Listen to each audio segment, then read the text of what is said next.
As Hermes, messenger of the gods, I've borne witness to countless tales spun across the tapestry of Olympus. With my winged sandals, I have traveled across the realms of the universe, carrying tidings that have altered fates. Among these tales, one that stands out in my mind is the story of Persephone, and how a twist in her fate affects every mortal until eternity. You see, Demeter is the goddess of harvest, and she could turn the earth green with her touch. She made countless flowers bloom and coax bountiful crops from the soil. With her presiding over the planet, no living creature ever went hungry. She took great joy in her role, but her heart belonged entirely to her daughter Persephone, the Maiden of Spring.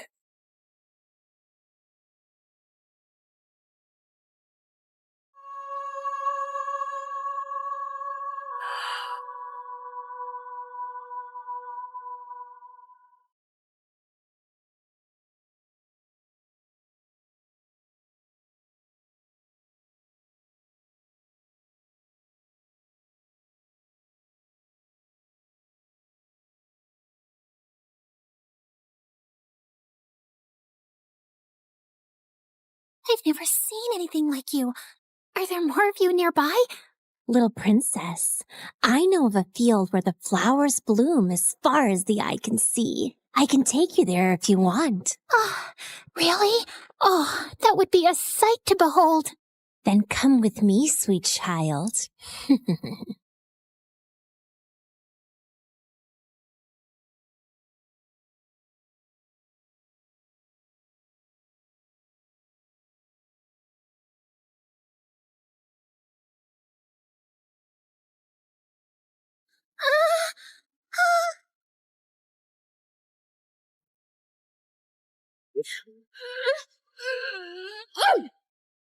Enough, spirit of mischief! I have given you plenty of chances to change, but it seems all you want to be is a troublemaker. Did you think you could lure my daughter away and I would be unaware? Curse you, Demeter! Why should you and your child receive all praise and adoration when we, the spirits of nature, fade into the background? A heart that is as poisoned with envy as yours cannot be cured. You are banished forevermore from these woods.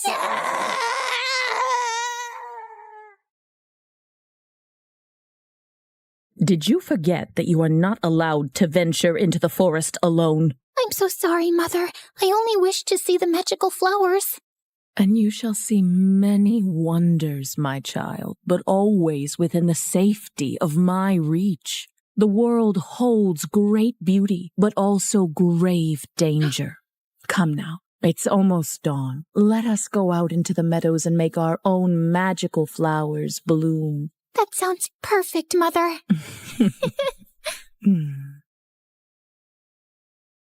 Demeter always wanted to keep Persephone close to her. But as her daughter grew older, she turned into a beautiful young goddess who attracted the attention of many young suitors. Anytime a god smitten by Persephone's beauty sought her hand in marriage, Demeter sternly turned them away. I cannot marry her off, Hecate. She is too delicate for the harsh world outside. Huh? These gods who come after her, they only see her beauty, not her gentle soul. They cannot care for her as I do. Demeter, you must be mindful of what Persephone wants too, or she might grow to resent her cage. A cage? Is that what you would call it? She has everything here that she could possibly desire. She's a powerful goddess, and under my guidance she can wield life from barren soil. Any god she marries will only dim her light. No, she will be here with me forever. Innocent and loved. I do not desire to leave your side, Mother. I will stay here, forever. But fate had different plans for Persephone. On a rare trip to Earth's surface, the Lord of the Underworld, Hades, was wandering through a grove of trees when his gaze fell upon a scene that held him transfixed.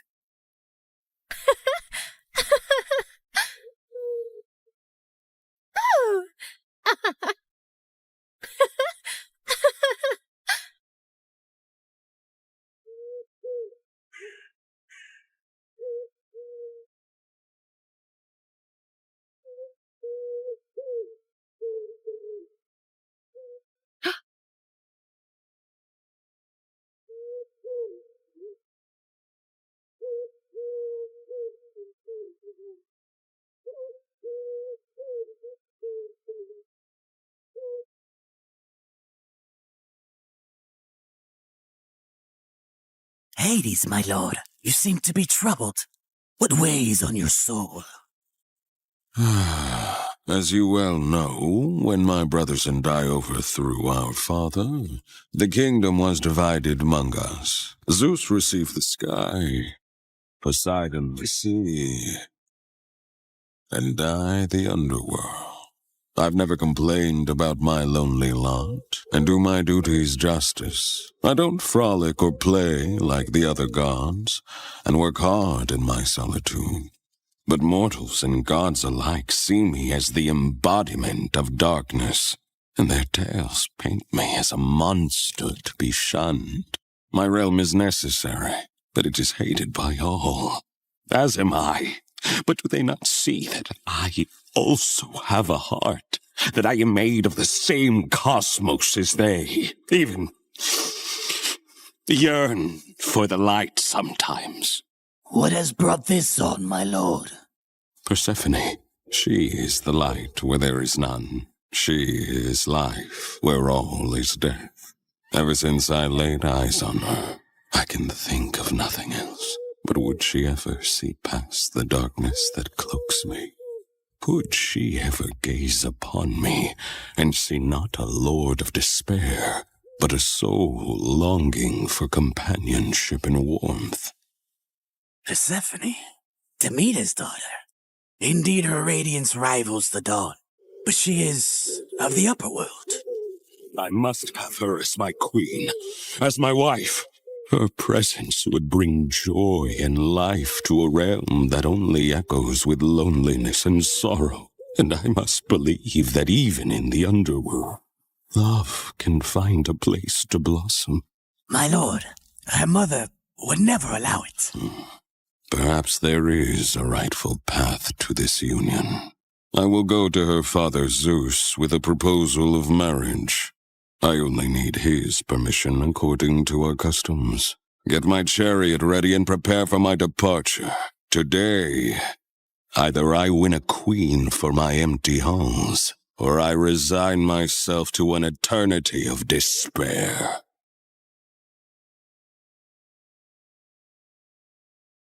The next day, when Persephone had wandered far from her companions in a field and was kneeling down to admire Narcissus, suddenly the earth beneath her shook.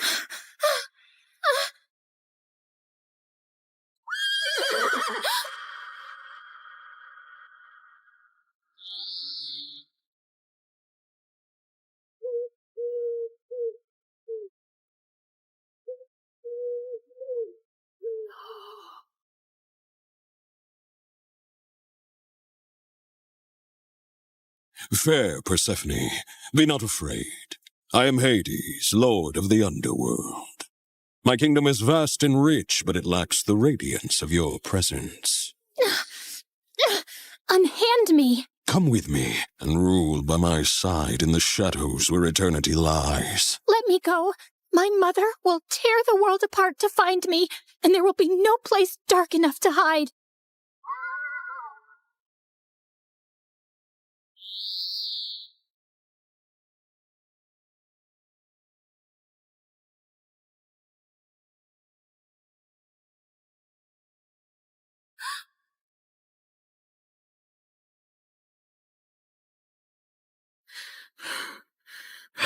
Where is Persephone? Something has happened to her. I can feel it. Leave everything and search for her, now! Demeter's grief upon discovering her daughter's disappearance was immense, and as she roamed the earth searching for Persephone, she had neglected her duties. And so, the crops and trees began to suffer. My daughter! My heart! In her desperation, she sought the counsel of her old friend, Hecate. Hecate, you who see into the shadows, help me find my daughter. You must seek Helios, Demeter. His all-seeing gaze pierces through deceit and darkness. Taking the advice to heart, Demeter ascended to the chariot of the sun, where Helios guided the day. Helios, please, You must tell me where my Persephone has gone. You see everything from your throne. Surely you must know. I can't bear this pain any longer. Helios the sun god had indeed seen everything that fateful day, but had chosen not to interfere. However, he was moved by Demeter's grief. Demeter, your daughter has been taken by Hades to the underworld. He desires her as his queen. That cannot be. My daughter, queen of that cold, dead realm? I won't allow it. Perhaps it is not as dire as you fear. Persephone's grace could bring life even to the underworld. Also, he is one of the most powerful, wealthiest gods in the universe. And she would rule by his side. Is that so terrible? This is an outrage. How dare he take my daughter? Did Zeus know about this too? Zeus allowed it. In her fury, Demeter descended back to earth. Return my daughter to me, or I will let the earth perish in my sorrow.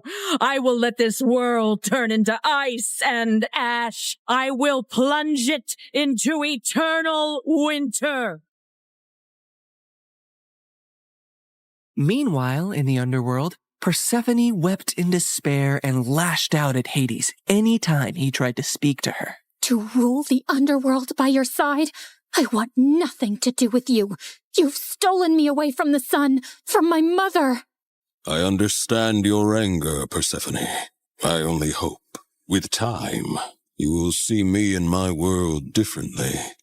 Until then, I will respect your wishes. As enraged and heartbroken as Persephone was, she eventually got tired of her despair and ventured out of her chambers to observe Hades and her new home.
I built this for you, to remind you of the surface and to give you a place of peace. I've never seen something like this. It's so beautiful. As are you, my queen.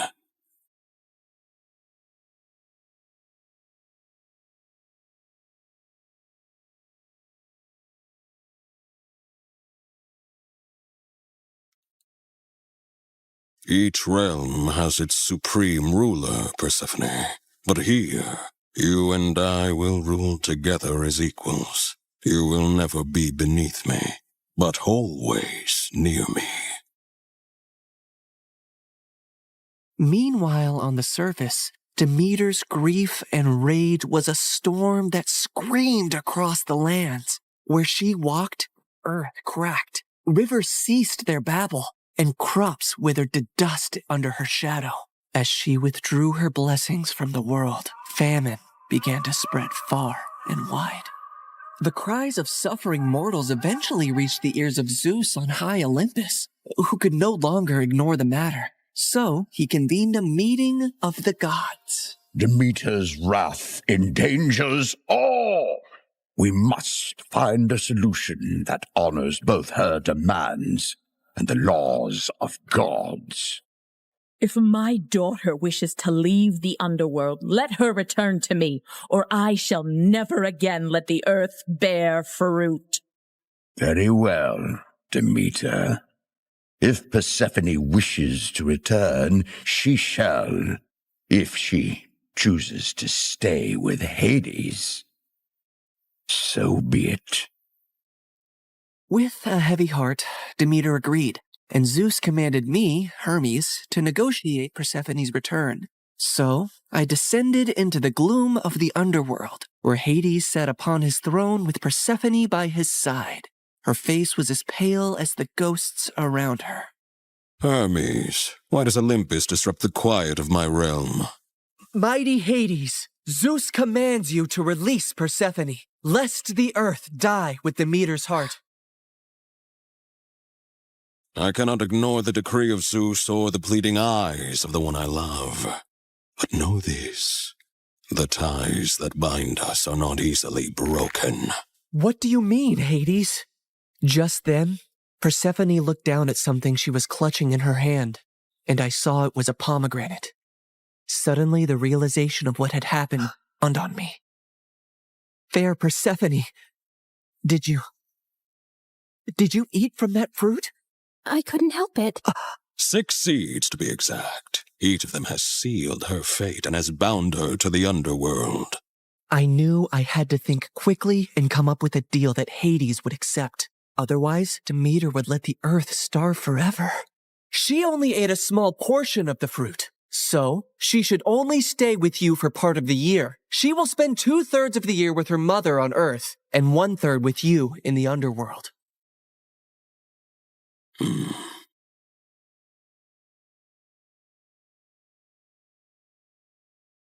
Go now to your mother, but feel compassion kindly in your heart towards me, and do not feel sorrow upon your return. For while you are here, you shall rule as my equal, and have the greatest rights and honor among the gods, as well as my undying devotion. Persephone assured him she would return on the agreed time, and he arranged his chariot for her to depart.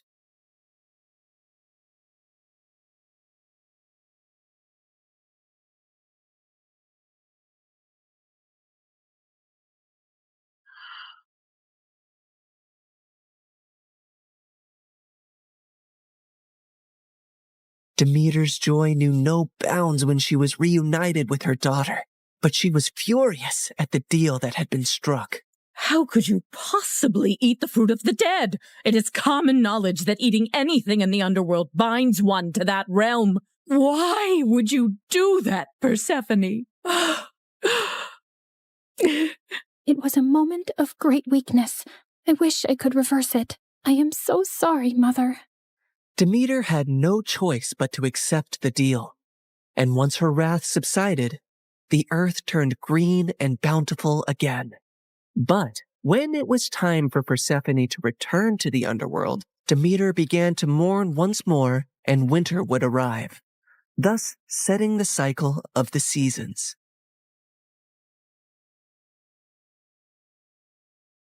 My daughter, my soul, your return brings life to this world. Mother, in the darkness, I've learned the secrets of the deep earth, and in your light, I bring forth life. Together, we bind the world in a cycle of death and rebirth. And so, in this tale of compromise, the dance of the seasons has found its rhythm. An enduring love story was also set into motion, for even eons later, Hades and Persephone are often mentioned as Greek mythology's most happily married couple. I can give you all the wealth of the earth, Persephone, but I cannot give you the sun and the breeze. I know you long for them when you are here. You have given me more than I ever expected to experience in my life, Hades. You have given me respect, power, and a love that is genuine and rare. With you, I feel the most like myself. With you, I feel free. So you do not regret your decision to eat the pomegranate seeds? Never, my love.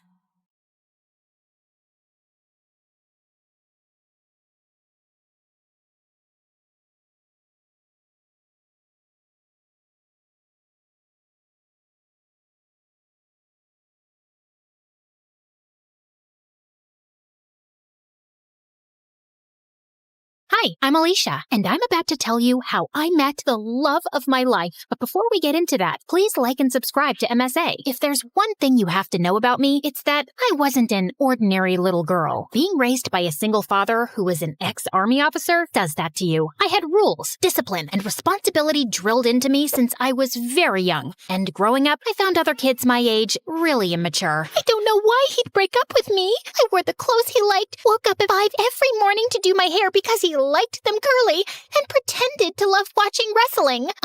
Excuse me, but I need to get that muffin. Can't you see that I'm crying? My boyfriend just broke up with me. Aw, I'm so sorry. You know, it reminds me of the time my dad took me for this obstacle course, and I twisted my ankle so badly, the doctors told me I'd never be able to walk again. But I didn't lose hope, and here I am. How is that the same thing? It's not, because that was an actual problem. But yours is just a bunch of high school nonsense. Now move your butt, please. Needless to say, I didn't have a lot of friends, and I didn't care either. My life was all sorted out. Graduate school, get into a good college, work, and retire. But then I turned 18 and met Arthur. He was a transfer student from Greece, and boy, was he dreamy. The first time I met him was in gym class. We were playing catch, and I was so lost in looking at him. I totally missed the ball, and it hit me right in the face. I fell on my butt, and Arthur came running. Are you okay? You're bleeding. It's nothing. I'm used to much worse. On second thoughts, I might need a doctor. Arthur smiled and carried me to the nurse's office. The entire time I was there, he sat next to me, and later he dropped me home. We became friends after that, and slowly I fell for him. He was smart, mature, and sweet. If there was one guy I wanted to date, it was him. So I decided to ask him out, except I didn't know how. So I turned to MSA for help, and it did not disappoint. Rule number 1, never let your crush know you're interested in him. Avoid eye contact and do not speak at all. The next day, when Arthur waved at me in the hallway, I wrinkled my nose and turned away. He sat next to me in class, but I didn't pay any attention. But then in the cafeteria, he caught up with me. Are you avoiding me? Me? Avoiding you? Oh, don't be silly.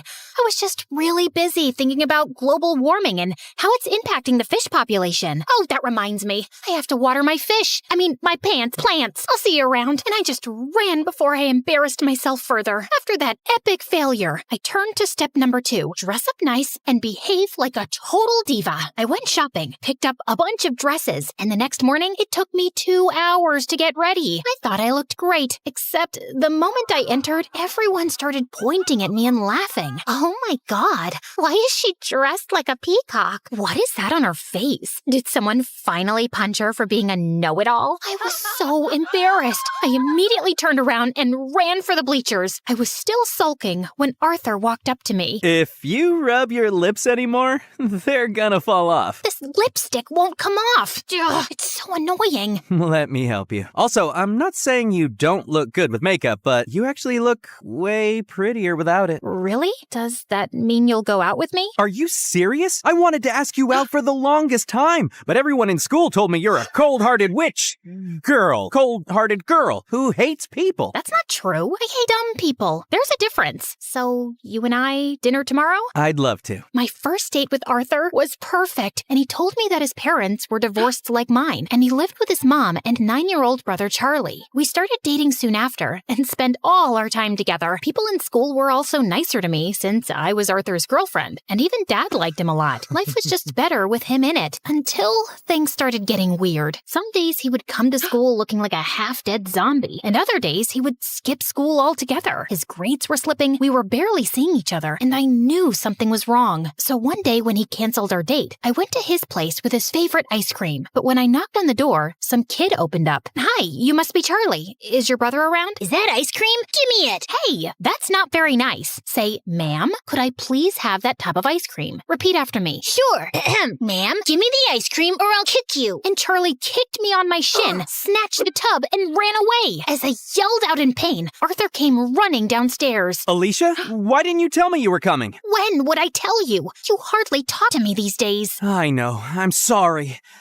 It's just that Mom's getting married again. The guy doesn't want Charlie in his life, and Mom loves her stupid boyfriend so much that she decided to move out, leaving me in charge. Why wouldn't you tell me that before? Because it's embarrassing, and I didn't want to drag you in my mess. I'm already a part of your mess, and we'll get through it together. Okay, I know that was a bit cheesy, but Arthur looked like he was going to break in a million pieces, and I really wanted to help him. Besides, how bad could a 9-year-old be? Turns out a lot, because Charlie was a total devil. He would cry over the smallest things, throw tantrums if he didn't get his way, and would constantly butt into my dates with Arthur. We hardly spent any time alone. I was pretty sure he just hated me. Like one time, I was waiting for Arthur in his living room, and Charlie kept giving me death stares. Something on my face? I was just trying to figure out how someone can look like a horse and a camel at the same time. That's kind of mean, Charlie. And you're kind of ugly. Anyway, have fun on the date. It won't last long. And 10 minutes into the date, Arthur got a call from the babysitter that Charlie had locked himself in the washroom and we had to run back. Then another time, it was Dad's birthday and I had planned a really cool surprise for him. I'd invited all his old friends from the army. Arthur helped me deck up the place and I was arranging the cake when Charlie walked up to me. Oh, wow. This cake looks yummy. Give me a piece. Only after my dad cuts it. But I'm hungry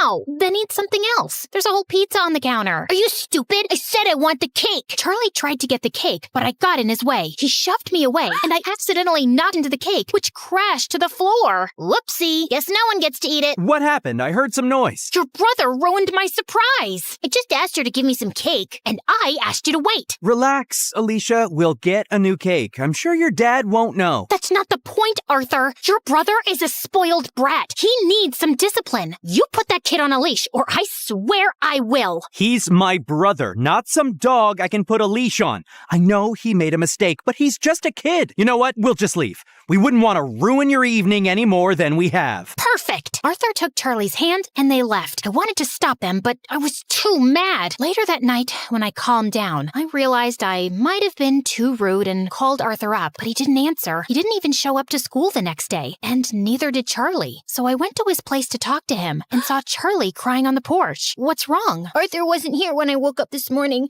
and I don't know where he went. Did you call him? He left his phone behind. Then why didn't you answer when I called? Anyway, don't worry. We'll find him. But till then, you're coming home with me. No, I don't like you. You don't have to like me, but I'm not leaving you alone till Arthur gets back.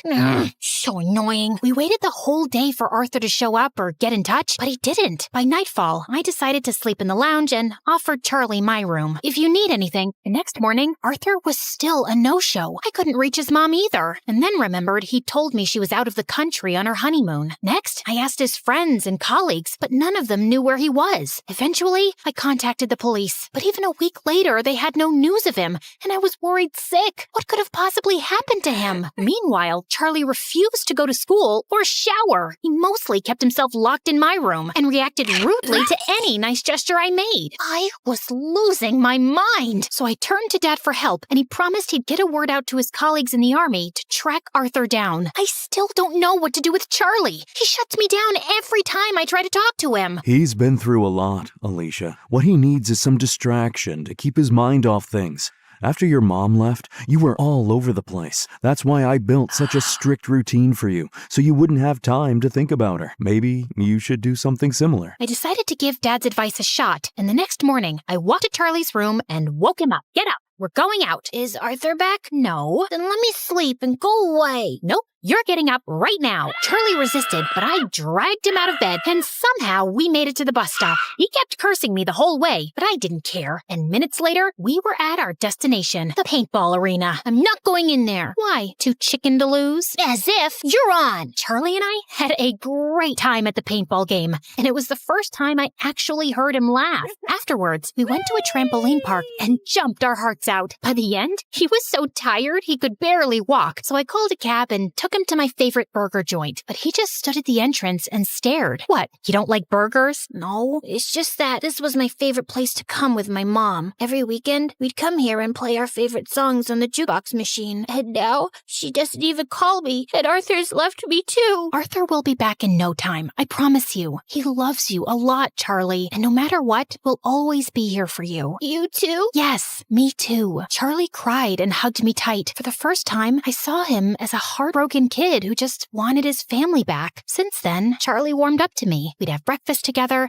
and he would always make my bed when I got home from school. He was a lot calmer and hardly threw a tantrum. I couldn't wait for Arthur to come back and see how much progress Charlie had made, but we still had no leads on him. I wanted to be strong, but with each passing day, my hopes of ever seeing him again were getting dimmer, and it broke my heart. Finally, one night, I broke down in front of Dad. I don't think Arthur's coming back, Dad. It's been weeks, and no one knows where he is. If he was in town, we would have found him by now. And Charlie, he's lost his mom and might lose his brother too. What can I even say to him? What? I turned around and saw Charlie standing at the door. You've been telling me all along the police will find him. You said you were sure. No, I'm sure he's fine, Charlie. I was just... Stop lying. Why do all grown-ups lie so much? I hate you. All of you. And Charlie just ran out of the house. Dad said he'd go after him. And as I was sitting in the kitchen in despair, the phone suddenly rang. It was the police, saying they'd found Arthur in a hospital close to town. I rushed to the location and texted Dad on the way. The doctors at the hospital told me that Arthur was brought in a few days back by the forest rangers. Apparently, he went on a hike and got injured, and since then, he'd been in a coma. I was sitting next to him when Charlie walked in with Dad. How is he? He hit his head, but he's out of danger. Doctors say there's a very good chance he'll be just fine. Charlie, promise me, no matter what happens, you and I will never fight again. I promise. I will never scream again,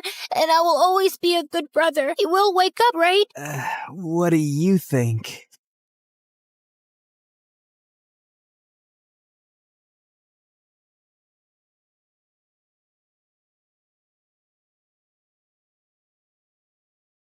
Lots of little kids say they want to be an astronaut when they grow up, but I was one of the only ones who actually did it. Hi everyone, I'm Marisol from Dallas. Please like and subscribe. Okay, so I wasn't technically an astronaut yet, but I was getting close. I've gone to space camp every summer since I was little. While the other kids were doing basic algebra, I was solving complex calculus equations just like the engineers at NASA. My heroes were Valentina Tereshkova and Sally Ride, two of the first women to go to space. I wanted to follow in her footsteps and inspire other girls one day. My parents thought I was strange for only eating freeze-dried space food, but I didn't care. Maybe I wasn't an astronaut yet, but no one could say I wasn't living the lifestyle. I had to hide the food, though, because my little brother was always chasing our cat around the house and squirting her with space ketchup. Rodrigo, that only works when there's no gravity. My dad didn't approve of my dream to go to space. He wanted me to aim for somewhere more practical, like a courthouse or a hospital. But being a lawyer or a doctor just wasn't my dream. One day at school, I saw some students gathering around the bulletin board. I pushed through to see what they were looking at. It was a flyer for Space Cadet Tryouts? My heart leapt into my throat. This was exactly the opportunity I'd been searching for. The tryouts were this weekend at the Space Center in Houston. Now I just had to convince my dad to let me go. Absolutely not. It's out of the question. But Dad, an opportunity like this might only come along once in a lifetime. You need to focus on your studies. I have straight A's. You have chores to do. So if I get all my chores done before the weekend, you'll let me go? I could tell my dad was trying to think of another reason to say no, but I didn't give him a chance. Thanks, Dad. I mowed the lawn, trimmed the hedges, and vacuumed and scrubbed the floors faster than I ever had before. The house was spotless. But every time I told Dad I was finished, he just gave me a longer list of chores. Oh, so annoying. If he thought I was going to let a little housework stand in my way, he was sorely mistaken. Finally, I'd finished everything. My dad looked up from his newspaper and handed me another piece of paper. Dad, come on. I've done everything you've asked. This is getting ridiculous. Look at what you're holding. It was a bus ticket to Houston. This doesn't mean I approve, but a deal's a deal. Oh, thank you. That Saturday, as the bus approached the Space Center, I watched the launch pad come into view on the horizon. It was incredible. A piece of history right in front of my eyes. And there was Mission Control. Once we got inside, I got into my uniform and glanced around at the other cadets. There were about 100 of us. Most of them were boys. They looked tough, disciplined, almost like soldiers. But I was tough too, in my own way. I made my way towards one of the girls. Hey, is it okay if I sit here?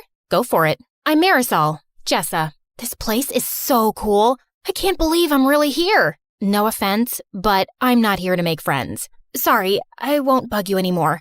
Just then, an intimidating-looking officer approached, and a hushed silence fell on the cadets. My name is Commander McLean. I'll be your training officer. Out of everyone in this room, only 10 will make the cut for Phase 2 of training. If you fail, you'll be leaving at noon. That made me a little nervous. It would be so embarrassing if I came all this way just to leave before lunchtime. Of the 10 who make the cut, only 1 will be chosen for the mission. Here at NASA, we only take the best of the best. And before I knew it, we were completing an obstacle course. A lot of the cadets had an advantage over me because they were taller and stronger. But I was smarter. I noticed on the climbing wall that the ropes were frayed. Most of the cadets grabbed the ropes to scale the wall, but I used the handholds instead. While I climbed, I glanced back to see the ropes break, and a bunch of cadets crashed to the mat below. A boy was climbing right beside me, and he winked at me. Who did he think he was? If he thought that was going to distract me, he was wrong.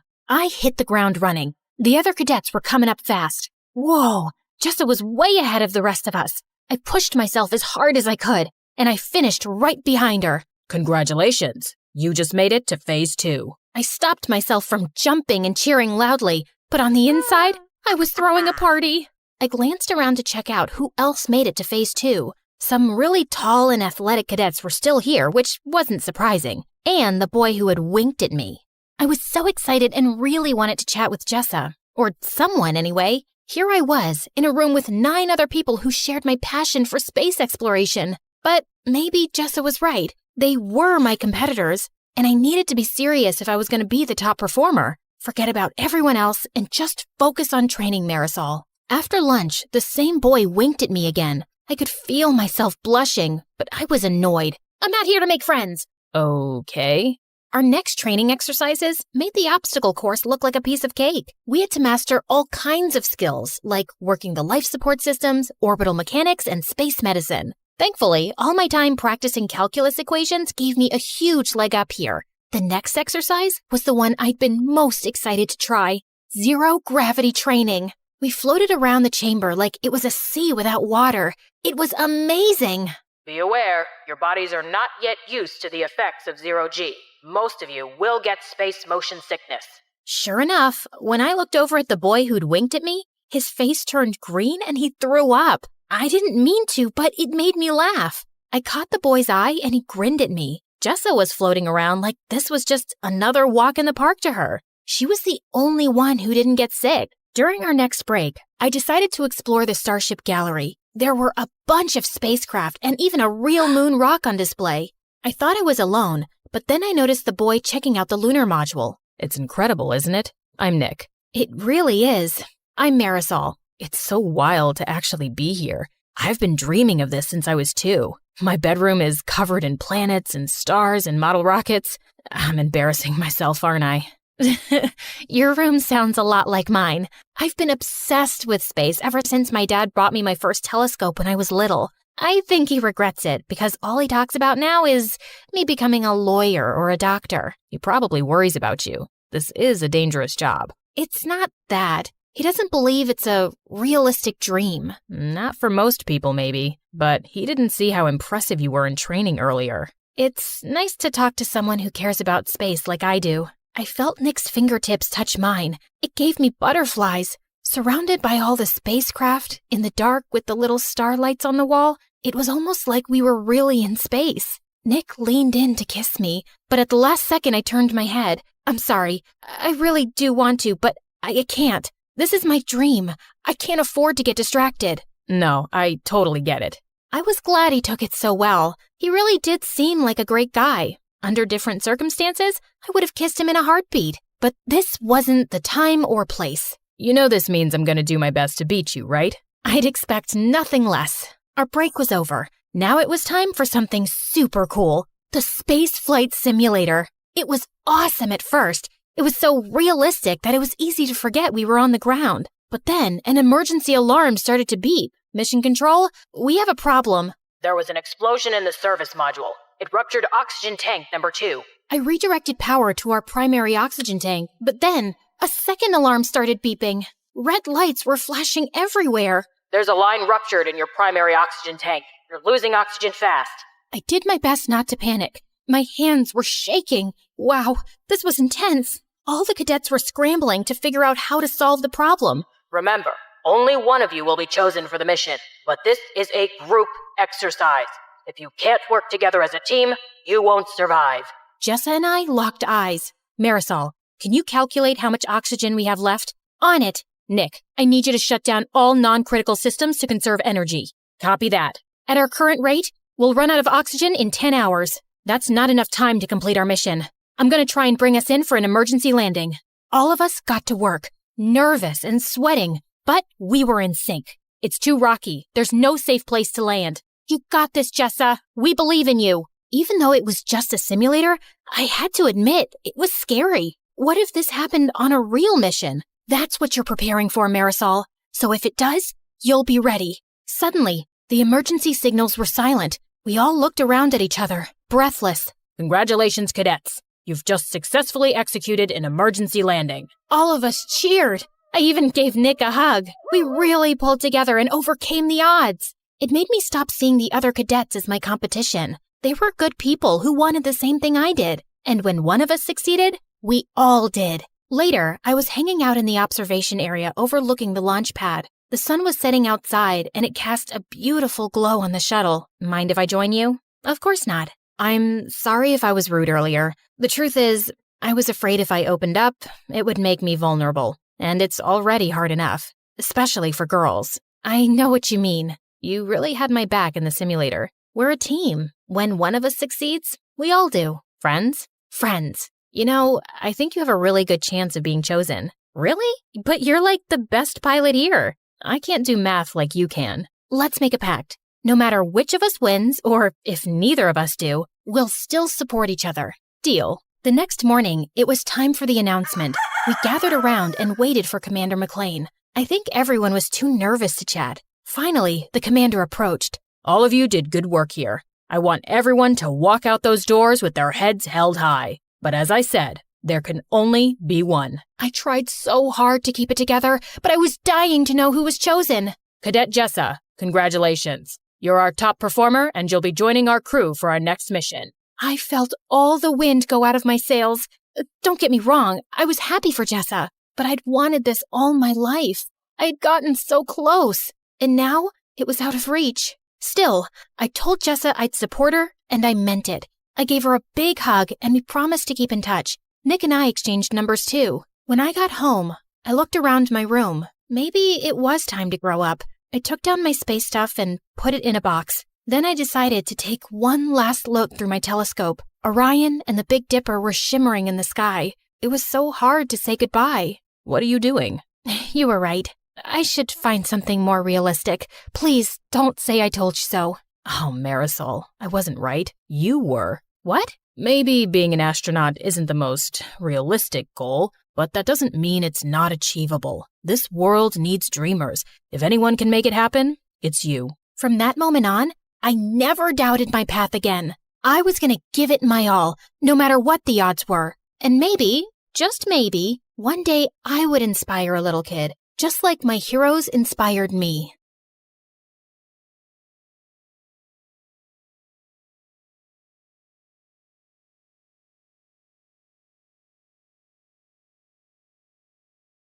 Student stares at a blank white screen while an artist paints the things unseen. The scholar's lamp burns through the night. The athlete runs toward the morning light. A teacher sighs, hoping the spark they lit survives. Finding the light when the halls get dark. Oh, welcome to the life at MSU, where the story's changing and the leader's you. Yeah, the story's changing and the leader's you. Welcome to the life at MSU.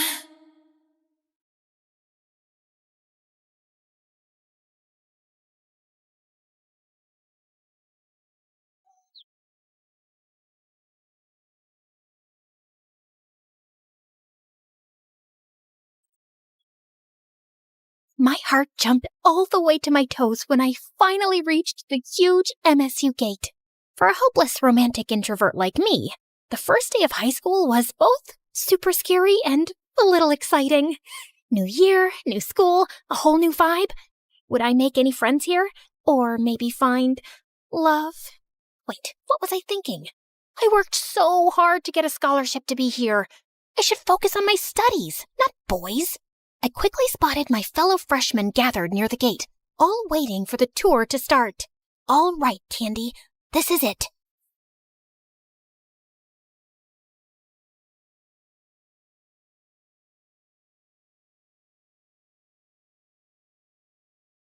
We walked through the school hallway, and I was amazed by the surroundings.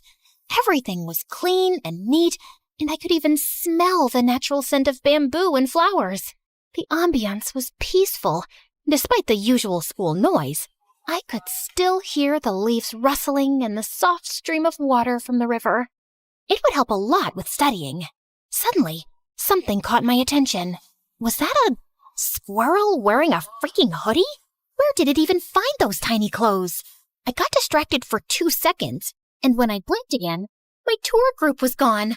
Oh my God, where did they go? I was about to break down in the middle of the way when a smooth voice sounded behind me. Need some help? You look a little lost. I spun around, and time completely froze when I found myself face to face with the most gorgeous guy I'd ever seen. He looked like he'd stepped out of a dream. Perfect hair, perfect smile, practically glowing like an angel. I swear, I felt like I was floating. Which I actually was, because I was this close to passing out. Before I hit the ground, his arm shot out, grabbing me by the waist, steadying me. And for a second, I felt like my heart stopped beating. Are you okay? Oh, yeah. I'm so sorry about that. I was with the tour group with the new students, and we were on our way to the auditorium to, some orientation thing, and I lost them because I lost them. Brain, work with me here, please. He gave a small smile, and I swear the sun came out just to make him look even better.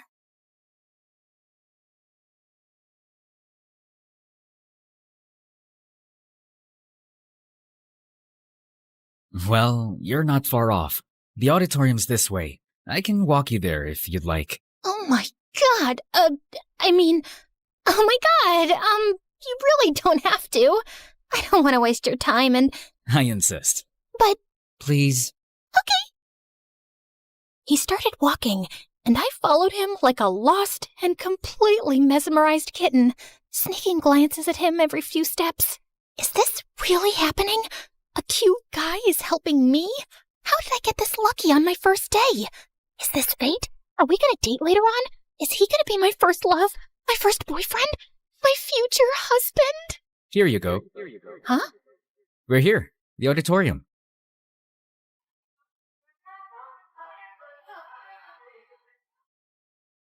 And I think the freshman orientation is about to start. Oh, right.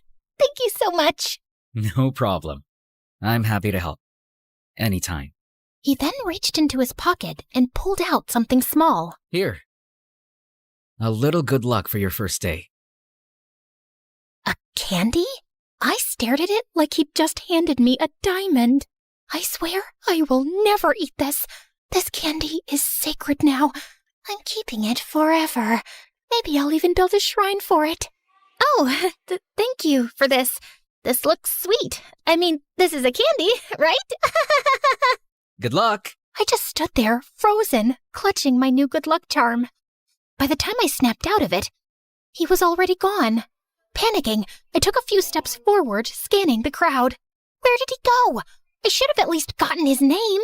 Soon enough, the ceremony wrapped up, and I followed my fellow freshmen toward our building, my eyes darting around like I was on a secret mission to spot my crush. When we finally got to our homeroom class, I headed straight to the back. I then glanced at my seatmate, only to find her glaring at me. She's really pretty, but she looks like a meanie. What was her problem? Do I know her? Did I accidentally steal her seat or something? She kept up the death glares all through our next classes without saying a single word, and it was driving my paranoid butt crazy. By lunchtime, I was on edge, so I slipped into the cafeteria, found a quiet corner, and started eating, hoping she'd forget I existed.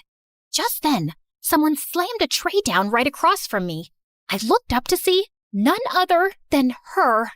Mind if I sit here? She sat down right next to me, staring at me like I was her next meal. Yeah, sure. I mean, it wasn't like she gave me much of a choice. Oh, so you do talk. Thought you were mute or something. I'm Trixie, by the way. You're not mad at me? What do you mean? You kept glaring at me all day. Oh, sorry about that. That's just my resting witch face. But hey, maybe I do want to eat you alive. You look like a cute little candy. Funny you say that. My name is actually Candy. Wait, let me guess. Your last name is Crush? I laughed, and just like that, all the awkwardness melted away. I usually have a hard time making friends because I was always scared to make the first move. But Trixie and I clicked instantly. It felt like I'd won the friends lottery on my first day. I guessed my lucky charm was already working. And as an introvert, one solid friend was all I needed. Soon enough, we were already talking about our crushes and dark secrets. So, have any cute guys caught your eye yet? Trixie, it's only been a week. So what? The lower campus is filled with hot nerds and athletes. You could collect at least 5 crushes in an hour. I assume you already have one? Oh, please. I'm already eyeing one. Just testing the waters to see if he's just a crush of the day material or, crush to marry potential. Like I told you, I easily lose interest if they crush me back. It just gets boring after that. I'll spill the details once I'm sure about him. How about you? Well, there's this one guy. I continued to tell her about my encounter with Mr. Nice Guy, complete with all the details, and she started screaming. Girl, we need to hunt him down. Hey, let's take it easy, okay? It's just a harmless little crush, and who knows, he might be taken already. Just please, don't do anything stupid. Oh, don't worry about it. I got you. But telling Trixie about him was a huge mistake. She immediately spilled it to Cass, the ridiculously gorgeous, effortlessly classy girl sitting on her other side in class. Yes, that one that looked like a princess. Hey, Cass, guess what? Our girl Candy here is crushing on some cute guy on our first day of school, but she hasn't seen him since. Want to help us hunt him down? We need more woman power. That's adorable. So what's he like? Did you at least get his name? To my surprise, Cass didn't laugh, roll her eyes, or get up and leave to call her driver or something. Unfortunately, no. Candy here is a total amateur. Like, she's already planned their wedding, but she forgot step 1, basic introductions. That's why she needs our help. I'm in. Ugh, this is so embarrassing. Thankfully, Cass was busy babysitting her little sister over at the grade school campus in between our classes, so she wasn't all up in this drama. Meanwhile, Trixie was out here trying like her life depended on it. Every day, she'd literally drag me around campus, turning every walk into a full-on stakeout. We'd scan buildings, gardens, and parks, peeking around corners like wannabe detectives trying to find a freaking serial killer. Then one day, we finally spotted him. He was tall, standing by the fountain with the same blue hoodie I'd mentioned he'd wore the first day. That's him. Go say something. Before I could even think, she suddenly shoved me towards the guy, catching him completely off guard. My heart was racing as he slowly turned around, only to reveal a face that was the exact opposite of what I remembered. Whoa, back off, baby girl. You're not my type. The audacity of you to say that with a face like that, you ugly, delusional lobster cracker. Trixie, calm down. Maybe he's just going through something. Sorry about that. We just mistook you for someone else. What a lame excuse just to get my attention. Trixie was ready to go full berserk, but before she could pounce at him, I yanked her away. After we escaped the crime scene, a depressing thought hit me like a truck. What if he's actually from the upper campus? Just thinking he might be someone super rich makes my heart sink. If that's true, then he's way out of my league. Nah, I think he's from here. I can literally sense it. Trixie was so determined to find him without even knowing his name or what he looked like. One time, she even collected cute guys and made them line up in front of me. Jesus, Trixie, what are you doing? Is this him? No. Okay, move. How about this cutie? No, please, stop this. I don't think he's here. Are you sure? Yes, jeez. You're embarrassing me. All right, boys, bounce away. Later that day, during history class, she was still onto it. I swear, if I have to keep staring at Mr. Olden's prehistoric dentures, I'm gonna pass out. Shh, behave. Remember, he could see and hear everything. Whatever. Why don't you sketch your crush for me? At least I would have a clearer picture of who we're looking for. She was actually serious about ditching class just to hunt Mr. Nice Guy down. And knowing her, at this point, she'd really do it. Eventually, I found myself giving in. But unfortunately, art isn't my thing. I showed her my sketch, and she suddenly snorted in laughter. Suddenly, a shadow loomed over us. We both looked up to see Mr. Olden glaring down with his infamous squinty-eyed stare, one hand gripping his ancient cane. He looked older than time itself, but somehow built like a tank. He leaned forward, close enough that I could count the wrinkles on his forehead. So, you two think my class is a comedy show, eh? You know, I've been teaching since the dinosaurs roamed the earth, seen your kind come and go, and none of them made it out unscathed after disrupting my class. I felt like pooping from the nervousness. The whole class had gone dead silent as he suddenly straightened up with a loud crack of his spine, then effortlessly hoisted the nearest desk into the air with one hand. Next time, I might just lift you two for a little history lesson on manners. Sorry, Mr. Olden. Candy here was just showing me ancient drawings for historical purposes. Oh. Thankfully, he eventually calmed down and continued his lesson. Days have passed, and still, I haven't bumped into Mr. Nice Guy again. Maybe he was just some random outsider. Or maybe he was indeed from the upper campus. I started hanging out at the big central library where both campuses mix, hoping for a chance encounter. And just as I pulled out a book from a shelf, my world suddenly stopped when a familiar face suddenly appeared from the other side. It's him, my Mr. Nice Guy. I just stood there, totally frozen, staring at him with my heart pounding like crazy. But as his eyes lifted, I panicked and dropped down, hiding behind a book like it had the power to turn me invisible. After finally calming down, I slowly stood up and peeked around the other side of the shelf, but he was already gone. And it was both relieving and disappointing at the same time. The next morning, as I walked through the school gate, a familiar little flutter filled my chest. I glanced back, and there he was again, just a few steps behind me. Oh my freaking God! My heart practically backflipped out of my chest. I could feel each of his steps getting closer, and soon we ended up side by side. I could barely breathe, trying to act normal, only to end up walking like a limping dog.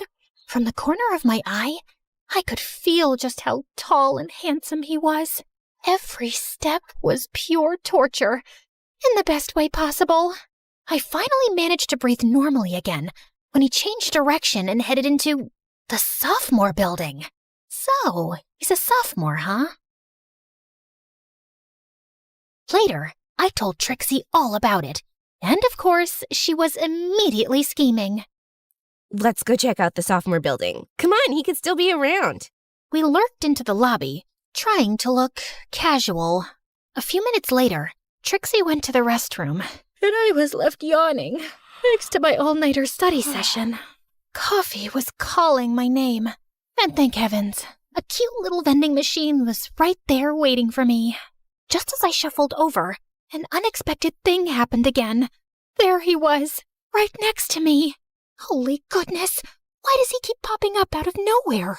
He could at least give a poor innocent girl some warning. With a trembling hand, I reached for the button, but he beat me to it. You go first. No, it's fine. You go ahead. Please, I insist. My mind was racing. I could ask his name, maybe mention that I still had the candy he'd given me. But my courage totally bailed on me. Come on, Candy, you've got this. I took a deep breath, preparing to say something, anything. But he'd already disappeared down the hall. But what about his coffee? Just in time, Trixie returned, her eyes lighting up. OMG, guess what? I had the cutest moment with my crush in the hallway. Is this the same crush you told me about last time? I wish I'd seen it. I'll point him out to you next time I see him. Okay. Anyway, while you were off having your rom-com moment, I kinda had a cute encounter with my own crush at the vending machine. While I was away? How rude. How did I miss that? Did you at least take a picture of him? No. It's not exactly nice to take photos without permission, you know? Okay, but what if you, took a selfie and just accidentally got him in the background? Trixie's idea came in handy later in the cafeteria during lunch, because the moment she got up to grab more food, I saw Mr. Nice Guy pass by again. I quickly lifted my phone, pretending to take a selfie, and managed to catch him in the background. Trixie, look! I finally caught him!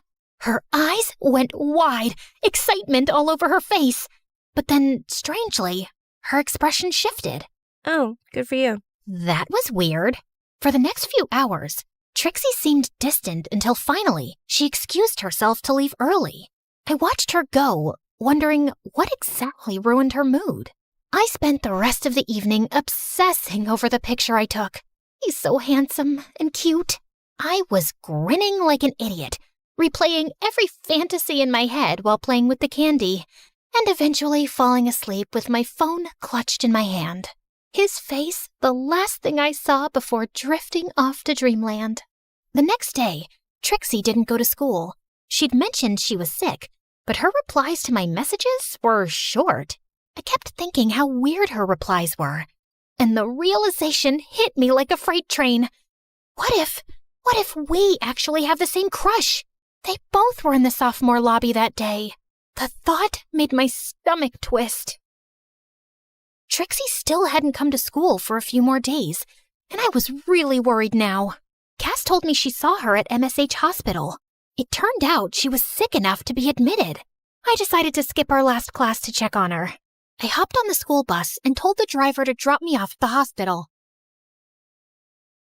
After showing my visitation card to the information desk, they gave me Trixie's hospital room number.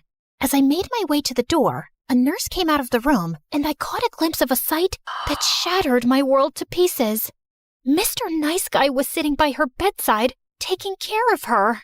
So, we were indeed sharing the same crush all this time. Hurt and confused, I turned around and ran back to the elevator. Alone inside, I fought the tears from spilling out of my eyes. When the elevator slid open, I hurried out and accidentally bumped into some guy. Sorry, I needed to be anywhere but there. The next day was the weekend, and I spent it sulking, replaying that scene in my head over and over. I ignored Trixie's texts, especially the one asking why I'd left so quickly when I'd come to visit her. I didn't know what to say, or how to explain the pain in my chest that I didn't even fully understand. Monday came, and I went to school early just to clear my head and nurse my broken heart a little bit more before facing Trixie. Hello, Candy to Earth. I blinked my eyes and looked up to see her. Trixie. Sorry, I was just daydreaming. How are you feeling? All better now. I tend to get sick easily. I know it doesn't match with my strong attitude and demoness face. Anyways, Candy, I have something to confess. Please don't be mad, okay? I already know, Trixie. Your crush, he visited you at the hospital. Wait, how did you know he visited me? Look, I get it. If he likes you, I understand. You're prettier and more charming than I'll ever be, so it only makes sense. As I rambled on, her expression shifted. She suddenly grabbed her phone and dialed a number. Get over here now. I don't care what you're doing. Not even a few minutes later, the most unexpected person suddenly showed up, looking a bit confused and slightly out of breath. Hey, why are you crying? Why does he look so worried about me? Okay, confession time. This guy's name is Drew, and newsflash, he's my brother. Huh? This guy, your crush, Mr. Nice Guy, is my brother, and his name is Drew. Drew, Mr. Nice Guy, your crush, my brother. Is that clear enough for you now? Wait, what? You never mentioned to me that you have a brother? We've been friends for months. I've literally told you like 23 times by now, but you were always too busy studying or, obsessing over your crush who just happens to be him too. I froze, trying to process what she just said. The reason I didn't say anything earlier was because as your protective and very pretty best friend, I wanted to make sure that he was serious about whoever he was crushing on at school. He mentioned he had a crush, but didn't give me details. Then last weekend, I caught him scrolling through your Instagram. He already knew we were best friends, but was too shy to tell you. He knew? All this time? Trixie smirked and gave her brother a little shove toward me. He just got a little too shy, but trust me, I've been pushing him to confess since he's the guy here. Wait, so who was your crush that visited you? That's a story for another time. Right now, you better do this right, bro. With that, she walked off, leaving me alone with Drew. I fiddled with my fingers, sneaking glances at him, waiting for him to make the first move. Please, say something. Soon enough, he finally cleared his throat. Sorry about my sister. She can be kinda intense sometimes. Intense, right. You're right. She's indeed intense. Another stretch of silence fell over us, and I found myself awkwardly staring at the river. After a bit of shuffling, he sat down beside me, but there was a good 2 inches between us, like he was trying not to get too close. I glanced over, catching him looking at me, and he quickly looked away. He took a deep breath, staring down at his hands. I'm sorry. I don't really know how to do this. Do what, exactly? This romance thing. Me too. This is my first time. I actually like you. Since the first time I saw you. You liked me? Like, since the beginning? Every time I saw you on campus, I didn't know what to say. I tried to act cool, but I just felt like melting because you're just too cute. Me? Cute? He then inched closer, and eventually our hands brushed. The little spark that shot through me made me dizzy. Is it okay if I hold your hand? I nodded, hardly able to breathe as he gently took my hand in his. You've got soft hands. And cute nails. Oh, God help me. I felt like an ice cream cone fresh out of the freezer right now, melting fast and hard. I still have that candy you gave me. I took it from my wallet and showed it to him. You kept it? I kinda thought of it as my lucky charm. The way he smiled at me as I said that sent another army of butterflies in my tummy. Wait, how about... He was looking at my lips. Is he gonna kiss me? Oh my God. After holding hands, kissing is usually the next step, right? The anticipation is killing me. My heart was racing so fast, I thought it might just stop. I wanted to scream. But instead, when a gentle squeeze on my hand snapped me out of it. Candy? Are you okay?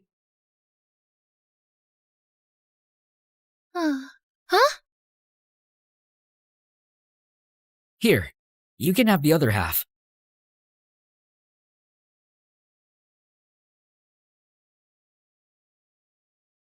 Oh! Thank you! Wow, this is so good. So, you like sweet stuff, huh? Yeah, I like sweets. I know this cafe in town. I mean, I'd like to get to know more about you. Well, would you like to go on a date with me this weekend? Of course. First step to romance, first date. We both laughed, and suddenly, everything didn't feel so tense anymore.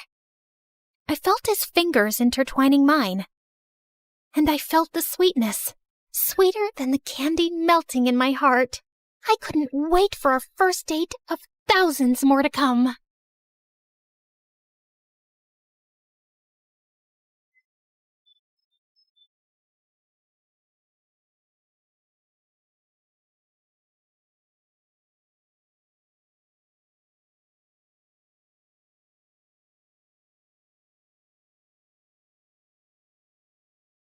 Hi everyone, my name is Summer. Please like and subscribe to MSA. I come from a poor family where my single mom used to work in fields for rich people. And since I was the eldest daughter, I always tried to help her out. Except I was kinda slow and really clumsy. Honey, can you go pick up those baskets for me? Sure thing, Mom. Oh, ouch! I'd destroy more things than I'd fix.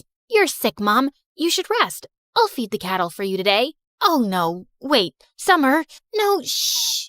You can thank me later. But as soon as I went near the animals, I stepped on a cow's tail and sent them all running around in panic. Just then, my BFF Jackson showed up, laughing like crazy. I guess that adds to another of your achievements this week, Summer. Shut up and help me. Jackson's family had lived next to us for years, and we'd grown up really close. And since he was a freaking genius, he'd help me study while I just tried to sleep my way out of it. At school, all the girls drooled over him and came to me to put in a good word for them. Can you give these chocolates to Jackson and ask him to come to our party? Nah, I got a test. You can eat them all. Really? The girls would hate me for being his favorite. And likewise, I adored him too. He was really hardworking and had part-time jobs to support his mom, who was sick most of the time. One day, I went over to check on his mom, and he was surprised when he came home. Summer, what are you doing here? I knew you'd be working late shifts, so I thought I'd help out. I am so lucky to have you in my life. I love you. Suddenly, my eyes went all wide. What, you don't like me? Oh, no! I mean, yes, I like you a lot. But I thought you were too perfect and wouldn't like someone like me. You're the most beautiful person, both inside and out. Summer, I don't just like you, dummy. I love you. After that, Jackson and I started dating, and it was really fun. But over time, things started to get tough. Jackson's mom got sicker, and he became super stressed and started working more part-time jobs. He'd be so busy that I'd barely get to see him. So one day, I decided to stop by at the ranch where he worked. But when I got there, I saw Jackson's clothes were all muddy, and a bunch of kids our age were messing with him. How dare you touch me, you filthy rat? I didn't touch you on purpose. I was just trying to save you from falling. But suddenly, the girl slapped Jackson hard across his face, and I just couldn't watch him being humiliated like that. You jerks! Leave him alone! I jumped over the fence to save him, but I ended up landing in a puddle. Ugh! The other kids started laughing, and Jackson pulled me away quickly. But the next day, Jackson came to my place with the most extraordinary request. Summer, if I asked you, would you date the guy I work for? What? You want me to be someone else's girlfriend? No, I just want you to pretend. Why would you ask me to do that? And do you mean one of those jerks who was bullying you? Just hear me out. He asked me if I could get him a fake girlfriend in exchange for a lot of money. Summer, you know I'd never even think of such a thing if I didn't really need it. Mom needs that surgery soon. So, you'll put me up for sale? No, don't say it like that. It's just like any job. It doesn't mean anything more. Please, help me. I knew his need was genuine, but this was insane, and I refused. The next few days, Jackson kept texting me to apologize, but I didn't want to talk to him. Until one day I came home, and Mom told me that Jackson's mom had been admitted to the hospital. I went there as fast as I could, and it broke my heart to see how defeated Jackson looked. and I decided to go along with the fake dating plan. I was going to get him that money, and maybe even teach those jerk kids a lesson. When I told him I'd do it, Jackson was shocked. Are you sure, Summer? Yeah, I'm sure. I can't thank you enough. You're the best. The next day, I went to see that guy Aiden at his ranch. Interesting. Aren't you Jackson's girlfriend who tried to save him that day? That was brave of you, although you looked pretty stupid. Also, you don't find it weird that he has no problem with you dating another guy? What? No, Jackson and I are just friends. Wow, you're one amazing friend. So you're single then? Yeah, but don't get any ideas. I'm only here to be your fake girlfriend. And as far as you're concerned, I'm like gay. I see you and I feel nothing. In fact, I look at you and I want to puke. Yuck. Oh, really? How are you going to be a convincing fake girlfriend for me then? 'Cause I'm a top-class actress and I've played major roles in school plays. I played Juliet once, and in the end, I laid so still, some people actually thought I'd died. Pretending to be your girlfriend will be a piece of cake. Why do you need one, though? Is it hard to find someone to actually like you? None of your business, girl. And I might regret this deeply, but you're hired. He told me he was going to enroll me into his school, and we had to make everyone believe that we were super in love. But I wasn't going to make this easy for him, especially after the way he and that girl had treated Jackson. I was going to be the most annoying girlfriend ever. On the first day, I put on a hideous outfit to embarrass him. God, who is that clown with you, Aiden? What is she even wearing? Ew, she smells like cattle. But my plan failed because Aiden shut everyone up and told them I was his girlfriend, with pride. Just then, the same girl who slapped Jackson at the ranch came catwalking towards us. You must be crazy, brother. I mean, just look at her. Our maids dress better. Turns out that witch was Aiden's stepsister, Meg. It is what it is, and you gotta deal with it, Meg. But later that day, as we were heading home, Aiden warned me. Look, take my credit card and get yourself some decent clothes. This is very important to me, so don't joke around. People have to believe you're my girlfriend, so you need to look and act the part. I nodded and smiled sweetly, but I wasn't going to stop so easily. The next day during lunch, all eyes were on us, so I filled my tray to the top with food. Seriously? What's wrong with you? A girl's gotta eat, man. I have a healthy appetite. I kissed him on the cheek and danced back to our table. I ate like a pig and let out the loudest burp. It was so funny to see Aiden act like this didn't bother him. But just then, a skinny guy with glasses walked up to our table and asked Aiden's friend for some money he owed him for doing his assignment. You want money? Here you go. And he threw some of his loose change at the poor guy's face. I suddenly lost my temper and flung my orange juice at him. What the heck? Aiden, control this ill-mannered girl you got from some jungle. Aiden suddenly leapt up and grabbed that guy's collar, but the rest of them quickly separated them and the jerk stormed off, fuming. But then Aiden pulled me away angrily. Ah, stop! What are you doing? What is wrong with you, huh? Why are you acting like this? Those people are my friends. They're jerks, and so are you. But I already knew that. And I hate rich, entitled brats like you. And I hate poverty. And I hate that I have to pretend to be your girlfriend and— Oh, shut up. I don't care about your whole poverty speech. You agreed to do a job, and whether you like it or not, you'll act like my girlfriend who's dying to make me happy. And I know you're doing this because your friend's mom is sick, and the treatment is super expensive. It's nothing he can afford, even if he works his butt off for the next 5 to 6 years. You better behave or I'll fire you. Gosh, I hated him even more now. I even stayed late at school so I could avoid going back with that jerk. But then Meg and her friends caught me and locked me up in the janitor's closet. Hey, open up! I kept banging on the door for a while, but it was no use. I tried calling Jackson and left him some messages, but he wouldn't reply. And then suddenly, the door flew open, and I was so startled that I lost my balance and fell to the ground, hurting my ankle.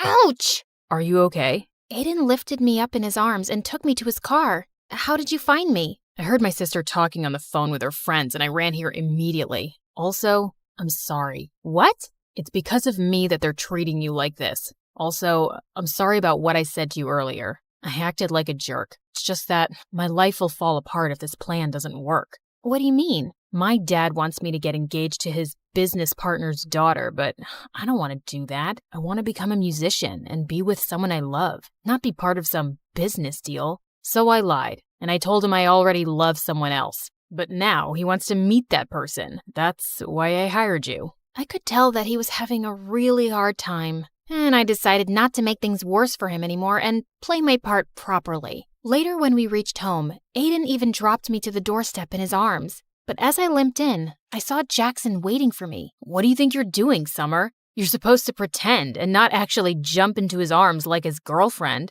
Huh? I hurt my ankle and he just helped me. You could have just walked. What? I'm doing all of this because of you in the first place, and you're being so... Okay. Don't get mad at me, please. It's just that I love you and I got kind of jealous, and I'm sorry, okay? It felt kind of weird, but I could understand his jealousy. And now I just wanted to get this job done as soon as possible. My weird and clumsy habits would come in my way often, but Aiden didn't make me feel bad about it. And I discovered that he was actually a nice and kind person. Once when he was dropping me off at home, he suddenly dialed someone's number and wished them a happy birthday, warmly. That was my old nanny. I adored her when I was a kid, and we've stayed in touch. That was actually really sweet. I couldn't remember the last time I'd even called my favorite aunt on her birthday. And it was things like this that made me warm up to him. And we slowly became good friends. A few days later, it was my birthday, but Aiden told me he had a party at his place and wanted to introduce me to his parents. When he picked me up that evening, I saw him in a suit looking so handsome. Whoa, you look so pretty. You don't have to pretend. No one's watching us here, Aiden. Suddenly, I lost my balance, but thankfully, Aiden caught me in his arms. For seconds, he kept staring into my eyes, and my heart raced like crazy. It's a shame we aren't dating for real. Somehow, I pulled myself back up and stomped on his feet. I would never have dated you for real. You're not my type. Later at the party, Aiden was about to introduce me to his parents, but on the way, Meg stepped on my dress and I ended up crashing into the party cake, which went flying into Aiden's parents' face. Holy freaking cake monsters! It was such a disaster and I just ran out of there. But on my way out, I crashed into Jackson. I hadn't seen him in days. Jack, what are you doing here? And where have you been lately? I came to work here for the night so I could make some extra cash. And I've been busy, but I'm surprised you even noticed or cared. Why wouldn't I? You're my boyfriend. And do you know what day it is today? Yeah, Saturday. Now if you'll excuse me, I got work to do. And you should go and be with Aiden. Saying that, he just left without even wishing me a happy birthday. I was sitting outside by myself when Aiden joined me. Are you okay? I'm sorry about what happened back there. No, don't be. It wasn't your fault. So, what now? Are your parents going to be mad at you? Did I ruin things for you? Hey, take it easy. Why are you always so worried about everyone but yourself? Here, let me get that. He had some napkins and wiped some cake off my shoes. As he was doing that, I couldn't help staring at him. Suddenly, he looked up and started leaning closer to kiss me.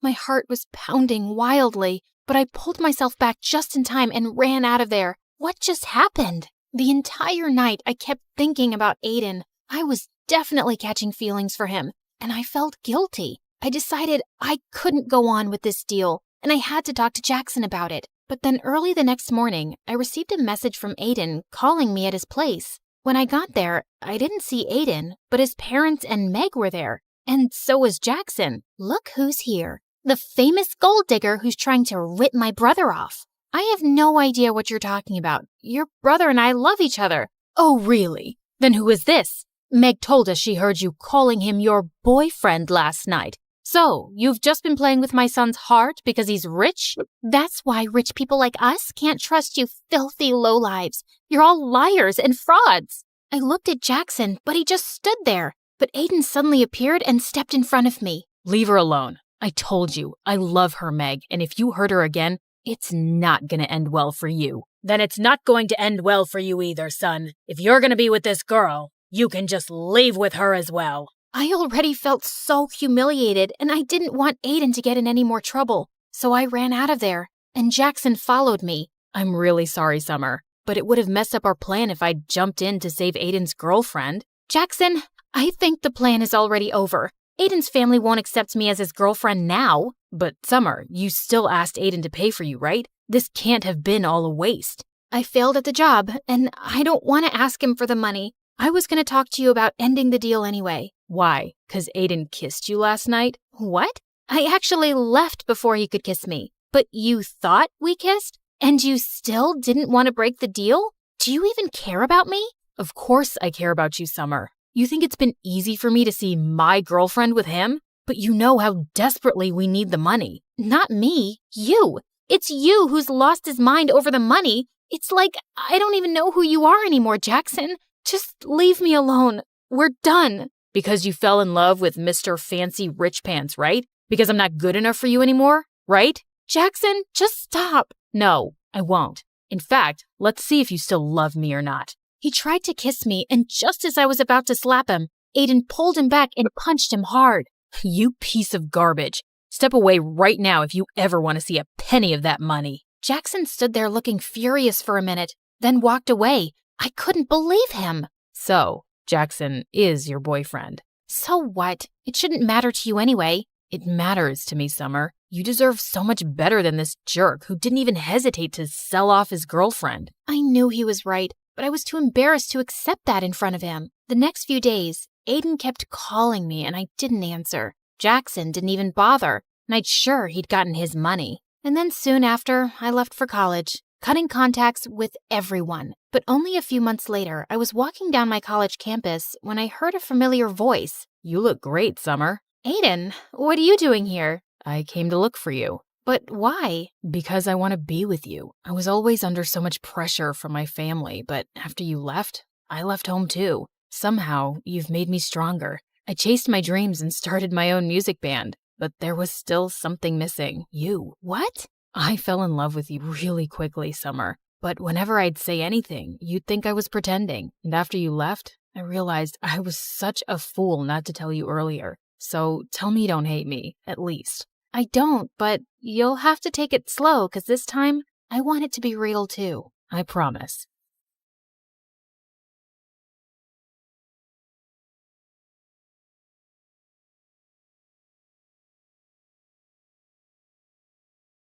And I opened the door to find the most gorgeous boy ever standing outside. Hello, I'm Eric. We got some of your mail. I came to return it. I just stared at him, dumbstruck, feeling acutely aware of how terrible I looked. Just then, Meredith pushed me out of the way. Hey, thanks. You're such a lifesaver. Haven't seen you around before. I just moved into the house across the street. The big white one with the quadruplets? Yeah, they're my brothers. What? No, they can't be related to you. They're very unattractive. Meredith, can't you ever sugarcoat anything? I am sugarcoating. Did I call them ugly ogres? I am so sorry. It's okay. People have this reaction often. I'll see you girls around. He flashed his beautiful smile at us and then left. Wow, Eric stole his brother's luck, the schoolboy's luck, the neighborhood boy's luck, and his mother's and his father's luck, and the whole town's. I agree. He's beautiful. I hope he's smart and funny and kind too. I'm sure he is. I never believed in love at first sight till I met Eric. Okay, maybe love is an exaggeration, but I was crushing on him hard. Freddie, how does this purple dress look on me? Claire, what the? You can't just come in without knocking? What if I wasn't wearing a towel? Well, you are. So unclench your butt. Now, what do you think about the dress? Hey, Freddie, I want your opinion on this red dress. Oh, hi, Claire. I didn't know you were here. Have some respect for my privacy. What are you talking about? Actually, I don't care. Now tell me, I look hot, right? Of course I look hot. I could wear a potato sack and I'd look hot. I can do hot in my sleep. What's the dress for? The party at Eric's place? What, did you think you're the only one who got invited? The red's a bit much for a casual housewarming party, no? Yeah, you're right. It's more of a second date dress. Thanks, I'll look for something else. And your dress looks lovely. I am not your sister, and you can't treat me like this. I am a man. Okay, thanks for the newsflash. Come on, Claire, let's go before Freddie has a heart attack. The party was coming up soon, but I knew there would be many guests, and I wouldn't really get a chance to talk to Eric then. So I decided to drop by to borrow some sugar one evening. But my heart sank when I spotted Meredith and Eric in the kitchen, and they were kissing. I couldn't believe that witch. It was so obvious I was crushing on Eric, wasn't it? Can you give me some mashed potatoes, Claire? I lifted a spoonful and threw it straight at her face. Claire! What the heck? Oh, I'm sorry. You didn't want them on your face? You should have been clearer then. You got a problem with me? What a genius. Since you're so smart, I'm sure you already knew I liked Eric, but you went after him anyway. Yeah, I saw you two kissing. Oh my God, what? You like Eric? I had no idea. You should have been clearer too. Cut it out, okay? You knew. Did not. Okay, so now that you know, will you stop seeing him? No, duh. Are you really into him? Not really. I barely know him, but he's cute and rich and he likes me. You did see that he was kissing me back, right? I flung another dollop of mashed potato straight in her eye and stormed off. Fine, that jerk could have Eric. I wasn't even gonna go to the party now. But on the night of the party, when I heard music floating from across the street, I couldn't help myself. Eric had just known Meredith for 2 days. This battle wasn't over yet. I knew I looked smoking hot as I marched up to Eric and Meredith in her stupid red dress. She looked furious to see me before she turned sickly sweet. Oh, hi. I thought you were unwell and not coming, honey. How are you doing now, honey? I'm good, honey. How are you, honey? I'm great, honey. Do you like my honey, honey? What honey? Honey? The honey, honey. I see no honey. Honey? What's happening here? Don't worry about it. Let's go get some honey, honey. We don't have any honey, Meredith. Honey! You ruined it. You should have ended the sentence with honey. Don't mind her, Eric. You already know she's rude. And she has a vile temper. She once tried stealing money from an old lady and kicked her hard when she resisted. Oh, so that's how it's gonna be, huh? Eric, did you know that Claire is so dumb? I told her when we were kids that if she ate bluebells, her eyes would turn blue like mine. She ate a bunch and then pooped her pants in school. Didn't Meredith tell you she used to fart in the neighbor's jacuzzi just because they said they liked me more than her? It went on for a month.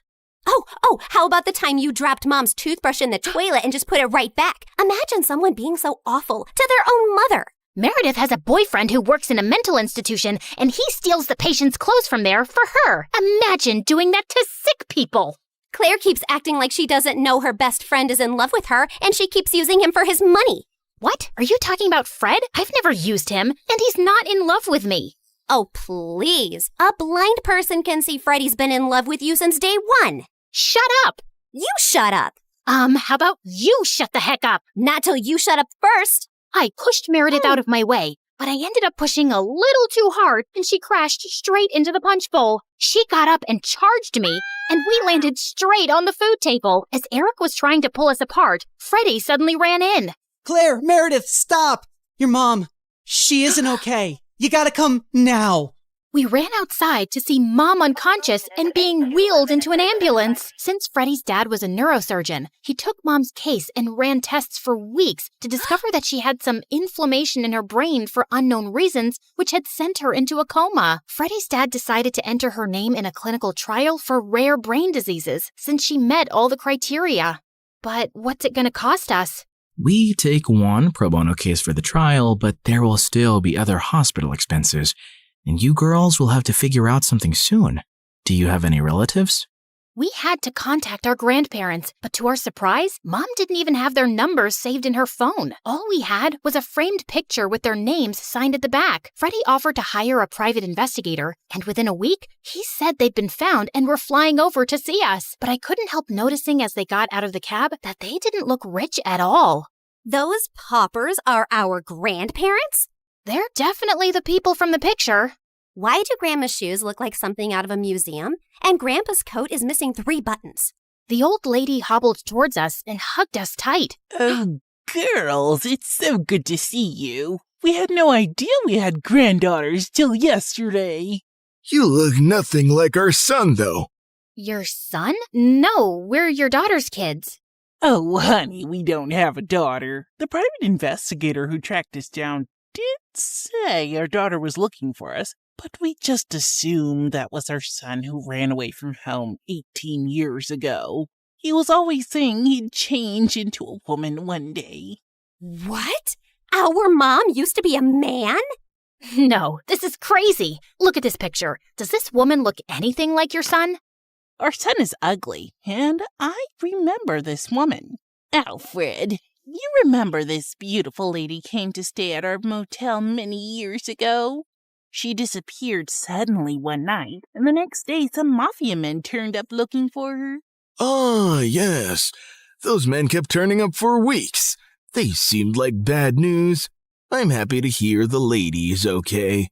So, you're not her parents? Then why does she have this picture of you guys? She took it from the motel. I don't know why. I'm so tired, dear. Can I rest for a little while? No, if you're not our rich grandparents, you gotta go. Taxi! Meredith sent them packing immediately, and we just stood staring at each other. When was Mom in a motel? And why were there bad men after her? She told us all our lives these random people are our grandparents. What else has she been lying about? Apparently, a lot of things. When we checked out if she had any health insurance, she couldn't be found in the system. I went to the diner where she'd been working for years to see if the manager could help, only to find out that no one there had ever seen her. We had no clue where she'd been going all this time while she was pretending to work, or where she got her salary from. Meredith and I tore up Mom's room looking for more clues. We didn't find anything in the closets or under the bed, but I pulled the rug away and came across a loose floorboard. We pried it open to find a laptop and so many fake IDs and passports, all belonging to Mom. Oh my God. Mom? As a French redhead? Her hair is black here, and she's Swedish. We opened the laptop, but we couldn't get past the security code. We asked Freddie to come over and told him everything. And when he went over the laptop, he let out a low whistle. Whoa, this is heavy encryption and insane firewalls. Is your mom from the CIA or something? Have you ever seen her using this laptop? Yeah, I have once, but she told me she borrowed it from a friend to watch Keeping Up with the Kardashians. Who is this woman? We really had no idea, except that her hair dye started fading soon, and we discovered she was a natural blonde. We still desperately needed the money and contemplated selling the house, but we couldn't even find any documents for it. For the first time in my life, I felt overwhelmed and completely out of ideas. Then one night, as Meredith and I were sitting on the porch, Freddie joined us, looking grim. I need to tell you guys something about the clinical trial. There's only a 50% chance that your mom will get the drug that could make her well. What do you mean? Doesn't everyone get the drug? No, half the patients get a placebo drug. Oh God, I did something really wrong. I checked the files of everyone on the clinical trial, and your mom has been assigned the placebo drug. She's not going to get the treatment. So that's it? We're just gonna sit back and watch, knowing there's no chance of her getting better? Make your dad give her the drug! I can't. Dad would lose his medical license if anyone thought he interfered with the trial. Then why did you even tell us, Freddie? Freddie looked at me silently.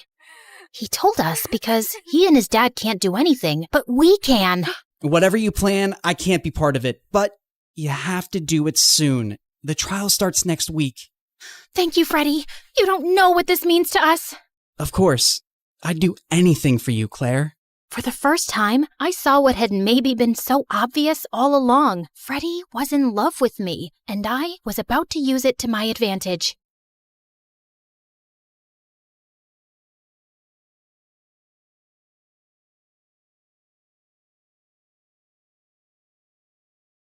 You could say that I was born with a brush and an eyeshadow palette in my hand. I was always obsessed with makeup, and I even sneaked into my mom and dad's room at night to practice on them. A little pink eyeshadow, some red lipstick, and glitter.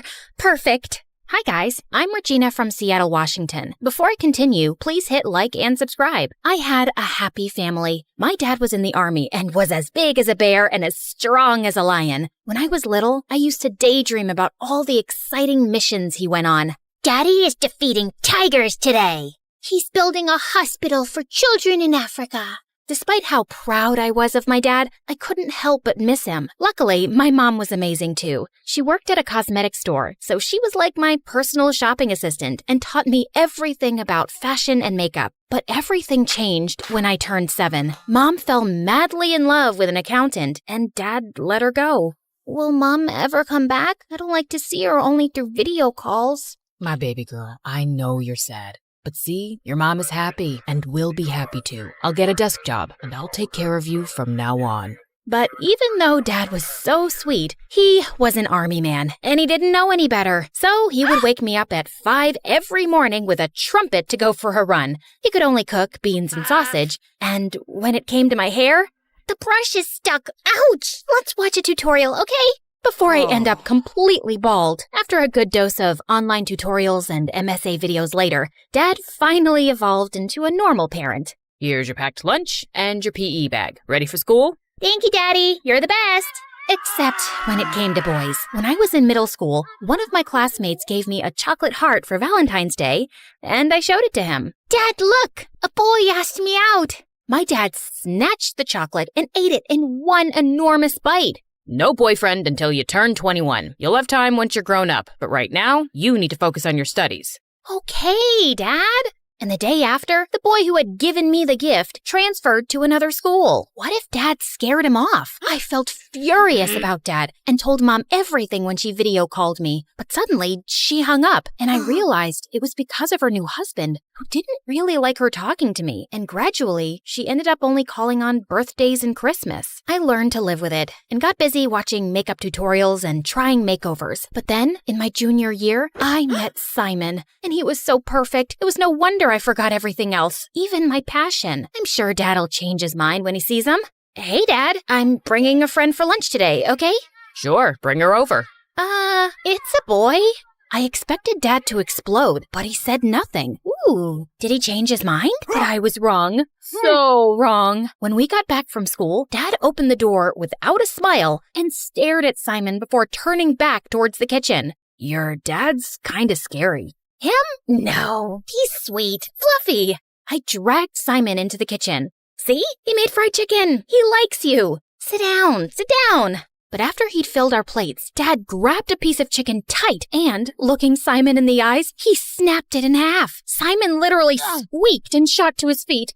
I suddenly remembered I have to water my fish. I mean, iron my plant. Bye. After that, Simon dumped me, and everyone started whispering that my dad was a crazy, dangerous dude. I thought all the guys would stay away from me now, but I was stunned when they all asked me out to prove they were daring and not scared. Ha! See, Dad? Your strategy backfired. It felt like being on The Bachelorette, with everyone trying to win my heart. Too short, too tall. Lame joke. Smells bad. Ew. Yeah, you'll do. But like a dragon guarding a princess, my dad made them all run away. That was until the next year when James transferred to our school. As soon as he walked in, I knew he was the one. Tall, with abs like a washboard, and hair that looked straight out of a conditioner commercial. He was the captain of all the school teams, top of the class, and richer than Elon Musk. Well, a little poorer than Elon Musk.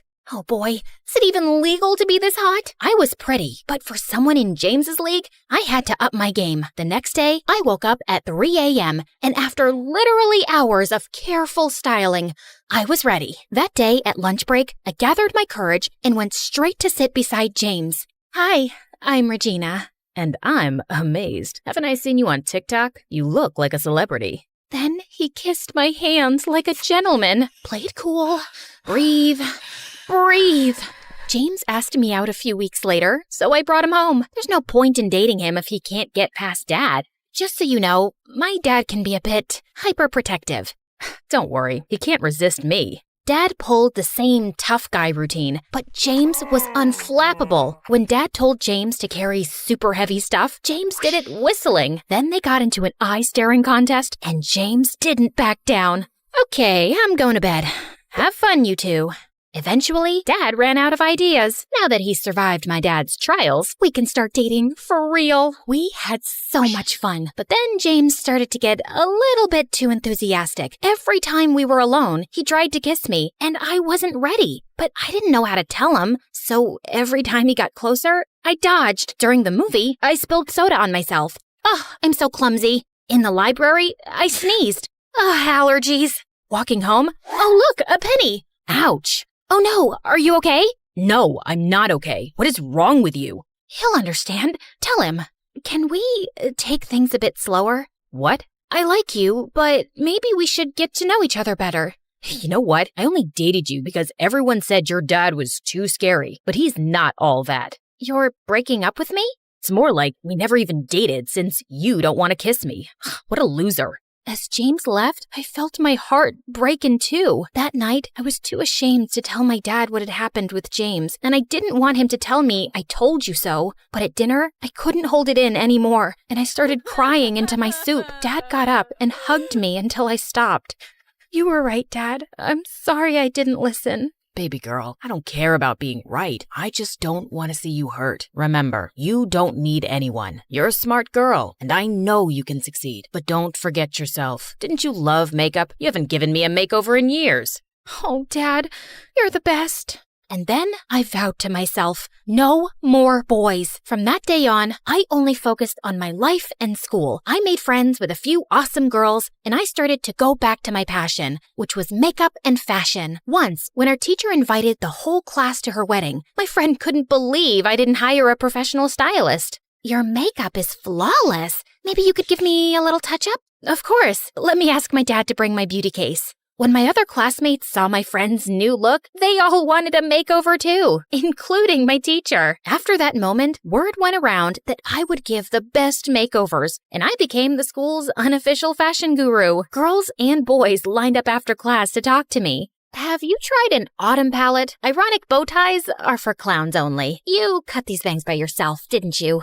I liked how makeup positively affected my friend's self-esteem, and I spent all my pocket money on it. I wielded my brush like a Japanese samurai's sword. But then, one day, a girl came to me with a problem I couldn't solve. "I want to go blonde, but the bleach ruins my hair. Is there an alternative?" After Googling for a day, I realized that the only way to go blonde was to damage the hair. But what if I can find an alternative solution? Imagine how many people I could help. And so I went down the rabbit hole of research. And when I thought I had found a solution, I got permission from my teacher to use the chemistry lab, even though chemistry was the only class I had failed. Okay, hair sample, check. Dye sample, check. Now, if I put this here, and then a drip of that there, OMG, it's on fire. My hair sample is on fire. A boy in the lab came to help me. "Oh, thank you. You saved me. I'm Regina, the girl who has a scary dad. I'm Tyrell, and I'd love to know why you were setting fire to my lab." "Your lab?" "Let's say I'm the resident chemistry nerd." I looked at him. Pimples, thick glasses, bad haircut, and oh my God, are those khaki pants? Gosh, this guy really needs a makeover. But I wasn't in the business of giving unrequested advice, so I told Terrell about my research instead. He gave me suggestions, and I realized that my love for all things beautiful was totally rooted in chemistry. Who knew science could be so glamorous? But no matter how much I wanted to learn, I kept messing up with chemicals. How did you do that? Instead of getting mad, he helped me fix it. In exchange for all his help, I offered to tutor him in English. Spanish was his first language, so he needed it. And I invited him to my house to do homework. Don't worry, Dad, he's just a friend. He's still a boy. Door open at all times. Yeah. Like I could fall for a guy like Terrell. He's not my type. I needed to test all my beauty products, and since Terrell was always around, I convinced him to be my guinea pig. One facial cleanser and haircut at a time, Tyrell turned into a hottie. You can't help yourself from turning frogs into princes, eh? But he's so cute now. No, don't think like that. You said no more boys. The more I tried to stop developing a crush on Tyrell, the more I realized how cool he was. Until he walked into the lab with a gorgeous girl at his side. Oh no, he has a girlfriend? Why does this feel so horrible? Hi? Hey, Regina, this is my older sister, and she's an angel investor for women's startups. I told her about your ideas, and she'd like to invest in them. I was so relieved to hear that she wasn't his girlfriend that it took me a moment to register the rest of the sentence. An investor? You deserve a lot of success. But you helped me out a lot. It's hard to say no to a beautiful and smart girl like you. Tyrell blushed to the tip of his ears, and I couldn't resist. So I kissed him, and he kissed me back. I thought I was just a friend. You can be my friend and my boyfriend. Really? But your dad. I'll talk to him. Tyrell was nothing like the boys I had been with before, and I hoped that he could see it too. But when I explained, he refused. If he really likes you that much, he can wait a few years. No, that's not fair. It doesn't have to be fair. Now, didn't I promise to take you to the mall? If you think you'll mollify me with some shopping, you're mistaken. Dad really seemed determined to make me forget, and he said yes to everything I wanted. But I had other plans. I texted Tyrell to meet us in the garage where we had parked. If I can't convince him by myself, maybe Tyrell will. But when we were in the elevator to get to the car, it suddenly stopped, and the lights went off. I switched on the torch on my phone and pressed all the buttons, but nothing changed. It looks like we'll be stuck here for a bit. Dad didn't reply. He was staring at the floor. Dad? He doesn't look so good. I'm sorry, baby girl. Dark, small spaces bring back bad memories. My chest. I feel like I can't breathe. I looked at my dad, stunned. I always thought he was invincible, but the truth was, he was just human. I pressed the emergency button, but nothing happened. Dad started breathing very fast. He's having a panic attack, and there's no signal in here. Sit down, put your head between your knees, and think about nice things. I miss your mom most of the time. I sat beside my dad and wrapped my arms around him. I miss her too, but we are happy together, and you've been an amazing dad. I'm so proud of you. And I am of you too. I kept talking to my dad until he was a little bit calmer, and then the doors to the elevator opened. It was Tyrell and the firemen, and they were getting us out. My hero! I'm glad you're okay. I got worried when you weren't answering the phone. I realized the elevator was stuck, and I called the emergency service. That was very clever of you. I think your daughter is amazing. I came here to convince you to let me date her, but I know how much she cares about you. And if it's really important, I'll wait for her for a few years. But just maybe, please don't let me wait forever. Dad looked at me, and I could see something changing in his eyes. You have shown me that strength is not always in the muscles. Some old memories brought me to my knees, but you kept your cool and helped me through it. So yeah, I think you're strong enough to take care of yourself. And I like this guy. Oh, thank you, Dad. But if you hurt her, I'll crush you. Like a can. That is very clear, sir. Luckily for me, Dad didn't have to crush anyone because Tyrell was the perfect boyfriend who grew up into a perfect man. With his help, I developed a makeup line that became a global sensation, and Tyrell became my head of research. Knowing I was in good hands, Dad retired early and started traveling the world, challenging himself to explore the darkest caves. And in one of those caves, he met a spry, adventurous widow, whom he married the next year. See, Dad, true love always finds a way.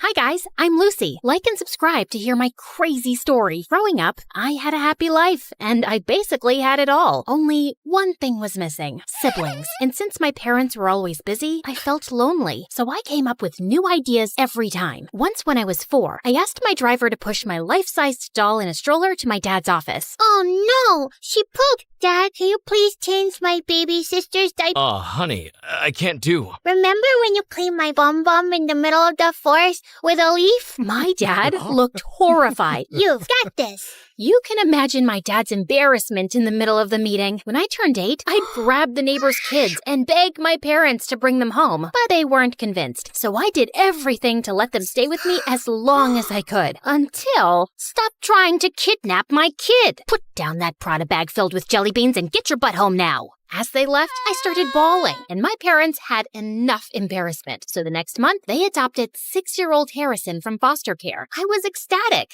Welcome to your new house. Whoa, it's so big. Is it an orphanage? He was so cute, but he didn't play with the toys our parents bought for him. Instead, he picked up the cans from the bin and played with those. He also kept wearing the same clothes until they got worn out. My heart just swelled. So I stepped up and decided everything for him since then. But outside the house, his innocence quickly made him a target for bullies. Like in primary school, this one kid, Finn, kept picking on him. Once, when he made Harrison wipe up his shoes dipped in dog poop, hey, gross! I went full demon mode on this kid and sent him packing. But the teacher caught me giving him a black eye. Lucy Godot Raffaelli, my office now. I was in deep trouble, and I got detention for 3 weeks, and Mom had me doing chores for twice as long. But it was all worth it. Finn never messed with Harrison again. But when Harrison turned 12, he bought ponies for all the pretty girls to get their attention. This one's for you. Her name is Chestnut, and she loves carrot-flavored ice cream. gosh, thank you! As a responsible sister, I'd have to go around to all those girls' houses later to fix the damage. Chestnut's coming back with me. Hey, is that scarf cashmere? Give that to me. Stay away from Harrison, understood? I was genuinely worried that if a girl bats her eyelids at him, he'd buy her Prada bags and skirts from Miu Miu. In high school, the stakes got higher. There were more bullies who'd trick him, but the biggest threat was the hotties trying to charm him. Thankfully, my boyfriend Justin was 100% genuine. He was handsome and the best basketball player. Harrison is totally gonna get his butt whooped. And you're going to follow him around with the baseball bat beating up anyone who tries? I wish, but I have my own stuff going on too. But maybe if you could... Nuh-uh, no way. You can hire someone like Nathan. It's not like you don't have the cash for it. I was kidding, Lucy. I sprinted off looking for Nathan. Oh, meet Nathan, the editor of our school paper. He's your typical dork, but don't underestimate him. This guy knows his work best. I remember in middle school, someone was smearing boogers on all the walls, and it turned out it was our cruelest teacher, Mr. Wobblebottom, and Nathan caught him in the act. Say cheese! So that meant if I wanted the inside scoop on any girls digging their claws into Harrison, he was the guy to ask. But when I went to the school newspaper office to find him, I didn't see him. I saw this muscled blonde guy with a nose piercing. Then I realized that it was Nathan. Wow, talk about a glow up. Puberty did him wonders. If it isn't the Queen Bee, what are you doing here? I wanted you to keep me updated on any girls getting close to Harrison, and I'm willing to pay anything. I slid an envelope bursting with cash across the table. But Nathan just laughed. An info for an info. Tell me more about Justin. Justin? Why? Guys want to be him, girls want to be with him, so you feed me the info on his lifestyle, and I'll help spy on your little brother. Deal? Ugh, I wanted to smack Nathan so bad, but now I'm stuck. Spilling the tea about Justin isn't a big deal, and it might even get him more fans. For the next month, I got the inside track on any girls who had their eyes on Harrison and shut him down early. And all I had to do was listen to Justin a bit more when he started gushing about his new protein powder or whatever. But things got messy when the first article on Justin came out. Gains come my ways. He stopped me at my locker and shoved his phone in my face. Do you know anything about this? Your special no-carb meal plan? In the school paper. How'd they find out about that? I eat my lunch in the gym storeroom just to keep it a secret. Only 2 people know about it. My trainer and you. Don't get so worked up. It's just a diet. Meal plan. This is what determines if you're Olympic level or a local league scrub. You just don't get it. You never did. He stormed off, and before I could say anything, out of nowhere, Nathan peeked from behind. Don't worry about it. I heard something else that's going to blow your mind. He told me that Harrison and this girl, Natalie, have been secretly meeting up after school. And just today, she got a new iPhone. Okay, what's the big deal? Nathan said Natalie was on a scholarship, and there was no way she could afford the latest iPhone. That leech! This would be a huge scoop if we can prove that she's using Harrison for his money. Oh, she definitely is. And since you're Harrison's sister, I thought you could get in close and help me expose Natalie. Deal. The first step was to figure out just what Natalie had been scamming my brother out of. Nathan got Natalie's locker code, so I snuck into the locker room during my free period and took a look inside. Books, gym clothes, stationery, nothing I could pin on her. On the back of the locker door was a picture of her and Harrison with a big love heart drawn around it. Blech. And then, what really stood out was a folder called Operation Moolah. Bang! Just then, the door slammed shut in my face. It was Natalie. Find anything you like, thief? Funny you say that, when you're the one who's been eyeing up my brother's wallet. Oh yeah? And what did I take from him? And then, as I looked at her hand on the locker door, I saw Natalie was wearing a glittering diamond ring. Ah! Get off me! How'd you get this then? Dumpster diving? The crowd started murmuring, and I waited to see Natalie crumble, but she didn't. She looked more confident than ever. Harrison did give it to me as a promise ring. He gave this to me because he wants to go steady from now on. And before I could react, a couple of girls squealed, running out of the crowd to cheer for Natalie. Ugh. I went back to Nathan to tell him what happened. Not gonna lie, this is still great stuff for me. Not helping, Nathan. I need a new way to expose Natalie. Just then, he pulled out a drawer filled with cables, microphones, and cameras. How do you have all these? My friends lent it to me in exchange for information. So This was how he got his info for the gossip column. Over the next week, we tried to follow Natalie wherever possible, but she wouldn't let us get close at all. Until one day, we saw her and her friends go to a primary school's playground. We brought a long-distance microphone with us. He helped me with setting it up.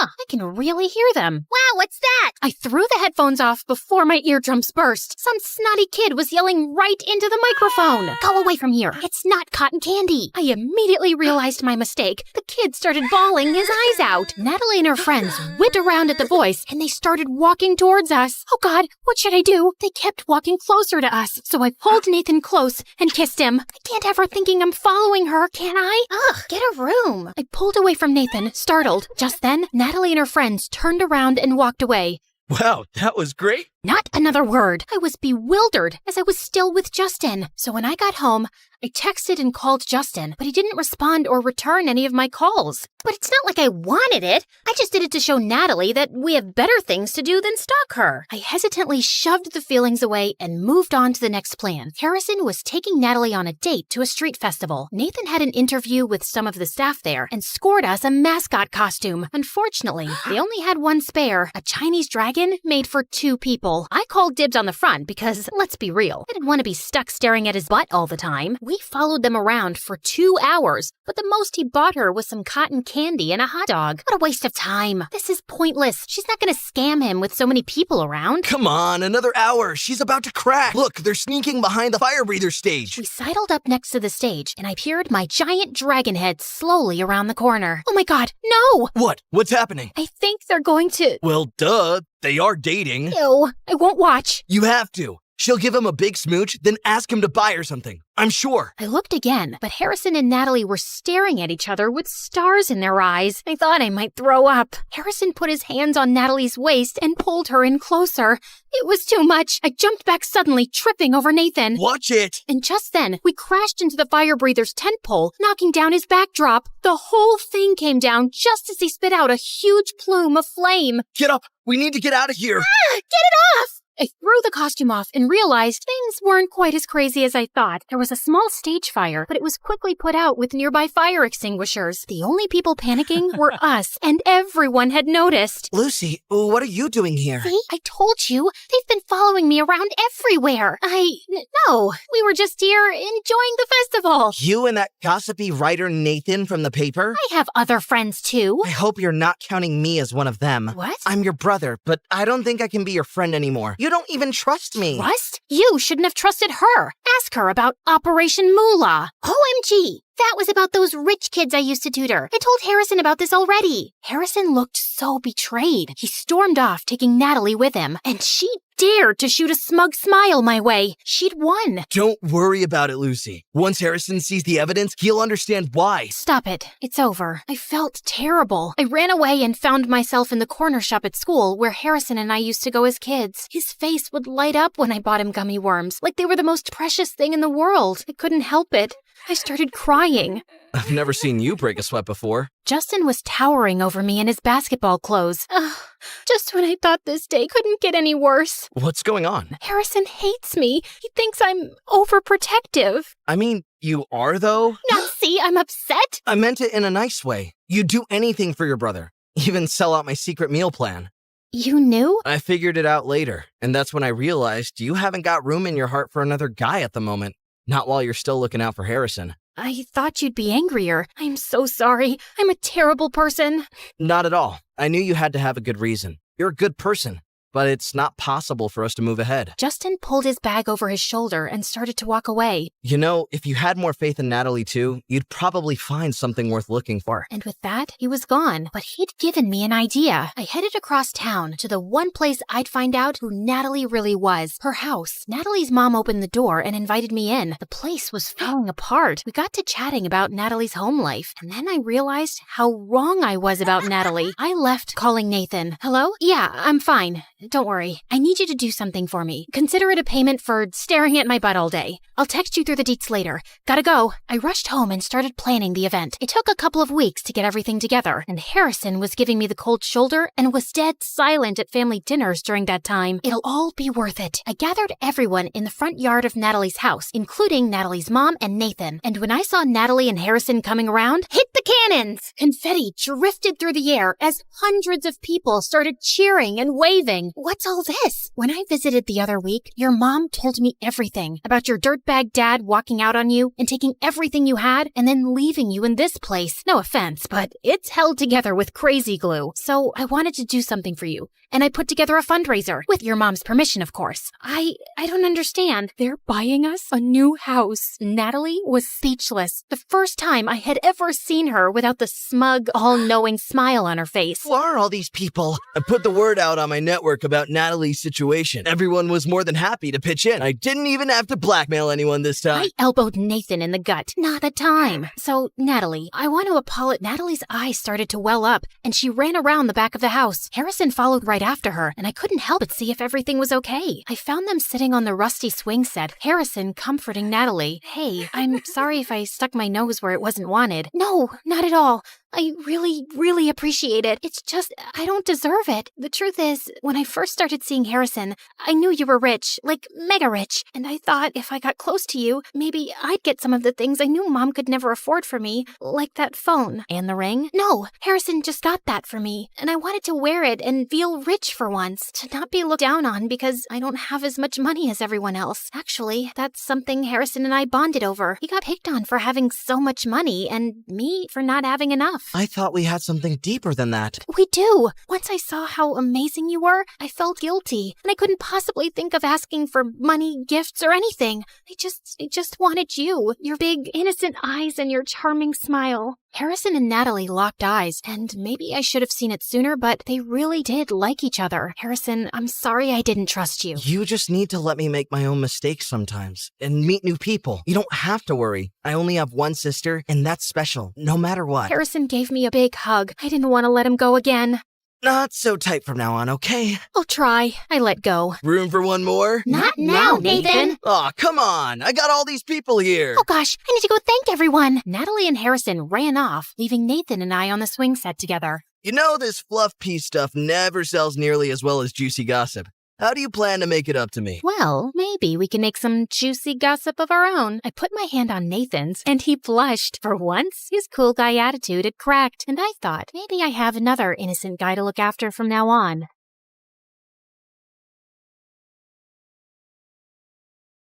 People call me the Queen of Entertainment, a famous pop icon, a musical superstar.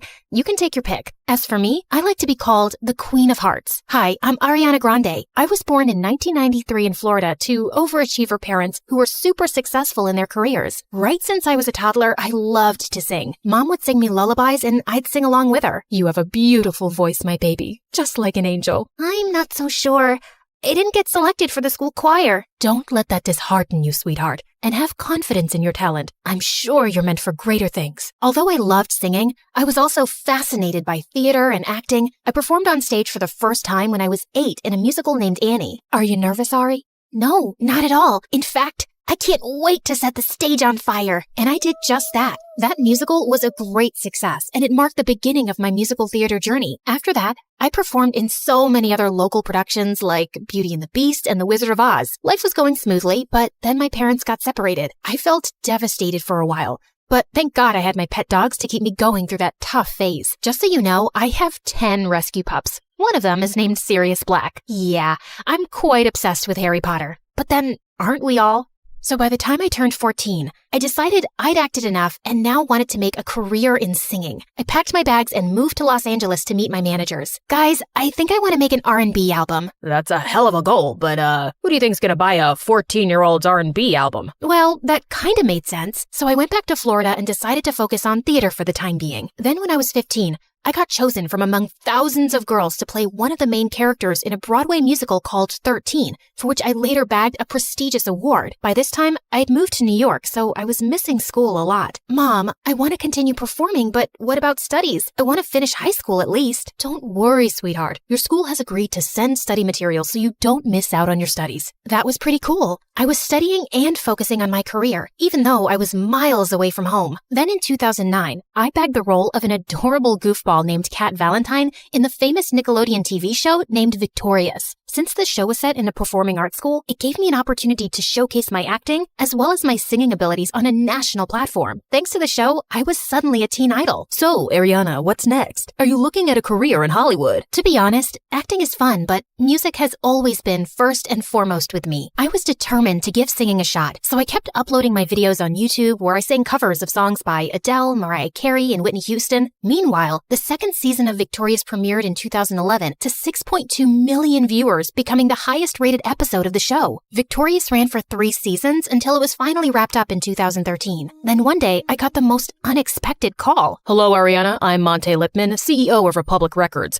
I saw your YouTube videos and I want to sign you up for the label. Are you interested? Yeah, of course. I'd love that. I put down my phone and did a little happy dance. My music career was finally taking off. The next 3 years, I focused completely on my vocals and singing and collaborated with many contemporary artists. The result was my first album, Yours Truly, that debuted at #1 on the US Billboard 200 albums chart, and it sold 138,000 copies in its first week. After that, there was no looking back for me. Today, I've sold over 85 million records worldwide, broke 27 Guinness World Records as a singer, bagged 2 Grammys, and was listed among the 100 most influential persons in the world by Time magazine. So friends, I hope my story inspires you to never give up on your dreams, since miracles do happen.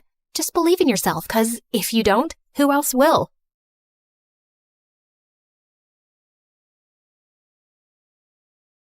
Hi, my name is Rose. When I was 10, I found out that the woman I called Mom was actually my aunt. My biological mother had given me to her as an act of charity, since my aunt couldn't have children and my mom already had 3. Ever since then, I haven't stopped wondering, was I an act of kindness or just an act of neglect? People always said I had a unique look, olive skin, this odd shade of green eyes. I started wearing glasses at 6, so maybe that ruined the effect. Doesn't matter. Let me just tell you up front. My life wasn't some wild adventure. Just me, drifting through school with a weirdly decent sense of humor, and a family situation no one could explain in one sentence. Now, my dad, God bless his midlife crisis, decided he wanted to be the next Steve Irwin. Not in a cute, let's volunteer at the zoo kind of way, but full-blown obsessed. Animal documentaries, snake facts at dinner, backyard traps to train my instincts. By the time I was 7, I could name more venomous reptiles than I could types of candy, which, honestly, explains a lot. So when Christmas rolled around, I didn't ask for Barbies or ponies or whatever other kids were crying about. I had one very specific, very non-negotiable wish. A snake. A real one. A snake? Absolutely not. But not just any snake. He's educational. So is watching a nature show. Why don't you print out a picture and hang it on your wall? His name is Venno. I already made a tank out of the rice cooker box. I'm not feeding it, I'm not touching it. And if it escapes, you're sleeping outside. I was that weird kid in school, obsessed with snakes, reptiles, and obscure animal facts. So no, I didn't have many friends. And honestly, I was fine with that. Apparently, not everyone else was. So, as you both know, Rose is different, and I think we should work together to help her make some friends. Well, you're saying it like there's something wrong with my daughter. Maybe all her classmates are just weird and stupid, and she doesn't want to be their friend. Honey. Mrs. McGill, I understand your frustration, but your daughter brought a snake to school, and she threw it at another student. Do you understand how dangerous that is? She threw it at Jessica, the little bully brat you should have suspended years ago? But no, let's go after the quiet, weird kid who minds her business and likes snakes. Look, I get what you're saying. I do. But this is our daughter. She'll stay like this until she grows out of it, hopefully. So please, don't call us in for these Dr. Phil meetings again. Come on, honey. That night, I did the only logical thing a lonely, misunderstood 11-year-old could do. I sneaked out to get a tattoo of Venno. But the guy at the shop called my parents before the needle even touched my skin. And yes, I got an earful the entire way home. Things stayed the same until I turned 17. And then everything changed. I stumbled across this online ad for something called the Reptile Lovers Retreat. It was this once-a-year, deep in the jungle kind of event, a snake nerd paradise where people from all over the world camped out and swapped stories about their pet snakes and lizards. Next thing I knew, I was on a private jet for the first time in my life. Turns out, the whole retreat was organized by Matthew, a teenage billionaire with a thing for snakes, drama, and 5-star everything. He was the kind of guy who could throw a party midair like it was just another Saturday, and somehow make everyone feel like they belonged there. Nice tattoo. Thanks, bro. Got it last week. Finally. Been trying to get it for years. You look familiar. Have we met before? Oh, come on. Are guys still using that line? Is that, still a thing? What? You've been eyeing me since the party started. Well, yeah. You looked familiar. Haha, see? Classic move. Old but gold. Babe, what's so funny? Jessica? What the heck are you doing here? Existing. I'm here on a trip with my boyfriend. I'm not some weirdo snake girl who flies across the world just to hang out with reptiles. Take it easy, babe. Anyway, nice to meet you. Sir. Roser? She means loser. But yeah, that's me. I barely had time to process what was happening before the world tilted sideways. Literally. We were falling fast. Then crash. Everything went black. Where am I? The world around me was buzzing, but somehow we all survived. We were bruised, shaken, and freaked out for sure, but no one was seriously hurt. Just a lot of stunned faces and a growing sense that we were officially in the middle of nowhere. My vision was a blur without my glasses, but I tried to keep my head in the game. Come on! Where's the signal? I don't think there's any service out here. What do you mean no service, you stupid losers? How are we supposed to? All right. First things first. We need water. I'll look for a stream or anything nearby. Just stay here, don't panic, and for the love of snakes, don't wander off. We need to keep track of everyone and conserve energy until we know what we're dealing with. I'll come with you. Babe, it's so humid out here. You mean dangerous, yeah? Fine. I'll come with you. No way I'm letting you wander off alone with that ogre. I rolled my eyes, and the three of us started walking. My eyes started itching, and Matthew told me they looked red. For hours, Jessica kept making snide comments whenever she could squeeze them in, but I was too focused to give her the reaction she wanted. It's so humid. I swear I just felt a bug crawl into my shoe. Welcome to the wilderness, babe. Why are you even on this trip, Matthew? You look like someone who's never even been outside a spa. Excuse you? I'm very outdoorsy. My family made me do survival camps every summer. Learn grit. Apparently being born rich means you have to earn your personality. Hey, Rose, remember in 5th grade when you brought that snake to school? You were running to the bathroom and it got out of your bag and you turned around to grab it, then peed your pants? I'm sure that didn't happen. Come on, Jess. Yes, it did. I remember because it was my 12th birthday that day. Wait, why were you 12 in 5th grade? Were you held back? I saw your passport. You're older than us. She wasn't held back. Some people just start school later than others. Why are you defending her? Because she's a helpless little weirdo who will jump at any chance to be my friend. And fine, yes, I was held back. There, I said it. What now? You gonna break up with me? No, babe, I was just... Save it. I'd rather walk alone and get eaten by a wolf than spend another second with you and that snake perv.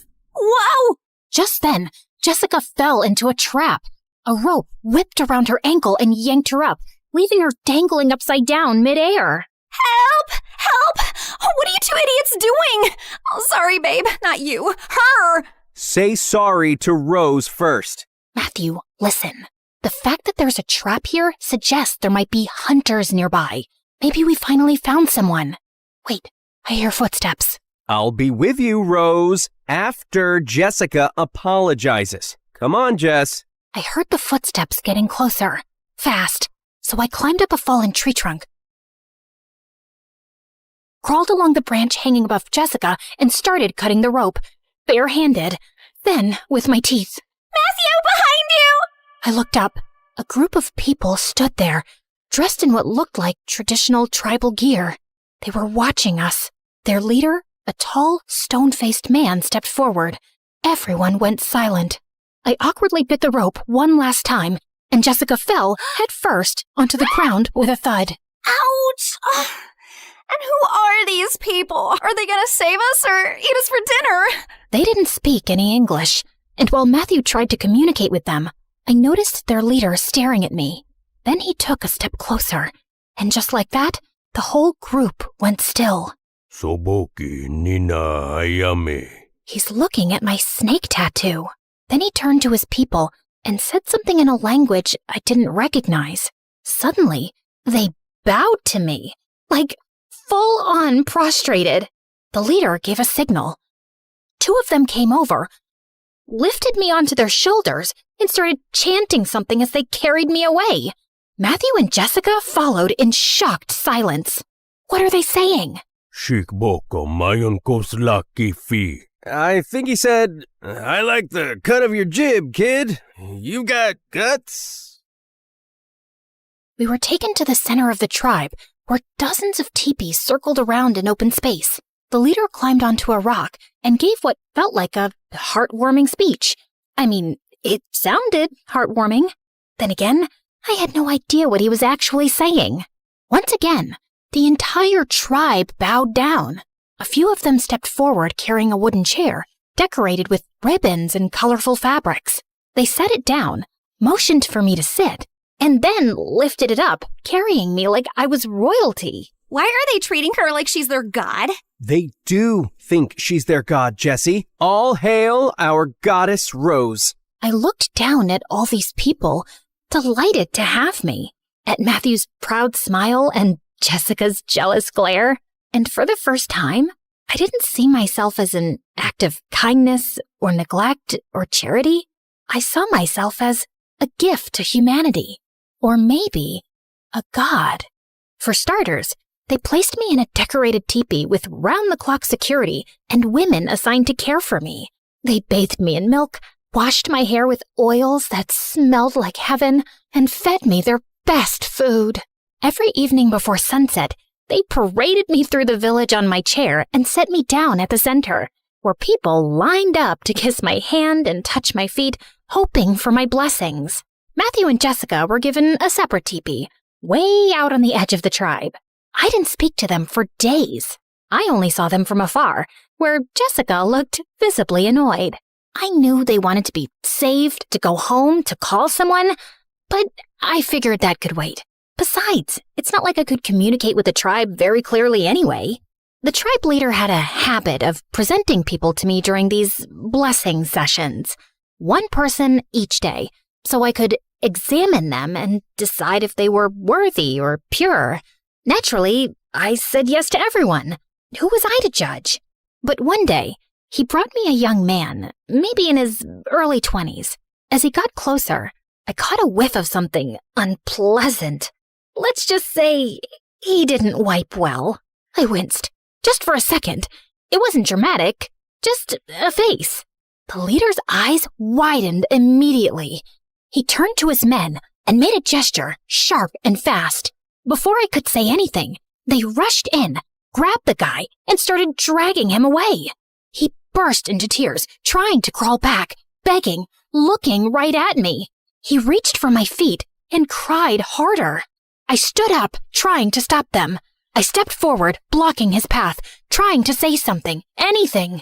But the leader suddenly turned toward me and placed his hand on my shoulder.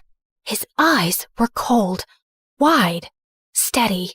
I froze and just stood there, watching them drag the crying men out of the clearing. And there was nothing I could do. For the next few days, I pretended to be sick so I wouldn't have to leave my bed. I just wanted to avoid those blessing sessions altogether. There was this girl, Huna. I eventually learned her name. She was assigned to be my personal assistant, but really, she was more like a babysitter. She barely left my side, day and night. Over time, I managed to learn a few words from her and teach her a few English ones too. Of course, I had to keep up the I'm sick act the whole time. You've been staring at the necklace for a while now, Huna. Do you like it? I wish I could give it to you. It's from my mom. My biological mom, actually. She gave it to me when I was 6, and even though I was too young to understand it back then, I remember thinking it was strange that my aunt would give me something so expensive. Oh, sorry, that's confusing. She was my aunt back then. When I turned 10, I found out she was actually my biological mother. She'd given me to her sister, my aunt, because she was poor and already had 3 kids, and her sister couldn't have any. I was angry and confused that day, but somehow I ended up pulling this necklace out of the drawer and putting it on. And ever since then, I haven't taken it off. Huna didn't respond. She just kept staring at the necklace. Sorry, girl, I can't give you this one. But here, take this bracelet. It's from Target, but it's cute. I'll give you the other bracelet if you like and subscribe and interact with this video so more people can see it and I become more famous. Huna gave me a side eye, but took the bracelet anyway. Just then, the leader barged in. He looked furious. Without saying a word, he grabbed Huna and pulled her to her feet. He started scolding her and pointing at me. My guess was that he figured out I was faking being sick and that Huna was covering for me. He tried to drag her out. I panicked. I didn't want her to get in trouble, especially not for me. I jumped up to stop him. The moment he saw me on my feet, his eyes widened. He shouted even louder at Huna. And I don't know what came over me, but I slapped him. He froze, stunned. For a few seconds, no one moved. Then he just turned around and walked out. Huna, I'll give you the necklace, but you've got to help me with something. Eventually, I managed to explain, at least partly, that I needed her to sneak Matthew and Jessica over to me. She looked hesitant, but after I gave her the necklace and pleaded for what felt like hours, she finally reluctantly agreed. That night, just before dawn, she stuffed them into the giant bags they usually use to carry firewood and placed the cart near my teepee's entrance. Matthew and Jessica snuck in quietly. You better get us out of here before I kick your butt, you little miserable smackhead.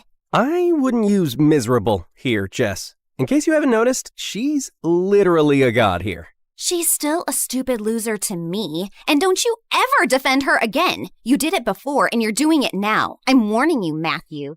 What are you gonna do, Jessica? We're stuck in the middle of some weird cult tribe, and this is what you're focused on? Belittling Rose? What has she ever actually done to you? It's okay, Matthew.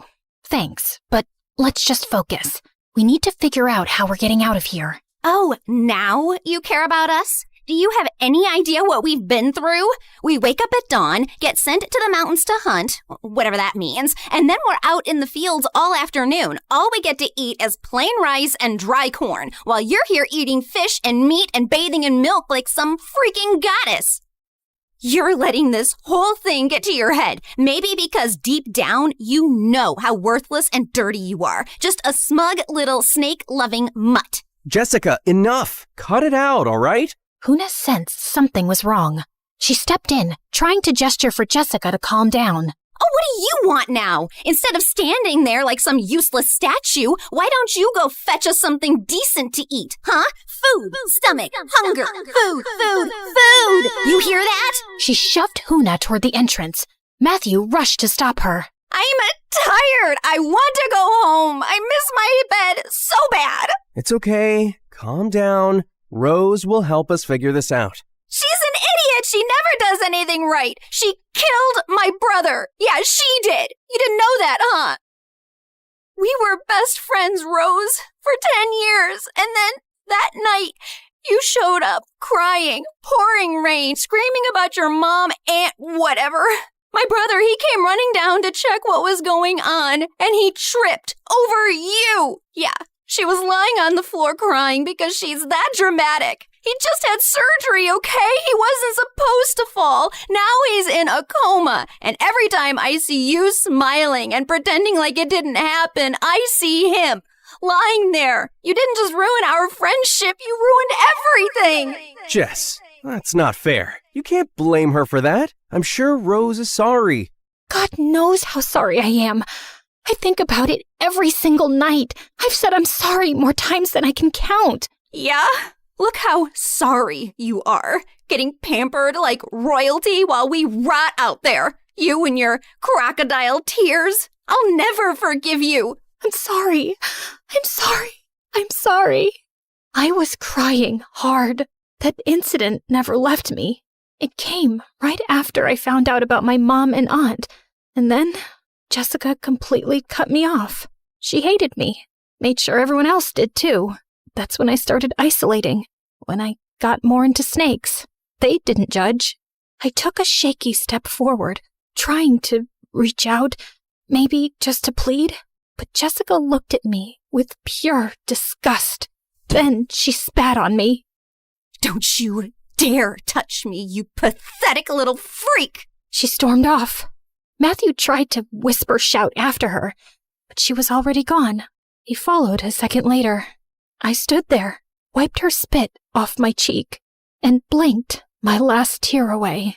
The next day, during the blessing ceremony, the leader brought forward a few villagers like usual, but I didn't even look at them. I shook my head. He stopped, looking confused. I scanned the crowd. Then slowly, I raised my hand and pointed at Jessica. The crowd turned to look at her. Jessica didn't move. Her eyes locked on mine, wide and panicked. Her face went pale. You wouldn't dare, Rose. The leader ordered his men to bring her forward. She didn't resist. She walked with them, calm, composed, almost proud. When she got closer, she looked straight into my eyes, cold, like she was daring me. What are you going to do, Rose? So now I'm just Rose, not a pathetic loser anymore? She didn't say a word, just stared. But her eyes were saying, do the right thing. I looked at the leader and gave the signal to take her away. No, please, stop! Rose, tell them to stop! He tried to run toward us, but a few of the men held him back as Jessica walked away silently, without a fight, never once looking back. That night, I sat in my teepee with the worst headache of my life. My eyes were burning. I'd already kicked Tuna out because I needed a break. Some rest without someone hovering around me like I was prey. Just then, Huna tiptoed back in, dragging Matthew by the ear. Oh, Bucky enemy! Shokomuhene! Matthew, why were you outside walking around my teepee? Do you know how dangerous that is? Good evening, Rose. Couldn't have a bad one if I tried. I needed to talk to you, and I didn't know how. Ow! Seriously, tell her to let go of my ear. If you're here to talk about Jessica, save it. She got what she deserved. I've been silent enough. I get your pain, I really do, but she's been through a lot too. I mean, I wanted to break up with her, but ow! What is her hand made of, metal? It's okay, Huna. You can let go of his ear now. I was gonna break up with her before the trip, but her dad asked me to wait. He's a friend of my dad's. Said she wasn't doing well, that this trip might help. Her therapist thought nature would fix things, I guess. She's all he's got. I just wanted to get her back safe. All of us. Boo and who? Come on, Rose, show empathy. Her going through stuff doesn't mean everyone else has to suffer for it. Her therapist should have taught her not to be a jerk, not to go out and connect with the trees. Now, if you don't mind, it's time for my nap. Huna pushed him toward the exit. Wait, Huna, right? Here, I picked this flower for you. Thought it looked cool. I've never seen anything like it. Huna clutched her chest, visibly touched, then promptly threw the flower away. Shokuri! It's poisonous, you idiot. Now get out. Huna gave him one last glare and dragged him out. That night, we had one of the biggest ceremonies yet. A celebration marking the night of arrival. A sacred tradition passed through generations, where they believed a god would descend from the sky to guide them. Apparently, I was that god. At one point, I noticed a kid staring at me with hatred. It was the first time I'd seen that kind of look directed at me here. Huna caught the tension. From what I could gather, the man they dragged away during the last blessing was his father. I was so tired of people blaming me for things that were completely out of my control. I mean, I was sorry it happened, but it wasn't my fault. Not really. So I stuck my tongue out at the kid. He hid behind his mom. A few moments later, the men came to carry my chair for some ritual. They lifted me high into the center of the gathering. Some people cheered, others bowed, and as I sat above them all, I felt it. No matter what I did, they would keep worshiping me. Even that boy from earlier had been pushed forward by his mom to join the celebration. Funny how I was someone's discarded kid. Now I'm someone's god. I still don't know which one hurts more. The boy stared straight at me. Then he pointed behind him. I followed the direction he pointed, half expecting nothing. But then, completely unrelated, I saw a glow. The glow was faint at first, but it quickly grew into visible flames, rising higher and spreading fast through the dark. I raised my hand and pointed, and the music slowly faded as people turned to look. Then came the gasps, and the shouting followed soon after. Panic broke out, and someone rushed to carry me away to safety. The next morning, smoke still hung in the air. Half the village was reduced to skeletons of ash and cinder. And yet, no one cried. Instead, they moved with an eerie calm, lining up in silence, carrying the last of their grain, jewelry, hand-carved trinkets, all for me, for their goddess. Children clutched burned dolls. Old women limped barefoot across blackened earth, as if none of it mattered. As long as I was safe, they would have done anything I asked. Anything. And for a second, I didn't hate that. That scared me more than the fire. How can I be a goddess if I can't even help them? I'm just an idiot, like Jessica always says. I attract chaos everywhere I go. The leader had dragged me away the moment he saw the flames. While others burned, he made sure I was untouched and adored. Now he stood beside me, perfectly clean, arms folded, like nothing had happened.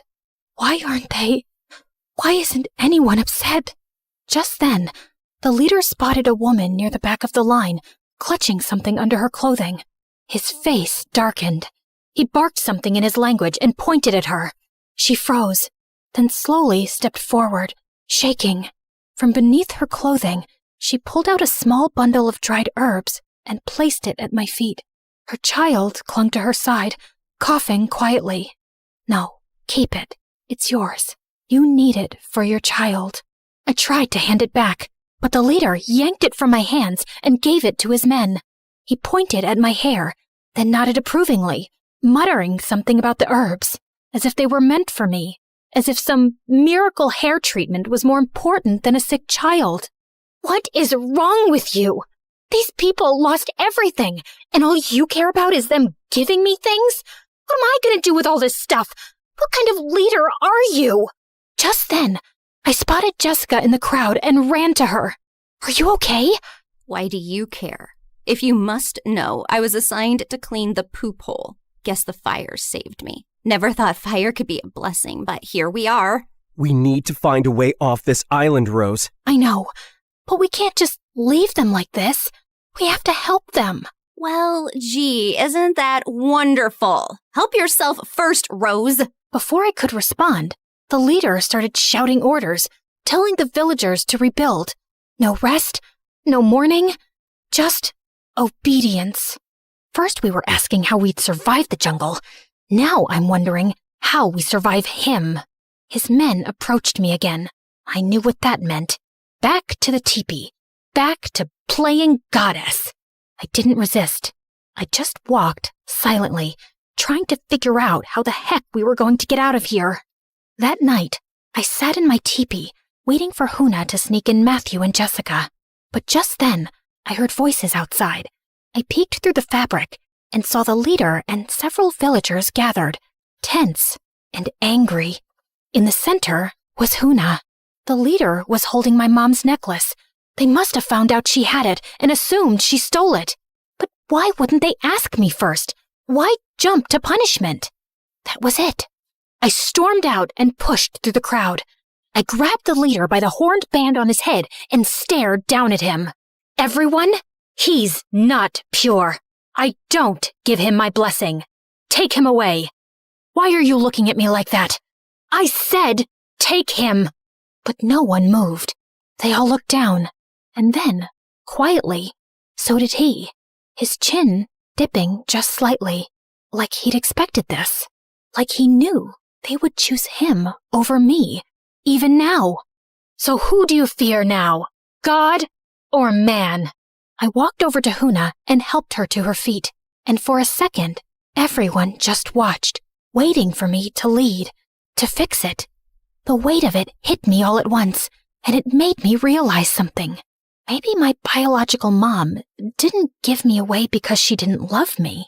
Maybe she was just overwhelmed, trying to survive with more than she could carry.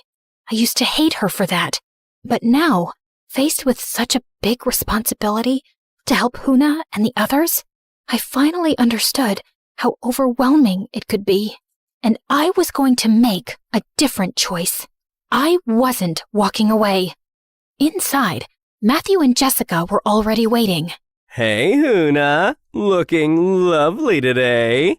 Anyway, Rose, we found a boat on the shore. It looks solid, newly built. Since everyone's busy rebuilding the village, we figured we could take it. Tonight. Get ready. And leave everyone? With that jerk still in charge? You didn't seem to mind when he was pampering you. Yeah, and you're really making it hard for me to regret punishing you. She rolled her eyes. Anyway, you guys can go. Try to get help. Sounds like I'm the only one who can stop that man from hurting more people. I'm their god, remember? I'm safe. Just then, Huna reached over and squeezed my hand. Father, leader. Wait, he's your father? Wow, this man just keeps giving. Huna gestured for us to wait and slipped outside. 5 minutes later, she returned with folded clothes, disguises. We changed quickly and followed her out. We walked through the woods in silence for about 20 minutes. Remind me again, why are we following this primitive girl deep into the jungle? What if she's leading us to be sacrificed? Let's go back, guys. I mean, this place is messed up enough, even for you, Rose. They think I'm something sacred, like a spirit their ancestors waited for. The tattoo, the crash, the timing, it all fits some old legend, I guess. Yeah, plus those weird red-green eyes and your olive skin. I mean, you're also like goddess-level beautiful. Whoa, look at that! We had arrived. In front of us was a hidden stash. Crates of food, piles of fruit, and even gold. Not a few coins, but full chunks and trinkets. All hoarded by the leader, probably taken from the people or gathered during raids. I wasn't even sure if he knew what gold was, or just kept it because it looked shiny. We need to leave tonight. If we make it to the mainland, maybe we can bring help, especially if we tell them about this. Smart thinking showing us this spot, Huna. Huna blushed, smiling shyly. Jessica rolled her eyes and ran toward the pile, stuffing gold into her pockets. If I'm gonna die in the ocean, I might as well die rich. I'm staying. I'll help these people. Or die trying. Just then, I spotted something. Movement. A snake slithering behind Jessica. I lunged, grabbed it, and flung it into the woods. It was right behind you. Are you okay? Yeah, I'm okay. Thanks, Rose. I gave her a small, tired nod. Come on, let's move. We've got some escaping to do. Why are you so excited about this? You do realize it's not one of your yacht trips, right? Yeah, and I was sent to jungle camps before I even learned how to shave. My dad called it character building. Character and mosquito bites. We get it. You're rich but humble. Very Disney Prince of you. The three of us laughed, and we kept walking toward the shore. Are you guys sure about this? More than ever. And I want to say something. I think I'm sorry for blaming you all these years. Look at me now, facing death and holding on to the thing that kept me bitter. Great speech. Now let's move on, babe. Don't babe me. I know you've been planning to leave me since forever. Just waited because you felt sorry for me. Pray I don't kill you on the way. Or maybe I will. Therapy is all about release, right? Hey, Huna, take care, all right? And then, to everyone's surprise, Huna hugged him. What was that? Seriously, what was that? What can I say? Everyone loves me, tribal or not. The next morning, I didn't wait for anyone to carry me out. I stepped out of my teepee on my own, hair tied up, eyes tired, but clear. The sky was still gray with ash, but the smell of smoke had dulled overnight. All around me, people were back to working, repairing what they could with what little they had. They didn't look up when I passed. No one bowed.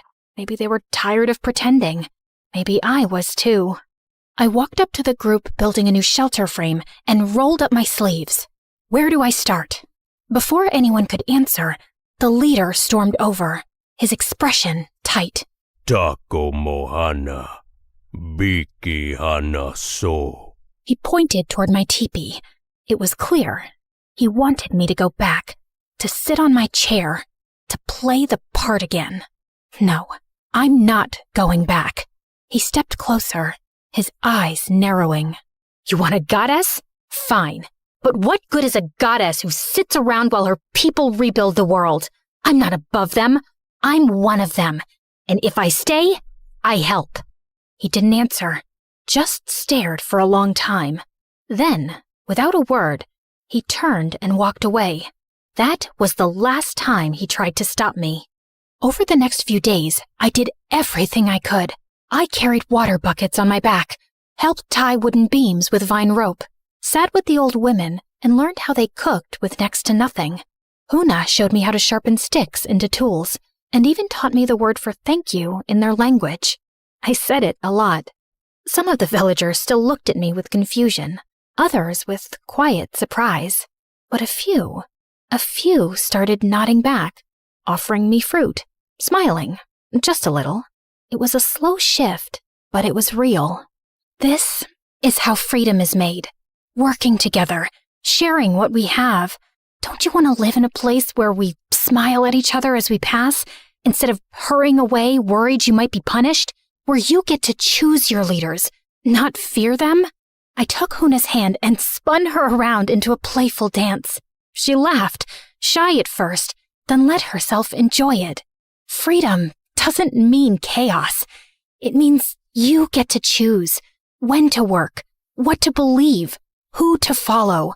You don't have to give your food or your herbs or your memories to a god just to feel safe. You're already worthy. You're already free. You just forgot how to be. And then, on the 5th morning, I heard the sound. A low hum at first, then louder, unmistakable. A helicopter. I dropped the woven basket I was holding and ran. Others followed behind me, some hopeful, some scared.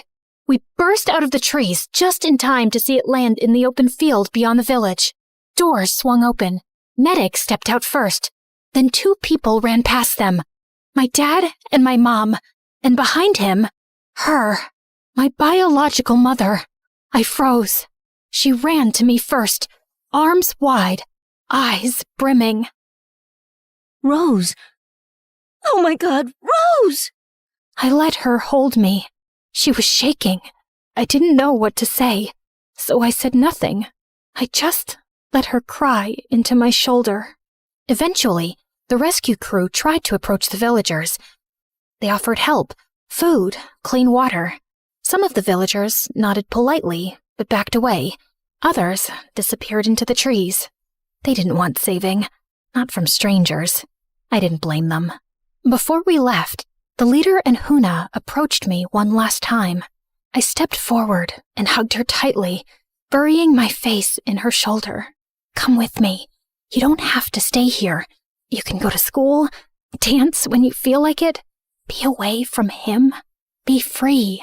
But she gently pulled away and gave me a small, sad smile before stepping back beside her father.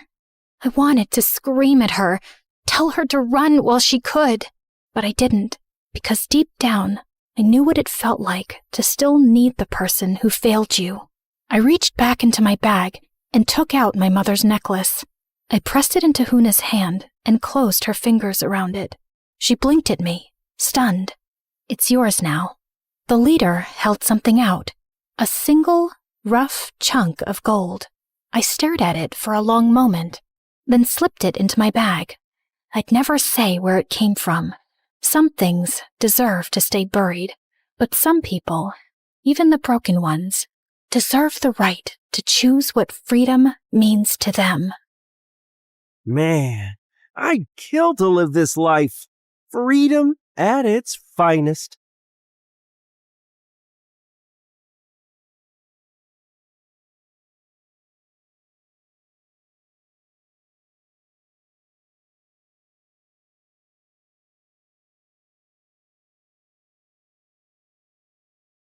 Hi, I'm Hope from Honolulu. Please like and subscribe to 4Eve. My parents always said I was born beautiful. I received so many compliments and modeling offers for baby products that they launched my modeling career when I was just 3.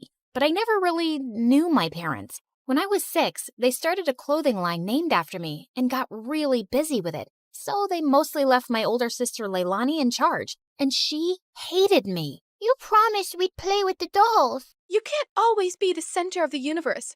I have to take this call. Fashion Kids magazine wants you again. She'd always lie and say we'd do one thing, but we'd do another thing instead, and I'd suffer. You said after my fashion show, we'd go home.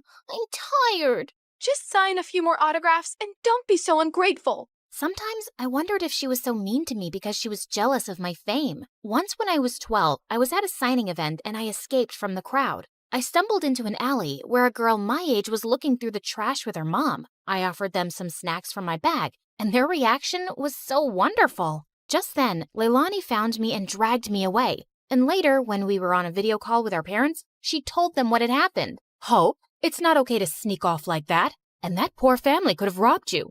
Or taken a lock of your hair to sell on eBay. No, they were nice, and I liked helping them. Nonsense. You're too busy and famous to be doing anything else. Anyway, we heard your sister booked you on a morning show for the launch of your new toy line. Little Hope dolls. They're gonna sell like hotcakes. Sometimes it felt like my parents just used me for money. In fact, I felt people were friends with me for the same selfish reasons. But I never gave up on the idea of using my wealth for good.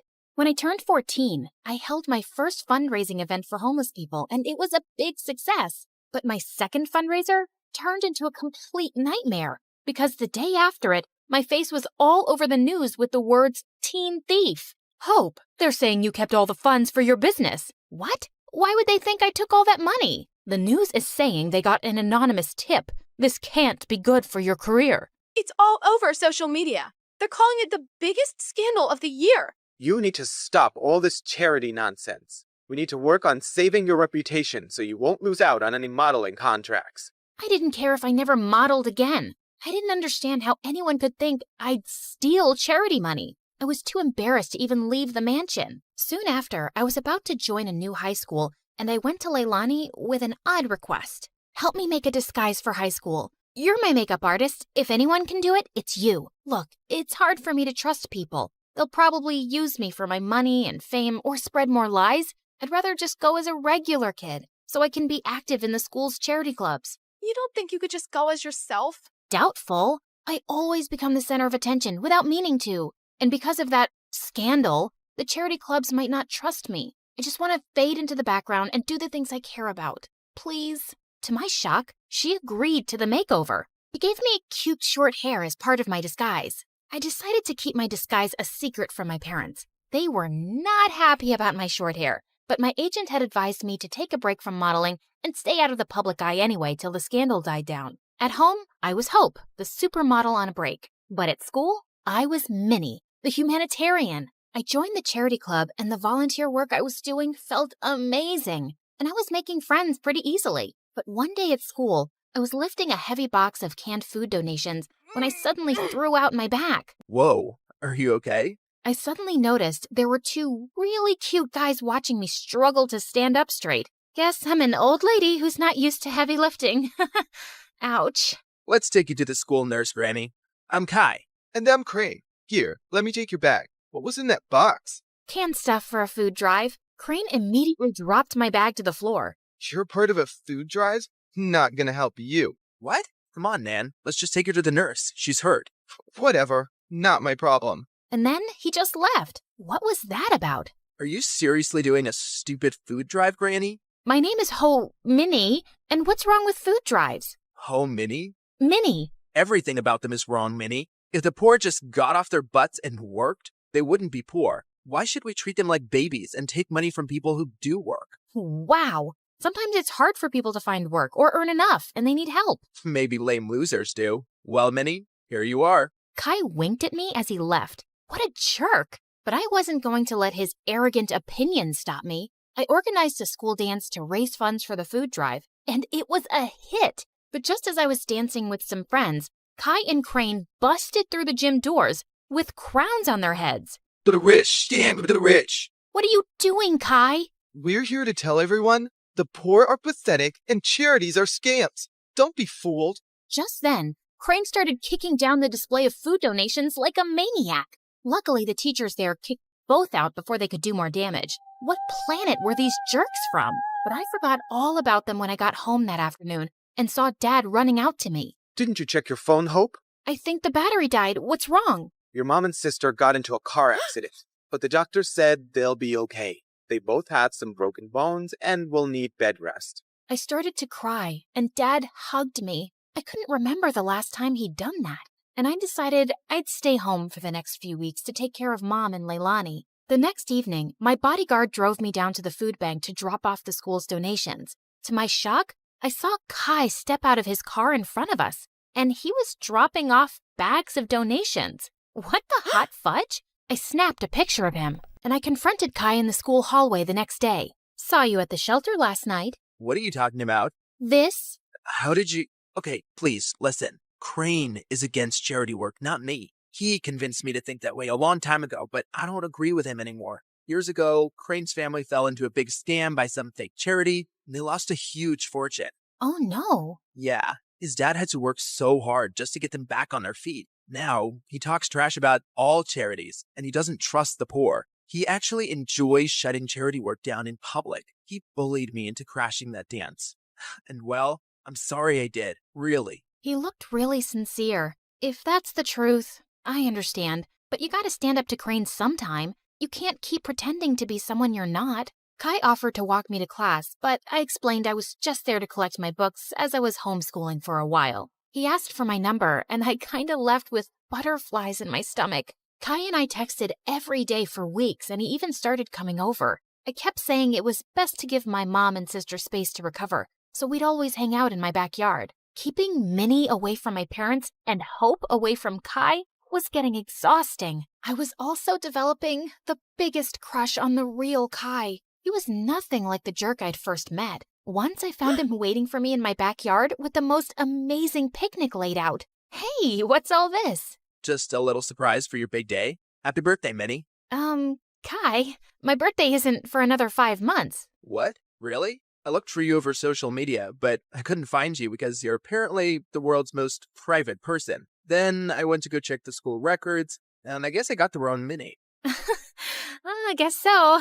But thanks anyway. It's the nicest thing anyone's ever done for me. Just as I sat down, Kai opened a bottle of soda, and the cork went flying straight into my eye. Oh my god. I am so sorry, Minnie. Wait, stop rubbing your eye and let me see. He lifted my chin gently as he looked deep into my eyes. Your eyes.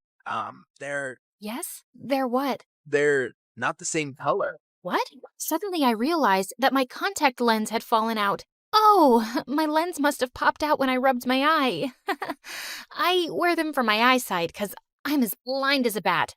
I see. But why would you wear those green lenses and hide your lovely blue eyes? His face was so close, and I didn't have an answer to his question, so I just kissed him. He looked really surprised, but then he kissed me back, and it felt wonderful. Soon after, Kai and I hosted a fundraising car wash for a soup kitchen, but suddenly a car honked at us angrily. Well, what do we have here? Crane, listen, buddy. I know how you feel about this stuff, but I'm asking you to back off.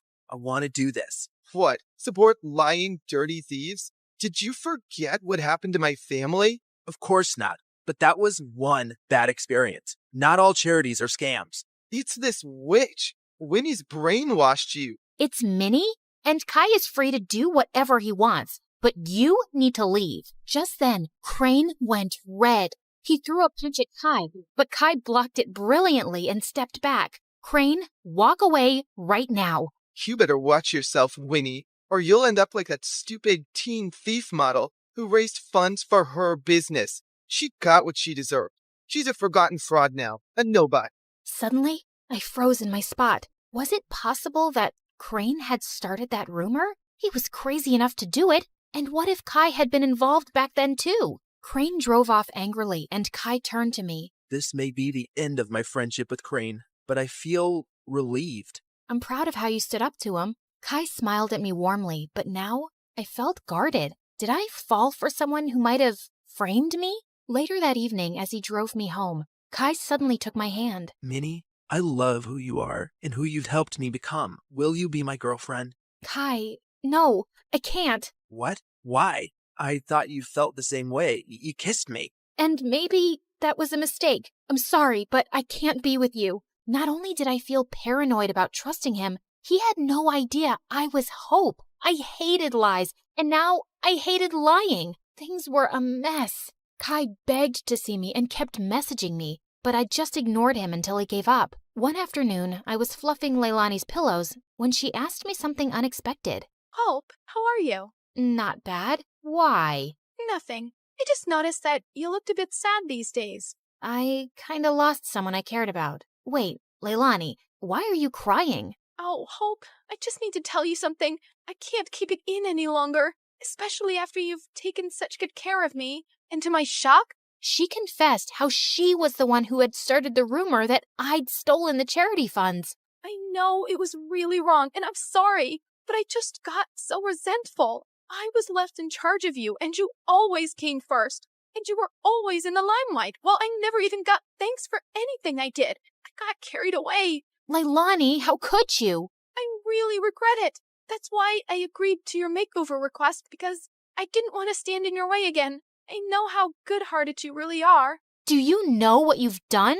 I immediately thought of Kai, this great guy, and how I'd shut him out. I wanted to slap Leilani, but I just stormed off angrily. I told Mom what Leilani had done and said I couldn't stand to be around her right now. To my shock, Mom agreed that I should take a break from her. We arranged for me to stay at my bodyguard's house, and I found out that he lived close to Kai. On my first night there, I walked over to Kai's place. I needed to fix things between us, but his butler informed me that he'd gone to Tokyo for 2 weeks or longer. My heart sank. For 3 days, I texted and called Kai, but he never answered. I knew he was avoiding me, and I deserved it, but I wasn't giving up. I called Mom and explained everything about Kai to her, and she actually listened. Tokyo might be a nicer break for you. OMG, Mom, you'd let me go? Yes, sweetheart. Ever since the accident, your dad and I have been thinking how hard we've pushed you and your sister. We just wanted you girls to know success early on, but we've realized there are more important things than success and money, like happiness and family. You've been amazing during our recovery, honey, and you really deserve to go. Thanks, Mom. I love you. And the next day, I was on a flight to Tokyo with my bodyguard and checked into the same hotel as Kai. Just as I stepped onto the elevator, I was shocked to see Kai inside. He looked awkwardly at me. Hi, can I help you with something? I suddenly realized he couldn't recognize me without my disguise. Kai, you're the reason I'm here. I came to tell you the truth. I'm Minnie. Minnie? Minnie from Honolulu? Yes, except my real name is Hope. What? I told him everything. My trust issues and my disguise and what my sister did, how awful I felt for abandoning him, and how I tried calling him. I'm using a different phone here, and I understand why you wanted to hide yourself, Hope. I've missed you. Do you think we could give us another chance? You flew all the way here to make things right? I'd be a jerk if I say no. But could you do just one thing? Give your sister another chance. Come on, charity starts at home. I will. I promise.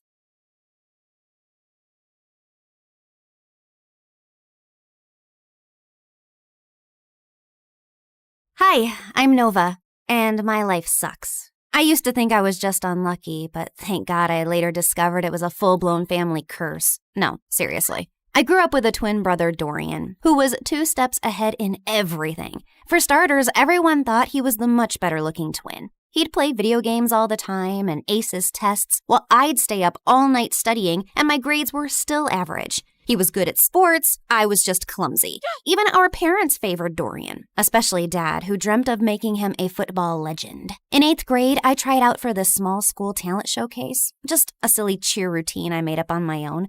I asked everyone to come, but that same day, Dorian had his big football practice match, and guess where everyone went? Yep, including my parents. What's going on? Your brother scored the winning goal at his big match, so we called all his friends over to celebrate. So you missed my talent show for a dumb match? You participated in a talent show? Why? You're so uncoordinated. Just last week you tripped over a sock and hurt your head. Thanks, but I don't need your judgment. I'm just saying, maybe next time choose something you're good at. Oh wait, you can't. You're bad at everything. Shut up or I'll kick your face. Ugh, so annoying. I ran upstairs fighting tears when I heard a soft voice calling from a bedroom down the hall. Nova, is that you? That's Ella. She's my younger sister, and she's been sick since forever. Doctors didn't even have a proper diagnosis, just a fancy name that meant they were still trying to figure out what was wrong with her. And since our parents were too busy making Dorian a star, it was usually left to me to look after Ella, which I didn't mind at all. Hey, how was your talent show? What did Mom and Dad say? They never came because Mighty Dorian had a match. So what? Did you have fun? I almost did a backflip and only tripped twice, so yeah, it was fun. Then that's all that matters. Talking to Ella always made me feel better, but I could never tell her how I really felt. My problems just seemed so pathetic compared to everything she was going through. Even at school, I mostly kept to myself while Dorian hogged the spotlight. The only time people spoke to me was to ask for Dorian's number, so I barely had friends, until I met Maya in high school. She was new and asked me if I could show her around, and we hit it off right away. We liked the same music, same shows, and I finally had someone I could pour my heart out to. She was the only person I felt free and happy with, but that changed on her 18th birthday. Maya decided to throw a costume party. I was gonna be French fries, and she was gonna be ketchup. It was gonna be epic. But when I got to her place, I was the only one in a costume. I checked my phone wondering if I'd missed a text from Maya, but nothing. And worse, I found her standing near the pool talking to Dorian. Oh, wow. Looks like someone didn't get the memo. What is he doing here? And wasn't this supposed to be a costume party? Oh, shoot. I thought I texted you.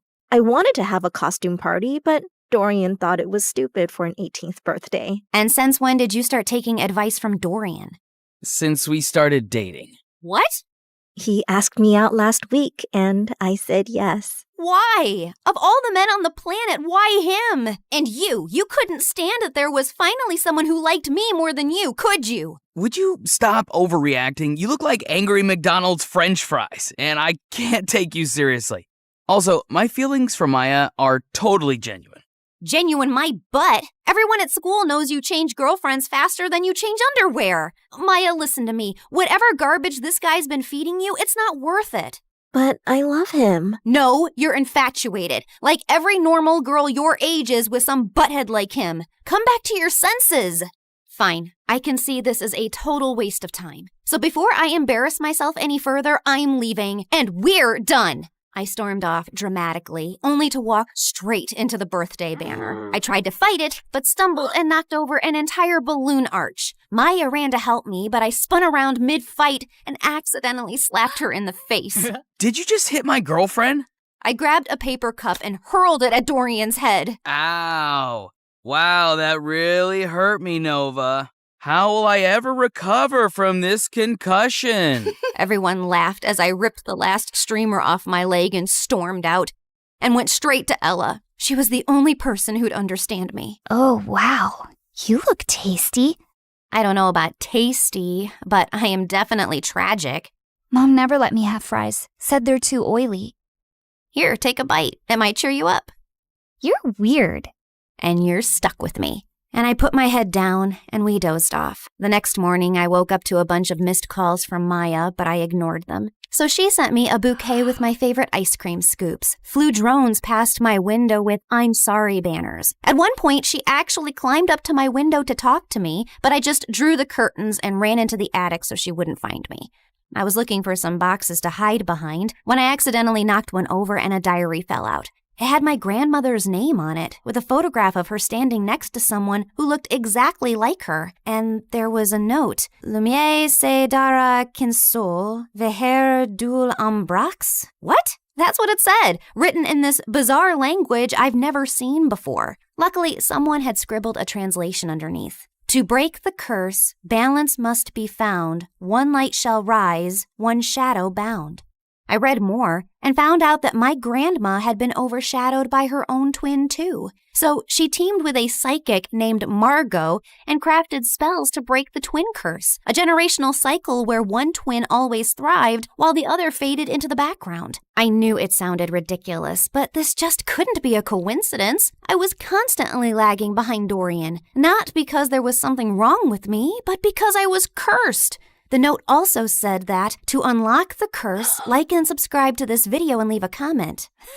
Gotcha. She didn't write that. But seriously, like and subscribe. Things are about to get weird. I had to find out more, so the next day I skipped school and tracked down the psychic Margot. It wasn't too difficult since Grandma had her address in the diary, and by afternoon I was already knocking at the door of a rundown apartment. I waited for some old witchy lady to open the door, but instead it was a girl not much older than me. Sorry, I think I must have gotten the wrong address. No, you're in the right place. We've been expecting you. Like me and the spirits. They told me you were coming. You're Nova, right? Hilda's granddaughter. You know me? I know a lot of things. Like it's gonna rain in about 5 seconds and you should come in. And right on cue, it actually started raining. Freaky. Anyway, I walked in and the girl told me she was Margot's granddaughter and her name was Coco Lin. My dad's Chinese and my mom's American. They couldn't decide whether to give me a Chinese name or an English one, so they mashed them together. Kinda has a ring to it if you say it on repeat. Coco Lin, Coco Lin, Coco Lin. Cool, right? I think it's very cool. Like, it's also pretty cool that I'm my grandma's reincarnation. I've retained some of her memories and her power to see the future, talk to ghosts, and read your star chart, yada yada. In fact, before I was my grandma, I was this super rich woman who went on a ship, met this cute artist. He was poor. I was loaded. We fell in love, but then the ship crashed and he died. Like the movie Titanic? What? Never mind. Can we just get to work, please? I gave her the diary, and she invited me into this small room. As I settled into a beanbag, Coco Lin took the diary in her hands. Then suddenly, she threw her head back dramatically. Before I could ask if she was okay, she snapped her head forward like a possessed owl, then started spinning in slow circles. Then she dropped to her knees, flapped forward, and after a full minute of silence, popped back up. All done. The curse is now reversed. Whatever once belonged to your brother is now yours. Wait, what do you mean by reversed? I wanted you to end the curse. Yeah, well, unfortunately for that, you'd have to find the original witch who cast the curse on your family. And she's probably dead. So unless you have a shovel and a time machine, this is the best I could do. Now remember, every spell has its repercussions, so just be aware of potential side effects. What kind of side effects? Mild nausea, headaches, nosebleeds, and in rare cases, hallucinations. It depends. On what? On how badly cursed you are.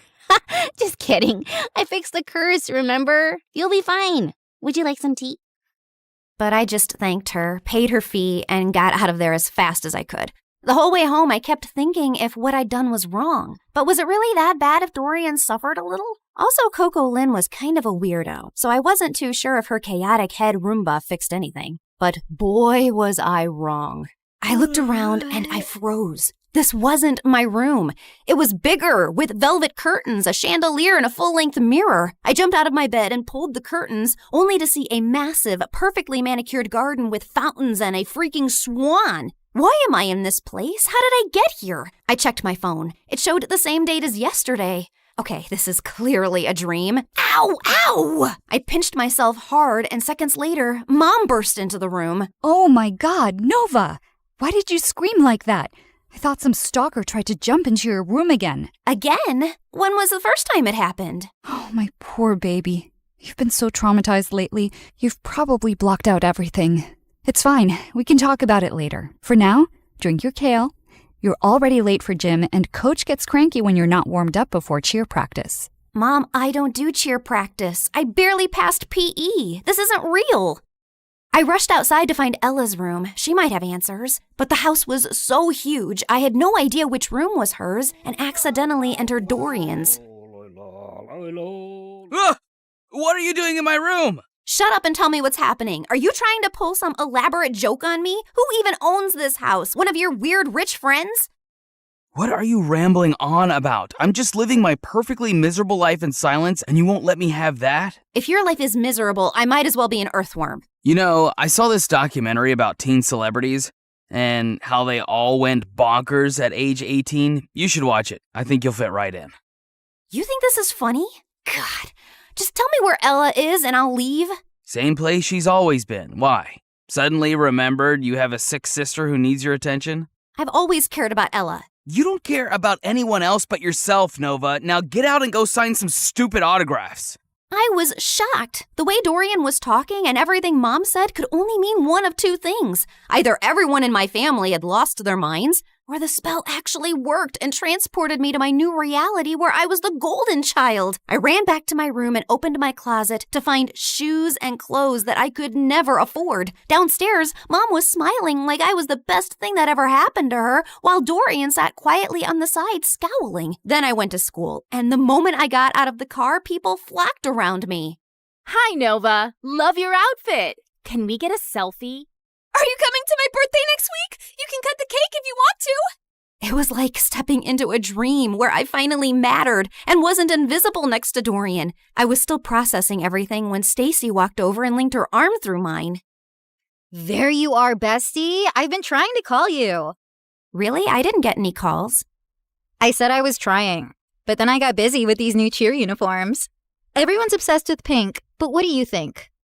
I actually kind of like blue. But clearly everyone else wants pink, so let's go with pink. Oh, I knew you'd say that. We're so in sync. If you were a boy, I'd totally date you. I mean, you'd have competition, obviously, but I'd cheat on my boyfriend with you. Okay, wow. I was best friends with Stacy? This girl who once insulted me in front of the whole school was now asking for my opinions? And over the next few days, it only got better. I had a personal stylist, a manager, and spa appointments booked every other morning. My closet had its own air conditioning, and Dorian had to ask my permission to even borrow a charger. My parents transformed into my biggest fans overnight, hovering at every photo shoot, attending even the smallest events, and proudly displaying an entire wall of my trophies and awards. At school, I never stood in line. I had my own table in the cafeteria stocked with fresh smoothies and sushi rolls. Teachers gave me extra credit just for showing up. And one afternoon, I got a letter from a college I hadn't even applied to offering me a full scholarship because they liked my vibe. My life was perfect, and it was everything I ever wanted. Until it wasn't. Because Stacy was as obnoxious as ever and was getting on my nerves. Oh my God. Who died and left you that hideous skirt? And why are you carrying a Prada purse when I don't have one? You need to pay fashion tax. What? You know, do my homework, pack my lunch, clean my sneakers, that kind of thing. Now hurry up, I'm hungry. The girl ran off in tears, and I turned to Stacy. Was that necessary? No, but it's fun. And why are you being all judgy today? Did you forget the time you bullied that new girl, Maya? She was so terrified of you, she literally transferred schools. I bullied her? Every day. You made fun of how she dressed, the way she spoke, and then when your loser brothers started dating her, you totally snapped. My God, I'll never forget the tantrum Dorian threw when she left. I even have a video. Stacy shoved her phone in my face, and I watched in shock. Dorian was having a full-on meltdown while I stood there laughing like a maniac. Seriously? What? And that wasn't even the worst part. The girls on my cheer team laughed and joked until I walked in. Everyone on my modeling team walked on eggshells around me. I even overheard this girl say that I should get an exorcism because I had a devil living inside of me. This one time during a shoot, my makeup artist accidentally dropped a brush. I reached down to pick it up and she recoiled like I was gonna hit her. I'm so sorry. I'll get a new one immediately. Hey, it's just a brush. Don't worry about it. You're not mad? Why would I be mad about an accident? While the photographer was adjusting his camera, I overheard two assistants whispering. She seems different today. Last week she threw hot coffee at me because I got her the wrong brand. Remember when she made Tina cry because she accidentally walked into her photos? Poor girl's still in therapy. It felt like I jumped from living under Dorian's shadow to being the most hated person on earth, and it was heartbreaking. But what truly got to me was that at home, Dorian barely looked my way, and Ella never came out of her room. And every time I tried to meet her, Mom would freak out. Her disease is contagious, sweetie. You know that. I can't lose another daughter to that stupid illness. I really wanted to see her and share what I was feeling, but I was too swamped with photo shoots, press events, and parties to process it. Has anyone ever tried snail mucus coffee? Apparently, it's very good for your skin. I'm already having my vitamin C, D, E, G, H, Y, Z, Q to keep my nails shiny and healthy. You know what, guys? If you hang upside down for at least an hour and a half, you will get the reddest cheeks ever. Or you could get a brain hemorrhage and die. Excuse me? I'll just be right back. Jeez, how lame were these conversations? If these people were the cream of society, I'd rather be skimmed milk. The rest of the night was just as bad. The music was too loud, the people were fake, the food looked fancy but tasted like chalk. Then my date asked me to dance, and I accidentally stepped on his foot so hard he started limping. I rushed to grab him a first aid kit and came back to find him making out with a waitress. Ew. I just wanted to leave. I was walking to my car when I spotted someone across the road. Maya was standing at a stall selling t-shirts. I dropped everything and sprinted toward her. Maya! Oh my God, how are you? Leave or I swear I will call the police. Look, I know you're really angry at me and I deserve it, but I swear I didn't mean to. You didn't mean to ruin my life? Come on, Noah. You and I both know you bullied me because you're evil. But honestly, you did me a favor. That school wasn't for me anyway. The only good thing that happened there was meeting Dorian, and I'll always be grateful for that. But you, I never ever want to see again. Please, Maya, I said I'm sorry. I'll do anything to make up to you. I'll buy all your t-shirts. I don't need your charity, Nova. But if you really want to help me, then help me sell these. You're a professional model, right? She pulled out a pile of tees with the most chaotic slogans I'd ever seen. This too shall pass, like a kidney stone. The only X I want is extra money. Nice. Who came up with these? Of course I did. I've always been really creative. That's true. By the end of the night, Maya and I had sold every single t-shirt in her stall. We even clicked a bunch of pictures, and when I shared them on my Instagram, Maya's business exploded overnight. She called me the next morning telling me how people were begging for restocks. Someone even asked if she shipped internationally. I'd finally used my popularity for something good, and I was happy. But that changed the moment I entered school the next day. Why were you hanging out with peasant Maya yesterday? It's all over your Instagram feed. I was just trying to help her sell her stuff and apologized for being completely moronic. You did not. It's against every rule book ever written for mean girls. Once you bully someone, you never apologize to them, especially not if they're as ugly as peasant Maya. Stop calling her that. She's a brilliant and hardworking girl, and she's 10 times the person you'd ever be. 10 times fatter, sure. She's a real inspiration for stretchy t-shirts. Say one more word about her and I swear. Or what? You'll cry into your organic kale smoothie? I have a better idea. And I launched myself at Stacy, but she didn't even budge. Instead, she smiled and punched me. Then she jumped on me, pulled my hair, elbowed me in the stomach, and I almost threw up. I thought I was gonna die when a bunch of girls rescued me. Later, while I sat outside the nurse's office with an ice pack on my face, I overheard a group of girls whispering nearby. Wow, Nova really thought she could take down Stacy? That girl's made of iron. I heard her mom's Russian. She came here illegally, then married some rich guy, and that's how Stacy got all her money. My maid's cousin works at their house. She says Stacy lives like a trash gremlin. Her room smells like stale yogurt and wet socks. Ugh, gross. Imagine strutting around like a queen bee while your closet is a health hazard. If I were Nova, I'd wash my hands with bleach just to get the smell off.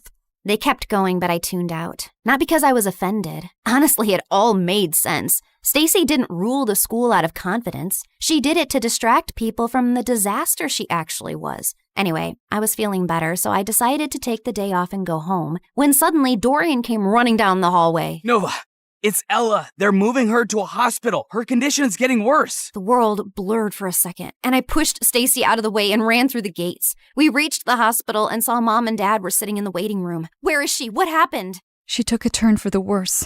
The doctors are doing everything they can. I sat down slowly. Ella, my baby sister, my sunshine. She was the only person who ever believed in me, and she was suffering. I buried my face in my hands, and that's when Dorian snapped. Is this all your fault? Dorian, please. No, Mom, she needs to know. I've been trying for months to act normal, but no more. What are you talking about? You were supposed to babysit Ella, but instead, you chose to sneak out and go to your dumb party with her in the back seat. You'd barely gotten the car out of the driveway when you crashed into another car. You blacked out, and Ella took the hit. She's been in a coma ever since. But Mom told me her condition was contagious. That's why I couldn't see her. Well, she lied. Because you hurt your head too and forgot all about the accident. And Mom didn't tell you so you could live your perfect little life like the golden child you are. I swear, if something happens to her, I will never forgive you. And he stormed away, leaving me totally shaken. I bullied my best friend. My brother couldn't even look at me. And my little sister was in a coma because of me. This wasn't the life I wanted. I stood up quietly while everyone was still talking to the doctor, slipped out of the hospital, and ran straight home. I stormed into the attic, flung open every box until I finally found the diary. The next morning, before going to the psychic's house, I went to the hospital. I just had to make sure Ella was okay. And thankfully, when I got there, she was sitting on her bed smiling. I stopped a doctor walking by. Is she okay? Yeah, she had a seizure, but it shocked her system so hard, it jump-started her like an old car battery. Guess sometimes being on your deathbed has its perks. I took one look at Ella's face and walked in. As soon as she saw me, her face lit up. I ran over and hugged her tight. Hey there, you slept for a really long time. Yeah, well, I needed my beauty sleep. Why do you look so old and wrinkly? Probably because I'm sad and sorry for everything. I messed up your life. It wasn't entirely your fault. I was jumping around like a monkey in the back seat, remember? You couldn't even see the car behind us. I basically launched us into it. So I guess I'm sorry too. Well, I'm sorry too, Nova. I shouldn't have snapped like that yesterday. I haven't always been the best brother because I've often let jealousy get in the way. I wasn't exactly the best sister either. What I did with Maya and how I treated people around me was horrible. Yeah, but you're changing.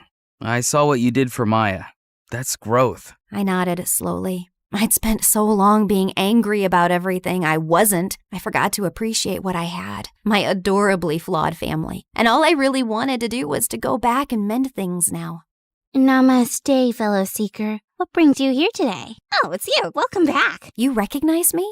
Why do you always ask the same question? Of course I do. I can see through dimensions too. Like, in one of my parallel lives, I was this really hot girl who lived on the streets doing odd jobs. Until one day, this handsome rich guy asked me to be his date. He bought me clothes, took me to parties, and eventually fell in love with me. Like Pretty Woman? Yes, I was a very pretty woman. But enough about me. Tell me what you need. I told her I wanted to reverse the curse, and Coco Lynn stared at me blankly. Are you sure? Once I reverse the curse again, the spell will seal itself. No more rewinds. So make up your mind. You can't keep jumping between realities. I already have. I want to go home. And this time I won't hide behind Dorian's shadow or bad grades. I spent so much time being angry and dejected that I never really focused on myself. And that's why I never got anywhere in life. I can't control how people treat me, but I can control how I take their opinions. So now I'll live for me, with kindness and purpose. Spoken like someone who's truly ready. She stood, cracked her knuckles, and started chanting. The candles flickered, the walls shimmered, and then everything went blank. I woke up to the smell of burnt toast and the sound of birds. I sat up slowly and looked around. My old room. My old posters, my old creaky fans spinning above me. I rushed to Ella's room and found her sleeping peacefully. Then I went downstairs and saw Dorian kicking the ball like a dork. I ran and tackled him in a giant hug. Oh my God, I missed you. Get off me. You broke my streak. Now I have to start all over again. Well, so do I. That morning, I got dressed and walked into school. And for the first time, people noticed. Not because I was a model or because I had 1 million followers, but because I held the door open. Because I helped a kid who dropped books. Because I smiled at people. For real. And that's when I realized that life isn't about being the favorite. It's about being someone you can be proud of, even when no one's clapping.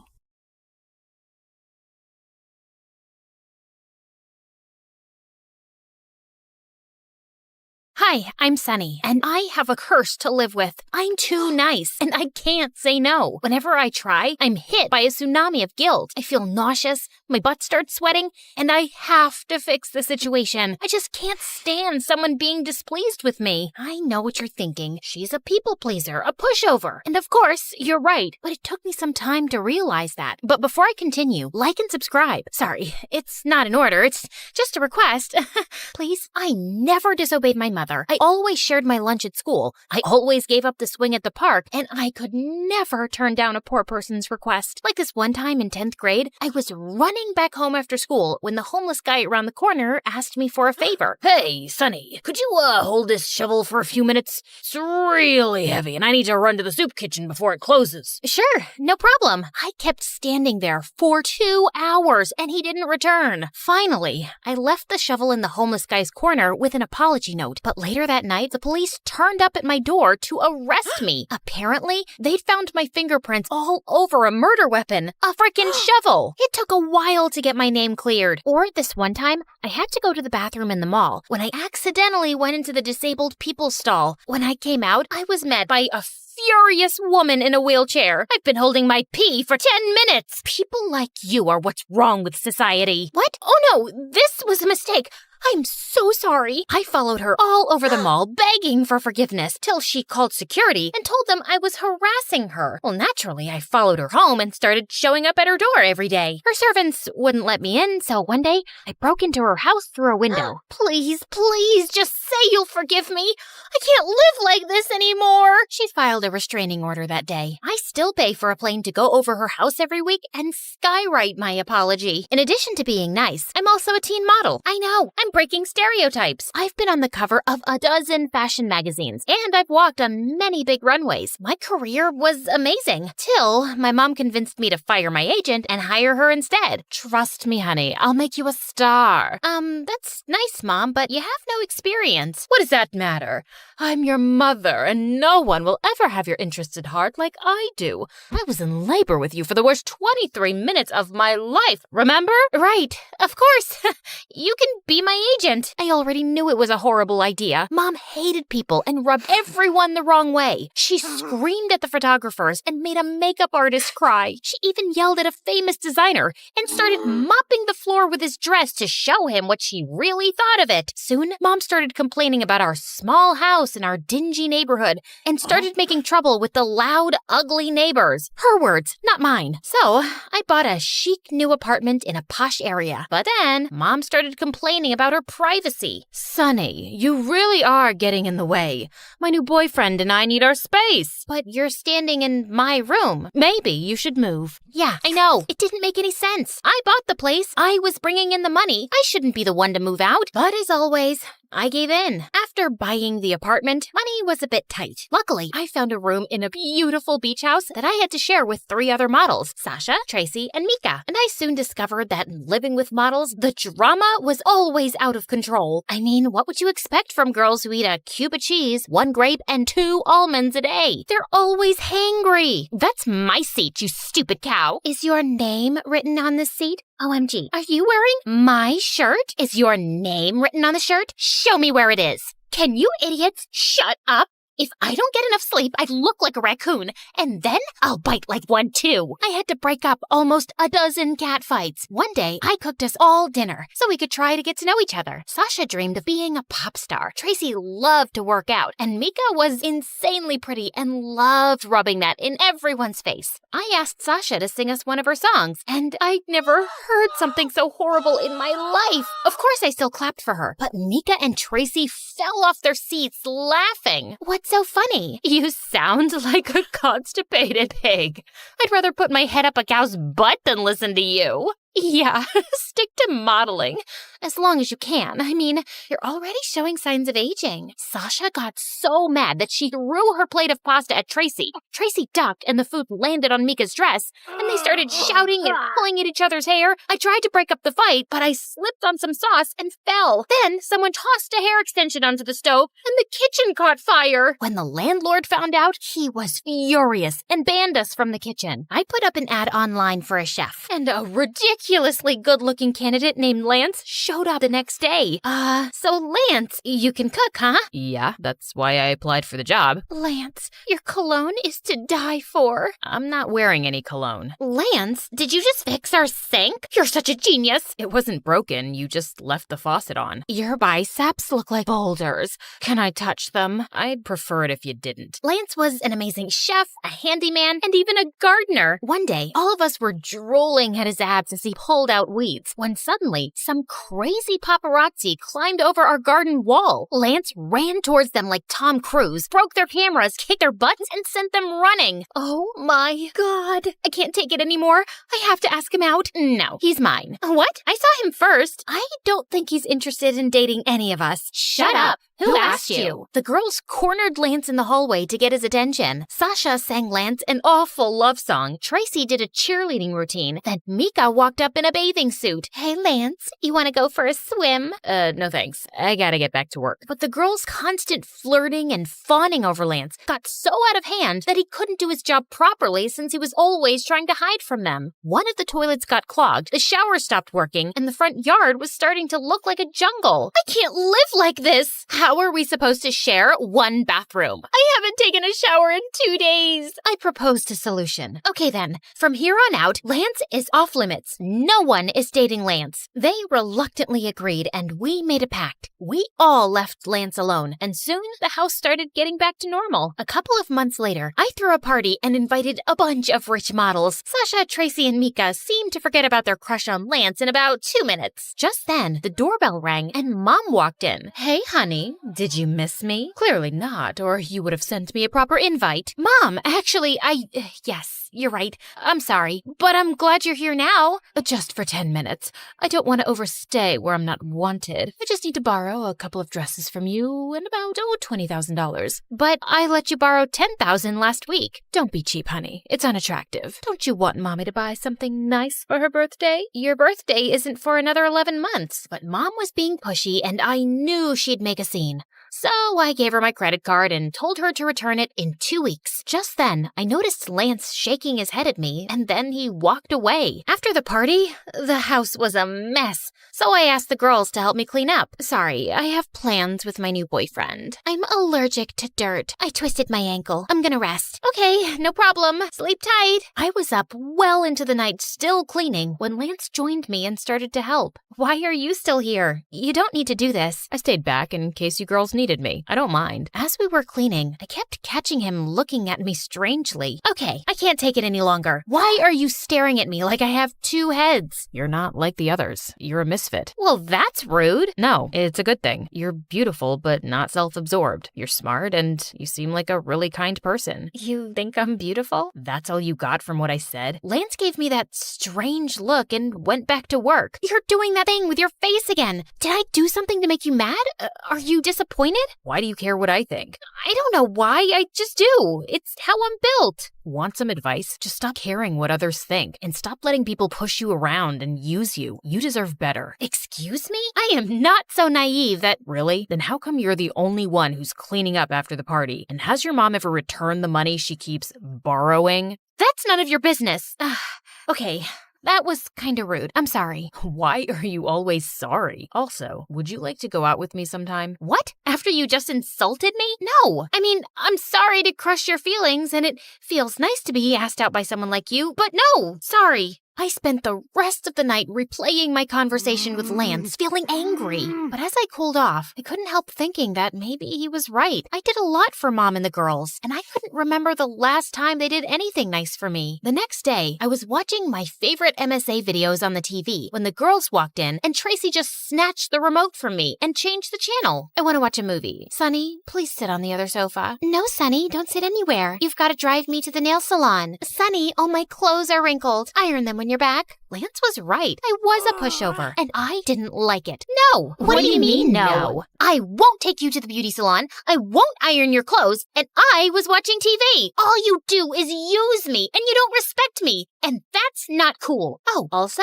I'm gonna go out with Lance, and you all have boyfriends, so I don't care if you're mad. I am breaking the pact. They were shocked, and so was I. I'd never yelled at anyone in my life, and it felt good. Later that day, the girls apologized for treating me badly and promised not to take advantage of me anymore. They even gave me their blessing to date Lance. And of course, I forgave them. Lance and I started dating soon, and we had such a good time together. He helped me stand up for myself more often and gain confidence. I even booked some modeling gigs without involving Mom, and I was doing great. One evening, Mom invited me to dinner at a fancy restaurant, and I decided to introduce Lance to her there. Break up with him, honey. That boy's a waste of time. I'm sitting right here. Mom, Lance is a nice guy, and he makes me happy. He's a loser. By the way, Lance, are you gonna finish that cheesecake? Before I forget, Sonny, I need to borrow your credit card again to book a flight to Hawaii. So just give it to me after you've paid for this meal, okay? I felt a wave of rage sweep through me. No! What's that sound you just made? I've never heard it from your mouth before. Hear it now, loud and clear. No, no, no, no, and sayonara. Oh, one last thing. You're fired. I snapped my credit card in half, grabbed Lance's hand, and stormed out of there. I'm sorry about my mom. She shouldn't have treated you that way. Don't worry about it. I'm so proud of you for standing up to her. Lance was such a supportive boyfriend, but Mom got more conniving by the minute. She started sending me dozens of texts begging me for money, and it got harder to ignore her each day. One night, Lance caught me sneaking out of the house. Where are you going? For a jog? At midnight? Fine, I admit it. I can't help myself. It's a curse. I know my mom's using me, but I can't sleep at night since I refused her money. There's no hope for me. I'm doomed. Leave now and save yourself. I started crying like a baby, and Lance pulled me into a hug. Maybe you should try giving money to a good cause, Sonny, to people who really need your help. I thought that was a great idea. The next day, Lance introduced me to his cousin Nancy, who owned a nonprofit to feed hungry kids. I was so excited to help that I wrote Nancy a big fat check. Sonny, that's a lot of money. Maybe you should think about this. No, I insist. A couple of weeks later, I donated double the amount, and the month after, I tripled it.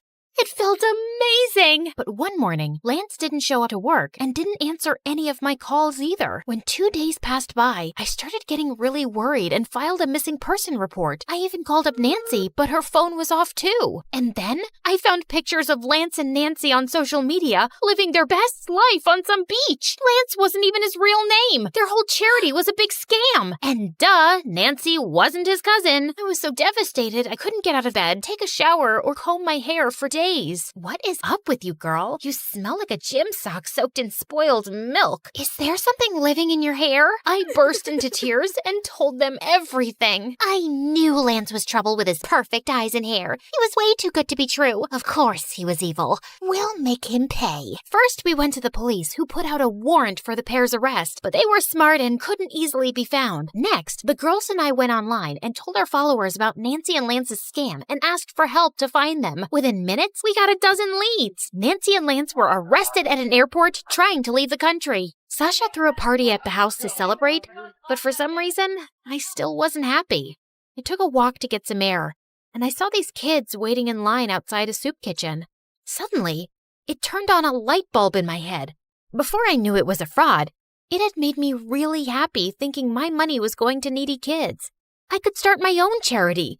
Being nice didn't have to be my weakness. It could be my superpower. And now, 5 years later, I'm running soup kitchens all over the country. My model friends volunteer sometimes too. How about I perform for these kids after they've all eaten? No. You two are just jealous. You like my music, right, Sonny? Sasha, I love you, but I really, really, really hate your music. Sorry, I'm not that nice anymore.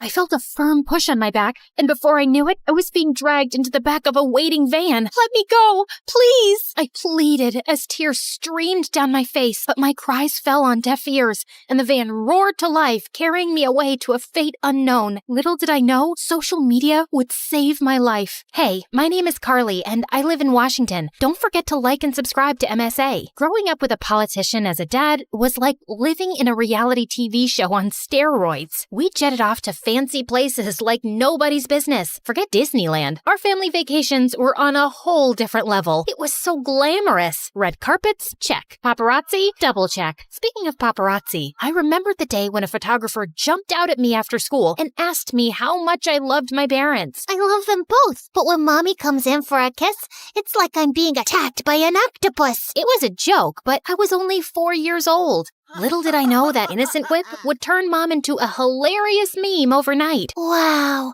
Mom, you look cute. But when Mom saw them, she felt terrible, and I suddenly realized that this must not be good. I'm so sorry, Mom. I didn't mean for this to happen. I know you didn't, sweetie, but sometimes people can be cruel, especially on social media. It's better to just avoid it overall. Growing up, I realized the challenges that came with my family's position. People were green with envy and jealous as heck. Like, when I noticed an old woman afraid of crossing the street, I rushed to help her, but I ended up getting a lot more than I bargained for. As soon as I handed her purse back to her, someone recorded it and posted it, but they twisted it and made it look like I was stealing her purse. What a bummer. And just then, my dad's political enemies used the video, and all hell broke loose. Suddenly, Dad started losing his supporters faster than a contestant on The Voice. I was chill until I saw Dad walking like a ticking clock. Tick-tock, tick-tock. I felt terrible, so I stayed away from social media. But as I entered high school, Twitter, Instagram, and WhatsApp became big parts of everyone's lives. Even my best friend Sarah was always on her phone, chatting with guys on social media. Who are you talking to? Oh, wow.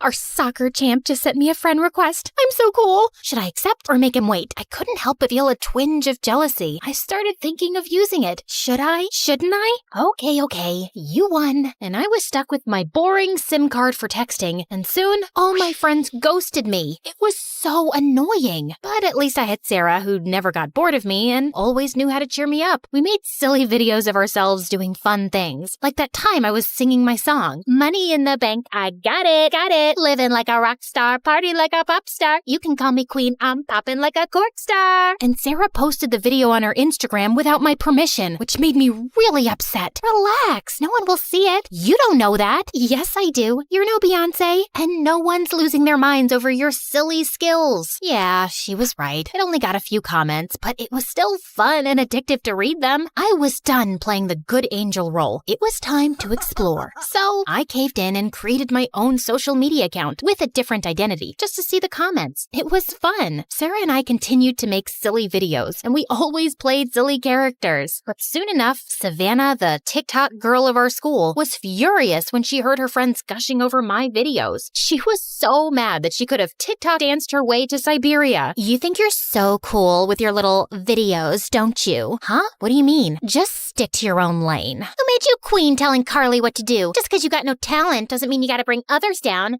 Bye, Felicia. Get off your throne. We both laughed, and Savannah just rolled her eyes and walked away. Like she was Kim Kardashian and I was just an extra in the Kardashian reality show. But then I quickly put an end to our Instagram or TikTok war when Matthew joined our school. He was Justin Bieber's son. I mean, he looked like him. Actually, he was the son of my dad's faraway friend. And the second he stepped through the door, he had everyone's attention. He was smart, handsome, and had a charm that Savannah was all too eager to bask in. She was practically throwing herself at him. Hey, Matthew, you're looking good today.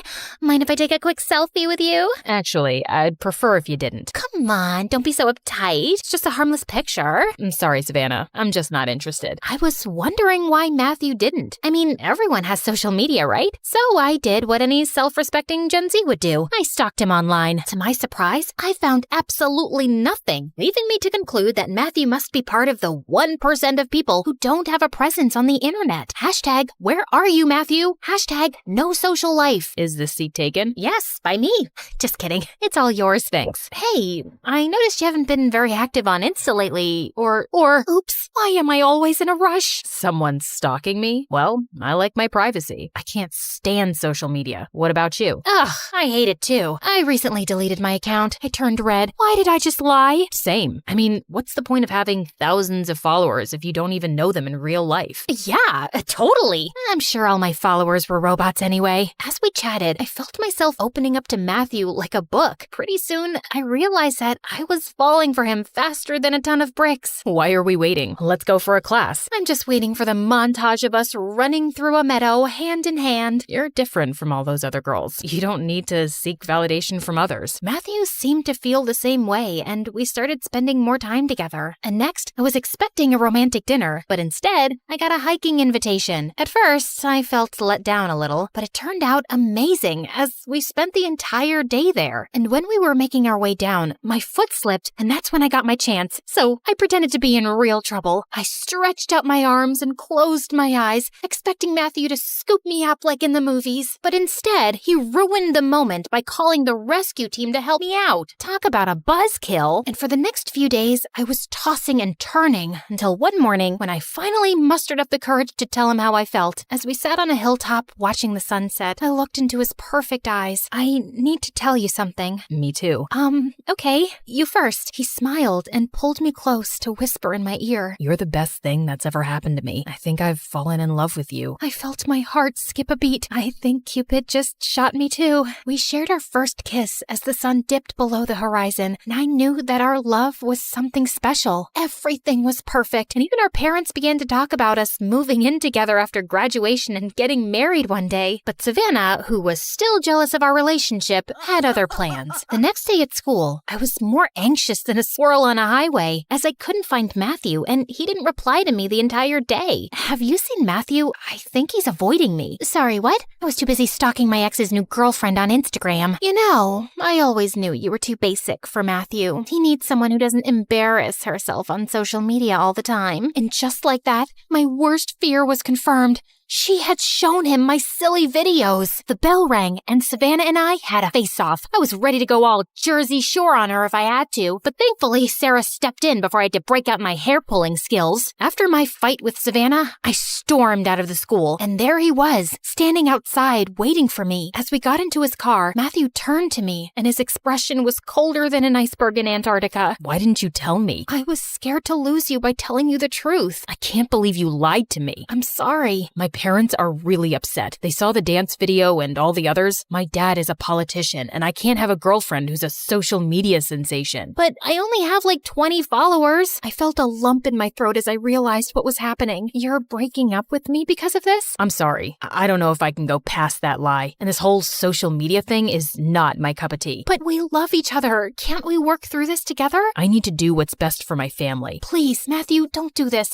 I'll delete my account. I'm sorry, Carly. I need some time to think about things, but we can still be friends. I got out of the car and watched him drive away. Friends? As I walked home, I noticed a van following me. At first, I didn't think much of it, but then 2 men got out and dragged me into the van. I was terrified and confused, wondering what was happening. As we drove to a secret location, I kept thinking it was a prank. Savannah must have paid these guys to play a joke on me. Is this some kind of punked episode? Do I get to meet Ashton Kutcher now? Seriously, if this is Savannah's idea of a joke, tell her it's not funny. As the van stopped in the middle of nowhere, I realized this was no prank. It was real, and I was in trouble. Look, I don't know what you guys want, but all I have is some gum and a half-eaten granola bar in my backpack. There was silence from the guys in the front of the van, and I started to feel a little uneasy. Suddenly, the kidnappers hopped out, and I heard a dial tone. Hey, we got her. No, we didn't hurt her. Sure, we're ready, as agreed, asking for a ransom. A ransom? Who do they think I am? A Kardashian? After what felt like an eternity, I heard the sounds of footsteps approaching approached the back of the van. I knew this was my chance to escape. I braced myself for what was to come. But then I heard a familiar voice. Carly, are you in there? I couldn't believe it. It was Sarah. She found me. Or was she one of them? The back door opened, and I saw Sarah and Matthew standing in front of me with a group of police officers behind them. Are you okay? I'm so sorry for what I said earlier. I can't ever lose you. I nodded, too overwhelmed to speak. Matthew lovingly scooped me up like a pizza from the van. Come on, guys, it's a serious situation. Stop giggling. What is happening here? How did you find me? Social media. Savannah was acting really weird in school, like wearing sunglasses inside and being afraid of her own shadow. I got suspicious that she was hiding something. I checked her social media and saw that she had posted a vlog of herself walking. And that's when we saw you in the background of our video getting shoved into a van. We got the license plate and gave the information to the police. You saved my life. Carly! My parents arrived by helicopter like their own personal Mission Impossible, and it was hard to tell who was more relieved, me or them. Oh, my dear, we were worried sick about you. I can't even imagine what you've been through. Your safety is our top priority, Carly. We were ready to do anything to bring you back. I thought I was never going to see you guys again, but thanks to Sarah and Matthew, I'm here, and social media. It's funny how something that almost ruined my life ended up saving it. Social media caused so much drama in my life and almost cost me everything, including Matthew. But without it, who knows how long it would have taken to find me. Just then, the police took the kidnappers into custody. You'll pay for this! Something just doesn't feel right. The police stripped the bad guys of their belongings and shook hands with my dad. I quickly dialed the last number and saw my dad pull out his phone and drop the call. It was him. I was horrified. My own father orchestrated my kidnapping? That night, Dad admitted to it and asked for my forgiveness. I know it seems extreme, but it was the only way to win back my voters. If I lost the election, my opponent would have won and ruined everything that I've worked for. I don't care about losing, but people would have suffered. There would have been no social security, no free education, and no health insurance. I couldn't let that happen. But you put your political things ahead of your own daughter's safety? And if it was for good, why didn't you involve me in your plan?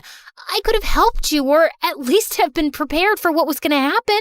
I wish I could have involved you, but the plan involved highly confidential information. Even family members can accidentally leak information, and I couldn't take that risk. I truly believed that what I was doing was for the greater good. I instructed the fake kidnappers not to hurt you, and they didn't. And now that you're home safe, I hope you can understand why I did this. As news of my kidnapping spread, the public's empathy for my father grew. I knew his intentions were good, but his actions were wrong. Still, I forgave him. He was reelected and made sure that everyone got what they deserve. Better wages. I learned the value of honesty and communication. I realized that sometimes people make mistakes, but forgiveness and understanding can bring healing and peace. As for Matthew and I, we were able to continue our relationship, and our love only grew stronger. He even willingly participated in a video for Sarah's TikTok.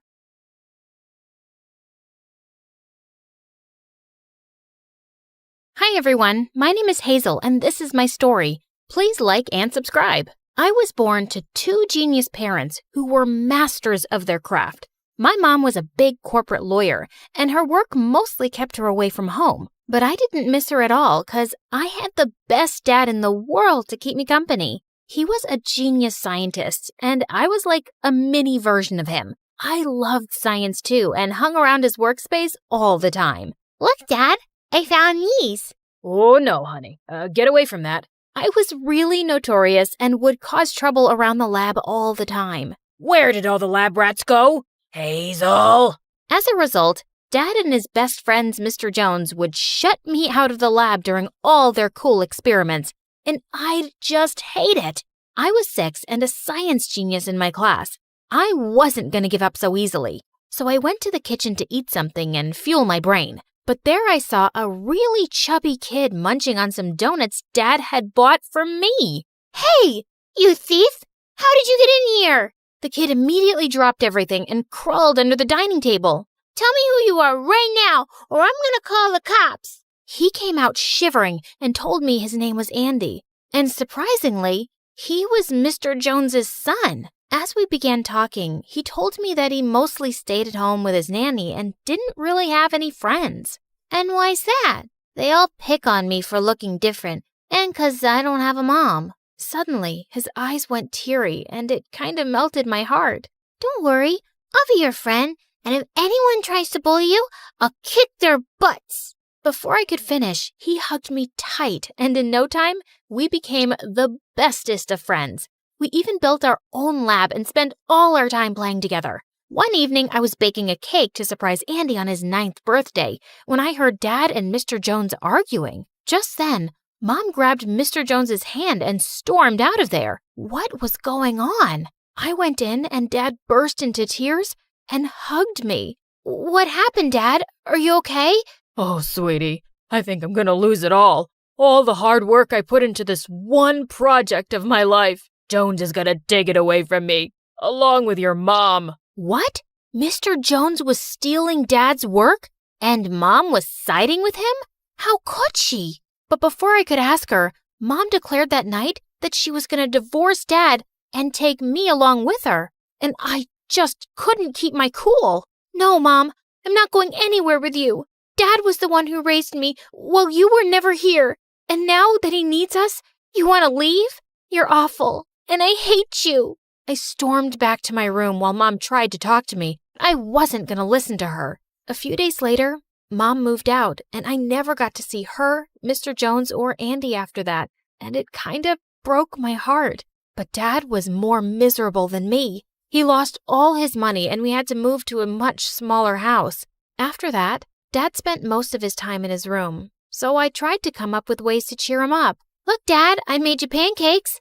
Look, Dad, I invented this super cool machine. But nothing worked, and Dad's situation got worse day by day. Then a few days later, I saw Mr. Jones on TV, and he was being awarded as the Scientist of the Year for Dad's research. It angered me so much that I decided I was going to get Dad's revenge on him somehow. So I pulled up my socks and started studying harder. And luckily, I got into the same high school that was owned by Mr. Jones. On my very first day, I was on my way to the principal's office to submit some documents when some girl tripped me in the hallway, and I fell onto a guy ripping his t-shirt wide open, and the girl who tripped me started yelling at me. How dare you humiliate my friend in front of everyone? Get up and apologize to him now. What? You made me fall. If anything, you should be the one saying sorry. How dare you talk back to me like that? The guy suddenly stepped in. That's enough, Rita. Let her go. What? Why?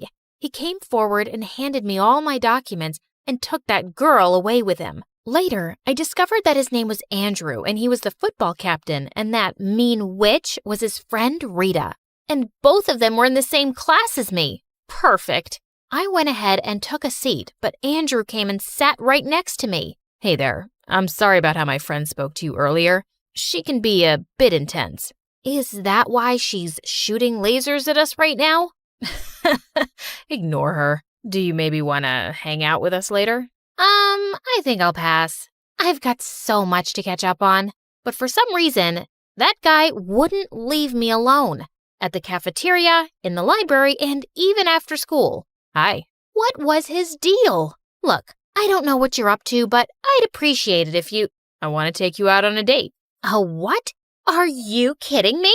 You want to take this witch out on a date? Rita, watch it. Really? You want to side with this ugly duckling, Andrew? Fine, so be it. Gosh, this girl was crazy. But the kids at school were even crazier. The rumors of me dating the school's heartthrob were going viral. And as I entered the hallways, an egg came flying straight onto my face. Yikes!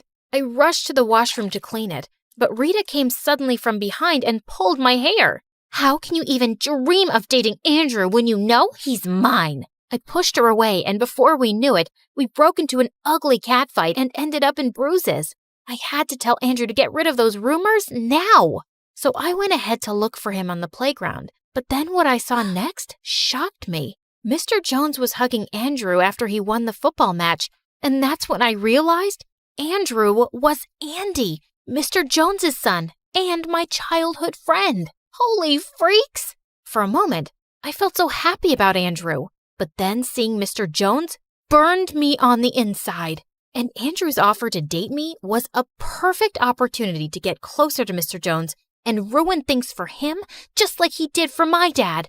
So I went ahead and pulled Andrew for a kiss in front of everyone. Whoa, that was...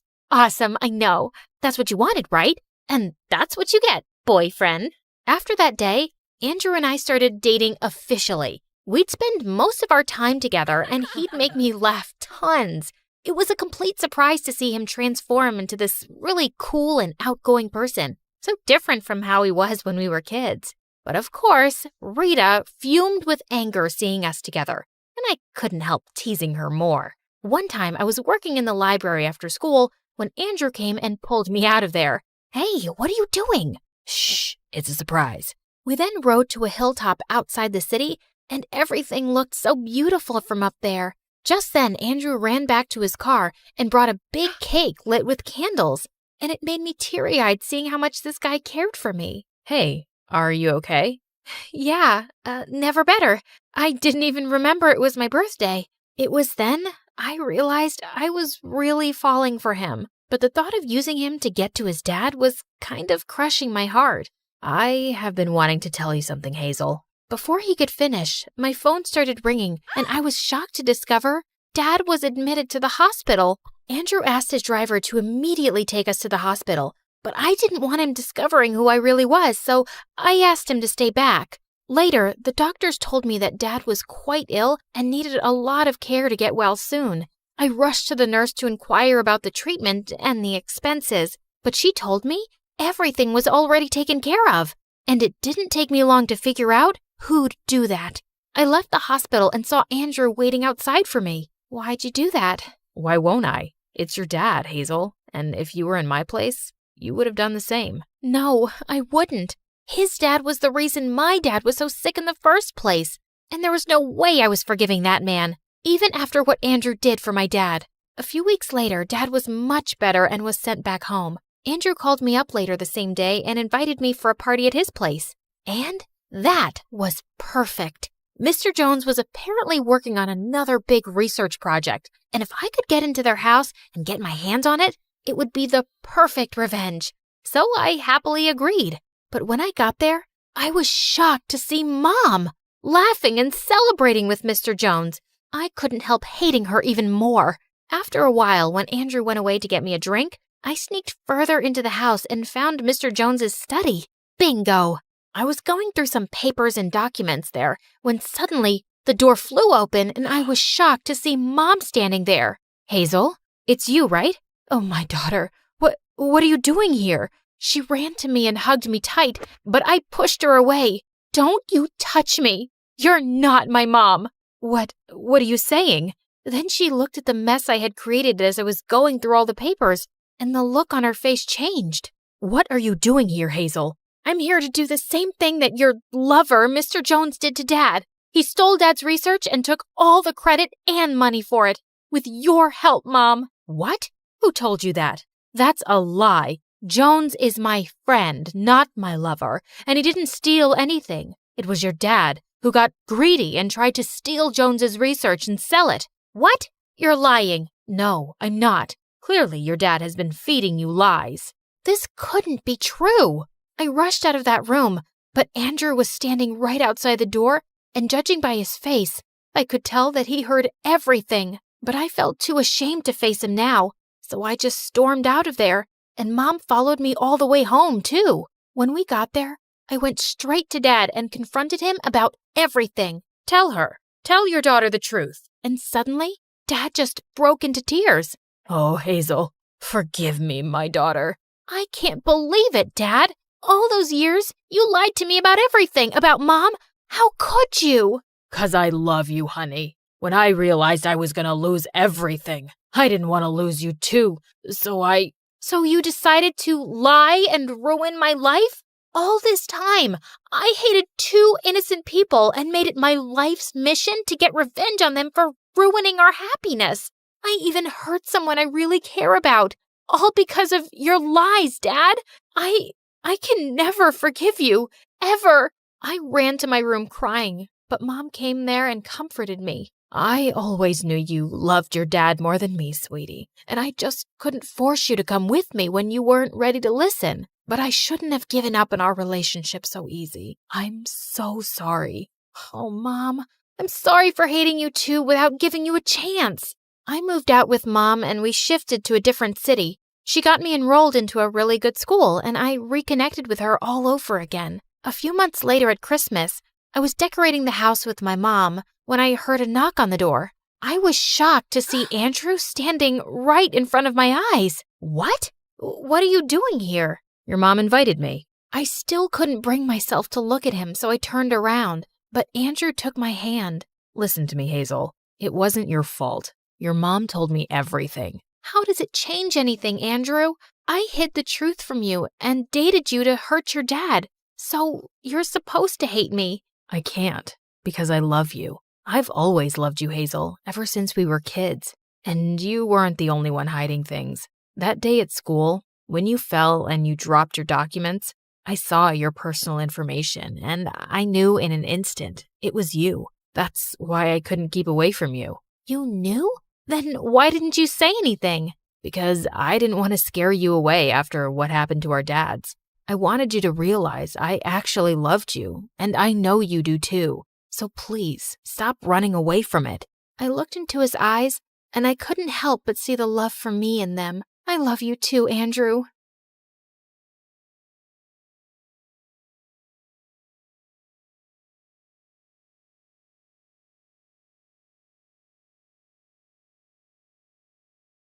Hi, my name is Ashley, and I live next to the worst family on earth. They're the biggest snobs ever. They drive around in the fanciest cars and clothes and look down on everyone else. And they have a son named Jack, who's an absolute troll. But before I continue, please like and subscribe. If you do, you might see a shooting star tonight. When I was 6, I was playing with my favorite doll, and Jack ran up to me, snatched it out of my hands, and threw it into the street. A car ran over it and smashed it into pieces. Another day at school, Jack stole a bunch of cookies out of the cookie jar and blamed it on me. Ashley took the cookies. No, I didn't. She hid them in her desk. The teacher opened my desk and found a cookie inside. I got in huge trouble, and after school, I saw Jack on the playground stuffing his face with the stolen cookies. When Jack wasn't terrorizing me, his parents were trying to get my family kicked out of the neighborhood. Our house was the smallest on the block, and even I had to admit, it was a really ugly green. And my parents were a little weird sometimes. My dad loved to sunbathe on the front lawn, and every morning, my mom made this strange sound to call all the stray cats in the neighborhood to feed them. She'd also sing to the birds and make birdhouses all day. Our house looked like a zoo, and the neighbors hated it. Their yard is unacceptable. It looks like an overgrown swamp. Their house gives me a migraine every time I look at it. Mommy, my eyes hurt. You have to do something, officer. And can someone please tell that man to put a shirt on? Jack's parents threw fancy parties every week, but me and my family were never invited. We only lived in the neighborhood because we inherited the house from my grandfather, who used to be a famous investigative reporter. I wanted to grow up and be just like my grandfather. When I was 12, I joined the school newspaper, and when my teacher's cat, Mr. Whiskers, went missing, it took me less than 2 days to find him on the roof of the school auditorium. Though I suspected Jack had something to do with it. In high school, Jack was the richest and most popular kid. I, on the other hand, only had one friend, my cousin Bethany. Bethany moved into town a week before we started 10th grade. But Bethany was obsessed with being popular and would do anything to get Jack and his rich friends to like her. Jack's friend Sadie was the ringleader of the rich kids, and she made Jack look like a saint.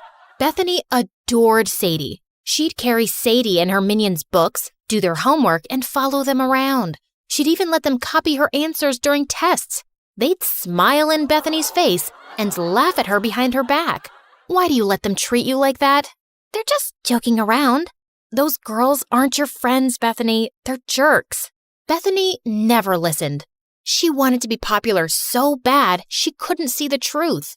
One day, my mother dragged me out of bed at 5 a.m. on a Saturday morning to volunteer at a soup kitchen. It's important to give back to those less fortunate. But do we have to do it so early? As I was serving food, I looked up to see a familiar face. Jack? Ashley? What are you doing here? Jack's face turned white, and he just ran out of the soup kitchen. The next day, I saw Jack at school in science class. The teacher partnered us up for a big project, and we met in the library after school. Why were you getting soup at the soup kitchen? Did you fall on your head or something? Why would I ever go to a place like that? You don't have to lie to me. I'm not lying. I'm just trying to help. No one asked you for help. The next day, Bethany and I were walking to class, and we ran into Jack in the hallway, and Jack gave me the meanest, coldest stare ever. What's up with you and Jack? I saw you two whispering in the library. Are you guys dating? Is it a secret romance? Oh, Jack's so cute and so rich. I'm so mad you didn't tell me. Jack and I aren't dating. Then what's going on? Can you keep a secret? Of course. I told Bethany about how I saw Jack at the soup kitchen and his weird behavior afterwards. But all Bethany cared about was that I had the attention of such a rich, popular boy. But I had an itch to investigate. So later that afternoon, I stopped by Jack's house to check things out. But I heard Jack's parents yelling inside. I heard someone coming, so I hid in the bushes. Then the door swung open and Jack rushed out. He darted down the street before I could say a word. Jack missed our study session the next day. Then he started missing all his classes. I started to worry, so I called and texted him, but he didn't answer. A few weeks later, I went by his house again, but when I knocked on the door, a strange woman answered. There was another family living in Jack's house. The wheels in my head started spinning. I started asking around to see if anyone knew what happened to Jack. Sadie said Jack and his family were vacationing in the south of France? Or was it the Hamptons or Tahiti? It was probably all three. Jack is so lucky. I wish I was rich. There was even talk about why he'd moved. Jack's dad bought a new mansion that's twice the size of the old one. Twice the size? He's richer than I thought. The explanation seemed reasonable, so I let it go. During summer break, I was heading home one day after running some errands when I saw a boy in an oversized hoodie playing guitar on the sidewalk. He played a sad song that was so beautiful, it made my heart sink. When the song ended, some people dropped money in the can beside him. I walked over to put in some money too, when a suspicious-looking guy crept up and snatched the boy's can. Then the thief ran toward me. Without thinking, I stuck my foot out and tripped him. Give that back, or I'll turn your face into scrambled eggs. I took a martial arts stance that I saw in a movie once. It worked, because the thief dropped the money and ran. I picked it up and turned to the boy whose hood had come off. It was Jack. Jack? Are you okay? Jack shook his head and broke down into tears. He told me that his parents broke up, then his dad sold their house, stole his mom's money, and fled the country. Now Jack and his mom were broke and living in a shelter. I felt so bad for Jack. No one deserved that, not even a rich jerk like him. So I invited Jack and his mother to my parents' house. Ashley, why is this woman in our house? They're in trouble, Mom. They need our help. Jack's mom apologized for the way she treated my parents.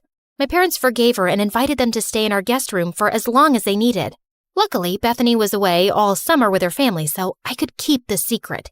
Jack and his mom were so grateful that they helped out as much as they could around the house. Jack even tried to help my dad fix a leaky faucet. That didn't turn out well, but the gesture was sweet. I tutored Jack to help him catch up on the work he'd missed at school. It was odd having Jack in my house at first, especially when I saw him walk out of the shower with a towel around his waist. A few weeks later, Jack's mom got a job and they moved out. I hated to admit it, but I missed having him around. On the last day of summer, Jack sent me a text asking me to meet him. What's all this? I wanted to thank you. It's not much, but it's the best I could do. Jack opened the basket and pulled out my favorite foods, chili dogs and Brussels sprouts. You and your family are the strangest people I've ever met. What's that supposed to mean? It's a good thing. No one's ever been so kind to me, and I love how you and your parents live your lives without caring what others think. It's inspiring. How do you do it? I don't know. It's just how I was raised.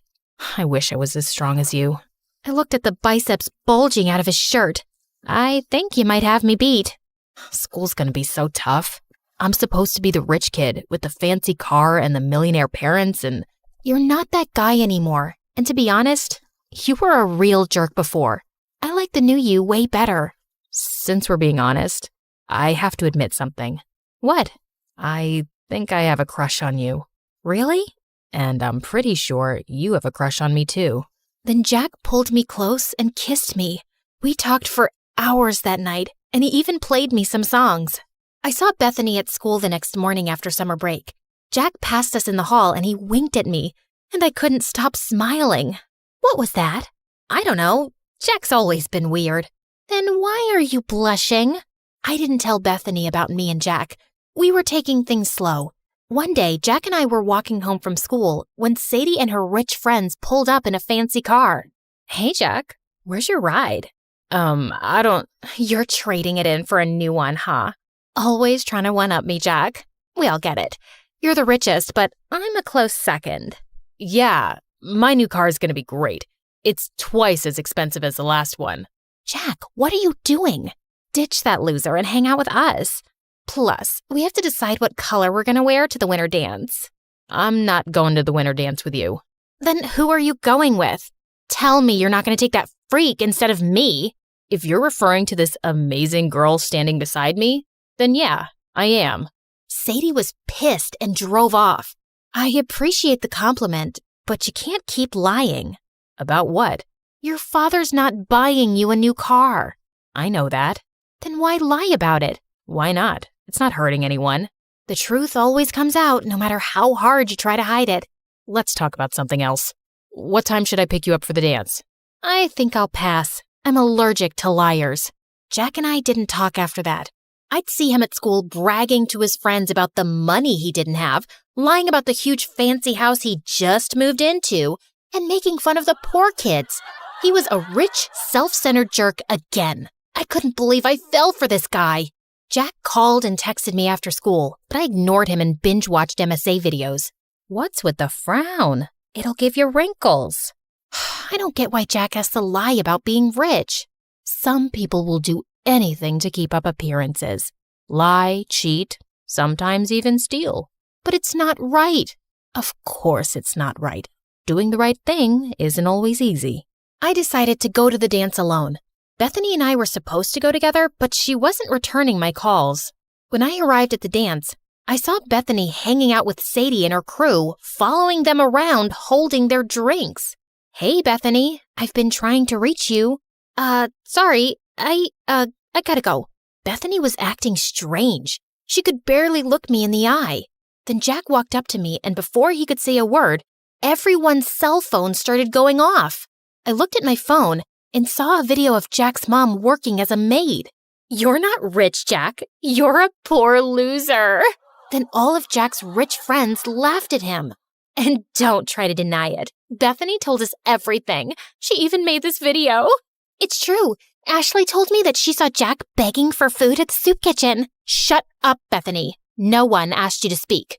Be a good little puppy and stand over there. I felt furious at Bethany. I'm so sorry, Jack. I never meant... It's okay. It's not your fault. I should have stopped pretending a long time ago. Sadie, you're right. I'm poor, but I don't care what you or anyone else thinks of me. You've never been my real friends anyway. All you've ever cared about is my money. Well, now it's gone and it sucks. But I found something way more valuable. Then Jack took my hand. Oh, geez. If you say you've fallen in love with that freak, I'm gonna throw up. I'd had enough.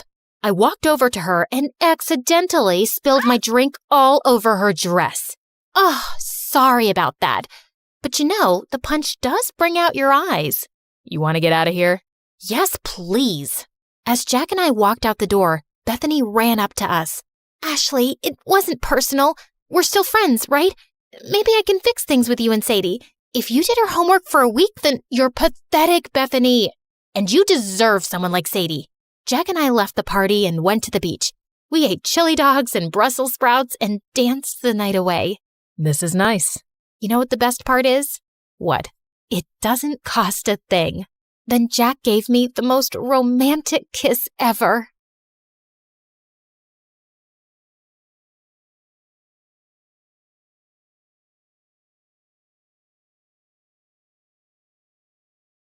So, have any cute guys caught your eye yet? Well, there's this one guy. Girl, we need to hunt him down. It's just a harmless little crush. And who knows, he might be taken already. Just please, don't do anything stupid. Oh, don't worry about it. I got you.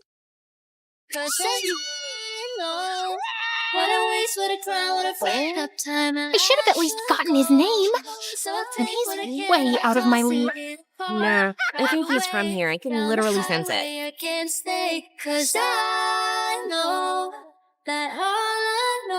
It's time to go.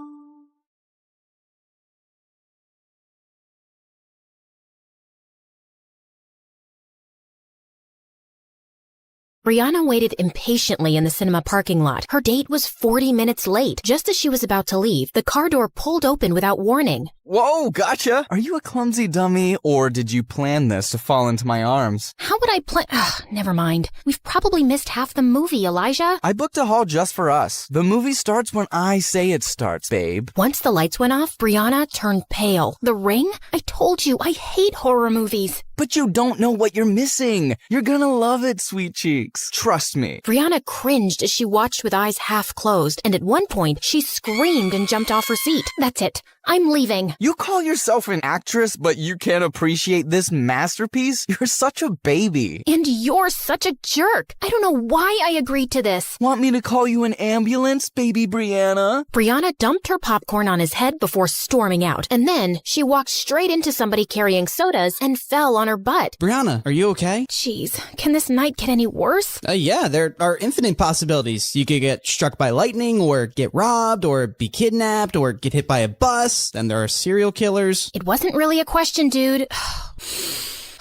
I'm sorry. I wasn't looking. I'll pay for the drinks. I can take care of this. Thanks. What's your name? Wow, you don't even know my name? Why would I? I know your name. Yeah, because I'm, well, famous. What's your excuse? I'm in your biology class. I joined your school 3 weeks ago. Brianna was embarrassed. The teacher did introduce some new scholarship kid, but I've hardly noticed him since. It's okay. I'm not offended. It's what I'd expect from someone like you. I'm Charlie. I'll see you around. He smiled and walked away, and Brianna felt kind of bothered. What did he mean, someone like me? Charlie knew Brianna wasn't kidding about being famous. He had seen some of her TV show on Stargirl. At school, she was surrounded by girls just like her, and guys who changed sports cars faster than clothes. Of course she hasn't noticed someone like me. The 3 most popular girls in school chilling at a pool party was a sight to behold. Their leader, Madison, was a rich socialite and model, and her childhood bestie Amber was an Instagram influencer who started the weirdest fashion trends. But the most popular right now was Brianna, who'd joined them in 8th grade and shot to fame with her teen TV series. People called them the Barbie Angels because they screamed perfection, but they weren't feeling great lately. Things are starting to get boring.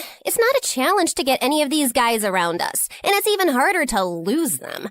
I made out with a red-haired model last week, and later my boyfriend found a red hair on my sweater. I said I'd hugged a sad clown on my way home, and he actually believed me. I dumped his stupid butt. Seriously. I went on a horrible date with Elijah, and he texted me to say he was going to Korea, and we'd go out again once he returned. What made him think that would happen? Crazy, right? Ugh, even blind guys are drooling over me. I feel you, girl. Remember my blind stalker who tried to climb my bedroom window, but he fell down and was taken to the hospital? Ugh, so clumsy. Yeah, what a dummy. Girls, we need to spice things up. I want to find someone really different. Make him fall in love with me. Mess around with him. And then dump him. Wouldn't that be fun for us? OMG, yes. I haven't felt this excited since the 11th Harry Potter book came out. Just then, something caught Brianna's eye, and she left. I wasn't even done talking. Amber, do you feel sometimes that she isn't as nice as before and her fame's gone to her head? Her head does look a bit smaller than usual. Anyway, who cares, Maddie? You've got me. I'm your favorite girl, right? You know you are, babe. Brianna had spotted the DJ at the party, and it was Charlie, looking much cuter. Wow, you're full of surprises, DJ Charlie. What? I said you're full of surprises, DJ Charlie. Brianna, I heard you the first time. Then why did you say what? I just meant, what's the surprise? Oh, well, you're a scholarship student, so I thought you'd be a nerd. Didn't imagine you as a DJ. Guess you have a limited imagination then. My imagination's just fine, thanks. In case you didn't know, I co-wrote the series I acted in, the one that's really famous. That reality show with a bunch of rich girls doing rich things? Yeah, my coworker made me watch a few episodes. I'll have to get your autograph for her sometime. She's a huge fan. And with that, Charlie switched up the music louder. Every time I speak to him, why do I end up feeling insulted? So annoying. I have just the guy for Project Plaything, Maddie. See the DJ?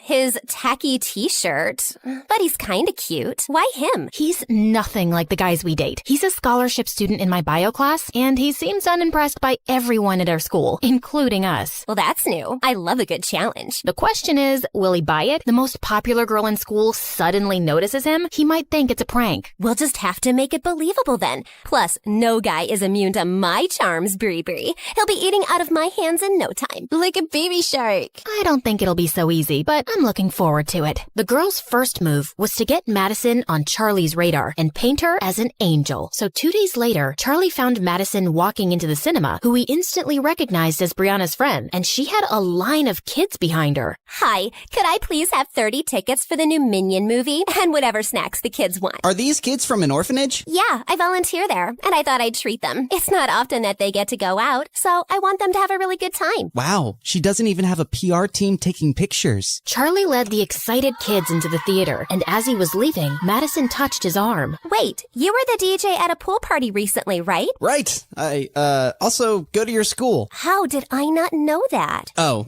don't beat yourself up. I'm super easy to miss. I'm like a pigeon in a school of peacocks, but I prefer my own company anyway. It's the best. I'm sure it is. Well, thanks for your help today. Madison kissed him on the cheek, and Charlie smiled awkwardly before running off. Was the most popular girl in school just flirting with me? Nah, she probably flirts with everybody. Later, Maddie called the others to update them. Do you think he bought your act? Of course. I'm beginning to think I'm a better actress than you are, and this is gonna be a lot easier than I thought. The next day, when Madison walked into the cafeteria, she spotted Charlie in a corner, and his eyes were already on her. She helped a kid with crutches get his lunch and tipped a janitor generously before making her way to Charlie's table. Hi, do you mind if I sit here? Of course not. Yes, please sit. I am sitting. Oh, righto. You want half my sandwich? My grandma made it. The filling is probably this week's leftovers mixed together, and the bread is a bit stale, but it's not bad. I think the gravy she put inside is making it, what's the word I'm looking for? Moist. Yeah, it's moist. Tempting, but I haven't had bread in years. Just then, Charlie noticed that half the cafeteria was staring at them. They're thinking what I'm thinking. What is a beautiful, rich model doing with me? This is clearly a prank. You know, I just remembered. The librarian asked me to feed her fish, and they'll die if I don't do it right now. Really? Well, I can come with you. No! I'd rather you didn't, okay? They like their privacy. The fish. They're private people. She stared at him, and he felt more flustered as he reached for his bag and ended up stepping hard on her toe. He turned to apologize and knocked his sandwich on her clothes. I am so sorry. So sorry. Gotta run. And later in the bathroom, as Maddie cleaned up, Brianna and Amber howled. Will you two stop laughing? He had to feed the librarian's fish? Girl, that is the lamest thing I have ever heard. He couldn't get away fast enough. Oh, that was so funny too. My grandma made me this gravy sandwich. Yeah, right. His grandma came back from the dead to make him a sandwich. Maybe his grandma is just alive? But both my grandmas are dead. Aren't everyone's grandmas dead? Oh my God, focus. He seemed smitten with me when I took those gross kids to the movies. Why is he running away from me now?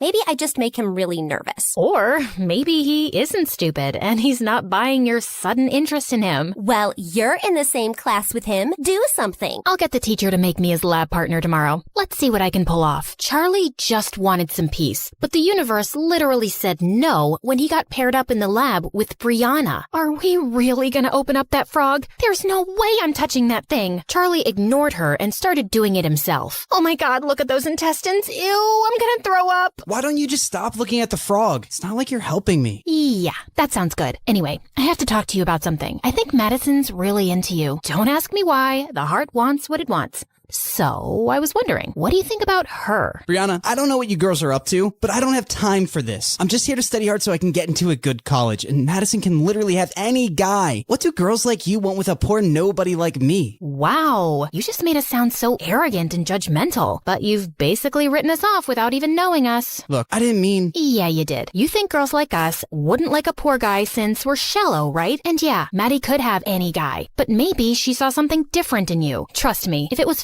fancy things we wanted, we don't need a guy for that. Charlie felt unsure. Maddie is beautiful, and she seemed sweet. Maybe I misjudged her. So, how'd it go? Brilliantly. I think I've convinced him a bit that you're genuinely into him. We've got to keep the ball rolling. Let's find out more about Charlie's personal life. Madison hired a private investigator and found out that Charlie lived with his grandma. She also found out that he worked in a small club as a DJ on weekends. We know where we're going tonight. Oh, please say Tokyo. I've been craving sushi for weeks. No, to this nightclub, silly. But I'll take you for sushi anywhere after the success of Project Plaything. Later, when the Barbie angels walked into the small club, all eyes turned to them, and Charlie was just as surprised. This really wasn't their kind of place. Once he sees my heart-stopping dance moves, he'll be following me around like a lovesick puppy. The girls moved to the dance floor and had everyone's attention. As the song ended, Madison walked over to Charlie. The music here is amazing. You're really talented. Gee, thanks. Listen, Madison, I've been avoiding you, but I want to say I'm sorry. For that day in the cafeteria, I was such an idiot. I'll forgive you if you dance with me. Oh, no, there's a reason why I'm in charge of the music. Those who can't do, teach. Those who can't dance, DJ. Come on. It can't be that bad. Just put a song on and join me. No, really. Just then, Maddie lost her balance a little and her drink fell all over the music dashboard. 2 seconds later, it stopped working. Oh my God, what did you do? It was an accident. The system's fried. The club owner's gonna fire me. You came in here just for your fun and games, but this is serious business for me, Madison. Thanks for nothing. Charlie instantly felt awful as he realized everybody was staring at them, and Madison stood frozen in her spot. Then she burst into tears and ran out. Amber and Brianna ran after Madison to her car, where she lost it. Who the heck does he think he is? You're not crying? Of course not. And it took all my willpower to not claw his eyes out. How dare he humiliate me like that? Oh, once he falls in love with me, I'm gonna squish him like a bug. That was brilliant. Now he's gonna feel terrible because you didn't even lash out at him. And he'll think you're the sweetest angel on earth. Oh, I underestimated you, Maddie. You're the worst. I am the worst. And when I'm done with him, he's gonna wish he was dead. Charlie just couldn't face Madison in school the next day. And after a lot of begging, he finally managed to get her number from Brianna. Little did he know, the girls had decided that Brianna would be the one to talk to him, pretending to be Maddie, because she was the smoothest talker. Charlie felt super nervous as he called her that night. Hello? Hello? Hi. Hello. Hi. Madison? It's me. Charlie. What do you want? Listen, before you hang up, please don't hang up. I'm really, really sorry. I just lost it and you didn't deserve that. And you didn't even scream at me or hit me, which you should have. You still can. Charlie, I get it. You freaked out. I hope you didn't get fired. I did. But it's okay. I'll find another gig. I'm sorry. Are you for real? Don't say sorry to me. Do you think we could just start over? Yeah, I'd like that. Hi, I'm Charlie. Nerd by day, DJ by night, and I get free popcorn once a month at the cinema. You go. I'm Madison, and I'm a famous model. Also, I've been on a diet since forever, so I don't remember what popcorn tastes like anymore. That's the saddest thing I've ever heard. The two ended up talking and laughing for hours, and she kept surprising him. She was funny, well-read, and had great taste in music. It was 4 a.m. when they finally said goodnight. I can't remember the last time I had such a good conversation with someone. The next day, Brianna updated Maddie on everything they'd talked about, but she didn't see Charlie in her biology class. The girls hadn't seen him at recess either. So Brianna sent him a text as Maddie, and he replied, Grandma broke her hip this morning. I'm at the hospital. If you really want to seal the deal with Charlie, you should go see his grandma. Ew, I hate old people with their wrinkly skins and their weird smell. Come on, they're cute. Just be nice to her. Charlie will love it. Should I really interact with her? I don't think I could be nice to an old woman. Brianna then thought of a better idea. After 3 days, Charlie's grandma was discharged, but he had one problem, the hospital bill. He decided to talk to the hospital staff about paying in installments, but then they told him that someone had already settled it. What? Who? The person had chosen to be anonymous, but Charlie insisted so much that the staff revealed the sender's identity, Madison. Why did you do it, Madison? What do you mean? You paid my grandmom's hospital hospital bill and tried to hide it. Why? Because I knew you wouldn't accept money if I offered it to you, and I made you lose your gig. It's the least I could do. I care about you, Charlie. You can have any guy you want, Maddie. Why me? Well, I've dated enough guys from my circle to know they're not very nice people. They're mostly after my money or fame or my parents' influence, and you don't care about any of that. You're like a breath of fresh air. But if you don't feel the same way, I won't hold it against you. Charlie was about to reply when his grandma called him, but he couldn't stop thinking about Maddie. What she did for me is amazing, but I feel scared about falling for someone like her. Charlie hadn't come back to school for a week, but he and Brianna had been exchanging texts, as Maddie, of course. She was laughing at a meme he'd just sent when she found Elijah by her locker. Ugh, why is he back? Just read something funny? Tell me, babe. I love a good joke. Excuse me? You were just laughing at your phone? I hope it's a joke and not a boy whose butt I have to kick. What are you, my dad? Because you're definitely not my boyfriend. Stay out of my business and don't call me babe again. I've forgiven you for the last tantrum, Bree. Now tell me where you'd like to have our next date. How do I spell this out for you? There won't be a next... Brianna, is this guy bothering you? Charlie, you're back. No. We're done here. Who's this loser? Did you wander here by mistake from some homeless shelter? Just leave him alone, Elijah. Charlie turned around to see Maddie, and his heart skipped a beat. What happened while I was gone? Since when did you girls start mingling with nobodies like him? Suddenly, Charlie walked over to Maddie, and he pulled her close. There you are. I've been looking for you everywhere. I've missed you. And then he kissed her on the lips, and Brianna was even more surprised than Maddie at Charlie's move. Elijah gritted his teeth and walked away. Wow.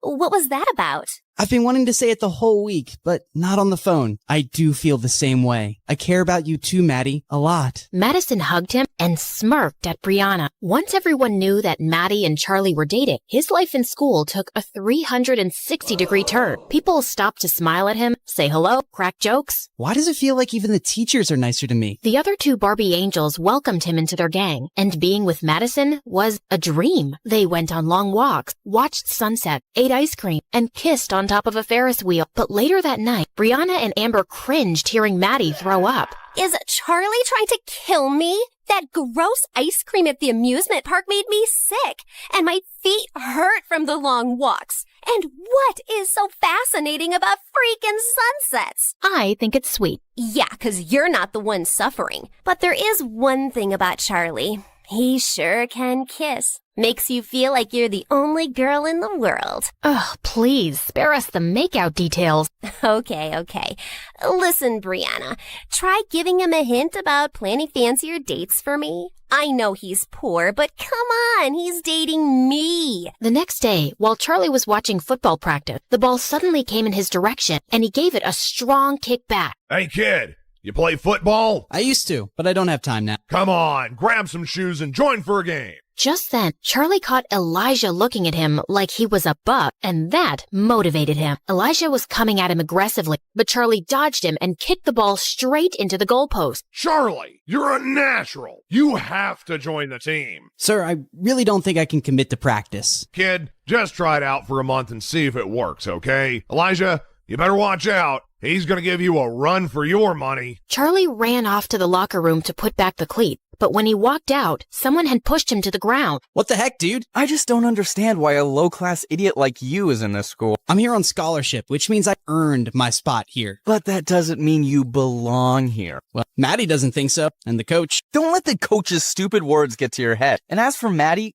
Gosh, you're a moron. Do you really think... Just then, someone pushed Elijah away hard. Dude, seriously, what is wrong with you? Why are you jumping to his defense? Because he's my friend. And what, are you threatened by a little competition on the field? Oh, please. This loser just had beginner's luck today. I'll crush him next time, and he won't have mommy out there to defend him. Elijah and his friends went out laughing as Charlie picked up his bag and fished out a broken snow globe. Great, this was for Maddie. She's so excited about her Vogue photo shoot coming out, and I wanted to give her something thoughtful. What was this supposed to be? It was a guy, but instead of arms, he had wings, like a fan, and it said, "I'm your #1 fan." Oh God, I'm glad it's broken.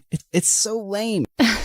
No, it's cute. Yeah, maybe you could do something a little extra. Rent a car, get some flowers, go out for a nice dinner. Girls like being pampered. Wow, yeah, that sounds nice. Thanks, Brianna. Also for saving my butt. Also for calling me your friend. You're welcome. This is the place you were raving about? And why don't you have a reservation? It's walk-ins only, but it's so worth the wait. After 30 minutes, when they finally got a table, the place was dirty and loud. Isn't the energy of this place something else? Yeah, it's something. Oh my god, I just felt something on my foot. Maybe it was my foot. But just then, a mouse jumped onto Maddie's lap. She screamed and started jumping around like a maniac. Then she tripped on her dress and went crashing straight into another table. Ah! Oh my god. Madison, I am so sorry. Why would you bring me to this horrible place? And did you see all those people who were making videos of me? This is gonna be all over the internet. I get why you're upset, but today's video is tomorrow's old news. No one remembers these things. Excuse me? Are you gonna explain to me how fame works? People don't forget anything. Once something's on the internet, it stays there forever. People can pull it out anytime they want. Ugh, this is officially the worst day of my life. With that, Madison stormed out of the car. Brianna couldn't stop laughing as she watched Madison's video posted online, but now she had to do some damage control. So she called him as Maddie. I've had some time to cool down, and I'm sorry for going off on you like that. And I'm sorry about the mouse and the video. You're right. I don't know what it's like to be famous. It's the best and the worst. It's great to have people look up to you, but sometimes they talk about you like you're not even a real person. And imagine having your failures or embarrassing moments splashed across the news as entertainment. It sounds brutal. I'm almost glad I'm a poor nobody. As they were talking, Charlie ended up telling Brianna all about his amazing grandma and how she'd made him apply to the school. I just want to get myself into a good university so I can make something of myself and spoil my grandma rotten. She deserves the whole world. Well, you're definitely the guy who'd get it for her, Charlie. Over the next few weeks, Charlie found himself bewitched and confused by Madison. He felt closer than ever over their late-night talk, but in person, she was totally unpredictable. One moment, she'd be all over him, and the next, she was snapping his head off. Charlie, do you think I'm fat? No. Why did you pause before answering? What? No, I didn't. Yes, you did. You said, no. You even looked at me before replying. I shouldn't have looked. Why would you look? Don't you just know? Maddie, you're being irrational. Now I'm crazy, am I? Well, I'm not fat. I'm PMSing, so I'm bloated. I hadn't noticed. Really? Ugh, you're so insensitive. You have no idea what it's like to go through this every month. Right now, I feel like killing someone. And I also really want that Thai red curry ice cream. I'll get it for you, babe. Whatever helps you feel better. You getting out of my face would make me feel better. And yes, the ice cream. Now. You got it. Amber and Maddie started laughing hard as soon as Charlie was gone. I really hope he gets a few tubs of that ice cream. Sounds delicious. I'm pretty sure there's no Thai red curry ice cream, but let's see what he does. Anyway, for Christmas, my parents and I are going to our ski resort as usual, and I'm inviting you girls with your parents. Should I invite Charlie? You have to, right? He's your boyfriend. Yeah. And at least 3 of my exes will be there. And I'd rather not show up single. But I'm gonna have to give Charlie a makeover before I take him. On his first day at the resort, Charlie slipped out of his room at 5 in the morning and found Brianna waiting in the kitchen. Oh, you're here. I almost thought you wouldn't come. I almost thought that too. I don't know why I agreed to the early morning skiing lesson. 'Cause you're a good person and you like me? I'm just saving Maddie some embarrassment. Because you'll definitely make a fool of yourself without my help. Couldn't agree more. They headed out to one of the smaller slopes, and she explained skiing techniques to him. I think you're ready. Well, as ready as you'll ever be. If I die, please break the news gently to Grandma. You play football against Elijah. You'll survive this too. Now don't be a wuss. Time to go! Brianna whizzed down the slope, and the cold wind in her face made her feel alive. She turned around to look at Charlie, who looked like a baby goat learning to walk. Charlie, just loosen up. Come on, I'm racing you down to the end. Charlie took deep breath and relaxed. He was gaining momentum and actually starting to enjoy it. Brianna was flying ahead effortlessly, but he was catching up. But then suddenly, he was going too fast. He tried to slow down, but he just couldn't. And moments later, he felt himself crashing straight into Brianna and they went tumbling into the snow. Oh my God, Brianna, are you alive? Is your neck broken? Please don't die. Say something. Oh, can you shut up for just 1 second? Yes, of course. Oh, I thought I'd killed you. Charlie pulled her into a bear hug. You're really okay? Yeah, I just got the wind knocked out of me. Imagine the headlines if something had happened to you. Stupid, worthless nobody injures beautiful teen goddess. You think I'm beautiful? Well, duh. It's not even opinion. It's just a scientific fact. The sun rises in the east, water boils at 100 degrees, Brianna's beautiful, you got some snow on your face. As they started making their way back, Brianna felt her heart racing. Oh, shake it off, Brianna. You cannot be attracted to your best friend's fake boyfriend. After an exhausting day of skiing, Charlie wanted to crash, but he had to dress up for a fancy dinner instead. The seats next to Maddie were taken, so he quickly took one next to Brianna. Please tell me, why are there 6 forks in front of me, and which one can I use to stab myself in the eye? Oh, definitely the meat fork for a quick death. Madison watched the two laughing, and she didn't like it. I don't want her getting more attention than me, even if it's from stupid Charlie. Hey, Charlie, could you sit next to Amber, please? Her parents couldn't come, and she, broke up with her boyfriend. She could use some cheering up. Charlie nodded reluctantly and took the seat next to Amber. So, Amber, you want to talk about your breakup? Okay, sure. Why not? It happened 3 years ago, and his name was Leo. And that's what you're sad about today? That's a bit offensive. I'm not sad. Do I look sad to you? Charlie was relieved as they were served their first fish course, but Amber was staring down at her plate in tears. I'm so sorry. Please forgive me. What are you talking about? You will be missed, Nemo. Right, Charlie? Tell him he'll be missed. Yeah, you will be missed, Nemo. Just then, Brianna's mom, who was sitting opposite him, spoke. So, Charlie, where were you studying before? Well, I was in public school in another town. I got a scholarship here, so I moved with my grandma, who raised me. And what does your grandma do? She's an amazing healer. She cures people with herbal medicines and different techniques. So she's not a real doctor? No, not in the typical sense. And this healer thing, it makes her enough money? Mom, stop! It's okay. Yeah, she earns enough. And I work at the cinema. And I also DJ on the weekends. We manage to take care of each other. There was an uncomfortable silence, and Charlie felt his face turning hot. Then, Maddie's mom spoke with her country accent. That's sweet, honey. You seem like a brat kid, and I'm sure you'll go places one day. It's funny how life turns around. I mean, look at me. I was raising little Maddie as a single teenage mom in a trailer park with nothing. And then, boom, one day I won the frickin' lottery, and we were rich. Soon after, I met my husband, and life's amazing now. Let's raise a toast. Our blessings. Brianna looked over at Madison, who looked like she was gonna crush her glass. She always felt ashamed of her past and that she wasn't born rich like everyone else. Just then, Amber said she wasn't feeling well, and as she was leaving, she tripped over the carpet and fell down. Amber, are you okay? Did you hit your head?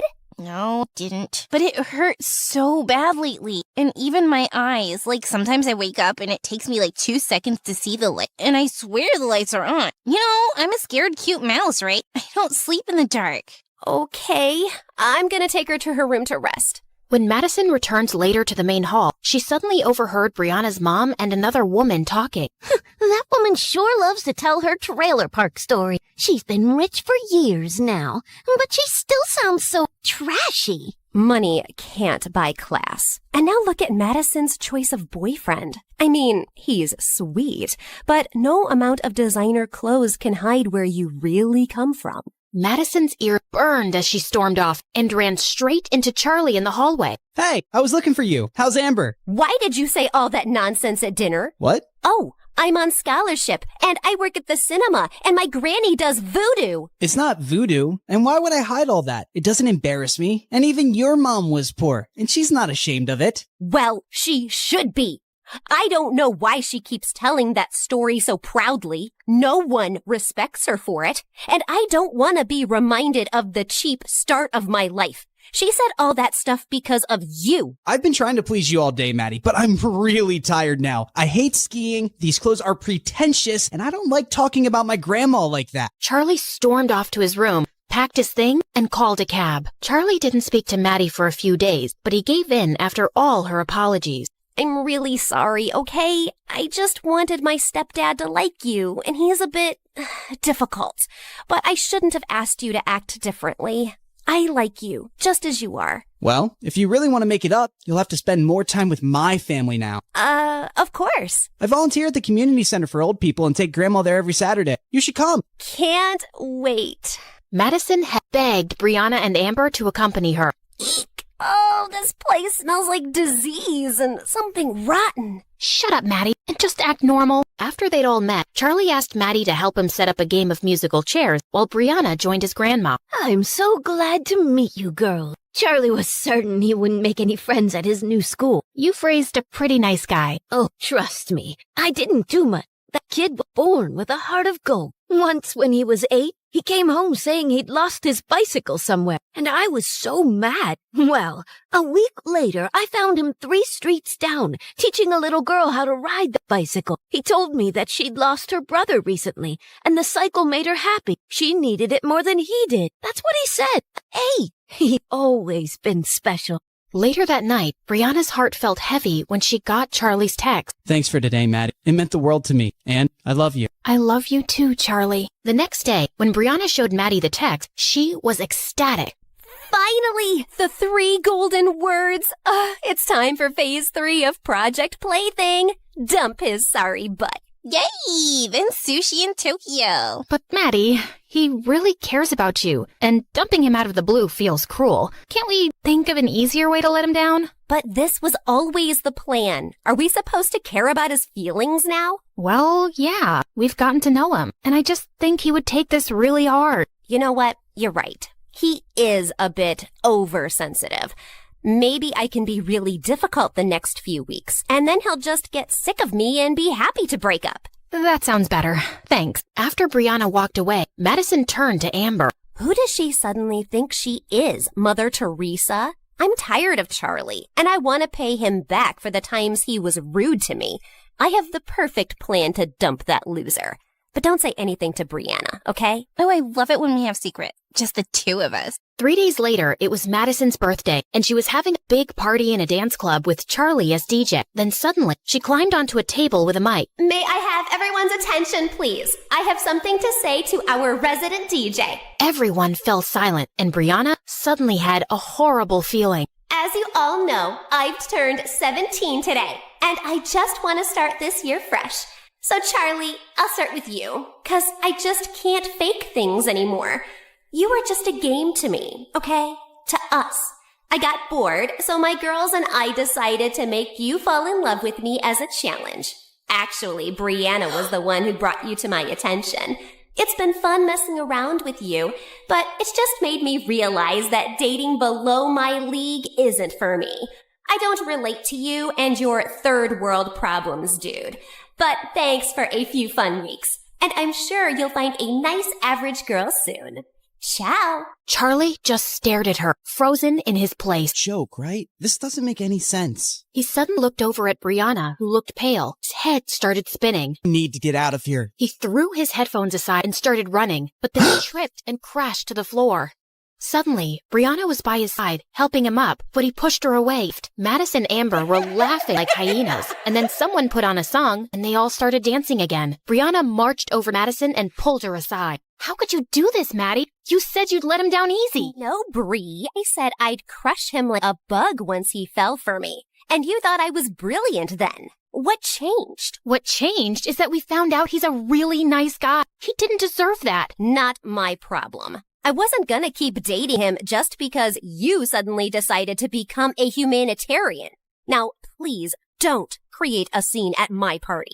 Tears stung Brianna's eyes. She remembered Charlie's heartbroken faith, and she left immediately. Brianna didn't know how she was going to face Charlie in school the next day, but he didn't show up. He wouldn't reply to any text or call, and he didn't come the entire week. Yes! I checked, and my private plane is free this weekend. They're going to Tokyo, ladies. What? Why? Well, Project Plaything is successfully over, and I promised I'd take her for sushi. Remember? Right. Well, consider me out of this plan. Brianna walked off, and a smirk spread across Madison's face. You thinking what I'm thinking, Amber? If you're thinking about what being by a butterfly feels like, then yeah. No, I mean about Brianna. Why do you think she isn't in any mood to celebrate with us? Maybe she's racist and doesn't like sushi. Or maybe she's in love with that trashy Charlie. Ew, who looks trash? Looks like our Brie does. Imagine crushing on someone with that social status. You know, maybe you're right. When we were at the resort, I saw those 2 sneaking out at 5 morning. I had a headache and I went down to lift some gummy bears. They always make me feel better. Maybe Charlie loves her too. Of course he doesn't. He fell for me, not her. She's pathetic for wanting him. That evening, Brianna went to the cinema, and she was relieved to find Charlie counter. She walked in, her heart pounding. Hey, Charlie. He looked up at her coldly. Can we talk? Do you comment? He walked out from behind the counter and went outside, and Brianna followed. How dare you show up at my workplace and force me to talk to you? I just need a chance to explain and apologize. Please. I know how you must feel. How could you possibly know that when you're heartless? How evil are you, and how empty are your lives that you decided to hurt someone just for fun? Charlie, you're right. It was cruel. Not only did the girl that I thought I loved completely humiliated me, I also find out that the person who acted like my friend is a snake. Don't say that, please. I thought you'd listen. Why? Because I'm a nice guy, so you thought I'd feel better after treating me like dirt? And why are you here apologizing now? I know I was a part of the whole thing, but then I got to know you, and I didn't want to do it anymore, especially after all those late-night calls. That was you? So I never talked to Madison on the phone? No, that was all me. And you and I, we have some connection. What are you talking about?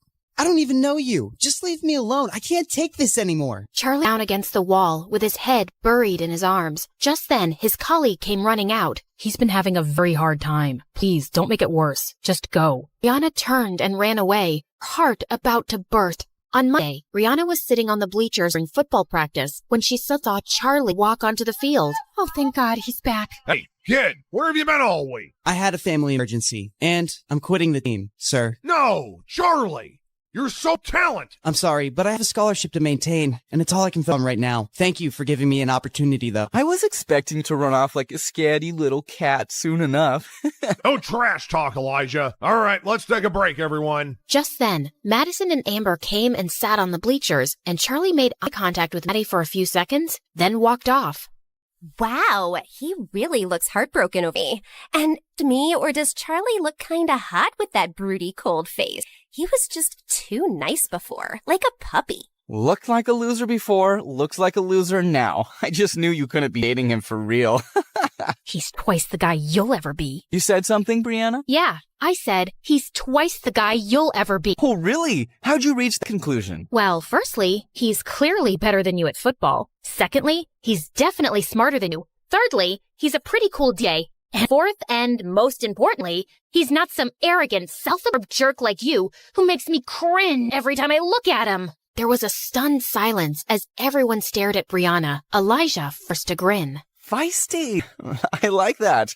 So how about we go on a third date and you can continue talking about there? Not even in your dreams. As Brianna started walking off, Elijah blocked her way to tease her, but she suddenly pushed him with unexpected force. He fell down a couple of steps and his knee hit the ground hard. What is wrong with you? Brianna looked just as shocked by what she'd done. At the dinner table, Brianna's dad was cheerfully trying to make conversation, but Brianna seemed lost. Just then, her mom walked in, looking mad. Brianna, do you just enjoy making my life difficult? Look, if this is about Elijah. You pushed him down the bleachers? He was pestering me, so I just pushed him away. I didn't mean for him to fall. He's hurt his knee seriously, and he's on bed rest for 2 months. His mother, my new business partner, is furious if she pulls out her investment. She said it was an accident. Surely his mom would understand. Well, it's not like Brianna hasn't rejected Elijah or been rude to him before. I don't expect his mom to understand anything. I don't care what his mom thinks. Because you don't care about me. I've built everything for you. But no, you'd rather be an actress. And now you're upon ruining. Oh, God, I can't have this conversation again. Just because I don't want your company doesn't mean I don't care about you. And stop trying to make me feel bad. If it's any consolation, I feel terrible already. Brianna stormed off with her mom staring after her. She's always been difficult, but something extra's been going on with her lately. I never thought she'd be violent. That's an exaggeration. And you never try to actually talk to her. She doesn't talk to me. I'm going to ask her friends what's up with her. Charlie had returned to school, but he just kept his head down, talked to no one, and pretended Brianna didn't exist. She kept her distance from him, but she also found excuses to stay away from Amber and Maddie. One day, she was reading in the empty gym during recess when Madison snatched her book. Come on, Bree, this is getting ridiculous. It's time for an intervention. What? We know you're going through something. Even your mom is so worried. I told her you've been avoiding us too. And well, I think I know what the problem is. You lied to me about your breakup with Charlie, and I'm mad. But it's not just that, right? I think you have feelings for him. Yes, I have feelings, 'cause I'm not a robot. And I'm also mad at myself for being a part of this horrible plan. It's making me think about the kind of people we are. Kind who like to have fun. We have everything, Maddie. And we decided to pick on the poor orphan who's working hard to support his grandma for fun? Who the heck cares? I care. I don't want to be this person, and I don't want to have friends like that either. So, are you saying you don't want to be a Barbie angel anymore? Yeah, I don't. And for the record, that's a really stupid name. Wow, you're so ungrateful. When you came to school as a nobody, I made you one of the most popular girls. And in case you've forgotten, I got you your first audition. How could I forget? You never let me. Yes, you got me the audition. But I got the role because of my talent, and it's not a good enough reason for me to follow you and do whatever you say anymore. We're done. Oh, if you think. Just then, Amber fell to the floor with a thud. Amber, get up. That's not funny. But Amber was unresponsive. She'd actually fainted. They immediately rushed her to the hospital, where she regained consciousness, and the doctors ordered some tests. Oh, my head. It feels like there are 1,000 cactuses inside. You're gonna be okay.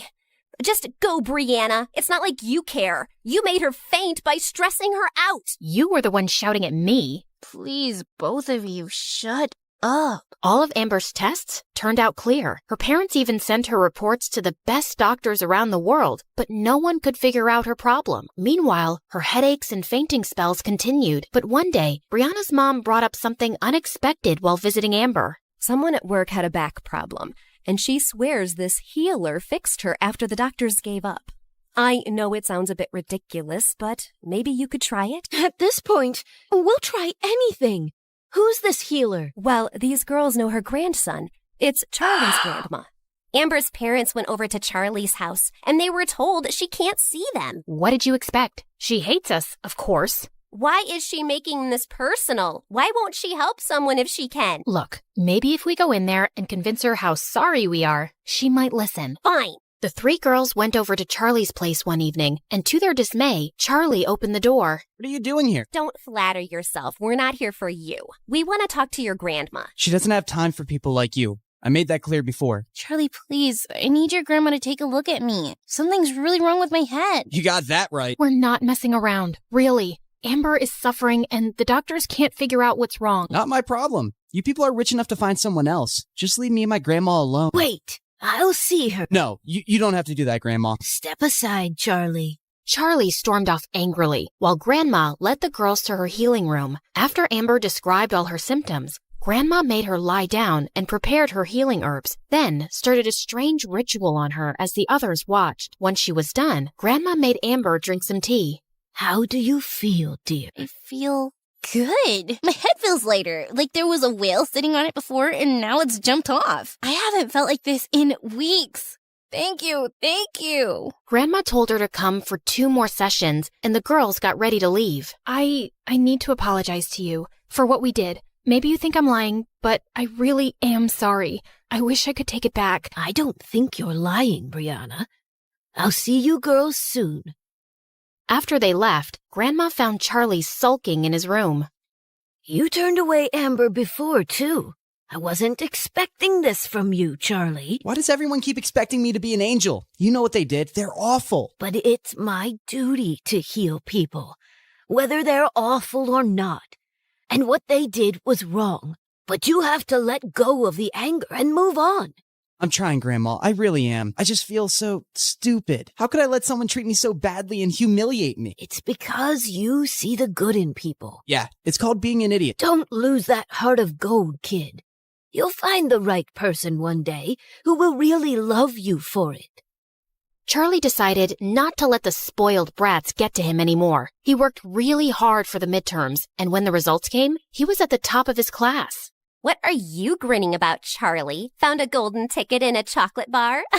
Wow, I'm surprised you actually read a book. And I'm just happy about my grades, which have improved since we stopped hanging out together. Maybe your dumbass was rubbing off on me before. You can't talk to me like that. Just because your grandma helped Amber doesn't mean you're anything special. You're still a nobody. I'd rather not talk to you at all, Madison. And thanks for making it so easy to move on from you. I can't even remember what I liked in the first place. You go, Charlie. As Charlie walked away, Brianna impulsively called out, "Hey, Charlie, wait." What is it? I just wanted to say thank you to your grandma for helping Amber. I'm sure you already thanked her. Yeah, but I was hoping, Charlie, is there no way we could be friends again? We used to get along so well. But that wasn't real, right? And now I'd never be able to trust a word you say. So yeah, not gonna happen. But really, that was an Oscar-worthy performance. I'm sure you'll have an amazing career as an actress. After Amber's last session, Brianna wanted to thank Charlie's grandma, so she dropped by his place with some gifts when she knew he'd be working. She was surprised to find the front door already open. And then she gasped when she saw Grandma on the kitchen floor. Oh my God, are you okay? Brianna, what are you doing here? What happened? Shh, not so loud. You have to leave. What? Someone broke into the house, and he's upstairs right now. Please. I don't want to put you in danger. I'm not leaving you. Brianna heard the thief coming down the stairs and quickly locked the kitchen door and called 911. He kept kicking the door, but minutes later, when he heard the police siren, he ran out and escaped. From your description, he seems like a crazy homeless guy who's been bothering other people too. We'll get him. Did he hurt you, ma'am? No, I just fell when he pushed me aside, but I'm fine. We should still get a checkup. I should call Charlie. Sweetie, he's out of town for a day. Please don't tell him right now. Well, you can't be here alone for the night. I'll be just fine. But Brianna was so persistent that Grandma had to give in. Brianna took her home and made her comfortable in one of the guest rooms. You should have asked me before inviting your guest. Maybe I would have liked to say no. Mom, she cured Amber. Letting her stay for one night is a pretty small thing to do. Charlie hurried over to Brianna's house as soon as he was back. Hey, is Grandma okay? She wasn't hurt, right? She's completely fine, but she's asleep right now. You can come in and wait. I'm fine right here. Charlie sat down on the porch seat, and Brianna turned to go back in. Wait, I'm sorry. I just want to thank you. Grandma told me on the phone how brave you were and you didn't leave her, and then you brought her here, and you didn't have to, but I'm so grateful. What? Why are you smiling at me like that? You sound like the old Charlie today, the one who talks too much. I missed him. Brianna, this doesn't fix everything. I appreciate what you did, but I'm wondering even now why you helped Grandma. Why do you want to be friends with me? Why are you trying all the time to make up for what you did? Brianna gulped and walked closer to him. There's something I need to get off my chest, so just hear me out, okay? Somehow, getting to know you has changed me, Charlie. You're the sweetest, kindest guy I've ever met, and nothing has ever hurt me more than hurting you. But you know what? It started feeling really bad even when you were still dating Maddie, because I realized that I was falling for you. I know I don't have the right to say that, but I just had to, or I'd explode. And I know you don't feel the same way, and it's okay, but I'm in love with you. That's all. Brianna turned to leave, but suddenly, Charlie took her hand. And then, to her shock, he kissed her. Brianna's mom spotted the two kissing on the porch and stormed off angrily. I knew these beggars were going to be a nuisance.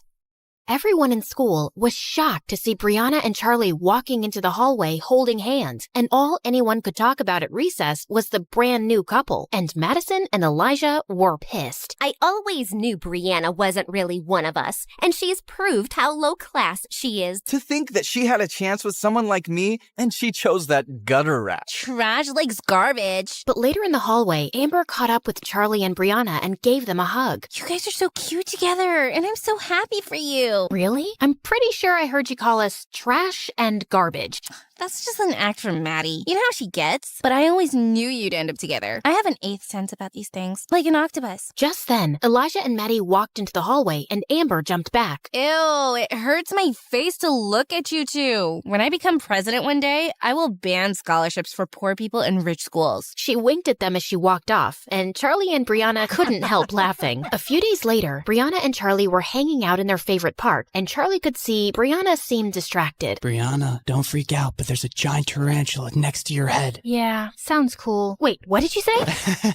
I was kidding. Where are you lost today? It's nothing. Well, it's not nothing. Ugh. Here, read this critic's review on the latest Stargirl episodes. It's awful. You can't be taking this seriously. You don't sound like you have a half a brain, and your acting isn't underwhelming. Come on, this guy doesn't know what he's talking about. Yes, he does. And I know the show isn't the best, but I had to start somewhere, right? Of course. And people love it. Except that the show's ratings are tanking, and the next season might be canceled.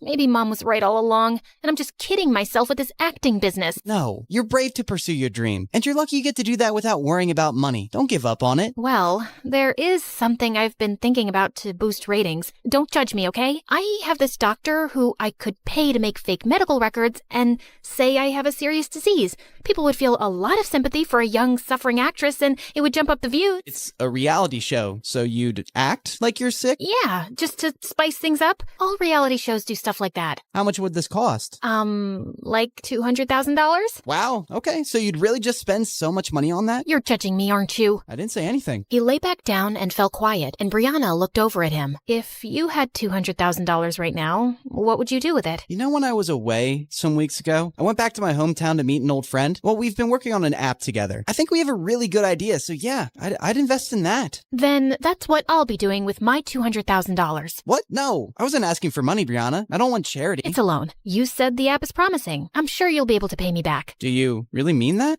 Please, you're saving me from spending it on something stupid. I really mean it. Charlie stared at her, then let out an excited whoop and hugged her as she laughed. A few days later, Charlie walked into the boys' locker room to find the coach and Elijah sitting on a bench looking pale. Coach, you called me? Charlie, I know this is a lot to ask, but we have the season's biggest game next week, and Elijah still can't play. He's hurt himself in practice, and we need a captain.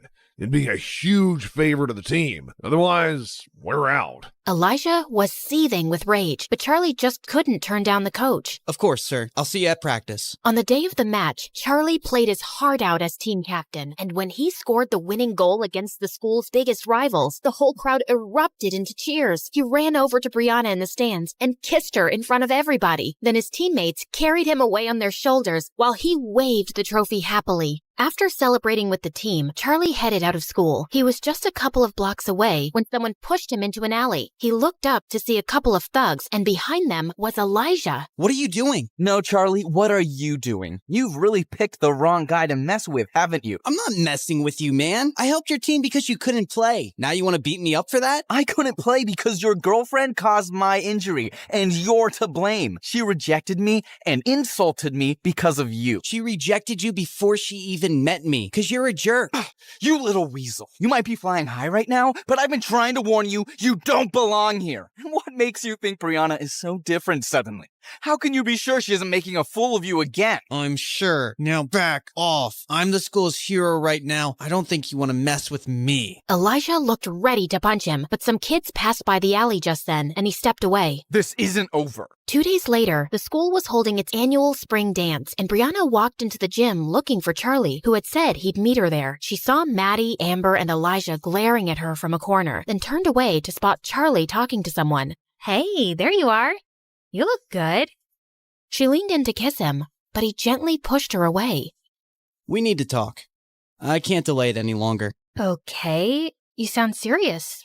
What is it? Brianna, I'm breaking up with you. What? Haha, very funny. Do I look like I'm joking? Charlie, come on, what are you doing? I said I'm breaking up with you. I don't understand. Can we please? Are you really as dumb as everyone says? I thought you were the smartest of the Barbie angels. Did you really think I was in love with you? No, Brianna, I was just playing your game. When you told me how you were desperately in love with me, I saw it as the perfect chance to take revenge. I decided to make you believe I loved you too, and then dump you publicly just like you girls did. Brianna stared at him speechlessly as everyone stared at them. Then Charlie walked closer and leaned in. How does that feel? Being fooled and humiliated. I thought you should experience it. Oh, also one more thing. I won't be returning the $200,000 I borrowed from you. I've spent it already, treating myself to some nice things. I figured it's fair compensation for everything you've put me through. With that, Charlie left while Brianna stood frozen in her spot. Suddenly, she found Amber by her side. Come on, let's get out of here. As they walked out into the hallway, they heard Madison cackling loudly behind them. Wow, that was epic! I've never respected Charlie more in my life. He really played a number on you, Bree. And Amber, get away from her. She's not your friend anymore. Brianna didn't respond and continued walking away. We really broke him, didn't we, Brianna? Turned a perfectly nice guy into a heartless jerk. Now that's a high school project I'll always remember. Suddenly, Brianna turned around and lunged at her. Madison screamed as she tried to fight Brianna off. A few kids, including Amber, finally managed to pull them apart. God knows I've been wanting to hit you since the day I met you, and that's a memory I will cherish for years.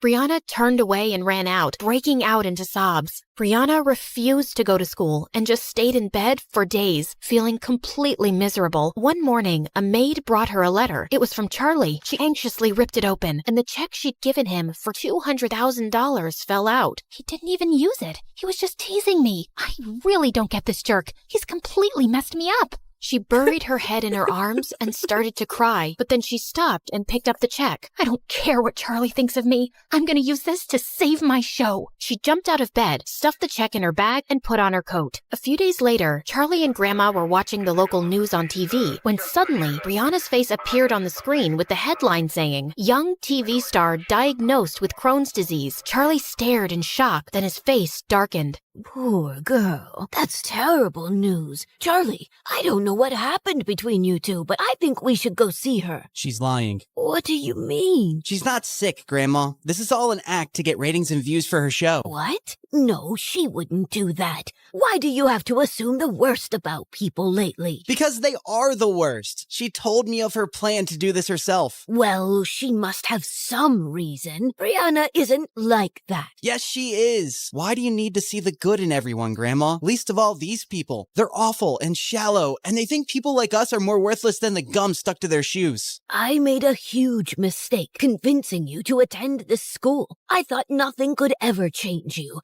but I was wrong. I hardly recognize you these days, Charlie.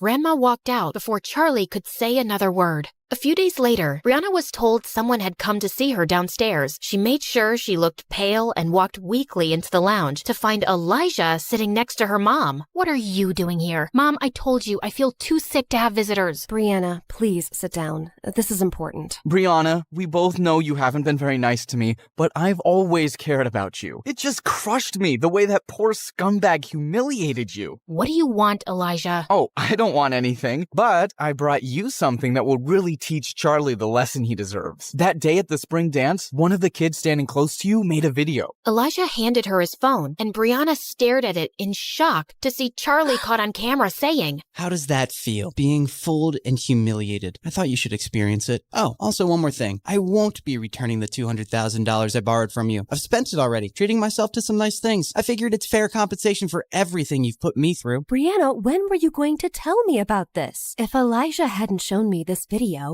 I would never have checked your account and known that $200,000 have been withdrawn. How dare he threaten to not return your money? Oh God, how can I tell Mom that Charlie returned the money? If she asked me where I spent it, I can't tell her I used it to bribe the doctor. Brianna, answer me. Has he been making any other threats? No, Mom, he hasn't. Please, I'm just too sick to deal with all this. He'll give it back. Oh, you bet he will. When I sue him, I'll have my lawyer send him a notice today. No!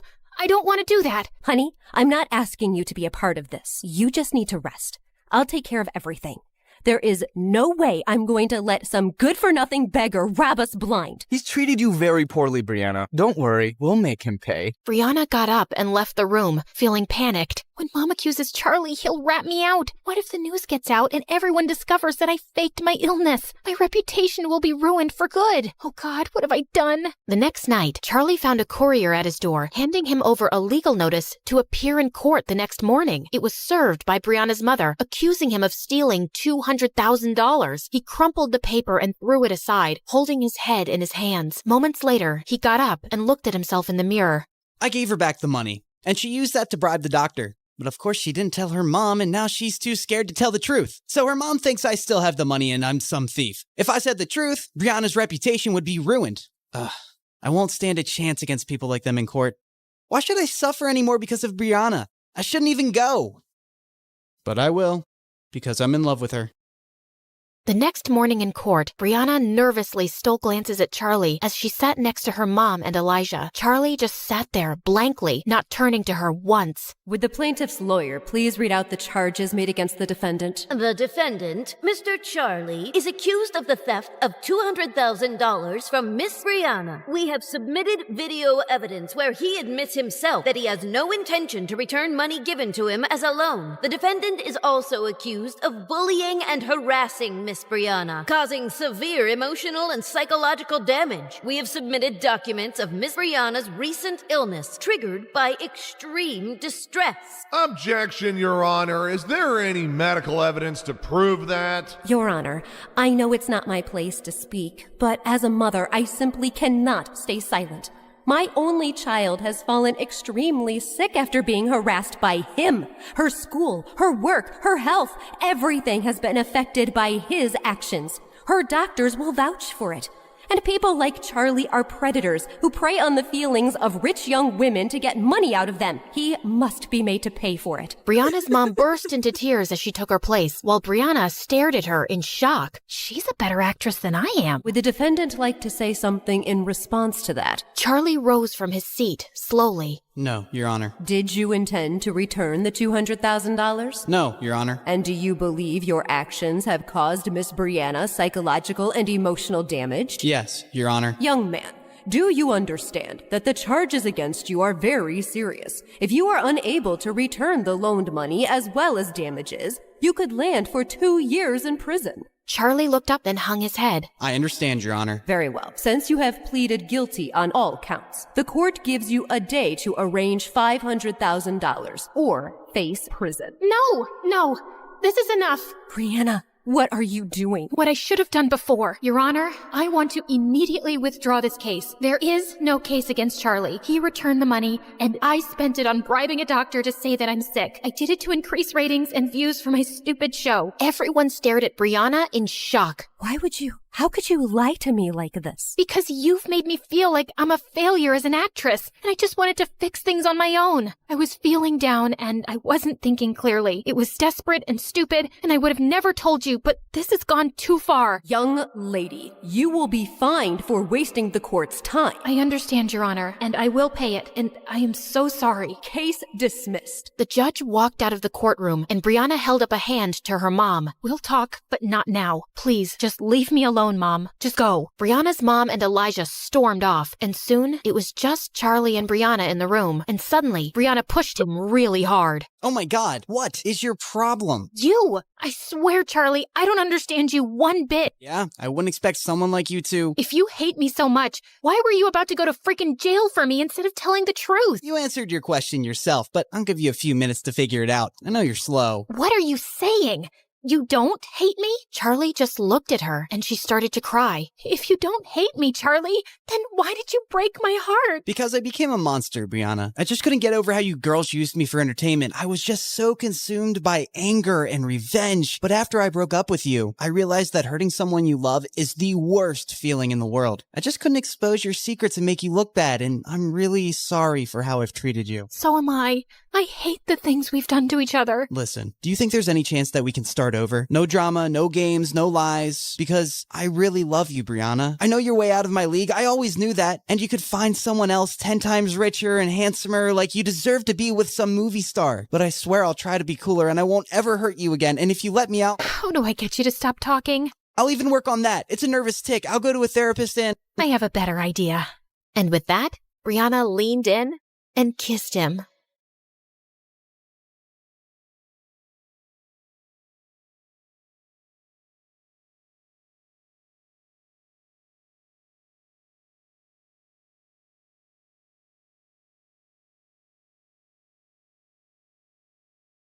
You've heard of a rags to riches story, but how about a riches to rags one? Like and subscribe to hear my reverse Cinderella story. Hi, MSA Nation. My name is Patricia, but since we're friends, you can call me Trisha, but not Patty. I hate Patty. Growing up, I was extremely rich, like next level rich, like Oprah meets Rihanna meets King Charles rich. It was all thanks to my mom, who the world knew as Cheryl. She was the most impressive person I knew. She and her best friend, whose name I won't mention for for reasons that will soon become clear, were business tycoons who got a ton of investors and created a huge mega corporation right out of college. Ever heard of Amazon? Their business was kind of like that. Let's call it BFF Enterprises. It employed thousands of people all across the country, and Mom and her friend reaped the rewards of their extraordinary efforts. I aspired to have a BFF like Mom's. As a VIP daughter of a VIP, I was enrolled in etiquette classes immediately. By the time I was 5, I was practically Julie Andrews. You know, the queen from the Princess Diaries, only smaller. I was treated like a princess, with people attending my every need. When I showed an interest in art, I was gifted all of the finest art supplies, and was even able to practice by creating portraits of some of the coolest celebrities. I can neither confirm nor deny that those were the celebrities who I painted. Yeah, my life was pretty much perfect, until someone ruined everything. One day, there was a huge commotion next door at Mom's best friend's house. All of a sudden, the door swung open, and I was shocked to see Mom's bestie in handcuffs. It turned out she who must not be named, that's what I called her, had been stealing a ton of money from their company. Because of that, their business went under, and thousands of people lost their jobs. To make matters worse, an angry former employee was convinced that Mom must be to blame too. He put together a whole manifesto and brought Mom to court. Fortunately, Mom was declared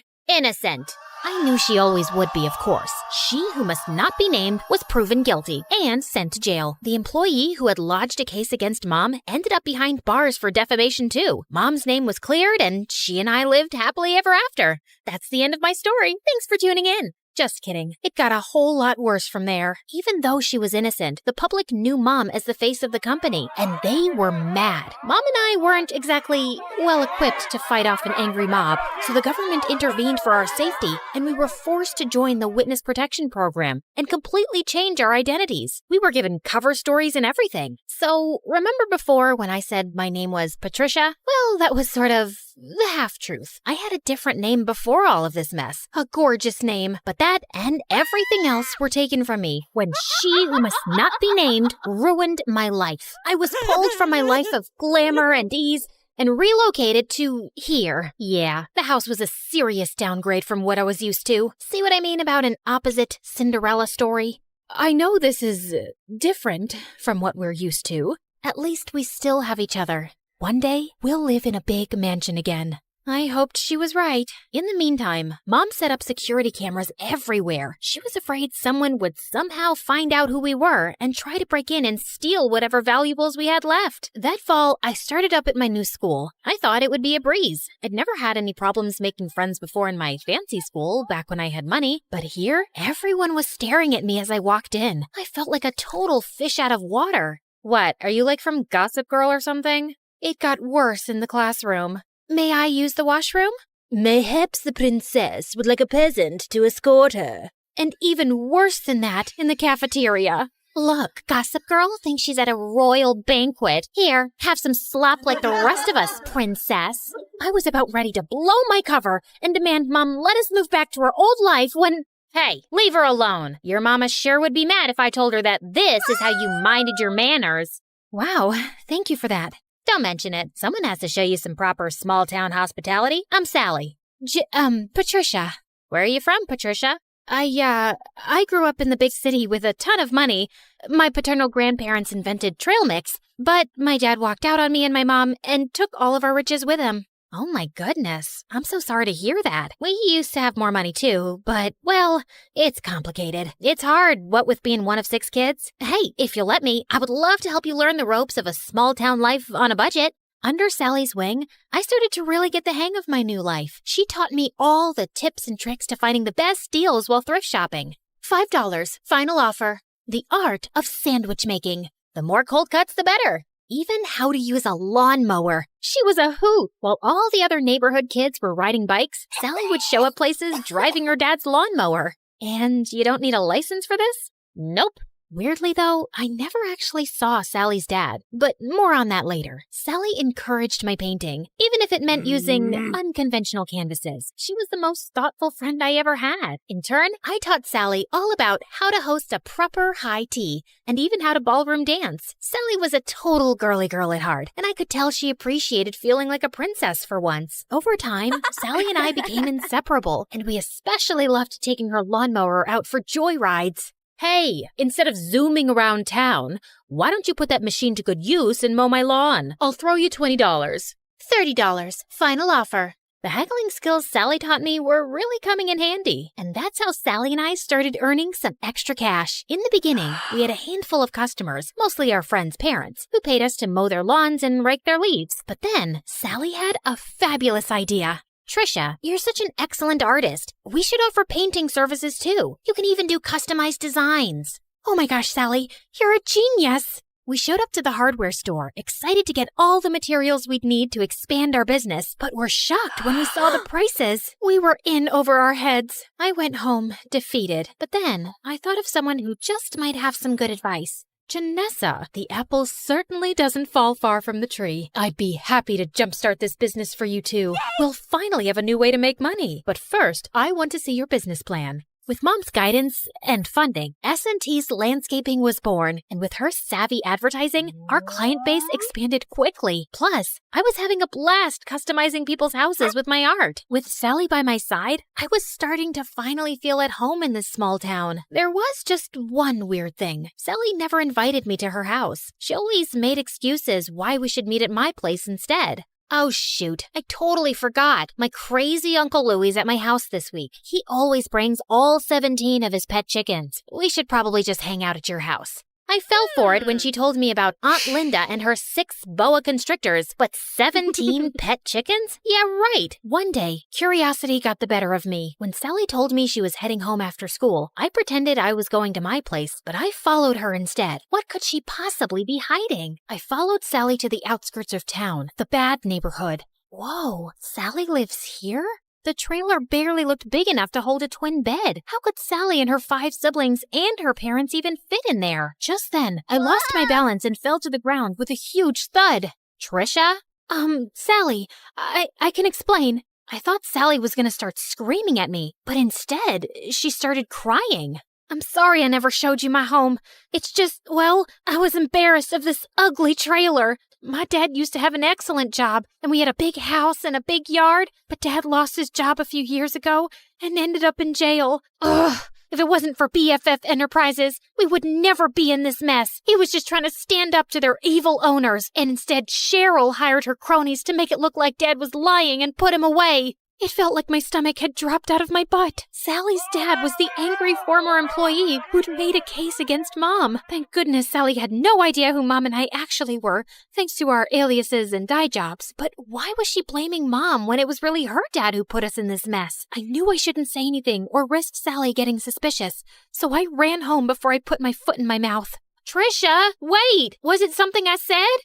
I avoided Sally the rest of the week, which wasn't easy. I felt so conflicted. Sally was my best friend, but she hated my mom and blamed her for her dad being in jail. So, I decided to get Mom's advice. I need to talk to you. Sally's dad is your angry former employee who ended up in jail. Oh, come on now, Trisha. What a strange joke. Why was Mom calling me Trisha? At home, she always called me by my real name.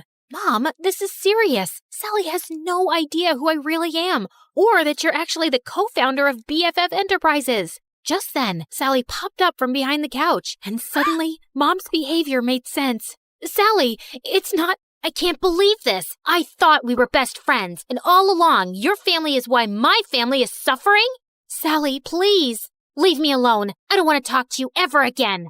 I've heard of surprise birthday parties gone wrong, but never this badly. I probably lost my BFF forever. But Mom was more preoccupied that Sally would out us both. What are you doing? Follow her. Make sure she doesn't talk. Do whatever it takes. I hadn't seen Mom this stressed out since the trial. I tried texting, calling, even showing up at Sally's window, but she wouldn't even look at me. I returned home completely hopeless. Did it work? Will she keep quiet? She won't even talk to me. Just then, Mom turned into a fire-breathing dragon. Well, not literally, but I'd never seen her this angry. Then we need to move again, now. But this is her home. Sally is my friend. Some friend. As soon as she talks, I'm going to jail. Mom, what are you talking about? Why would you go to jail? The judge said you were innocent. Of course he did. I bribed him. My business partner and I were both stealing funds from the investors because we deserved more. But unlike me, she was dumb enough to get caught and unwilling to do whatever it took to stay out of jail. And Sally's dad figured it all out and tried to get me behind bars too. But I showed him I am not to be messed with.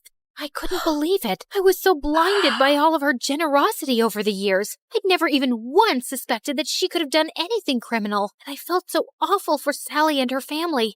They didn't deserve this. But then again, how could I choose between my mom and my best friend? What Mom said next, though, made everything totally clear. You got us into this mess. Now you have to get us out. Me? I'm just a kid. You're the one who was so greedy that you stole money and ruined your company and all of your employees' lives. You even let your own best friend take the fall. You cared so much about money. You forgot about what really matters, friendship.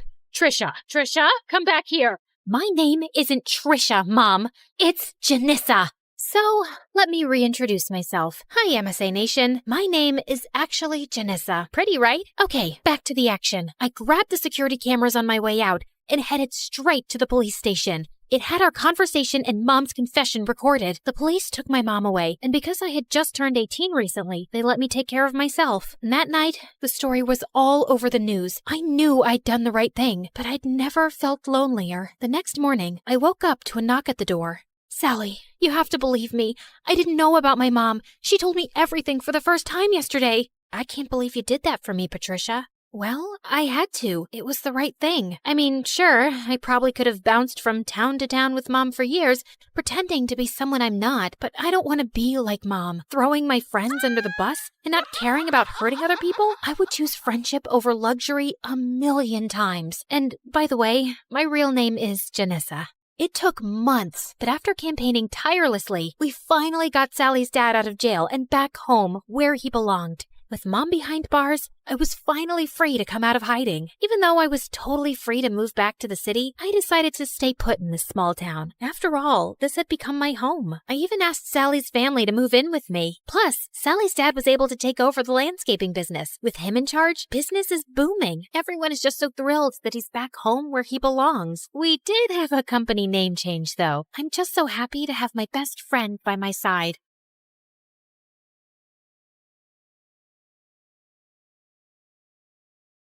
Hi, I'm Alvita from Jamaica. Please like and subscribe. My parents were the most successful members of their family. Dad was a lawyer and Mom was a doctor, and they always worked really hard and bought their dream mansion in a posh neighborhood. And then they were blessed with me. Whenever their family and friends met me, they were dazzled by my shiny dark hair and big green eyes. Wow, you guys are so lucky to be blessed with this beauty. Alvita will definitely be a model one day. As I got older, modeling never interested me much, but I did love talking. Whenever my cousin Maya came over to visit, we loved playing newscasters. In today's news, it looks like there's going to be a heavy thunderstorm. Don't forget to take your umbrellas, people. And thank you for watching Maya and Alvita News Time. Maya was the same age as me, and we were pretty close. But in the 4th grade, my parents hired a casting agent for me. And soon, I got a presenter's role for a kids' TV show. Things changed in my life after that. And I didn't have much time for Maya when she came by. You want to go roller skating today? Oh, Maya, I have to go through my script for tomorrow's show, plus homework. I know, you're very busy. Soon after I became more famous and her family grew richer, which was great. But I couldn't help noticing that people around us started acting so fake. Once in 8th grade, Maya's mom threw her a party, and when I got there, she made a huge fuss over me. Oh, Alvita, darling, thank you for coming. I know how busy you celebrities are. By the way, you looked gorgeous in this week's show. Thank you, Auntie. This is for Maya. Oh, you brought a present. You didn't have to. Your presence is a gift for us. Maya!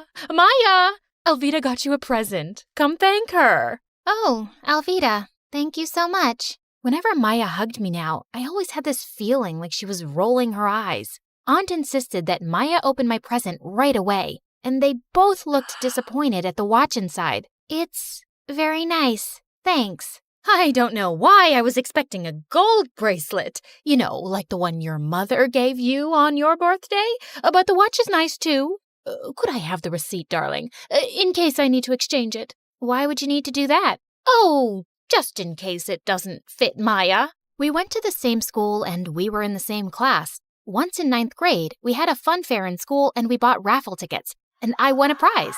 It was a huge package with really fancy chocolates from Switzerland. How come you're always so lucky, Alvy? I don't know. It just happens. We'll share the chocolate at recess, okay? But at recess, the entire class crowded around me. Apparently, Maya had told everyone that I was sharing the chocolates with the whole class. And now I had no choice. Maya, why did you do that? Oh, come on. It's not like you don't have the money to buy dozens of these packages. Yeah, but this was my prize, and I get to choose who I share it with, no? But Maya tried every way to sponge off of me and make other kids do it too. Sometimes I wished we weren't related so I could just ignore her. I felt more comfortable when I was in the studio with people like me. I loved performing and I loved Chris, my boyfriend. He took care of all the sound and background music for the show. Every day after shooting, we'd hang out together and he always found a way to make my day with some thoughtful gift. He was the sweetest. Then one day in 11th grade, the show decided to add another presenter to join me on the show. It was a guy named Mason, and he was gorgeous. I had to show him how everything worked around here, which was a bit difficult because Chris kept popping up. So normally, when we face the camera, we stand like this. Hey, I brought you some coffee. Oh, I just had some a minute ago. Sorry, babe. It's okay. You know what? I can help you mark the floor so Mason knows where to stand. It's easier this way. Chris pushed us apart and started marking the floor with chalk. But Chris, this position will be very difficult for the cameraman. He's too far away from me. Don't worry about that. They'll manage. I'm Mason. And you are? Oh, I'm Chris. I work here too. I'm Alvida's boyfriend. We love each other a lot. Chris just turned into an insecure maniac after Mason joined us, even though Mason showed no signs of liking me. But we had to spend a lot of time rehearsing lines together, which seemed to really bother Chris. One time we were about to go on air when suddenly Chris walked onto the set wearing a ridiculous heart costume and playing the violin. He then bent down on one knee and proposed. Marry me, Alvida. Chris, I'm still a teenager. You can't be serious. Yes, I am. You just have to say yes now. We can get married later. No, can you please stop this? You're really embarrassing me. Chris stormed off and he didn't speak to me for 2 days. But soon after, I decided to talk to him. And when I went to his office, he was trying on a blonde wig. Chris, what are you doing? Just checking if blonde hair will suit me. Is it because Mason is blonde? No, not everything is about him. Chris, I love you because you're sweet and kind, and I won't stop loving you just because there's a new guy on the block. You have to trust me, okay? After our talk, Chris felt a little better, and he started relaxing. When I got home that day, Maya was there, looking like an ostrich egg about to pop. Oh, Alvida, I've been waiting for you. Why? Is something wrong? Yes, I'm in trouble, girl. I watched your show, and I immediately fell in love with your co-host. Please introduce me, please, please, please. I can't do that. It's against studio policy for me to introduce desperate fans to our cast. But I'm your cousin, not some weirdo stalker. Come on, Alvida, please. Can't you do this little thing for me? Alvida wouldn't stop begging, so the next day after school, I took her to the studio. And she was so embarrassing. She was flirting with everyone, even the director. Everyone in school says I'm so beautiful and that I belong in front of a camera. What do you think? Maya, can I speak to you, please? Not now, Alvida. But I grabbed her arm and pulled her aside. Can you please behave? The people here are very busy and you're just making a fool out of yourself. Your director was about to give me a role in the show, but I guess you just want all the fame to yourself. She walked off and sat down on the director's chair, and during the live show, she screamed, "Cut!" Everyone in the room panicked, and bodyguards took Maya out. I managed to improvise so the audience wouldn't notice anything was wrong. After the show, Mason caught up with me. Your cousin played a real number on us today. Yeah, I'm so sorry about that. Don't be. You did really well to cover up. You're actually quite good. As we walked outside together, Maya suddenly came running towards us. Seriously? Your bosses are jerks, Alvida. I've been freezing outside. Hi, Mason. I'm Maya. I'm Alvida's cousin, but everyone says we look like twins. Maya couldn't stop talking, and just then Chris came out. What are you guys up to? Oh, Chris, Mason just asked me out on a date. Wait, I did? Really? That's amazing. Why don't we all get dinner now? We can make it a double date. I don't think that's a good idea. Why, babe? Come on, it'll be so much fun. I felt bad for Mason, who was too polite to turn down Maya. We went to a nearby pizza joint I visited all the time, and Maya excused herself for the bathroom. But she came back just in time for our food, and moments after I took my first bite, I started choking. Alvita, what's wrong? Something in the pizza. My face was blowing up like a balloon, and Chris quickly called the ambulance. There was red pepper in the pizza, and everyone in that pizza joint knew I was allergic to it. My parents threatened to sue the chefs, but they insisted that they hadn't used any pepper. Meanwhile, the doctor advised me to take 2 weeks off from work while my swelling went down. So Mason took care of the show on his own. I felt really upset, and when Maya came to see me, I lashed out at her. You know what, Maya? Just drop the act already. I'm tired of you pretending to care about me when you actually hate me. What are you talking about? Why did you take so long in the bathroom during dinner? How do I know you didn't leave the table to put pepper on the pizza? You really think I'd do something like that? Yes, you've been jealous of me ever since I got the presenter role. But I would never hurt you. Maya left my room crying, but I was too mad to care. I was convinced she'd tried to harm me. While I was at home recovering, Chris visited me every day. This one time he came with candles and Chinese food and set up the table, and it was so romantic. Aw, Chris, you didn't have to do all this. You mean the world to me, and I would do anything for you. He turned on the music, and as we slow danced, Maya came barging in. Alvita, I have to tell you something. I don't want to see you or talk to you ever again, Maya. Please, hear me out. Hey, we're having a romantic moment here, so please, get out. But Maya glared at Chris and just switched off the music. Alvita, you have to see this. There aren't any security cameras in the kitchen, but there is one in the restaurant's back alley. I tracked this video down from the city police's office. The video on Maya's phone showed a customer entering the kitchen from the back. Chris, why does this person have the same jacket as you? I don't know. And what are you saying? I was with you the whole time. Yeah, but I also remember you had a phone call and you went outside. Chris's expression changed, and suddenly he knocked over our table and the candles, and food landed on the floor. A rug caught on fire, and Maya rushed to throw a blanket over it. Chris, it was you!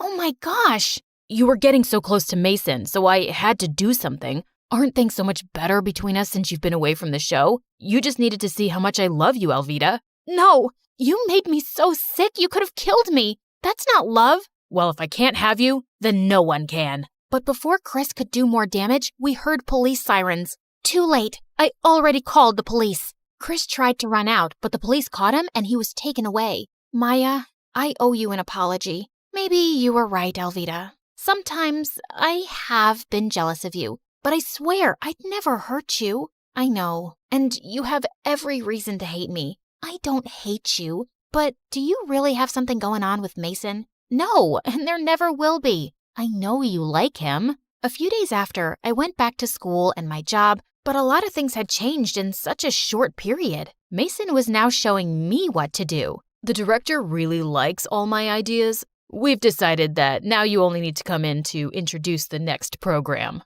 But that's just 10 seconds on the screen. Yeah, but that's what the show wants. I was so disappointed, but I went with the flow. One day after the show, I was leaving when Mason caught up with me and took my hand. Mason, what are you doing? I see the way you look at me, and I think I like you too. What? Are you... Alvita, what are you doing? I turned around to see Maya behind us, and Mason was still holding my hand. Maya, this is not what you think. But Maya ran off angrily, and I stomped hard on Mason's foot and went after her. Maya, there's nothing going on between us. Yeah, right. So you were just holding his hand because it's part of the show? No, he took my hand and just save it, Alvita. She refused to talk to me for days and ignored me in school too. And I just hated being on the show with Mason. So one day at the studio, I made a big live announcement. Hey guys, today is my last day on the show, but you'll definitely see me on screen again. Maybe with my talented cousin Maya, who was my first co-host. See you around, folks. The director was furious with me, but I didn't care. If he wanted Mason to run the show, He was welcome to have him. I was out. Later that evening, Maya came by. Hey, you want to play newscaster? We're too old to play it now, but we'll be doing it for real. Did you really mean that? I just got a call from my producer who wants to help me with my own show. She says my ratings are much higher than Mason's. And yeah, you'll be my partner. It'll be the Maya and Alvita show. Wow, this is a dream come true. Thank you, Alvita. And I'm sorry I jumped to conclusions about you and Mason. It's okay. I forgive you. I did the same thing too once before. And if you really want to see Mason, you can ask him out. Although, I think he's a jerk. I think I trust you on that one. I learned that you must never let jealousy and misunderstandings get in the way of your most important relationships. It's better to get the whole story before jumping to conclusions.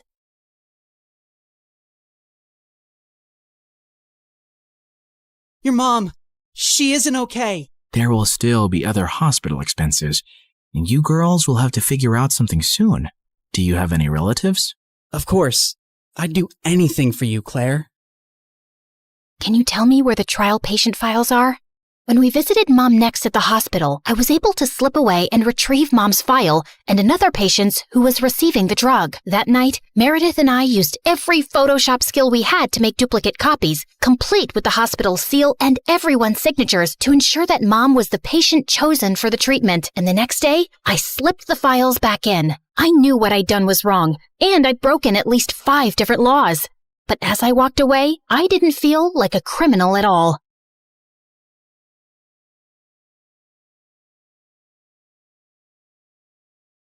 I was walking down the hospital corridor with Freddie when Meredith came running towards us. Where have you been? Mom's awake. She's finally awake. Oh my God, seriously? This better not be a joke, Meredith. I swear on my beautiful face, it's the truth. The doctors are just checking her vitals. Can you girls stop making so much noise? It's a hospital. Oh, shut it, nurse. We're in the coma ward. Who are we disturbing here? Don't you want these people to wake up? How dare you talk to me like that? This is preposterous. That's not even a real word. Remind me to buy you a dictionary. How did you become a nurse? Jeez. You ran down to Mom's room to find her fighting off the doctors. She jumped onto her bed like an animal and started screaming at them. Where am I? Are you doing a science experiment on me? You will not touch the daughter of Vladimir.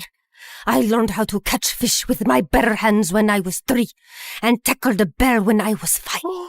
You think you are any match for me? Ma'am, we mean no harm. We're your doctors. How are you old enough to be a doctor? You have a pimples like a teenager. I'm fully qualified. Shut up, little boy. Tell me where I am before I take your eyeballs out and play bubbles with them. Mom? Mom turned and stared at me with wild eyes. Let's get out of here before she attacks us. For once, I agree with Meredith. Who are you? And what did you just call me?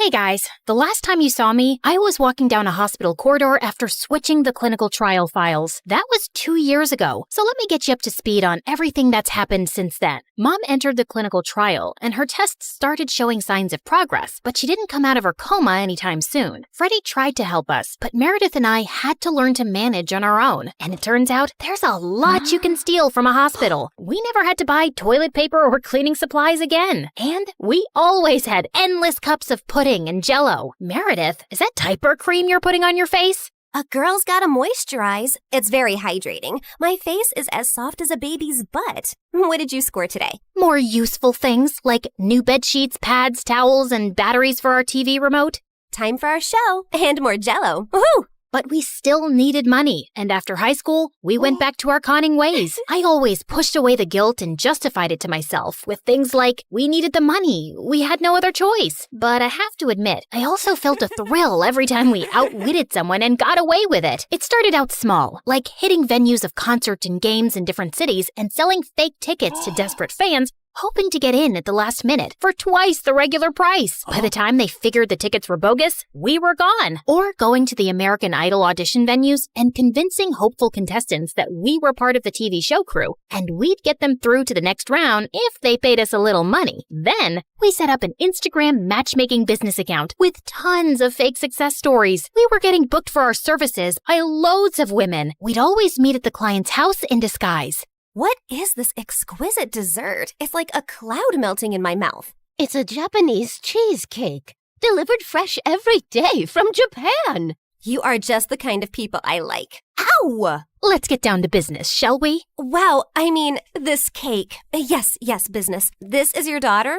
Oof. We know she's a bit plain. And she's 6 feet tall? With that face? Is her case hopeless? Oh no, we've dealt with a lot of uggos before. Believe me. Ow! What my partner means is there's someone for everyone out there, and we're experts at making those two people meet. We'll need a small advance, and we'll bring you a portfolio of suitable bachelors in a week. You'll be the mother of the bride soon, watching your little giraffe walk down the aisle. Sounds good, right? Make that check to cash, please. Can you also pack the rest of this cake? We'd take the advance, keep in touch for a few weeks saying we were gathering options, and then disappear. Of course, people soon started commenting on our page, calling us frauds and reporting our account, but we made a good amount while it lasted. We tried out a wedding planner service next. That's a gorgeous cake, but it's so expensive.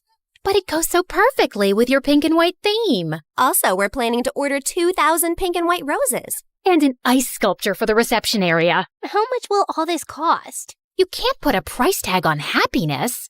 Daddy will have a heart attack. He's gonna have one anyway. I just saw him eating a block of cheese. Why should that stop you from having the wedding of your dreams? Really, you deserve the best on your big day. Okay, I'm sold. Let me write you a check. When that went bust, we became travel bloggers and influencers. With our huge number of fake followers, we managed to get into the best hotels for free as long as we wrote a review. When I'm rich, I will buy a hotel and live there. They have the best beds. Room service? Yes, we'll have 2 lobsters, 4 sushi platters, 2 beef burgers with fries, the prawn tempura, the fish tempura. Okay, anything with the word tempura. And why don't you bring up the entire dessert menu? Thanks.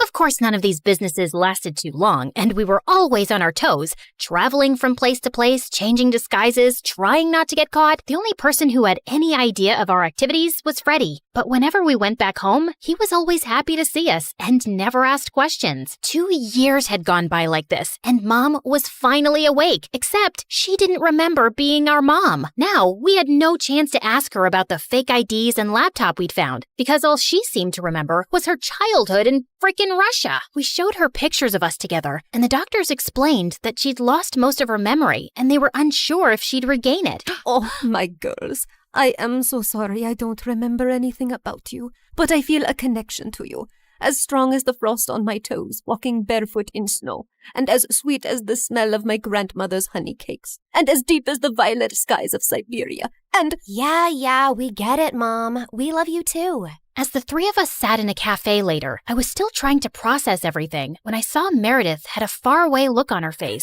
I know that face, Em. What are you planning? Oh, nothing. Just thinking how excited Arthur will be when he finds out Mom is awake. You're talking about our neighbor, Arthur? Yeah, he's been visiting Mom every week for 2 years. He's always been in love with her. He'll be happy, but she won't even remember him. That actually works in his favor. Mom always found him irritating. What are you saying exactly?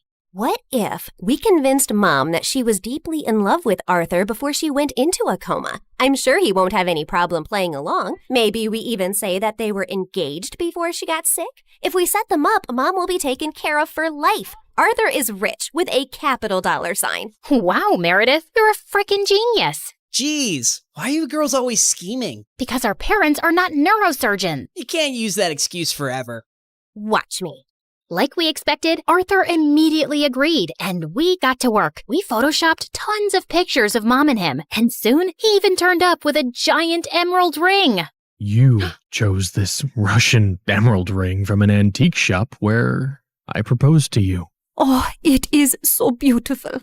I wish I remembered all of these moments. But I do feel a connection to you, as strong as the smell of lavender on a Russian summer breeze, and as warm as Papa's fur coat, and as comforting as a bowl of kidney pickle soup, and— Kiss her, now! As Arthur and Mom kissed, Meredith and I walked out of the room and burst out laughing. We laughed till we almost peed our pants. Oh God, my tummy hurts. Are we doing the right thing? Fooling Mom? She's no fool. She asked me how rich Arthur is yesterday. Now she feels very connected to him. And within a month, Mom was walking down the aisle in a grand wedding in Arthur's garden. Of course, Meredith and I had made all the arrangements and totally overcharged Arthur. I promise to cherish and to love you forever, and follow you to the ends of the earth.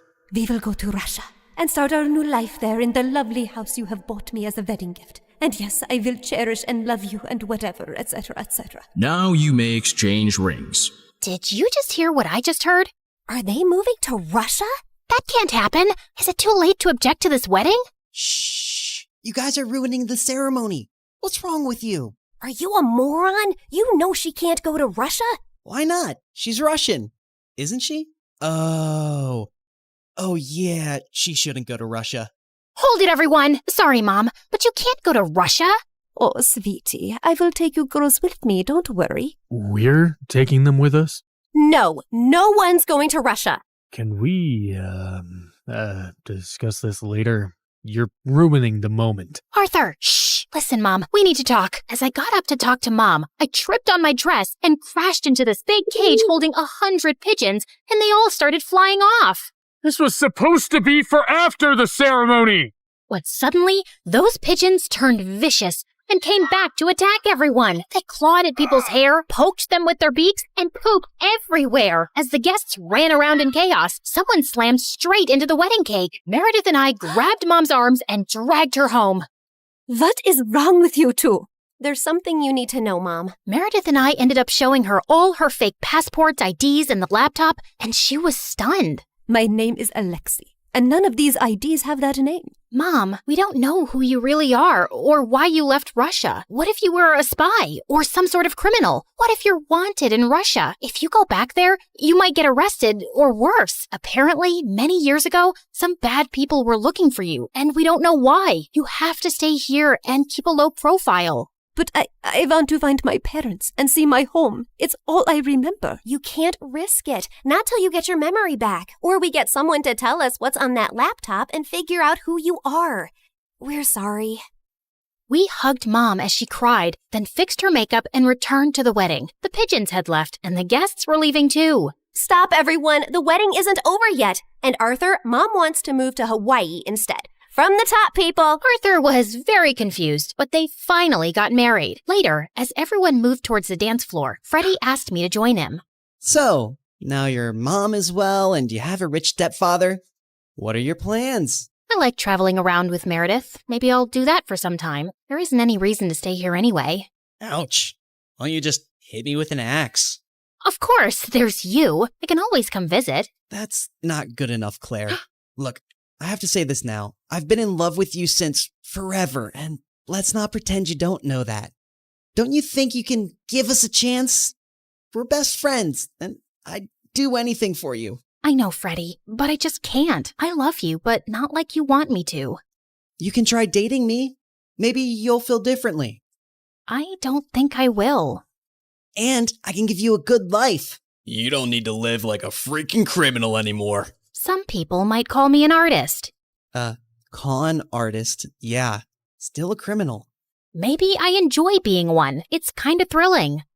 I don't really believe that. You don't want to believe that. We're too different, Freddie. You're going to be a neurosurgeon like your parents, and she'll find a nice girlfriend and then marry her and live in a nice neighborhood, and you'll be content. I'm not sure that's the life I want. It sounds boring. I wish I'd said something else when I saw Freddie's hurt face, but there was no easy way to let him down. He kissed me gently on the cheek and walked away, and I felt a lump in my throat. Mom moved to Hawaii with Arthur, and Meredith and I went down a crazy path over the next few years. There wasn't a scam, fraud, or con we didn't attempt. He never stuck to the same thing for too long, in case the police picked up a pattern. But word got around in underground circles about 2 female con artists, and we actually started getting hired for our services. People were always less likely to suspect 2 pretty innocent-looking girls than someone who looks like a thug. And working with these thugs, we learned how to forge signatures, create counterfeit money, make fake checks, and steal credit card information. I'd always been bad with computers, but Meredith even showed a great knack for hacking. We made good money, partied with rich people, traveled first class, and stayed in amazing hotels. But for me, the glitz and glamour gradually started to fade. I was getting tired living out of suitcases, always wearing disguises and looking over my shoulder. I had no real friends, and even if I met someone I thought I could like, I knew I couldn't be in a real relationship. I was almost thinking of talking to Meredith about quitting the con artist life when one day she burst into our New York hotel room looking beyond excited. You won't believe the job we just got. It's gonna pay us $250,000. Who would pay that kind of money? And for what? Turns out, the kind of people who take you to their headquarters blindfolded. As Meredith and I walked into an underground room, a large chair swiveled around to reveal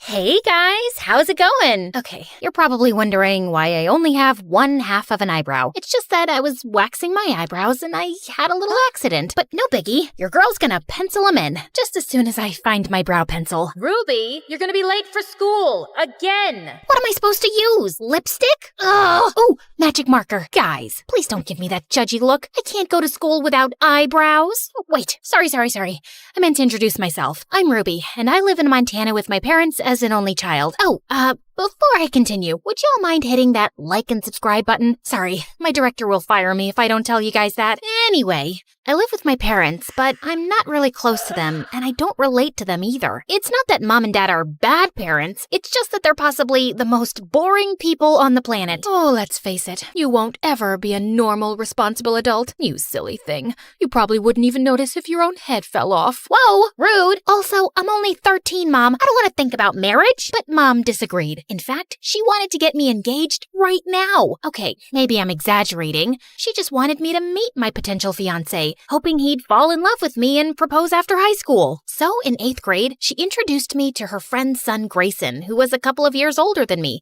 and a triple package. Handsome, smart, and planning on starting his own company one day. So, Gremlin. Grayson. Totally. So, your biceps, they're huge. I've never seen biceps that big before. Not that they look bad. They look very, very fine. Sorry, did that sound creepy? I swear, I'm not a creep. Please kill me. Oh, I can't kill you. Sorry, I really can't go to jail for murder right now. At least not until the new Wednesday series gets canceled. Anyway, this has been a lovely meeting, Mr. Healthy-Looking Biceps. Keep up the good work. Boy, that was awkward. I guess Grayson won't be my future husband after all. But secretly, I did really want a boyfriend, so that summer before 9th grade, I decided to give myself a makeover. A new skincare routine, a healthier diet, and a better wardrobe. Though, when I was shopping at the mall for my wardrobe, things got a little crazy. While I was picking out dresses, I also decided to get some new bras. But just as I was walking into the changing room, I ran into my crush. His name was Colin, and I hadn't seen him all summer. He looked 1,000,000 times more handsome. Hey, dude. Fancy seeing you here. These aren't mine. They're for my mom. Your mom likes bras with unicorns on them? No. I mean, what's wrong with unicorns? Do you have a problem with them? Because that's just racist. I ran off before Colin could answer. That didn't exactly go well. And when I got home, things just got worse. I found out Mom's friend's son Grayson was gonna start volunteering for her company. Remember that handsome snob with the enormous biceps? He wasn't exactly thrilled that we'd be seeing each other all the time at the house and at social gatherings. As if I was excited about it. Ignore stupid handsome Grayson. Back to my glow-up makeover. Not to brag, but I looked like a knockout the first week of 9th grade, and everyone showered me with compliments, including Mom and Dad. Finally, you cleaned yourself up a little. Look, sweetie, our ugly duckling has turned into a swan. Mom! She looked beautiful before, and she looks beautiful now. I don't get what the big deal is. She just caked on 10 layers of makeup to make herself look like a Barbie doll and put on flashy clothes. I just rolled my eyes hearing that. Of course the jerk had nothing nice to say about me. Well, his opinion didn't matter, because the following week at school, guess who finally noticed me? My longtime crush, Colin. Even after our embarrassing unicorn bra encounter, he asked me out to a movie, and a couple weeks later, we started dating. Talk about the perfect start to a girl's teenagehood and high school career. Colin writes me good morning texts and takes Instagram selfies with me. I remember the olden days when I was a sad, lonely girl, but now my life is perfect. On the night before winter break, Colin took me to an exclusive cool kids party. But just as I was getting ready to leave, I saw Grayson waiting for me outside. What the frick was he doing here? And how did he even know where I was? Your parents asked me to come check on you and then drive you home. You're at a midnight party with your boyfriend, Ruby. Someone needs to supervise you. Who do you think you are? My dad? You can do whatever you want, but I don't need any supervision. I meant to do that. Anyway, I'm gonna go kiss my boyfriend now, so bye! I just hope he's available to kiss you. I saw him looking pretty happy talking to some other girl a few minutes ago. Yeah, because it's a crime to talk to other girls when you have a girlfriend. Grayson, get a life. He was really starting to get on my nerves, so to stick it to him, I took the bus home, and he had to drive all the way back to his house for nothing. It served him right for being such a control freak. Unfortunately, though, I couldn't see Colin after the party because he was going on vacation. I knew he'd be busy, but a week went by, and he didn't call or text at all. Okay, no reason to panic. Couples need space. I totally get it. I had other stuff going on in my life. I went to a yoga class, read books, painted my nails. Finally, when we got back to school, I searched everywhere for Colin. I didn't have much luck until I wandered into the school garden to find him kissing another girl. Ahem! Oh, Ruby. Sorry, I meant to tell you. I'm getting back with my ex-girlfriend. We've sort of been on a break, which is why I asked you out, because I was still getting over this precious girl. So I was just your rebound?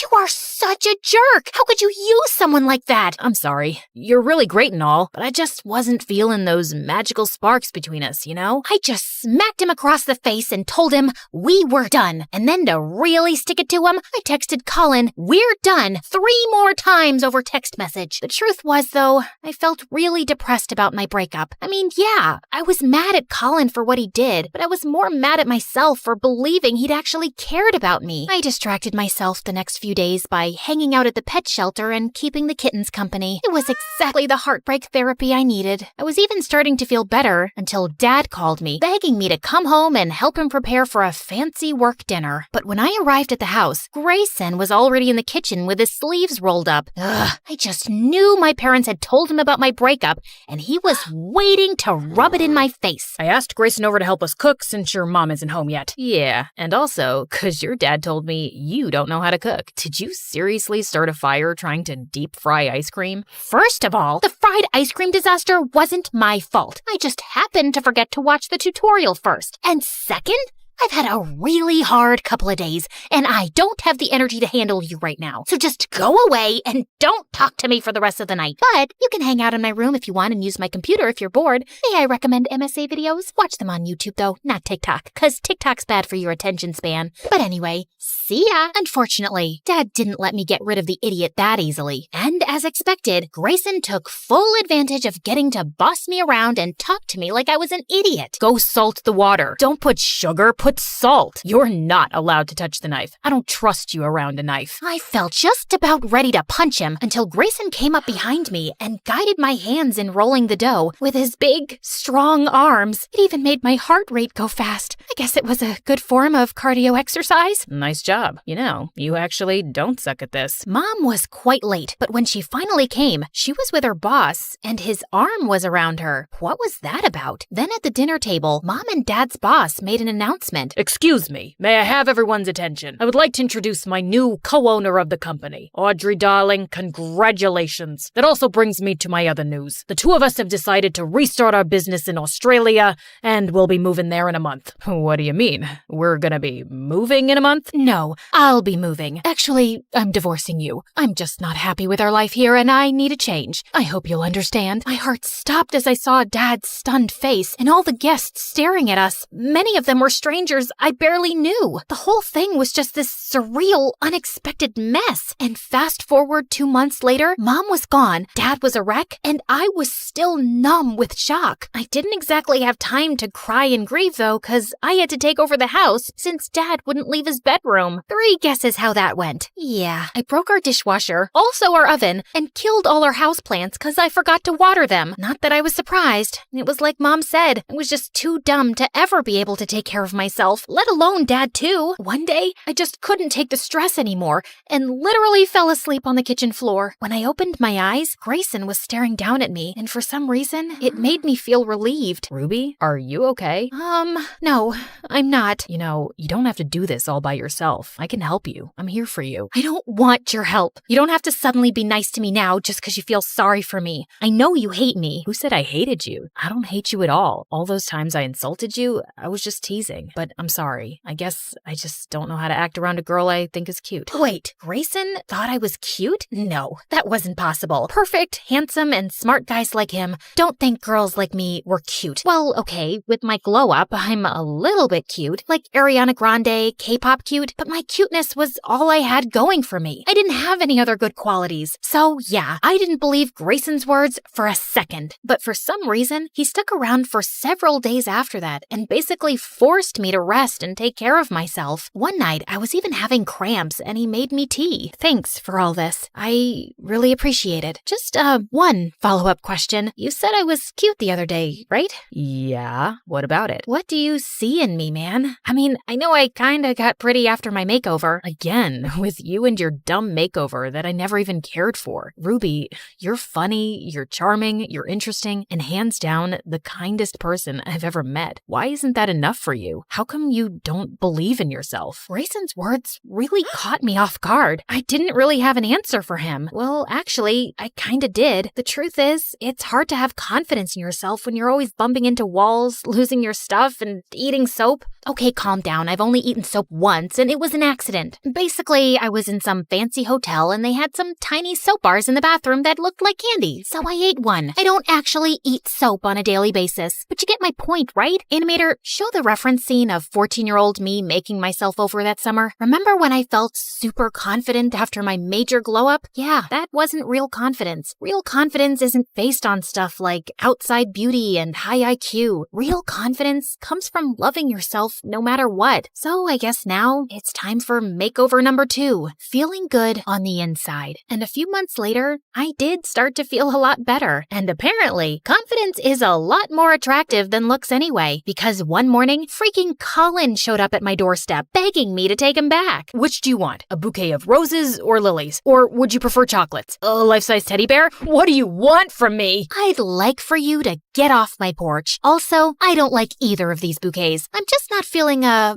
magical spark. I was about to throw the flowers in the loser's face when suddenly Grayson showed up behind me because he was already over at my house. We'd gotten super close over the last few months, and between you and me, I've developed major feelings for him. I guess that explains why I was happy when he sprung onto Colin and tackled him to the ground. The boys were like animals, full on rolling into the bushes, and I certainly didn't mind watching the spectacle. Come on, ladies, admit it. Who doesn't love it when boys fight over you? Finally, though, Colin ended up leaving, and Grayson pulled me into a very pleasant hug. So, when do we get to have our first kiss? Maybe we can have a beach date tonight? Because I really don't want to kiss you next to loud traffic. Animator! Hey, me again. Can Grayson and I maybe have a nicer setting for our first kiss? Yeah, keep going. This is supposed to be my romantic moment, dude. Oh, yeah, I like the sunset. Perfect. Thanks. Anyway, I hope y'all enjoyed hearing my insane drama. If you want more stories in this style, make sure to comment below. Ruby, our craziest MSA character.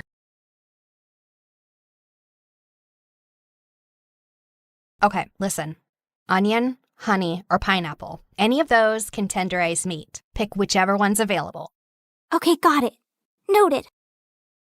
I didn't come to this school for academics. I came for the food.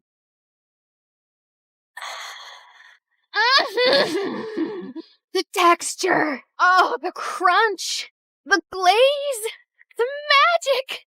Ah! There she freaking goes again. Her freaking scream makes me want to freaking lose my freaking appetite. And that's exactly why you don't have friends. You treat food like it's your boyfriend. So what? I've got you. They're reopening the Culinary Society for freshmen, and they're choosing 10 new members. The announcement's tomorrow at the auditorium. I'm joining that club. You in a cooking club? Babe, you're way too lazy for that. But I have a golden tongue. What was he doing here? Don't tell me. He also cooks? Broody boy has kitchen skills? The world doesn't revolve around you and your stupid food cravings, you annoying brat. We only passed because of you. We almost failed because of me. You wasted all of this? For what? For your stupid little practice? Goodbye, Wi-Fi. Goodbye, sanity. Welcome to the life at MSU, where the story's changing and the lead is you. So carve your name in the wind, let the legacy breathe. There's a world in the pages that we're starting to weave. Not just a school, but the soul of the story. Turning our scars into stars and our grit into glow. Salty. Sweet. Cheesy. Ooh, spicy. You're clearly riding a flavor high. Did you fall in love?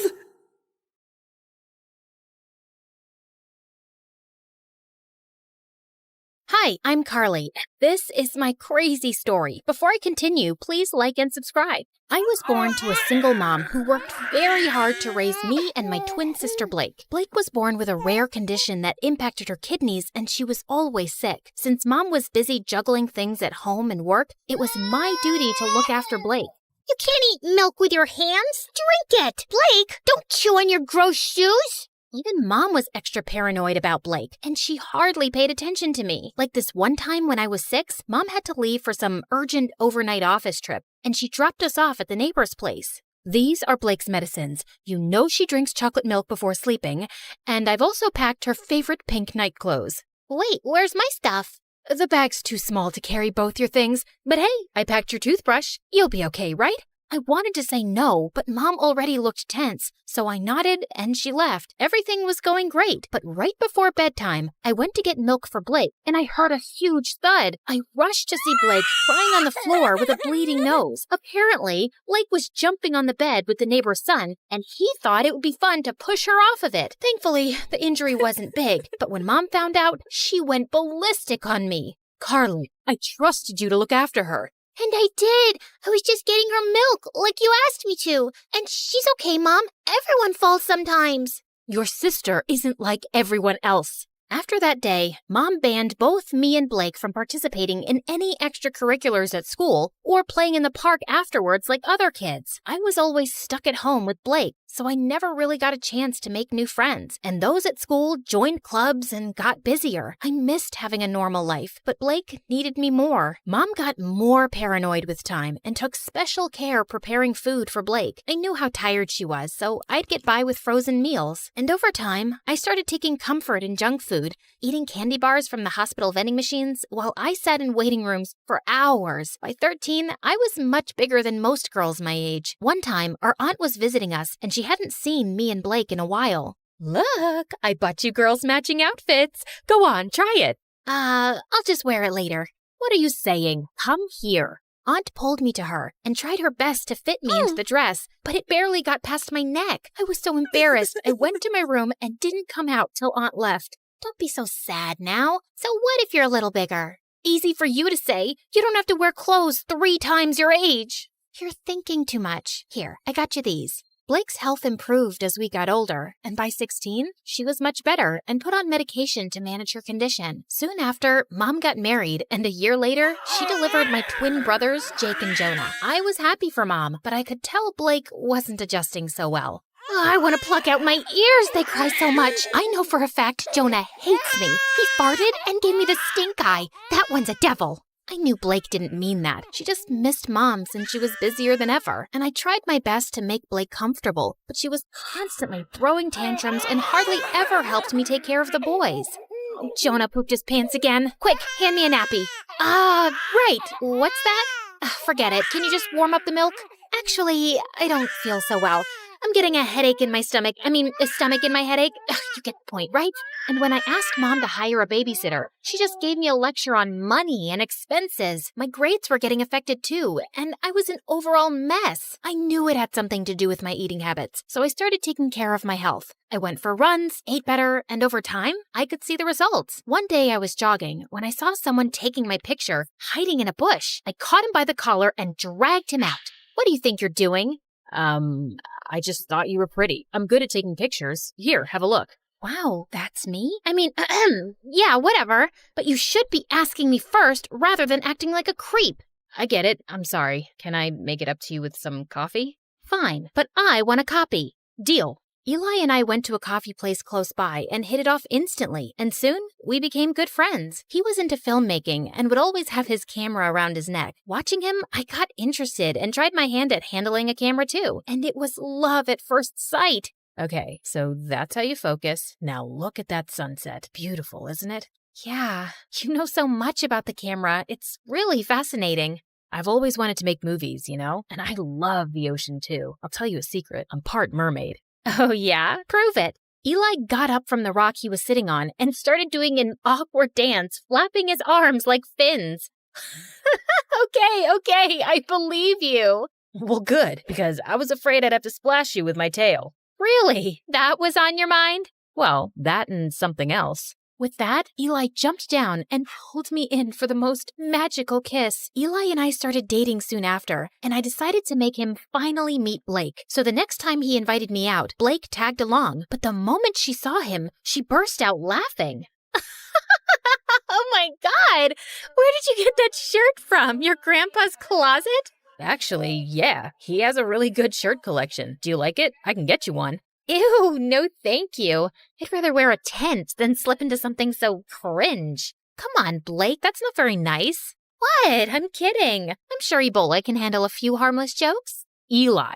Blake made it painfully obvious that she didn't want Eli around, and even though Eli kept his cool, I knew she made him uncomfortable. Then one time, Eli invited me and Blake to the launch of his dad's new restaurant. I appreciated the effort he was making with her, and I hoped she would too. But I was so wrong, because minutes into the event, Blake threw a massive tantrum over pickles.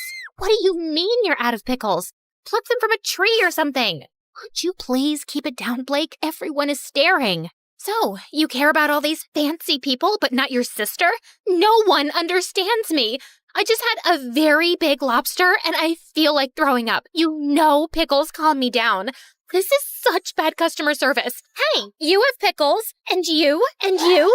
And then she started taking pickles off of everyone's plate till Eli intervened and dragged us outside. What's the matter with you, Blake? What? It's not my fault your party sucks. At least I brought some entertainment to it. Blake, let me handle this. Eli, I'm really sorry for the mess, but what? Your sister's not normal. And you are? You're so boring. If someone stole your identity, they'd give it up because it sucks. You really need to watch your tongue. And you need to watch your hands around my sister. Guys, please. Before I could say another word, Blake started hyperventilating and fainted. We immediately took her to the hospital, where the doctors told me that she passed out from anxiety and high blood pressure. Thankfully, she was out of danger. I'm really sorry about Blake, but that girl's out of control. You've got to draw a line somewhere. You saw what happened, Eli.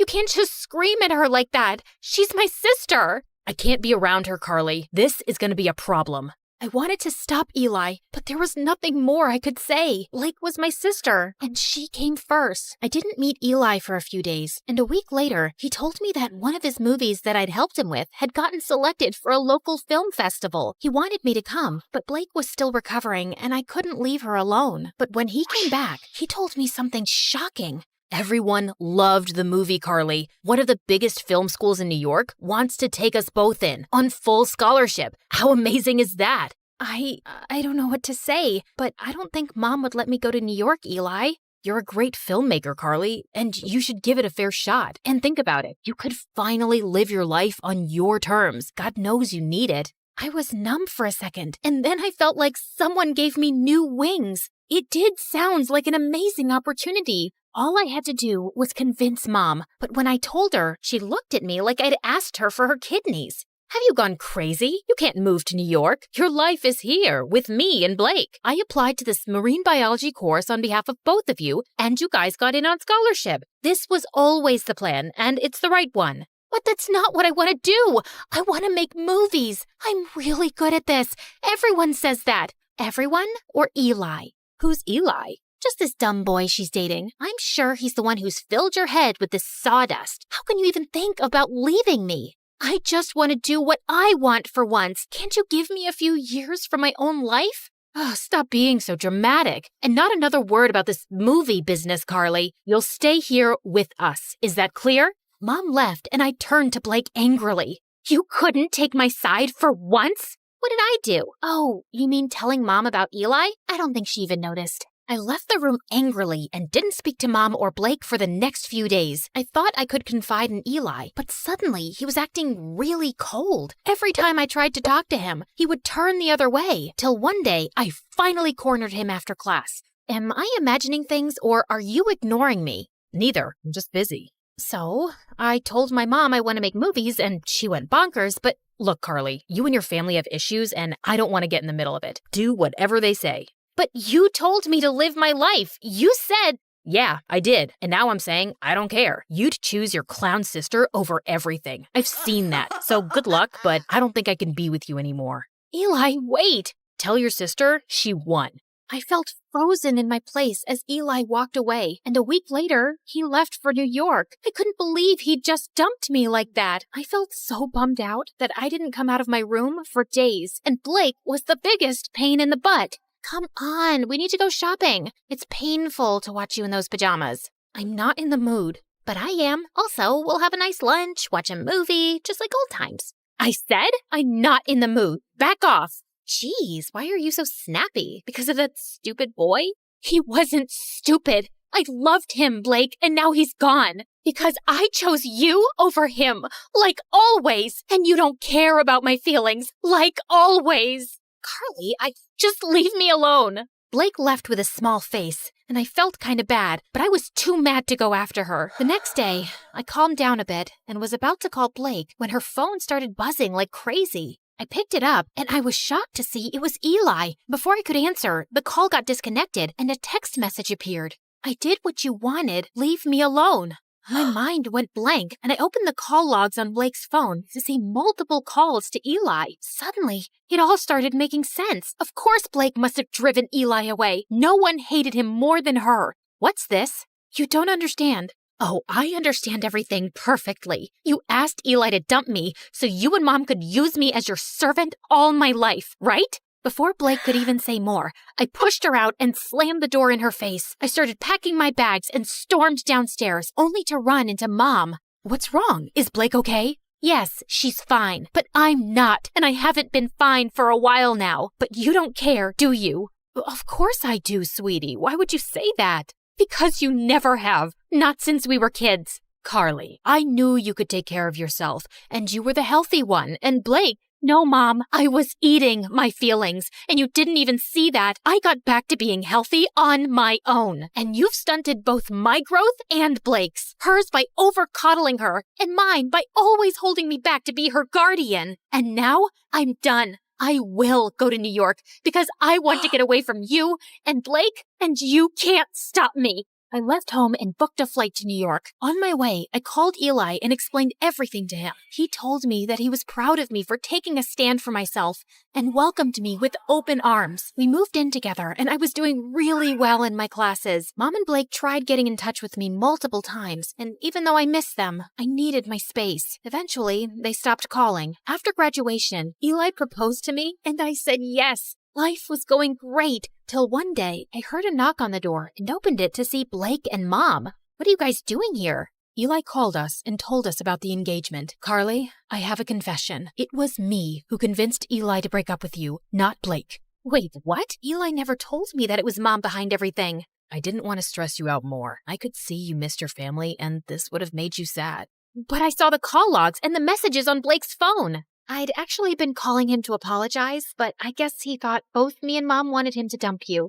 And I don't blame him. I was always awful to Eli. I guess I was just terrified of being on my own without you, but I drove you further away. I'm sorry too, my baby. I'd just become used to having you around, always taking care of everything.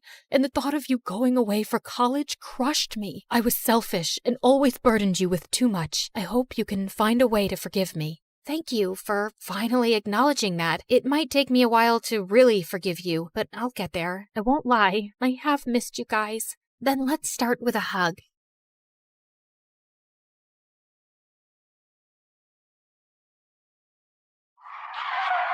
I zoomed past other cars, my foot hitting the accelerator at every turn, as my friend Vanessa screamed for her life. Just then, I saw this police car tailing us and pulled to the side. Just do as I say, okay? Like I have a choice. Shut it. Oh, hey, officer. Was I going too fast? May I see your license, please? Oh, sure, Officer Cutie. It's Curie. Oopsie, my bad. You know, I had this dream last night that I was stopped by a policeman, and we went to this cute place by the ocean and shared a cold latte, since it's so hot these days. I mean, talk about global warming. You think it's getting hot in here? I think it is. What do you think, Vanessa? I think you should shut up. I think so too. Now please step out of the car. Really? None of my flirting worked, huh? Then I guess I have no choice but to do this. And I stepped on the gas and sped the car away. Hi, everyone. I'm Sage, and I'm about to tell you how I messed up my life. But before we get into that, please like and subscribe to MSA. I lived with my single mother and my twin sister Zoe in a small apartment in downtown New York.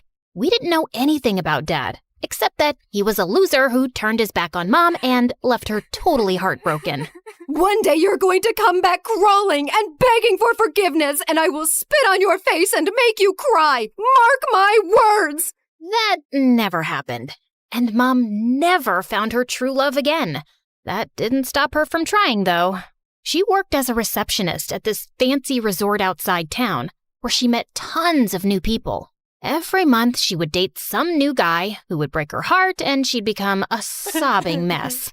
Like this one time when Zoe and I were 10, Mom started dating this Italian guy who left her because her pasta was too salty. It's garbage. At 13, there was a biker guy who thought it was a cool idea to teach Mom how to ride a bike.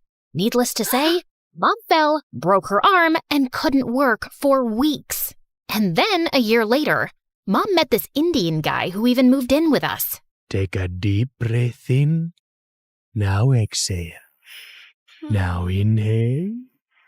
Now inhale and exhale at the same time. It's 5 a.m, dude. Can we speed this up? Yoga is all about patience. The more you practice it, the better you get. Now, let's try again. Ugh, so annoying. But Mom thought he was perfect and sold off her jewelry to invest in his stupid yoga retreat. But he just pocketed all the money and disappeared without a trace. How could I be so stupid? We were planning to set up this cute bakery next to the yoga retreat. He'd teach yoga and I'd bake cookies. You know yoga's a form of exercise, right? Cookies are kind of counterproductive. Ugh, why are you like that? Like what? Smart and practical? No, mean and heartless. Can't you see Mom's in pain? Maybe I was a bit heartless. Growing up poor makes you accept reality in a harsh way. But with Zoe, it was different. She was Delulu. Thanks to Mom and her awful choice in men, she grew up thinking that the only way to have a good life was to get your hooks into someone rich and successful. I was reading this fashion blog and they said if I sleep with a clothespin on my nose, I'll get the perfect upturned nose like most rich people have. That's the stupidest thing I've heard. Your nose is just fine. Can't hurt to make it better. And what do you know about fashion and skincare? She even tried poking her cheeks with pencils so she'd get dimples. When that failed, she turned to stupid home remedies. It's just getting worse before it gets better, right? What do I know about fashion and skincare? So, yeah, Zoe and I were poles apart, and Mom was always weird. And things just got worse when we turned 18. Mom met some guy at her resort, fell in love, and a week later they got married and moved to Spain. She promised to stay in touch, but all we got were a few bucks and occasional phone calls. With bills piling up, Zoe and I had to pick up housekeeping jobs at the resort. The pay wasn't great, but it was enough to cover school. We even got a room to stay in, which was a huge downgrade from our apartment. Okay, we need to make this work. Zoe, you take the broom and I'll dust the shelves. I just got a manicure done, so count me out. Where did you get the money? Wait, have you been using my savings? Yeah, but think of it as an investment in our future. See, what if tomorrow I run into some rich bachelor who asks me out, then falls madly in love with me, and we get married? And when we move to our fancy new house, I'll even set up a place for you in the garage, where you can stay with your girlfriend and cats. What girlfriend? Your girlfriend, silly. You don't need to stay in the closet forever. It's 2024. I'm not gay, Zoe. I just don't have time for stupid boys. Now help me, or I'll make you sleep on the floor. The next few days were tough. I woke up extra early, worked my shift, went to school, came back, worked again, and passed out. But Zoe barely showed up at work and was more busy flirting with some guy or the other. And then, on the night of our graduation party, Zoe and I were getting ready when I spotted this huge diamond ring on her finger. Where did you get this from? I bought it? By selling your kidneys? Ugh, stop yelling. Okay, fine. I found this lying by the sink in a room I was cleaning today, so I borrowed it for the party tonight. And don't worry, the guest isn't going to be back before tomorrow morning, so I have plenty of time to put it back. And what if they come back early, realize their $1 million rock is missing, and they trace it right to you? Why would they assume it's me? Because you're a maid, and the maid is always the thief. Who else would go in the room? Oh my God, you're right. How did I not think about that? Oh, they'll catch me and throw me in jail. I'm too pretty to go to jail. Plus, no rich guy will marry an ex-convict. My life will be over before it even begins. Just shut up for 2 minutes. Zoe told me the room number, and I double-checked at the reception, and thankfully, the guest was still out. This was the perfect chance to put the ring back, so I tiptoed my way across the hall, popped out the master key, and was about to open the door, when suddenly, my eyes fell on the most perfect guy ever. His beautiful black hair matched his perfectly fitting tuxedo, and he radiated elegance and confidence with his walk. I was sure he was an important guest. But then, he stopped right next to me. Almost scheduled to be ready on time. You're talking to me? Do you see anyone else around? Let's leave, shall we? Leave for... Our date? I'm Carter. Our dad set us up. Vanessa, I thought you had seen my picture. I went to see yours, but you're not on social media, and your dad said you hate getting photographed. But I have your room number, 709, so it's gotta be you. Unless you lurk around other people's rooms for some reason. No! Why would I do that? Of course it's me. I am she, Vanessa. And yes, of course, I've seen your picture, but you have one of those faces that isn't very memorable. A complete lie. Okay, we have a reservation at the pier. I don't want to lose the table. So let's go? I smiled weakly as Carter led me to his chauffeur-driven car. Had I just panicked and ended up on someone else's blind date? At one of the fanciest French restaurants in town? I quickly texted Zoe to go to the graduation party without me as we were led to our table. I was overwhelmed by the freaking number of forks on the table, and I couldn't understand anything on the menu. I just let Carter order for me, and we made awkward small talk and then fell silent. Good Lord, I'd never imagined a date with a gorgeous guy could be this painful. So, Vanessa's a lovely name. Yeah, I guess. I've never met a Vanessa. Except myself. I'm actually named after Venice. Do you like Venice? It's nice, yes, but I like Spain more. I travel a lot, actually. It's my way of taking a break. Break from what? You know, endless meetings, parties, interviews where I get asked a lot of dumb questions like what do I eat in a day, how much do I work out, how many girlfriends do I have, etc., etc. And I have to answer all that to keep up a certain image, of course. But this life can be very exhausting. You know what I mean? Frankly, no. You sound like you don't appreciate how lucky you are. What do you mean? I mean, look at that waiter, for example. He works his butt off every day trying to make just enough for his rent. You think his life is easy? But he still smiles and serves you. Isn't that exhausting? Maybe, but that's what he gets paid for. It's his job. So he's not allowed to be tired because he works for a wage? But you, riding around in chauffeur-driven cars, living in fancy houses, dining in the best restaurants, you can be tired because you have to attend a few meetings and answer a few questions. Don't you think that's a bit hypocritical? I hadn't really thought about that. Then maybe you should. Anyway, I gotta go. But you haven't even touched your food. I'm not hungry anymore. And I just left without another word and hailed a cab back to the resort. When I got there, I realized that I still had the ring on me. So I decided to give my luck a second chance and tiptoed my way to Vanessa's room, carefully avoiding all the cameras. I swiped the key, gently turned the knob, and walked in, when suddenly someone jumped on me and pinned me to the ground. Who are you? And why did you just sneak into my room? And why are you wearing my ring? Speak up! I will, if you just get off me. Thankfully, Vanessa agreed to listen, and I spilled everything about the ring, Carter, and the blind date. I thought she'd call security immediately, but instead she burst out laughing. Do you have any idea how much I tried to get out of that date? Phew, you did me a huge favor. Does that mean you won't be pressing charges? That depends.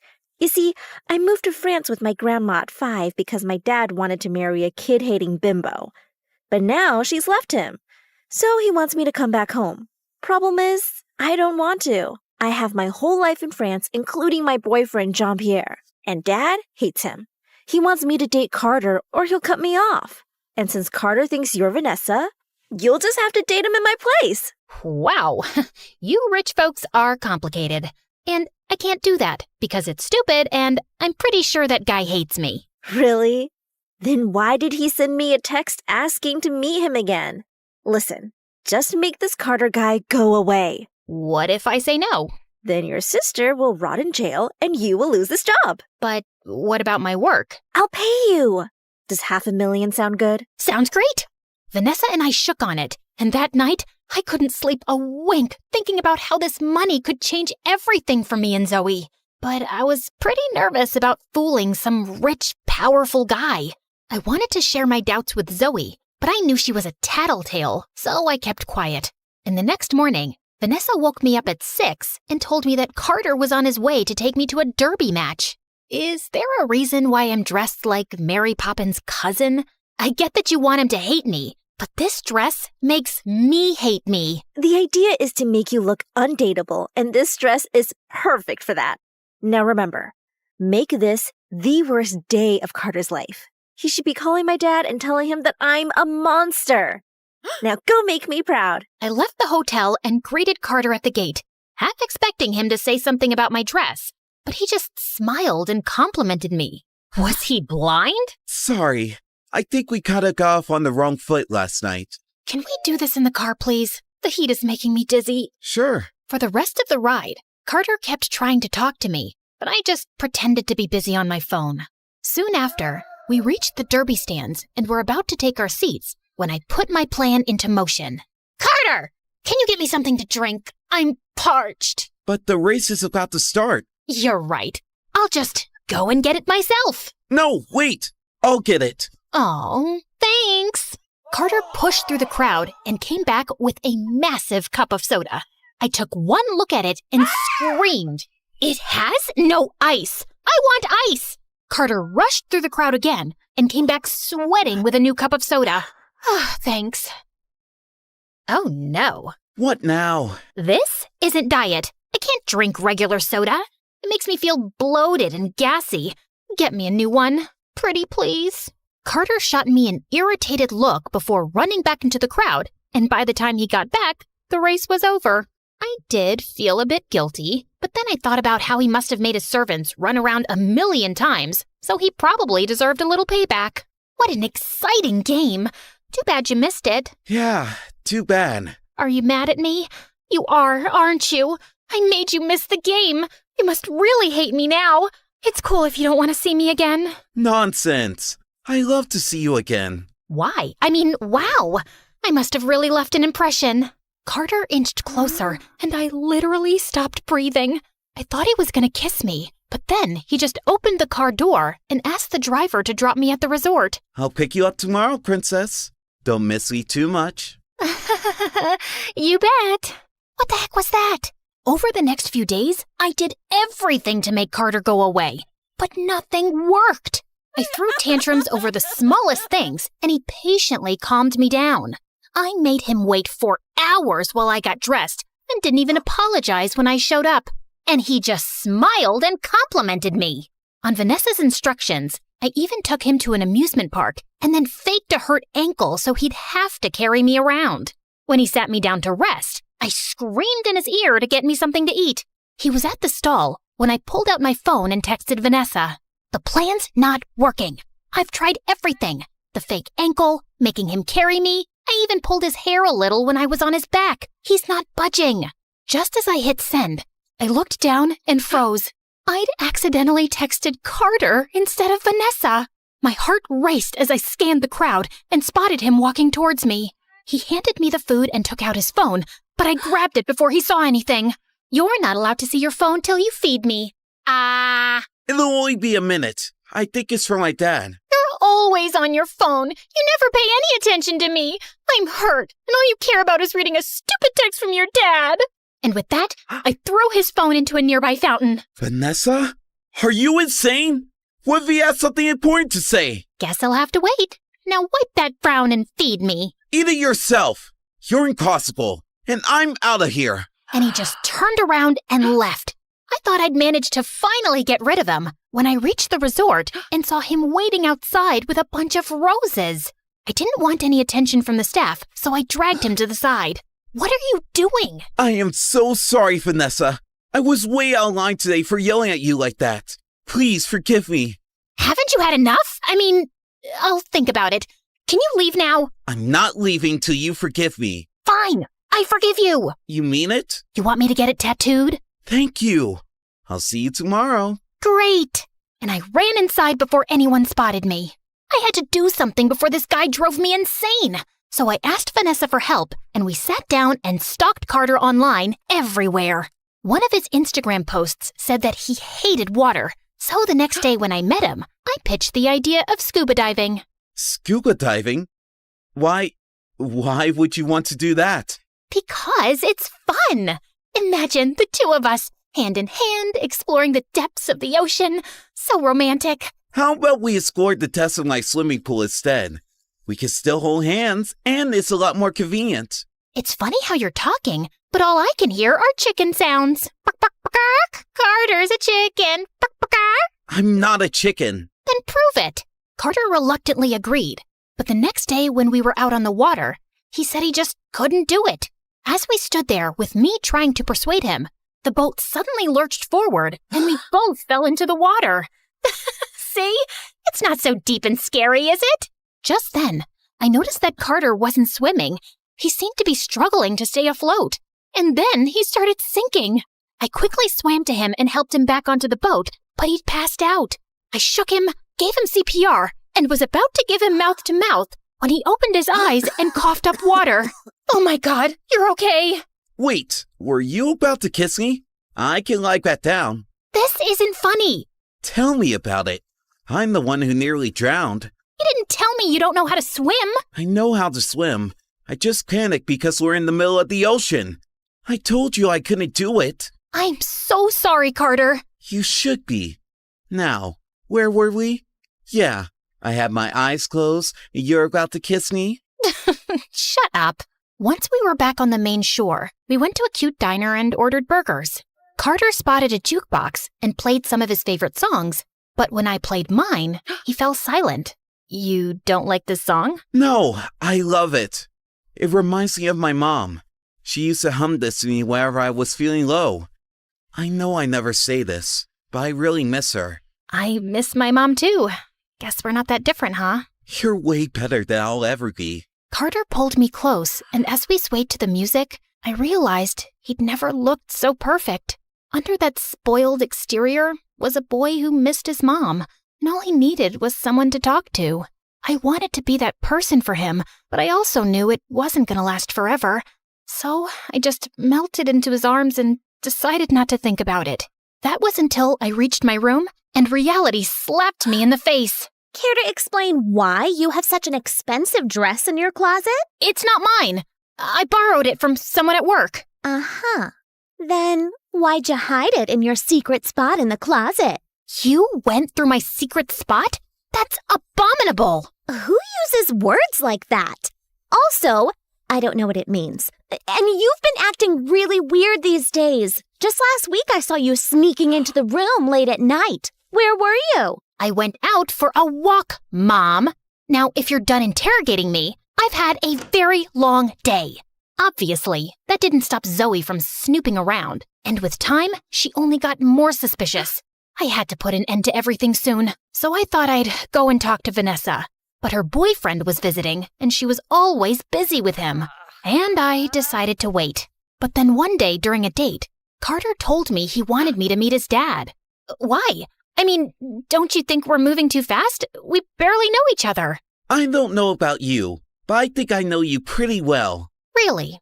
Like what? Like I know you're pretty, you have the most gorgeous smile in the world, and that you play with your hair when you're nervous. And when you're thinking too hard, you make a weird face. Something like this? Stop it. Listen, please just come. It'll mean the world to me. Oh, and I have something for you. This necklace belonged to my mom, and it'll look beautiful on you. I don't think I can take this. I insist. Carter gently put the necklace around my neck, and I felt a million butterflies in my stomach. The entire ride home, I couldn't stop thinking about how I was deceiving him. I gulped down my tears as I kissed him goodnight, and then I barged into Vanessa's room. Carter wants me to meet his dad. And? What do you mean? His dad will spot my lie in a second. No, he won't. I've never met him. And even if I did, rich people have the memory of a goldfish. There's no chance he'd remember me. That's not the point. If Carter wants me to meet his dad, that means he's serious about me. It'll crush his heart when he finds out I lied. And why do you care about his heart?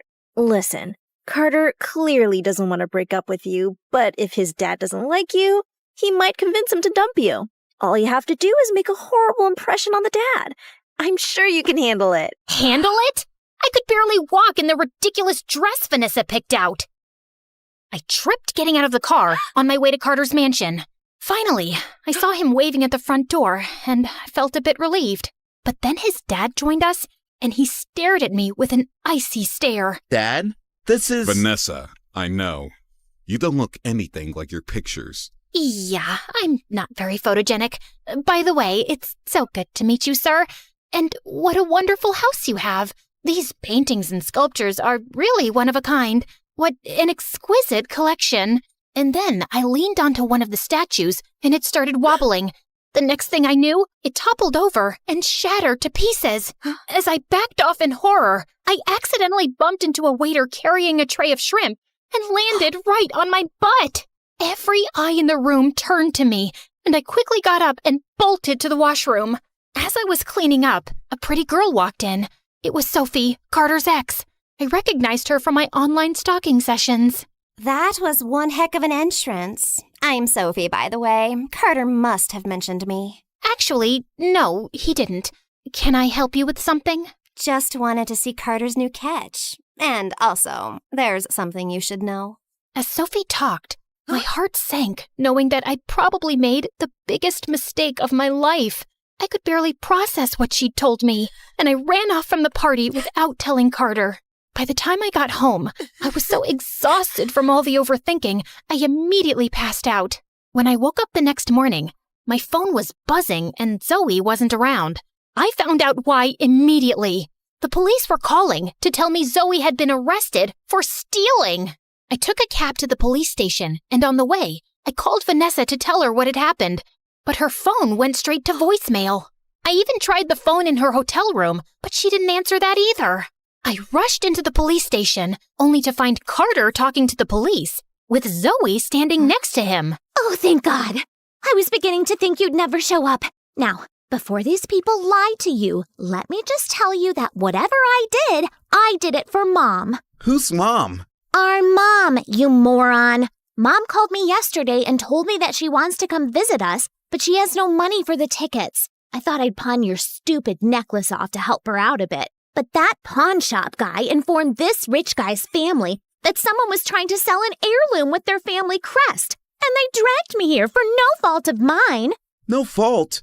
That necklace belongs to my mom, and I gave it to Vanessa. Who the heck is Vanessa? She is Vanessa, my girlfriend. No, she's Sage, my sister. What is she talking about, Vanessa? It's Sage. S-A-G-E. Dude, you're cute, but you really have your wires messed up. Shut up, Zoe! Carter, I lied to you. My name is Sage, and I am Zoe's sister. Carter looked shocked as I told him everything about the ring and how Vanessa had asked me to take her place. So you lied to me all this while? I wanted to tell you the truth, but I just couldn't. Why not? If you needed money, you could just ask me. Yeah, right. Like you'd even look twice at me if you knew I was poor.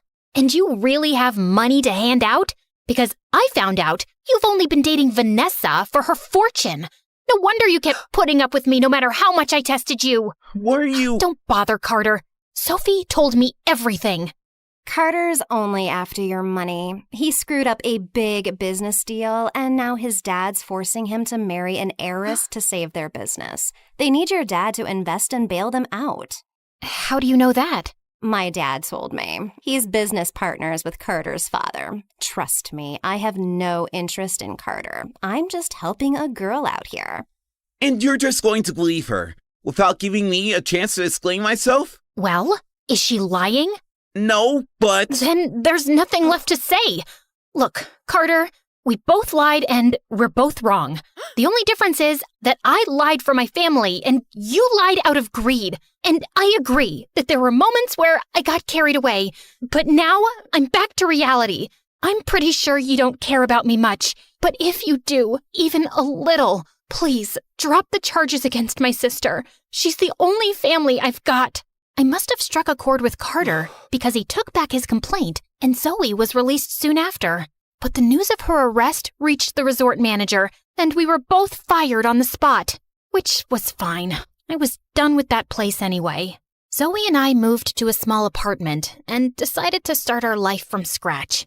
We found jobs at cafes and this time, Zoe stuck to her promise to work hard. She seemed to be actually sorry for all the trouble she'd caused me. And while it was difficult to not think about Carter, I had to push him out of my mind and move on with my life. Then, a week later, I was leaving for work when I found Vanessa standing at my door. What are you doing here? The night you were at Carter's place, my dad showed up and told me he didn't want me to see Carter anymore. He didn't give me a reason, except that he didn't trust Carter's dad and that he was okay with my relationship with Jean-Pierre and just wanted me to come home. That's a relief. Congratulations. Anything else? Here's your $500,000.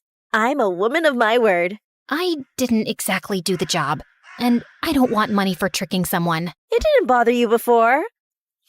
I guess you must have fallen in love with Carter. No, that's not it. Well, that's too bad, 'cause Carter's in love with you. He called me to yell at me for making him fall in love with the wrong person and how he can't get over you. He doesn't love me. He was just after your fortune. That's why he put up with me for so long. Something tells me you haven't seen the news recently.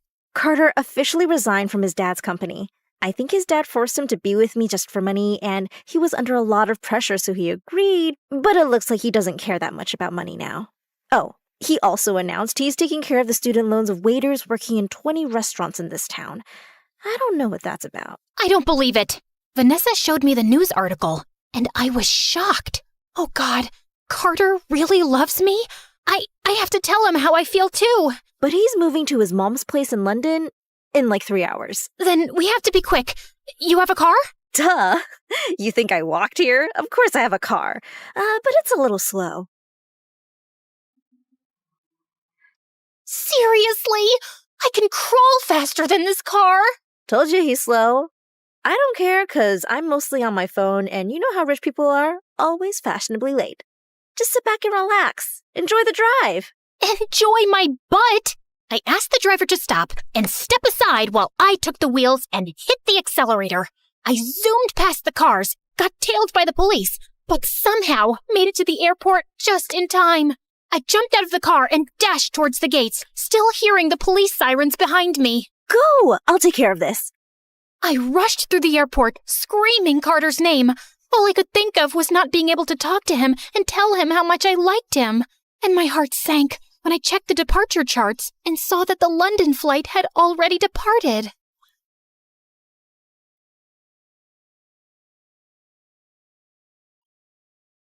Hi.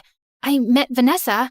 I can't believe you gave up everything and you're poor now. Well, I'm still not poor. Let's just say I have to share my helicopter with other people. And where are we going? Wherever you say.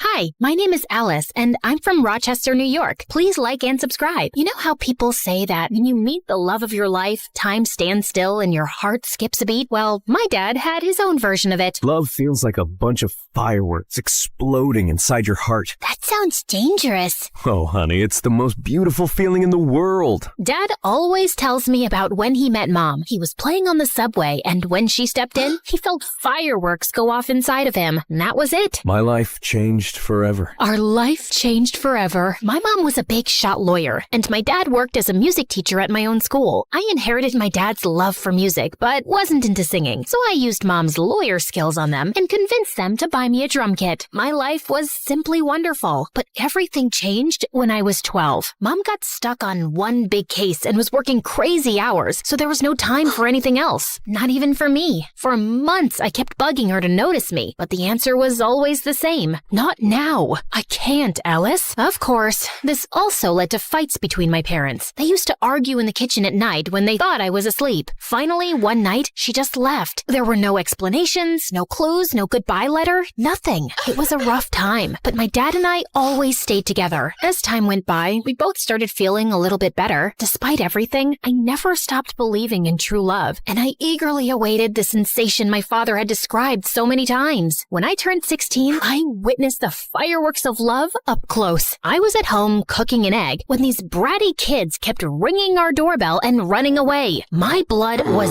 boiling, so I decided to teach them a lesson at the next bell. I flung open the door and spattered the egg right onto them. To my surprise, it was Luke, one of my dad's guitar students. He was one of the most popular, truly dreamy, funny, and kind guy in our school. Oh no.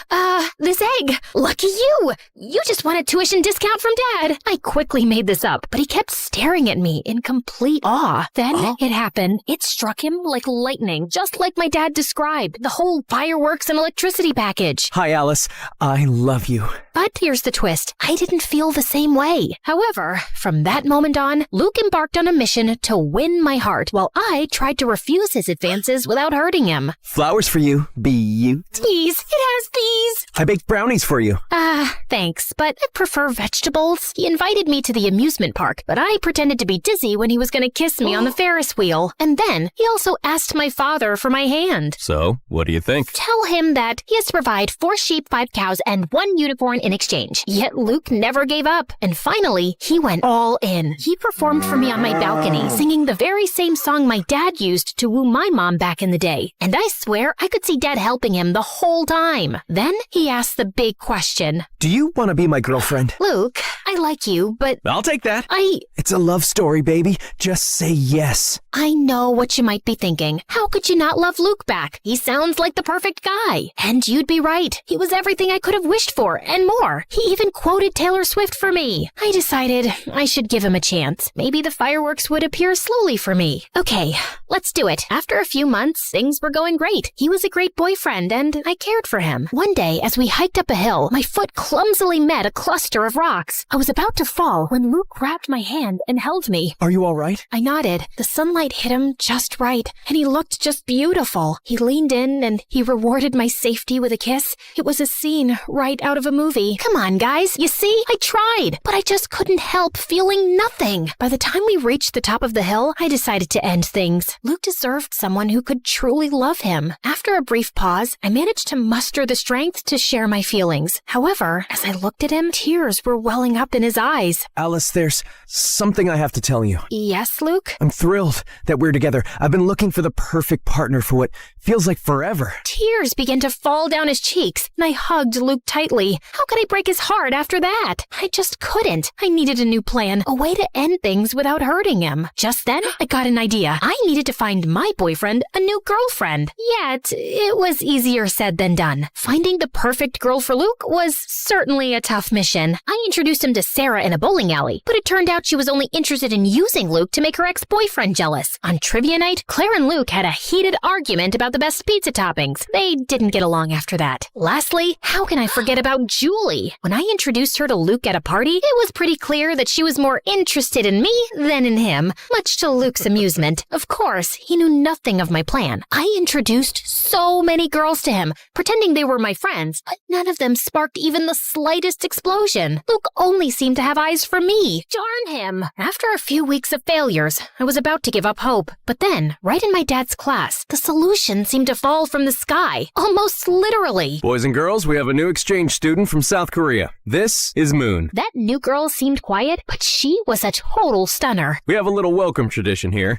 You've got to sing us your favorite song while standing upside down. What? You could actually see Moon's soul leaving her body. Kidding. But come on, it'll be a blast. So, which song are we going with? For a brief moment, Moon seemed to be torn between making a mad dash for the exit, pretending to faint, or fighting my dad to ignore his request. Love Story by Taylor Swift. Bingo! That was the girl who was gonna sweep my boyfriend off his feet. I couldn't have been more thrilled. Above all, she had a beautiful voice. She was perfect for Luke. As soon as the class ended, I walked up to Moon. Hi, I'm Alice. That was amazing. Thank you. I just hope I don't have to do that to introduce myself in math class. Don't worry about it. The gym teacher might make you do some push-ups in front of the whole school, but apart from that, well, that's it. I'm going back to South Korea. She even had a great sense of humor. By the way, the music teacher who just made you sing in front of everyone is my dad. But don't hold that against me. I won't. He seems cool. He is, in his own unique way. Surprisingly, considering that if my plan worked, Moon would steal my boyfriend from me, the two of us immediately hit it off. I was happy to make a new friend, but the most important thing was that I had an inkling right from the start that she and Luke were a match made in heaven. I had to rush to my plan. By the way, I'm in a band. Ever considered becoming a rock star? A rock star? Sure, but only if we get to wear sunglasses indoors. Of course. You can't make great music if you don't look cool. With my master plan in motion, I organized a rehearsal in my garage for that same night. As usual, Luke and I began a friendly battle over which song to play next. But just as the tension was mounting, Moon made her grand entrance. Hi there. When Luke turned to meet her gaze, something magical unfolded between them. Their fireworks were so intense that for a moment, I thought the neighbors were bombing my house. Hi, I'm Alice's Luke. Nice to meet you, Alice, Luke.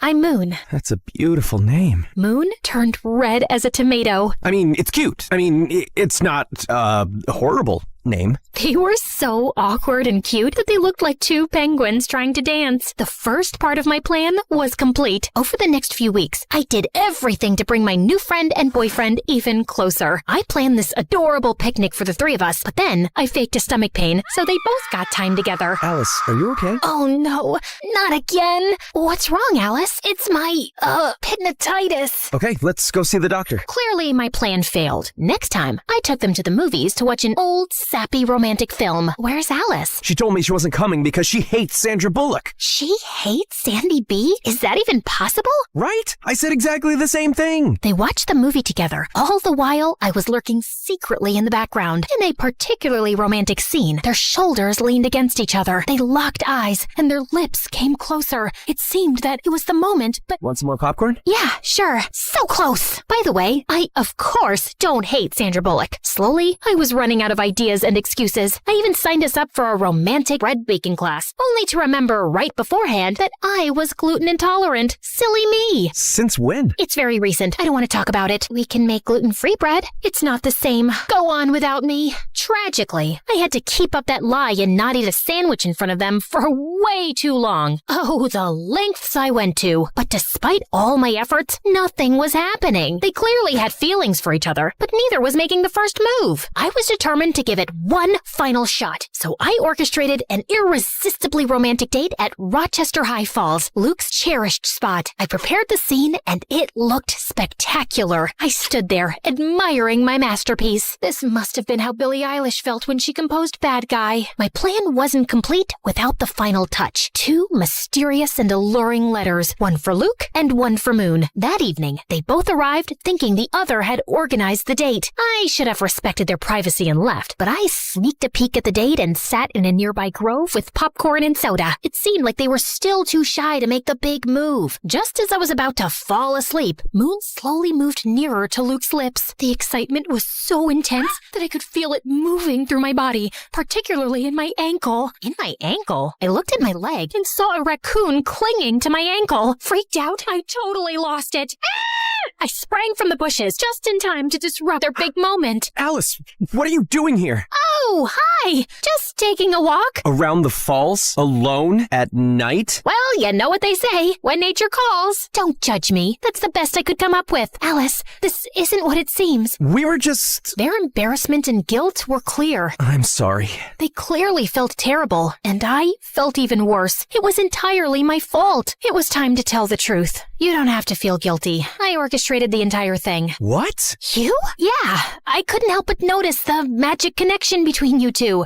This is my strange way of giving you my wholehearted blessing. Well, at least I told them part of the truth. For a brief moment, Luke and Moon exchanged puzzled glances, and Luke turned to give me an earful. However, after what felt like an eternity, they both enveloped me in a hug simultaneously. Alice, I can't believe you'd do something like this. You could have just spoken to me. And I'm sorry. I tried to fight these feelings.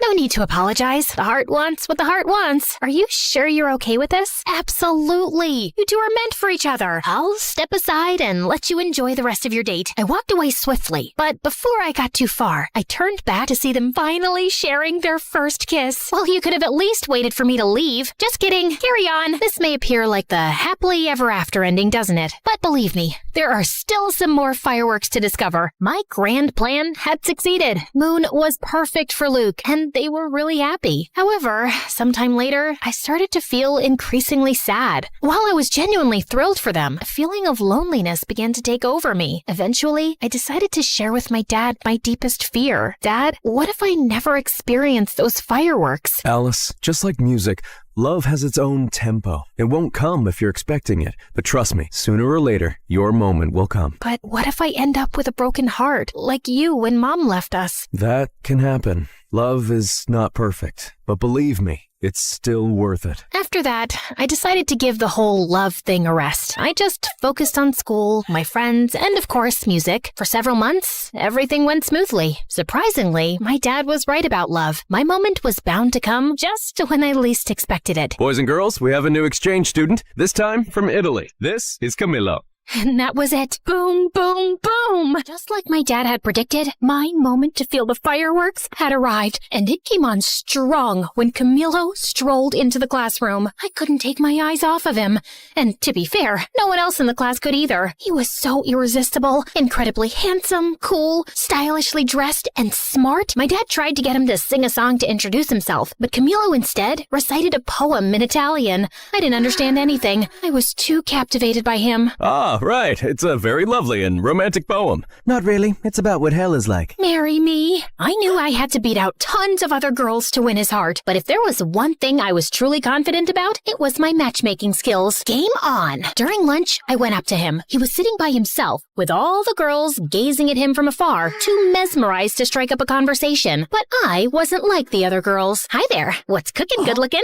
Not my best pickup line, I know. Hi, you. Alice. Oh, right, Alicia. Already? My name, or a variation of it, coming out of his mouth made me shiver. What are you reading? Robert Frost. Oh, he's the one who invented frosting?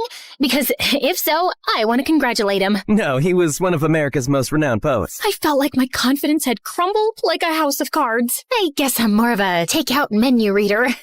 Camilo shot me this weird smile and went back to his book. I left feeling defeated and humiliated, all while the surrounding girls erupted into laughter. Still, I wasn't going to give up so easily. You guys know I can be very stubborn. Over the next few days, I did everything I could to get Camilo's attention and interest. So, you're a photographer? Yeah. Me too. I love selfies. And when I thought I couldn't get any lower, Camilo, I wrote you a poem. Oh, okay. Twinkle, twinkle in your eyes, like the stars in moonlit skies. In your arms, I feel so right, like a star that's shining bright. He rested his hand on my shoulder with second-hand embarrassment. That was very sweet. What was I thinking? Are we going or not? The most stunning gothic girl was walking towards Camilo. Sure thing, Bella. They just walked away while my hope lay shattered on the floor. After the humiliation of a lifetime, I crawled home and locked myself in my own room for days. Is this karma for not loving Luke back? Unwelcome love is horrible. Why didn't anyone tell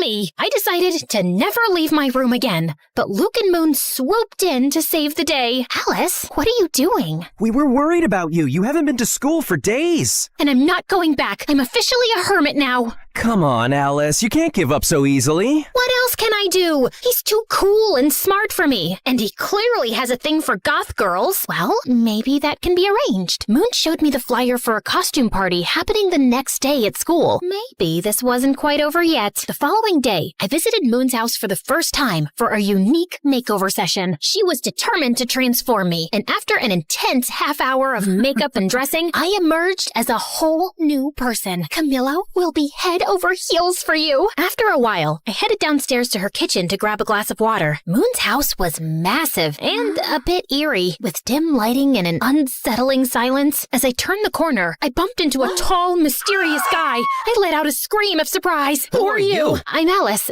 Moon's friend. I glared at him. He was wearing a suit, like a gangster from a lousy movie. I'm Quan, Moon's big brother. Oh, right. Why are you dressed like that? We're going to a costume party. A costume party? So childish. You're like just a year older than us. Besides, you look like you're dressed up too. Whatever, just watch where you're going, kid. Kid? Oh, just then, Moon showed up, probably after hearing my screams. When I turned to face him, Quan had already disappeared down the dark hall. What? Why are you smiling? You know, your brother is a real piece of work. Aha. Moon acted weird. I think that runs in their family. Shortly after, we left for their party. Luke, dressed as a mad scientist, welcomed us. Alice, you look like you just stepped right out of a dark and mysterious fairy tale. Great job, baby. Thanks, baby. Alice, Camilo's there. Go do your thing, girl. Thank you, guys. I took a deep breath and walked towards Camilo, who was dancing with his friend. Of course, he was too cool to wear a costume. With a boost of confidence from my outfit, I saluted them. Hello, my fellow creatures of the night. Alice, what are you wearing? Tonight, I embrace the shadows. I'm a goth. Being a goth is not a costume, you phony. It's a lifestyle. I'm sorry, I didn't mean, of course you didn't. You are just a little suburban princess who gets whatever she wants, playing dress up. And the way Camilo looked at me, that hurt more than any malicious comment. Once again, I was humiliated. For the rest of the party, I hid in the halls of the school. How could I be so stupid? Should I respond? I looked up and saw Quan. What are you even doing here? I thought you were too fierce for a costume party. I am. I'm just here to pick up Moon. I just got her text. She already left with Luke. Oh, okay. Quan leaned his back against the lockers. Rough night? That's an understatement. So, do you want me to take you home, or would you rather stay here crying? What? These are not tears. Don't try to tell me you got something in your eye. Come on, let's go. I was shocked. He was rude, definitely, but not that bad. Quan held out his hand for me to stand up. As I was getting up, our eyes met. Time stood still. Electricity. And yeah, it happened again. Boom, boom, boom. What, did you hit your head or something? No, it's just that, I don't know. Forget about it. I'm fine. If you say so. As Quan drove me home, I kept looking at him out of the corner of my eye the whole trip. I was spellbound. I tried to strike up a conversation with Quan, but he didn't pay much attention to me. So, tell me about yourself. Pass. Come on. What do you like? Silence. Clearly, Quan was not very interested in getting to know me. Soon after, he dropped me home. I couldn't believe it. After years of dreaming about those fireworks feelings, I finally got them. Twice in 1 week. Plot twist, both guys are just not that into me. This was obviously karma. It was Cupid's way of getting back at me. Destiny laughing in my face. Or maybe it was just my teenage hormones. I hate my life. But what I didn't know was that Moon hadn't left the party when Quan arrived. In fact, she was in the bathroom and saw and heard my entire conversation with her brother. Although Quan didn't notice my fireworks explosion, Moon did, and decided it was her turn to play Cupid. Moon started finding excuses and forcing situations for Quan and me to spend time together. She would invite me to her house, but when I arrived, she wasn't there. Is Moon home? For the 4th time this week, she's not. Despite how Quan acted like he didn't care, Moon was determined to make it happen. She even locked us in an escape room. I guess we're gonna have to solve this to get out. This could take a while. The key is under that armchair. Oh, right. Then, Moon planned a movie date with Quan and me, and then left us. Yeah, she used my own little scheme against me. We got into the wrong screening room and ended up watching a children's movie. This is so boring. Wait, are you crying? No, I'm not. You're crying. OMG, you are! Shut up. It's just a beautiful tale of friendship between a duck and a shark. After that, he started talking to me, and slowly, I understood that his whole bad boy facade was simply a shield Quan put up when he moved here to cope with this unknown and new place. He actually could be really kind and sweet. One day, Moon set up a sort of double date with me and Luke and dragged Quan quite literally into a bowling alley. The evening turned out to be an absolute blast. We enjoyed some good food, sent those bowling pins flying, and shared laughs like there was no tomorrow. Quan even dropped his tough guy persona and had an amazing time. I felt that slowly we two were growing closer. Great strike, Alice. Thanks. I learned from the best. I didn't know I was the best. Who says I was talking about you? The only problem was that Luke found out what Moon was doing and he wasn't too happy about it and cornered me. Alice, Quan's not right for you. He once told me, if you hurt my sister, I'll turn your hair pink. And he walks around in sunglasses indoors, too. And don't even get me started on his weird spoons collection. Did you see the massive plastic to fancy spoons display in his room? I'm just worried you'll end up hurt. But I wasn't very convinced. And then the next day, as we were preparing for our band rehearsal, Luke arrived with a surprise visitor. Camillo came to rehearsal, if you girls don't mind. If looks could kill, Luke would be dead now. Oh, that's why you said not to bring Quan. We'll talk later, baby.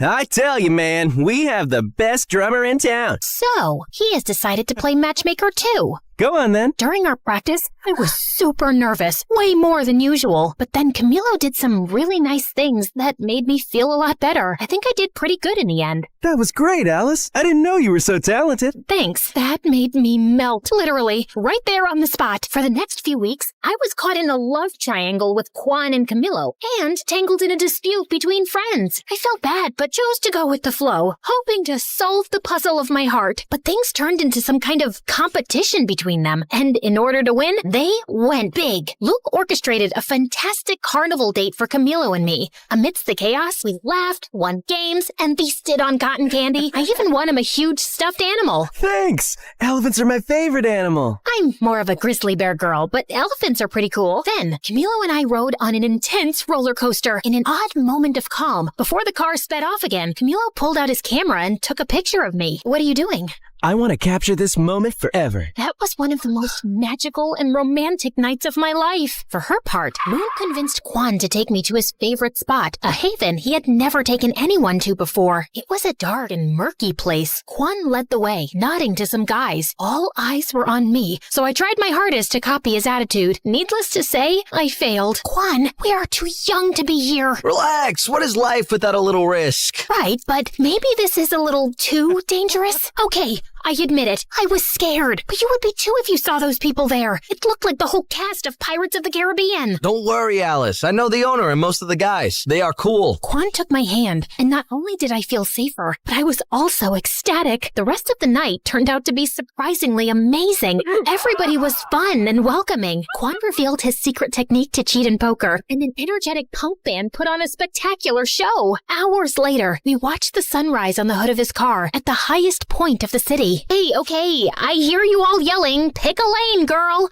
But come on, deciding between Camilo and Quan is like choosing between chocolate and vanilla when you love both. It's driving me nuts too. It was impossible. Like Camilo wrote and recited to me in an open reading the most beautiful poem I had ever heard. But then Quan got us the chance to play our first gig in the same place he took me. Clueless of what to do, I turned to the greatest source of wisdom I knew, my dad. Okay, yes, I was truly desperate. Dad, is it possible to be in love with two people at the same time? My dad took a deep breath before answering. Alice, time has taught me not to put any limits on love. Love can be many different things. It constantly mutates, so maybe it is possible. And what should I do? I can't date two people at the same time. No, you have to be mature and thoughtful. Take care of your feelings, but also those of others. But I don't know how to decide this. If you are stuck in this situation, you might not be ready for love. Maybe the best thing to do now is to focus on yourself. And it wasn't very helpful. Maybe my dad wasn't the fountain of wisdom I thought he was. Before you guys go off in the comments, I know this is like the best kind of problem any girl my age could have. For days, I ignored both Camilo and Quan. But finally, the day of the concert arrived. Surprisingly, I was pretty calm. Well, that was until I saw both Quan and Camilo in the audience.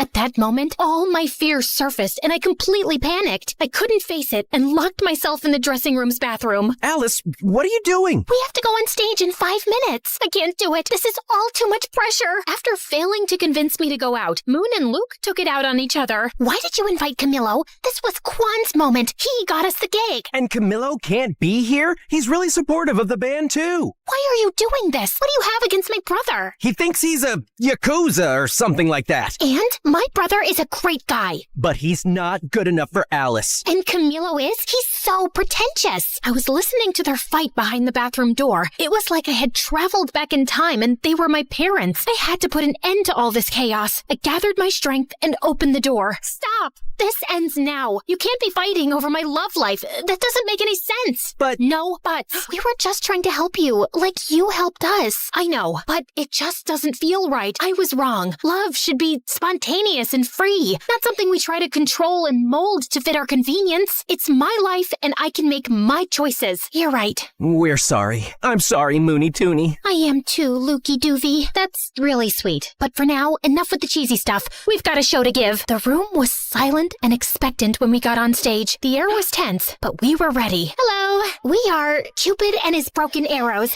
Are you ready to rock? Let's do this! 1, 2, 3, 4. The show was incredible. To be up on stage playing our music was a life-changing moment. There, I felt everything. Electricity, adrenaline, nervousness, and fireworks. And I can proudly say that it was the first of many shows. As for the guys, I decided to follow the advice of my father, who, as always, was right. I wasn't ready for love, and I didn't want to risk hurting them. I took them aside individually and told them the truth. Luckily, they both understood, or at least I think they did. I decided that I should focus on my first love, music, and that would pay off big time. Cupid, Cupid, Cupid! Ladies and gentlemen, are you ready? Well, it's a good thing you are, because this is Cupid and his broken arrows! Oh, hi guys. Yeah, as you can see, a lot has happened since the last time we chatted. Where were we? Oh yes, after our first show at that shabby place, Luke, Moon, and I promised to do everything we could to get to the top of the music world. First, we decided to go on tour. We rented an old van and set off on the road to our dreams. Well, at first, it was looking more like a nightmare than a dream. Not exactly the Four Seasons. Tell me there's no cockroaches. I can't sleep here if there are cockroaches. Of course not, Moon. Maybe just some 8-legged roommates. But but I'm sure they're very friendly. The top bed's mine. Those first few weeks were challenging and scary, but Luke, Moon, and I stuck closer than ever. Sometimes literally. Relax, guys. Nothing bad ever happens to teenagers in horror movies, right? Initially, our gigs were confined to really small and quiet venues. Good night. We are Cupid and his broken arrows. Yeah, there were literally more crickets than people, but slowly, people caught wind of our shows. Our songs started popping up everywhere, and we gathered a group of loyal fans. It wasn't an overnight thing, but somehow we became kind of famous. However, the sudden fame had its downsides. The biggest downside of them all was him. That's Trevor, our manager. He discovered us when we were playing in a tiny, sleazy venue in Los Angeles. Hello, kids. I'm gonna make you stars. Talking about terror? Trevor? See? It's like his name was meant for a crooked manager role. I'm just spitting straight facts here, guys. Where do you dream of playing? Just name it.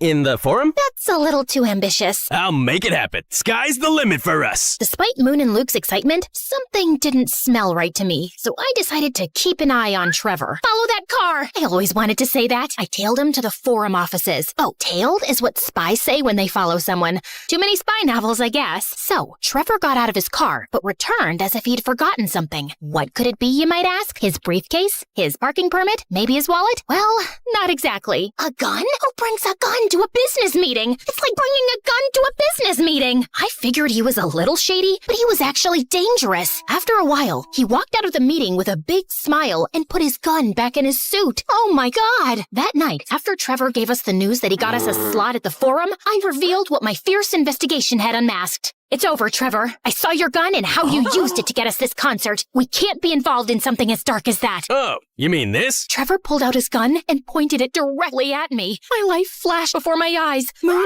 Luke, and I screamed in terror as he pulled the trigger. To find out what happened next, join part 4 of this story. Now relax. I'm just kidding. Trevor fired, but all that came out of the gun was water. Phew, that was a close call. Well, maybe not really. Are you crazy? Why are you carrying this with you? For protection, in case, a small cat attacks me. And why did you use it in the meeting? Oh, that! Those guys never water their plants. They were so dry, poor things. Maybe I had misjudged him. Still, if you don't want to be involved in something as dark as me, I understand. Maybe it's for the best. No, Trevor, please don't take this personally. Alice is just like that. Excuse me? Yes, we really want to work with you. Great then. Are you in, Alice? Outvoted, I had no choice but to accept Trevor. His impact was soon felt. He devised everything for us, from trying on silly, smelly costumes, which I'm sure he had stolen from the thrift store to keep the extra money for himself, to making us do some bizarre and really embarrassing publicity stunts. Yet, while I hated to admit it, he did take us to the next level. He even got us a record deal. Maybe he isn't all that bad. He certainly wasn't the worst thing that came with fame. Paparazzi were a real headache. Hey, Alice, aren't you dating someone? People want to know about your love life. Oh, it's a full-blown love triangle. Me, my couch, and my Apple. iPhone. Seriously? Can it get any cringier? Well, I know what you must be thinking. What about Quan and Camillo? You guys are so predictable. Okay, after I told him I was not ready for love, our paths simply parted. Camillo moved to the big city to try his luck as a poet, and Quan went back to South Korea. I had accepted that love wasn't my thing, and I was fine with that. Really, I was. But it seems that not everybody was. Alice, people are interested in you and your love life. We must give them something. And before I could say anything, Trevor launched his enormous Find Alice a Boyfriend operation. When he was choosing from the pictures, from his looks, you'd think he was attempting to assemble an atomic bomb. I wish you people would stop meddling in my love life. You're one to talk. Fair point. Must I suffer all my life for that one time I played Cupid? Besides, you two are practically soulmates. I only intervened in the name of true love. Maybe Trevor will find you your soulmate. If he does, he deserves a Nobel Prize in matchmaking. Haha, very funny. Bingo! We found our man. Get ready, Alice. Trevor orchestrated a date with one of the buzziest actors in town. Naturally, he gave the paparazzi a heads up, turning the dinner into a spectacle that rivaled the Super Bowl coverage. I won't deny that he was good looking. The man could make any Greek god jealous, but he seemed to be already in a committed and very toxic relationship with his phone. It was like they were stuck in a never-ending staring contest. If a UFO landed on the table, he'd probably just assume it was dessert. So, tell me something about yourself. I have 5 million followers. Wow, I'd be concerned if that many people were following me. That's next level stalking. Huh? Alice, when's the wedding? This was beyond ridiculous. I needed a bulletproof escape plan. Something as sophisticated and brilliant as my mastermind can scheme. Hey, isn't that one of the Kardashians? A Kardashian? Where? I took advantage of the commotion to sneak out, but just as I was about to fulfill my genius escape, I bumped into a waiter sending his tray flying in the air. It landed on the head of my date. Oh my god, I'm so... Camillo? Is that you? Alicia, hi. What are you doing here? I was super surprised to see Camillo, but I had to move fast. I'm actually in the midst of an escape. Care to help me? Absolutely. Camillo wheeled over a waiter's cart covered with a tablecloth. Your chariot awaits, Your Majesty. I hopped in the cart, and Camillo carried me unnoticed out of the restaurant. After we were in the clear, we two went for a walk. By the way, I must confess, I'm a massive fan. Oh, thank you so much. People don't believe me when I tell them we used to date. Do you tell people that? Well, I know we didn't exactly date, but I don't know. Maybe I'm just expressing my wishes out loud. Are you flirting with me right now? I am. Who knows when I'll cross paths again with another star, especially with one as strikingly beautiful as you. He was going all in. I tried to play it cool. That's smooth, but I'm not gonna fall for it that easily. I did. I'm not the same girl I was a couple of years ago. I was. Besides, I know you have a way with words. He did. You know what they say, nothing worthy is ever easy. Of course. My inner fireworks were about to start a pyrotechnic show that could rival New Year's Eve. I know, guys. I'm too weak. The rest of the night, we walked around the city just talking. It was pretty magical. The next day, Trevor woke me up. Alice, who the hell is this? Trevor pointed out a couple of pictures of Camillo and me walking through the city last night. Damn paparazzi. They got me again. Just an old friend. TV and social media are going nuts over these photos. Just read these headlines. Drummer ditches movie star for poet waiter. This is genius. I am a genius. I was about to remind him that it wasn't his idea when he went off on a long rant about how Camillo and I needed to start dating for the sake of the band. Well, I hated Trevor butting into my life like that. Dating Camillo didn't seem like a bad idea at all. For the sake of the band, of course. Over the next few weeks, Camillo and I became a thing, and Trevor's scheme worked like a charm. Strangely, every little thing we did became big news that the whole country should know. Look where we are now. Camillo's really turned things around for us. Yeah, but Camillo's writing is taking off too. It's a whole thing, though it felt strange to me. But we were too caught up in enjoying all the attention to bother about it. Guys, you guys are breaking the internet right now. Any advice for your followers? Just be great. Be as incredible as we are. We know that's a pretty high bar. Yeah, I know. I wanted to pinch myself too. But dealing with fame was hard. Everyone wanted a piece of you. And soon, all this glitz and glamour also got between Moon, Luke, and me. You're late again. Sorry, loves. We play in Rochester in a few days. We need to rehearse. I'm here, aren't I? Try to relax a little bit, kid. Kid? We've done hundreds of shows. It's a walk in the park. It isn't just another show. It's our first home show since we left. Quan is even coming back from Korea with his new girlfriend for this. It has to be perfect. The mention of Quan and a girlfriend struck a chord with me. He had a girlfriend now? Who was she? Why didn't Moon tell me this earlier? Why wasn't he thinking of me? I was beyond angry. What the hell, Moon? Why are you throwing Quan and his girlfriend in my face? She was not throwing... This is clearly not about the show. Of course it is. What else would it be about? This is about you two being jealous of me and Camillo. This is about you not bearing to be under my shadow. Oh my god, you're completely delusional. Oh yeah? You two are completely... I couldn't think of a good enough adjective, so I simply stormed out. What I didn't realize was that Trevor was standing on the side, just watching the drama unfold. Don't stress. You don't need anyone. I think you could even go solo. What? I mean, everybody knows you're the heart of the band. You're gonna do great things by yourself. I just know it. Oh, shut up. I knew Trevor was trying to manipulate me, but he wasn't all wrong. The band thing was not working. We were always fighting, and I had Camillo. What was the point of continuing? Okay, let's do it. We decided it was best to keep it a secret until after the show in Rochester, which would be our last. I had fears, doubts, and a lot of anxiety, but Camillo managed to calm me down. I'll be right there at your side. Finally, the day of the show had arrived. My relationship with Luke and Moon was more strained than ever. To avoid them, I went to the side of the stage. The arena was packed. Everybody we knew was there. Luke's family, Moon's dad, even the goth girl was present. Wait, where's Dad? I tried to locate my father in the VIP and the crowd, but it was like finding Waldo. When even Camillo, who was supposed to bring Dad, didn't answer my calls, I started freaking out. Something felt really off. Soon after, Camillo called me from the hospital and told me there had been an accident. What? How? I was late. Then I saw your dad's accident on the way, so I followed him to the hospital. But your dad is fine. He's resting now. Why did nobody call me? They said they called his emergency contact. I'm on my way. I ran to the dressing room to grab my things. Guys, I have to go. My dad is in the hospital. Your dad? What happened? I explained everything, and despite our fight, Moon and Luke hugged me tightly. Alice, I'll drive you. Due to my shock, I hadn't noticed that Quan was there. He looked even more attractive than before. Quan,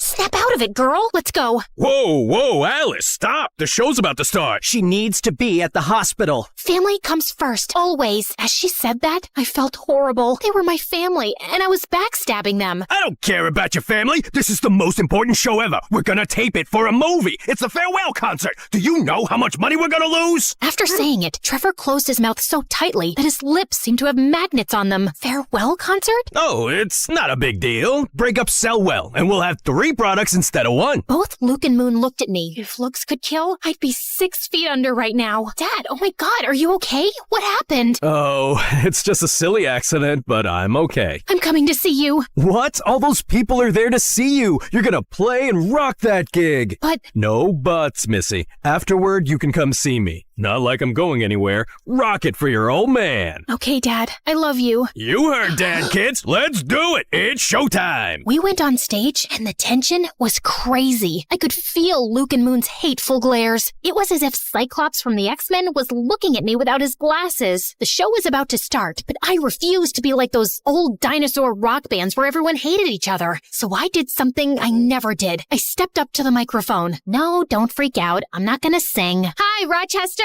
I want to dedicate this show to my family, to my dad, who needs to stop riding his bike at night, and to my siblings, Luke and Moon. No one has taught me as much about love and friendship as you two have. I love you, and I'm sorry, guys. Luke and Moon smiled at me. Now that we got that out of the way, it's time to rock. Then the show finally started, and it was simply incredible. Luke, Moon, and I played like it was the first time in my garage. The show was, without a shadow of a doubt, our best. After that, we 3 reconciled in a big embrace. While they were still angry, at least now it didn't look like they were going to scheme to murder me. Shortly after, Trevor joined us. Oh, Trevor, just the man we were looking for. What? Should we share the honors, guys? At the count of 3. 3, 2, 1. You are fired, kid. Trevor tried to manipulate and scare us with threats, but when we were together, that didn't work. That's why he wanted to split the band. He knew he could control us if we were divided. You're making a huge mistake. This is not over. Can you close the door on your way out? Thanks. We went to see my dad, and apart from a few scratches and a large cast on his leg, he was fine. You'd think I now had everything, and you'd be right. I had my band and friends back, my dad was okay,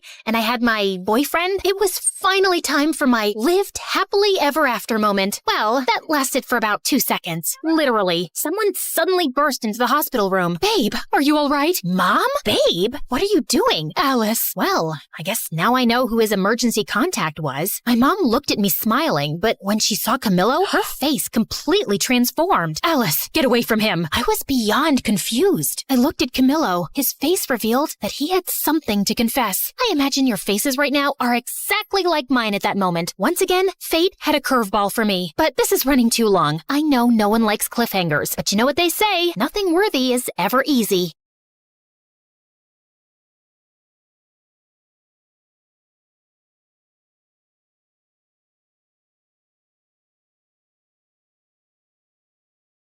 I can see the clouds of danger swirling around her. She has a curse, and to protect her, you must follow these rules. She must never open a closed door, and always eat in the eastern room of the house. She must wear mismatched shoes, and never address a stranger first. But fear not, I also predict happiness for her. On her 16th birthday, the first boy she sees will be her one true love.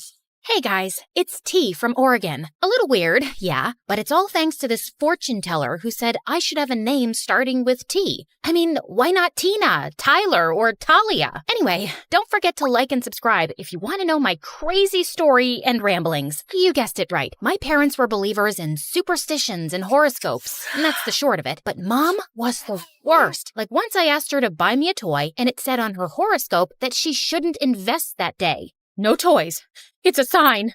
I didn't understand it at the time, but when I was 5 years old and I was at my aunt's house playing with her cat, I opened the back door, and suddenly an enormous box full of dishes and glasses came crashing down in front of me. It slightly hurt the cat, and an icy chill ran down my spine. My mom was totally right. She knows best. My parents immediately took me to the fortune teller for more advice, but they couldn't find her anywhere. She was gone. So they removed all the doors in our house and told me to stay inside. But Mom, what fun am I gonna have inside? Oh, honey, I'll play with you. My parents did their best to make me happy. We would play The Floor is Lava and build blanket forts, play hide and seek, and play makeup games. But growing up, when I tried to ask anything about the prophecy, Mom reminded me about my safety. A part of me also believed it, especially when I dreamed about my one true love and all the trips we would take together. I had a map full of pins with my ideal destinations, and I knew all the capitals of the world by heart. He will open all the doors for me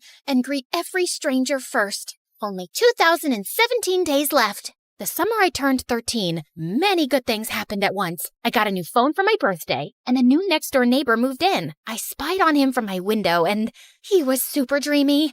Long legs, sparkly eyes, and that smile. Calm down.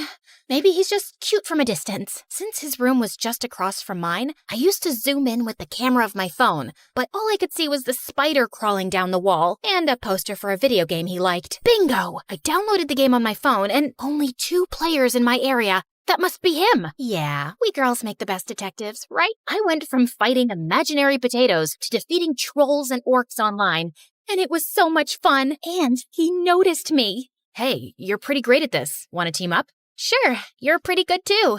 Thank you. I saw from your profile that you're local. There's a gathering of players this weekend. Want to come? All those new people? What if I slipped and talked to someone by mistake? Sorry, I can't. You see, Can I tell him the truth? What if he thinks I'm a weirdo or a liar? But I was a weirdo. I asked him for his number and started texting him. Shh, I hit up his Insta and Facebook, but we all do that, right? And soon, I poured my heart out and told him everything.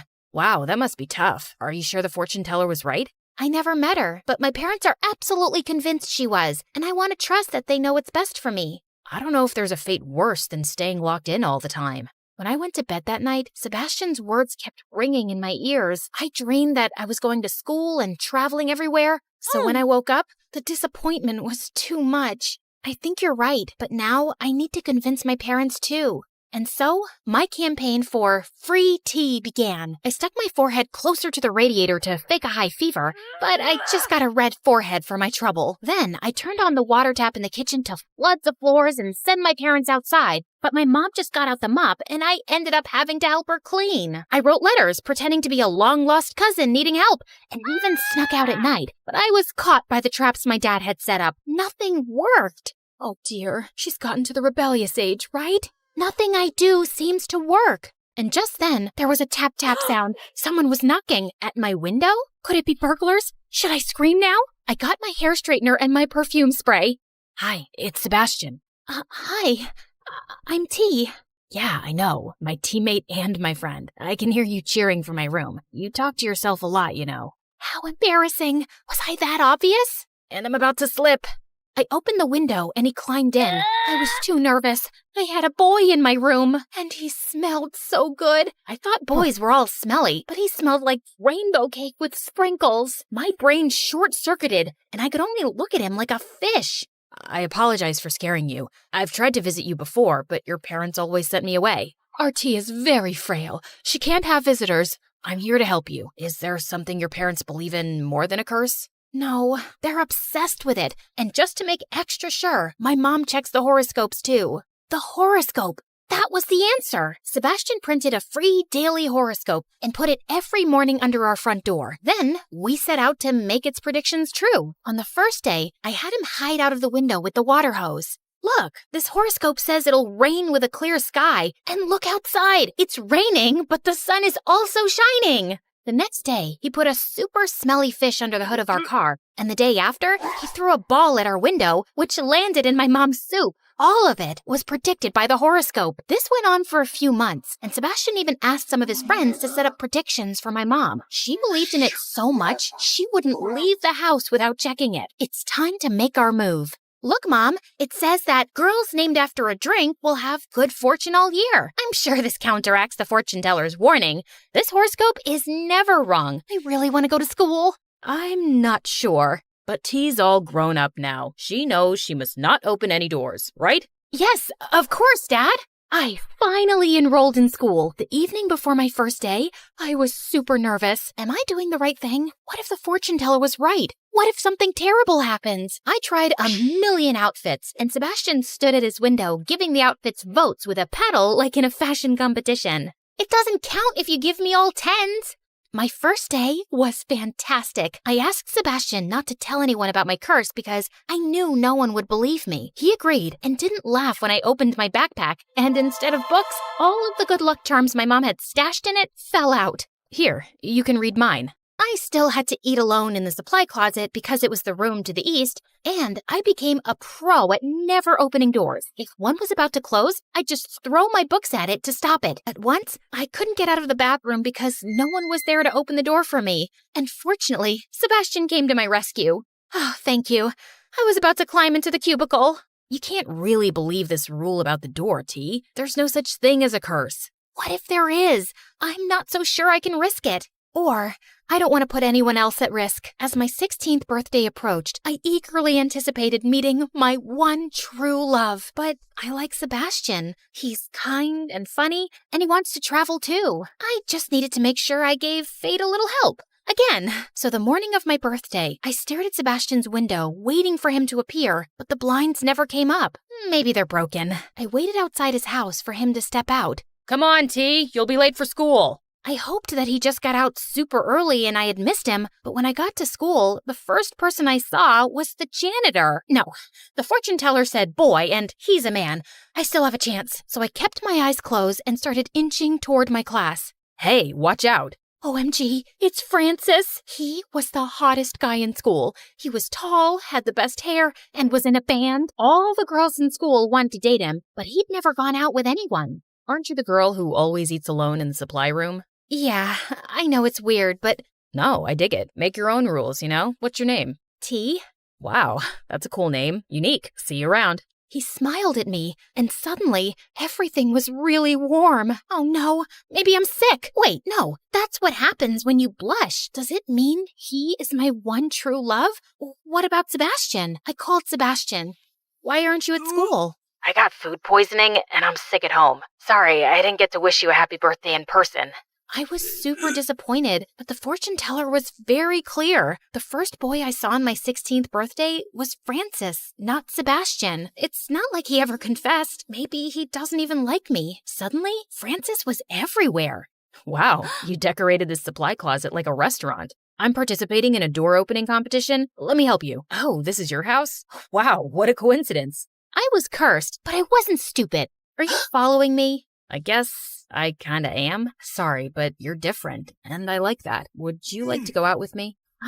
Crash! I turned around and saw Sebastian looking at me from his garden. He seemed super angry, but before I could say anything, he stormed back inside. Remember, T, he's not your one true love. You don't have to feel bad. He's my friend, and he'll understand. I started going out with Francis, and I became super popular. Everyone wanted to be like me, and the supply closet became so crowded that there was a line outside to eat. The only one who avoided me was Sebastian. He even stopped playing our video game. Now he was always angry, and one day he snapped at the teacher and he was told to sit in her office. This is my chance. If I also get detention, we'll be sitting together and he'll have to talk to me. So I stepped on my desk and danced as if I was at a party. Why aren't you talking to me? I thought we were friends. I thought we were more than friends. Can you imagine how crushing it felt to see you going out with Francis? Can't you see he's using you to make himself look better? Like he's a lion tamer at a zoo and you're a weird animal. Wow, you're calling me a weird animal?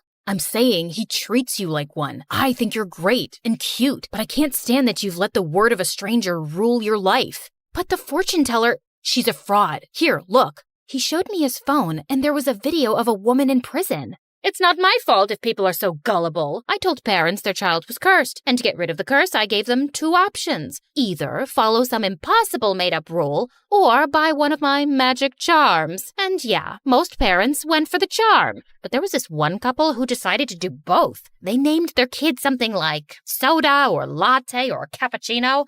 I mean, come on, guys, you're just asking for trouble with a name like that. I was so shocked, I almost dropped the phone, but Sebastian had left the room and closed the door behind him. I was trapped. Open the door. Nothing will happen, trust me. This was the hardest thing I'd ever done in my life, but Sebastian is on the other side, and I trust him more than I trust anyone else. I closed my eyes, pushed, and I fell on the other side, right into Sebastian's arms. You caught me. I will always catch you. Everything was good so far, and I looked into Sebastian's eyes, but Francis appeared, ruining the moment. Hey, I made a "My Girlfriend is Cursed" t-shirt. Wait, what's going on here? What are you doing with him? I finally see reason. I'm not cursed. What? So you're like normal now? As normal and boring as it gets. Let's break up, okay? Not even a teeny tiny curse? Bye, Francis. I had done the right thing with Francis, but I still had to talk with my parents. I ran straight home and showed them the video, but they wouldn't believe it was her, especially my mom. I love you guys, and you can believe what you want, but I can no longer follow your rules. I want to be free, and I don't want to believe in some silly superstition. I tried to convince them, but I knew it wasn't easy for them to change. But at least they understood that they wouldn't control me anymore. I went to school, I ate in the cafeteria, and I opened every closed door there was. Now, I have 18 ways to open doors. And yes, my parents get mad when I do it with my foot. And of course, I took Sebastian's face and kissed him in front of everyone. Because you should always follow what your heart tells you. The heart is always right.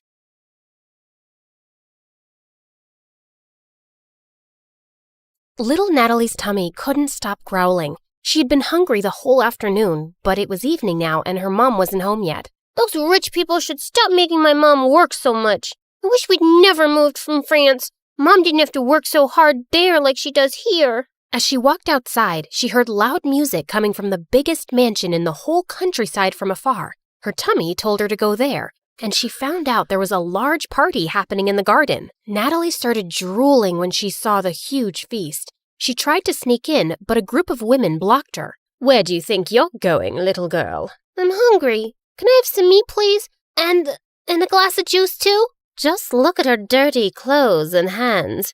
Disgusting. You're not welcome here, child. Be off with you. Natalie was so mad at their meanness. Just as she turned to leave, she noticed a young boy around her age hiding in the bushes, and he looked furious. He was staring at a maid who was being scolded by the lady of the mansion, Mrs. Harrison. How can you serve these fruits in a stupid basket? We have an expensive tray for this. Another mistake, and you're fired. Mr. Harrison was trying to calm his wife down when their daughter Harper, who was the same age as Natalie, was making things worse. I don't have the mood to eat those fruits anymore, Mom.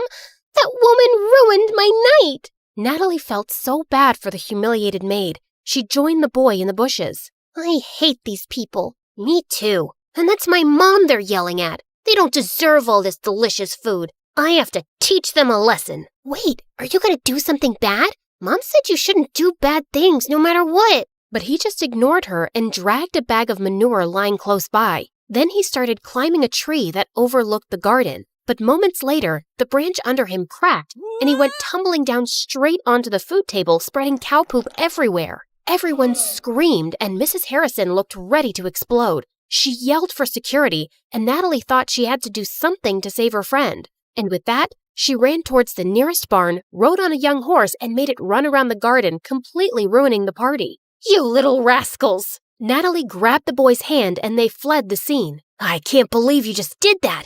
You're so cool! Natalie's tummy suddenly let out another growl. He chuckled and took out an apple from his pocket. For you! Make it 2, 'cause I saved your butt.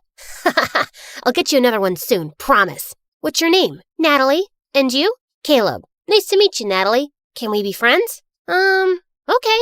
And since then, Caleb and Natalie became best friends. Growing up, they shared their love for food and their hate for rich and mean people, especially for people like the Harrisons. Caleb was 11 years old when his mom met a guy, Mr. Cross, a gardener for the Harrisons. His mom said that from now on, Mr. Cross would be taking care of them. Hello, Caleb. Your mom told me you like apples. And reading? Not long after, Mr. Cross and Caleb's mom got married, and he became the hero in Caleb's eyes. He was so amazed by his stepdad, how smart and strong he was, and how good he was to both him and his mom. When I grow up, I want to be just like you, Dad. I'm sure you'll be better than me and every wealthy man in this land, my child. He would help Caleb understand his math homework, give him tips on how to build a dove house, and he also gave him really good life lessons. My dad told me something. I want to share it with you too, because you're my best friend. Really? Tell me. He said, sometimes we need to stand up for ourselves and fight back, whatever it takes. Yes, we fight back the right way. Mom said we shouldn't do bad things no matter what. I know, you told me. But is it bad to defend ourselves? Do we just let other people do bad things to us and say nothing? You always speak about how unfair the system is in this town for poor people. Yeah, I do think that. Like, if someone hurts you, I'll hurt them too. Natalie was surprised by how firmly Caleb said it. Suddenly, as she changed her position, she lost her balance and fell. Caleb laughed and helped her up.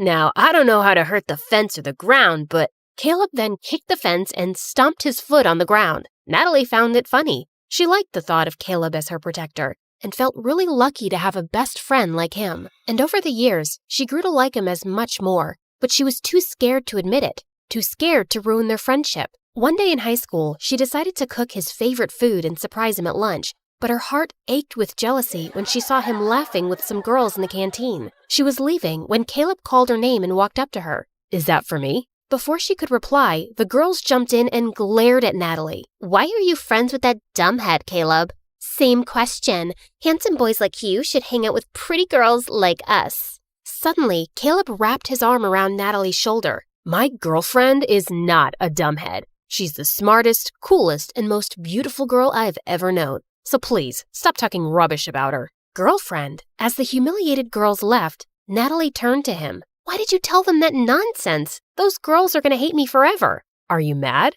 Yes, I'm mad because you lied. We're not dating. We're just friends. Fine, I'm sorry. But what if I wanted to be more than that? What do you mean? Can I hold your hand? No. I love you, Natalie. I've loved you since we were kids. Do you love me too? Caleb's sincere gaze made her melt.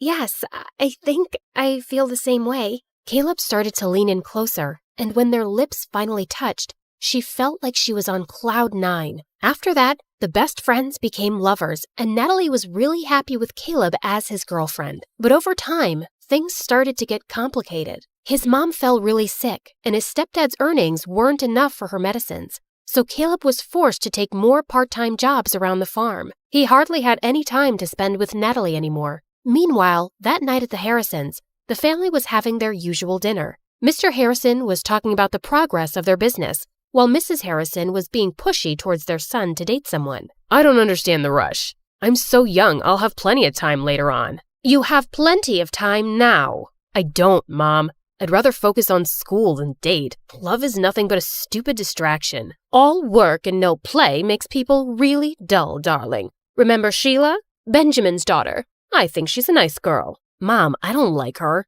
She's weirdly obsessed with me. Duke, she cares about you. Let him be for now. Don't push him so hard. He'll eventually find someone. But Sheila might not be around till he decides he's ready. And I think she would be so good for him. She's a smart young woman. They're perfect for each other. I have no interest in wasting my time on girls right now. Oh, brother, how about boys? Do you want to share something?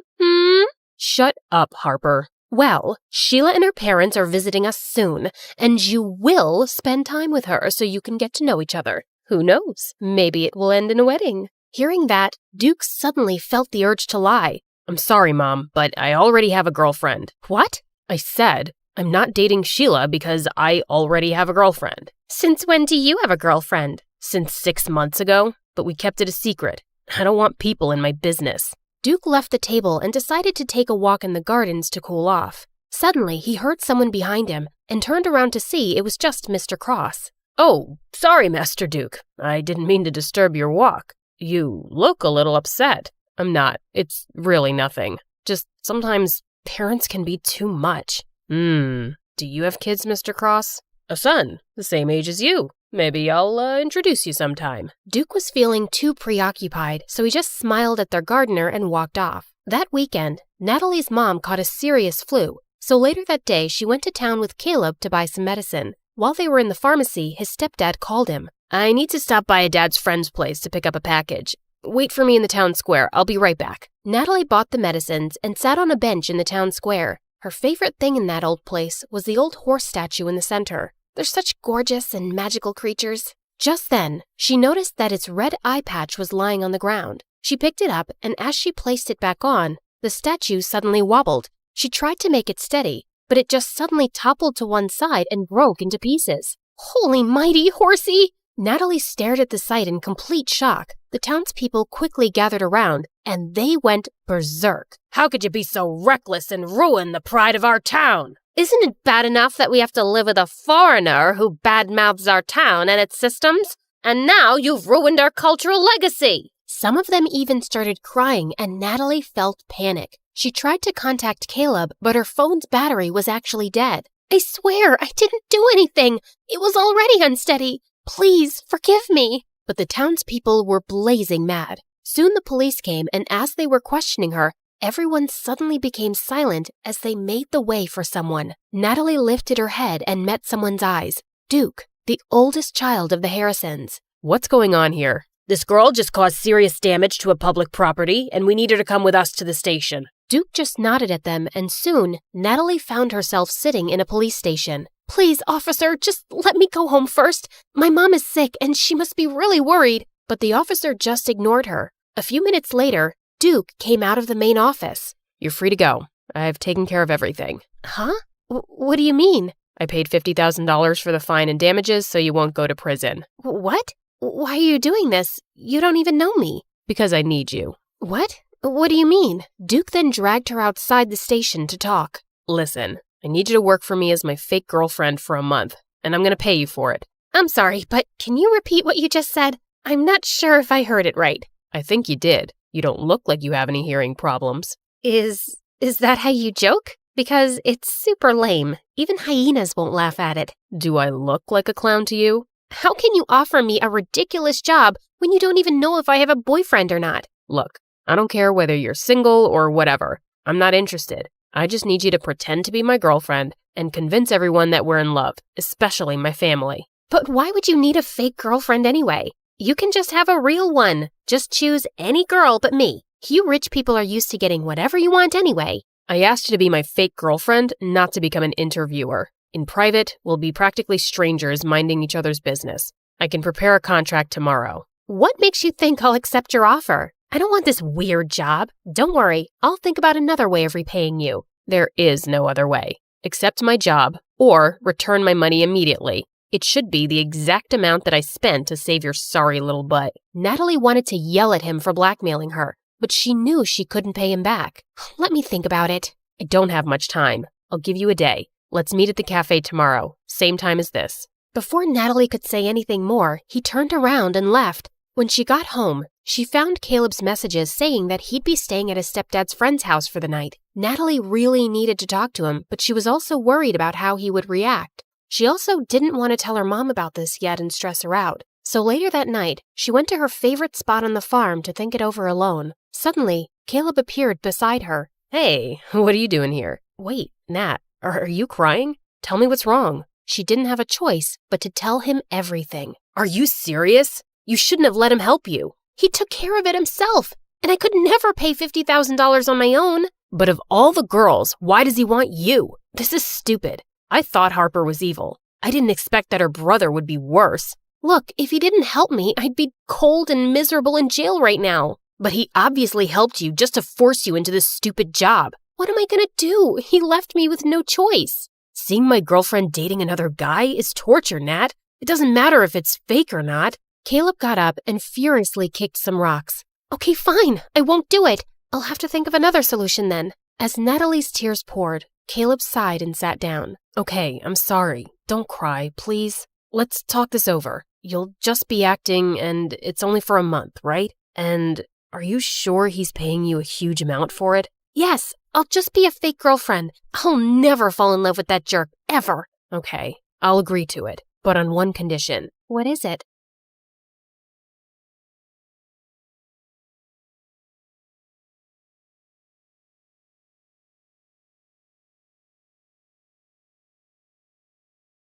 Hi there, I'm Ellie, and I've got a story that'll make you laugh, cry, maybe even question your own sanity. But hey, don't we all need that from time to time? So like and subscribe and strap in, because this roller coaster is about to take off. You see, I was born with a slight anger problem, the kind that made me want to karate chop a stuffed animal when I was just 5. Yep, I had anger issues. On a sunny day at the park, 5-year-old me just wanted to have fun on the swings and slides, but things took a different turn. I'm gonna slide like a penguin. Move it. I'm going first. Hey, no cutting. That's not nice. Do I look like I care? The bully pushed past me, smirking. Feeling furious, I climbed the ladder fast with my juice box in hand. You'll be sorry, mister. I squeezed the box hard, squirting juice straight into the bully's eyes. Then I slapped him and pushed him down the slide, and his nose started bleeding. He started crying like a baby, and his dad came running over. What is wrong with you? Behaving like a monster? You should be ashamed of yourself. I picked up a pebble and threw it at him, but it missed him by an inch. Don't tell me how to feel. You should be thanking me for teaching your awful kid a lesson. I threw another pebble at him and then ran away. Mom and Dad yelled at me all the way back home. I cried and said sorry. Then I jumped onto my parents and smothered them with kisses till they forgave me. Yeah, I think I'm a kind person in general. I mean, as long as I'm not angry. Fast forward to 1st grade, and there I was, little Ellie, eager to make friends at school. One day during recess, I spotted a group of girls playing hopscotch, and I approached them. Hey, you, I think we should be friends. No thanks. I already have friends. Well, that didn't go as planned, but I wasn't giving up so easily. Oh, yeah? Well, you haven't met a friend like me. I started shouting and spinning with my arms spread out like a wild little windmill. I even threw my sandwich on the ground. I'm fun. I'm cool. And I'll bring snacks to share. So why wouldn't you want to be my friend? Say yes, or you'll regret it. Say it. The girl hesitated, then let out a sigh.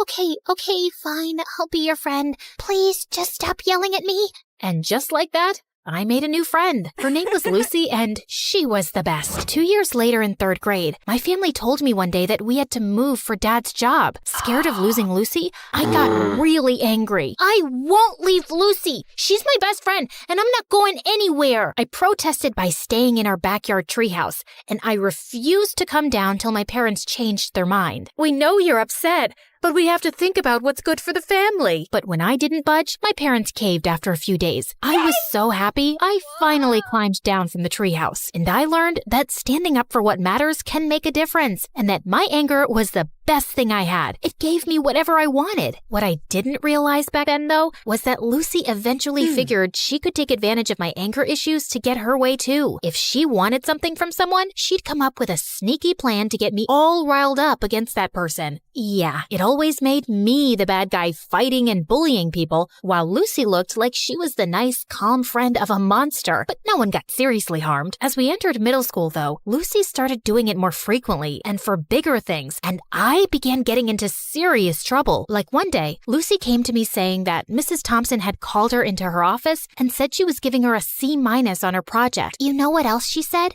She told me that I should get myself a better friend because you're distracting me with all your fights and affecting my grades while you get good grades yourself. She even said that you hang out with me just so you can feel better than me. Can you imagine? What? That's not true. Of course I know that. Listen, in today's lesson, I'm gonna confront her about this psychological manipulation. And if she sneezes a lot, it means she's nervous that I've told you everything she said. You know all the teachers fear you, but Mrs. Thompson is always sneezing because of her allergies. Yes, but sneezing a lot means she's nervous and she's hiding something. She told us that once, but I guess you forgot. Lucky you have me to remind you. When it was Mrs. Thompson's class, Lucy gifted her a red nose, and seconds later, when she confronted her about the manipulation, Mrs. Thompson started sneezing like crazy, and I felt furious. How could you? I thought you were a nice teacher, but you're just like the rest. And with that, I pushed her hard. She fell down and screamed in pain. While everyone's attention was focused on me, Lucy sneaked into Mrs. Thompson's laptop and changed her own grade on the project. Mrs. Thompson broke her arm, and I got suspended for 3 weeks. My parents were furious with me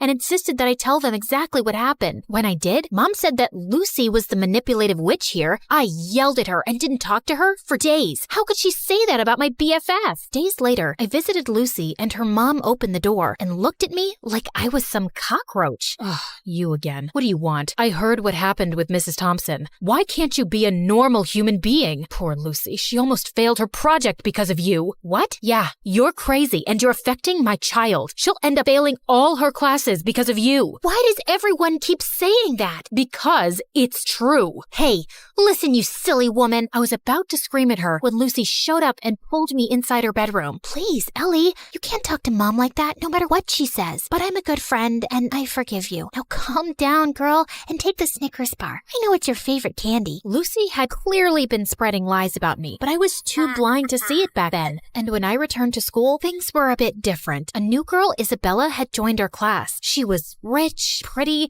and quickly became popular. Lucy seemed annoyed by her existence, but she seems like a cool girl to me. Till one day, Lucy and I saw Isabella walking out of the bathroom, and I noticed a marker in her hand. Lucy went in to use the bathroom as I waited in the hallway, but moments later, she came out, dragging me back into the bathroom with her. OMG, you gotta see this. You won't believe what Isabella wrote about you on the door. It's totally her handwriting. I'm so done with this annoying psycho Ellie. She's always bullying everyone. I want a peaceful, calm school that I can brag about to my rich friends. I offer $1,000 to anyone who can get rid of her. DM me on this Instagram account if you're interested. What a stupid, ugly witch. Furious, I stormed over to Isabella. How dare you write that about me on the bathroom door? I saw you with that marker, so don't you dare lie to me. Ellie, seriously? I had a marker, but I was working on an art project. I didn't write anything about you. Oh, yeah? Well, Lucy seems to think it's in your handwriting, and Lucy said that? Okay, you should stop listening to that friend of yours. She's just using you like a puppet. Can't you see it? For some reason, Isabella's words struck a chord with me, like she just said something out loud that I kinda already knew. But I quickly brushed my thoughts away. You don't know anything. Just leave me alone. But Isabella didn't leave me alone. She'd always make an effort to talk to me and waved at me with a smile. I started warming up to her, and we got closer. But that drove Lucy crazy. One day during lunch, I was sitting with Isabella, laughing and chatting, when Lucy stomped over angrily. Ellie, how could you ditch me for Isabella? After all we've been through together?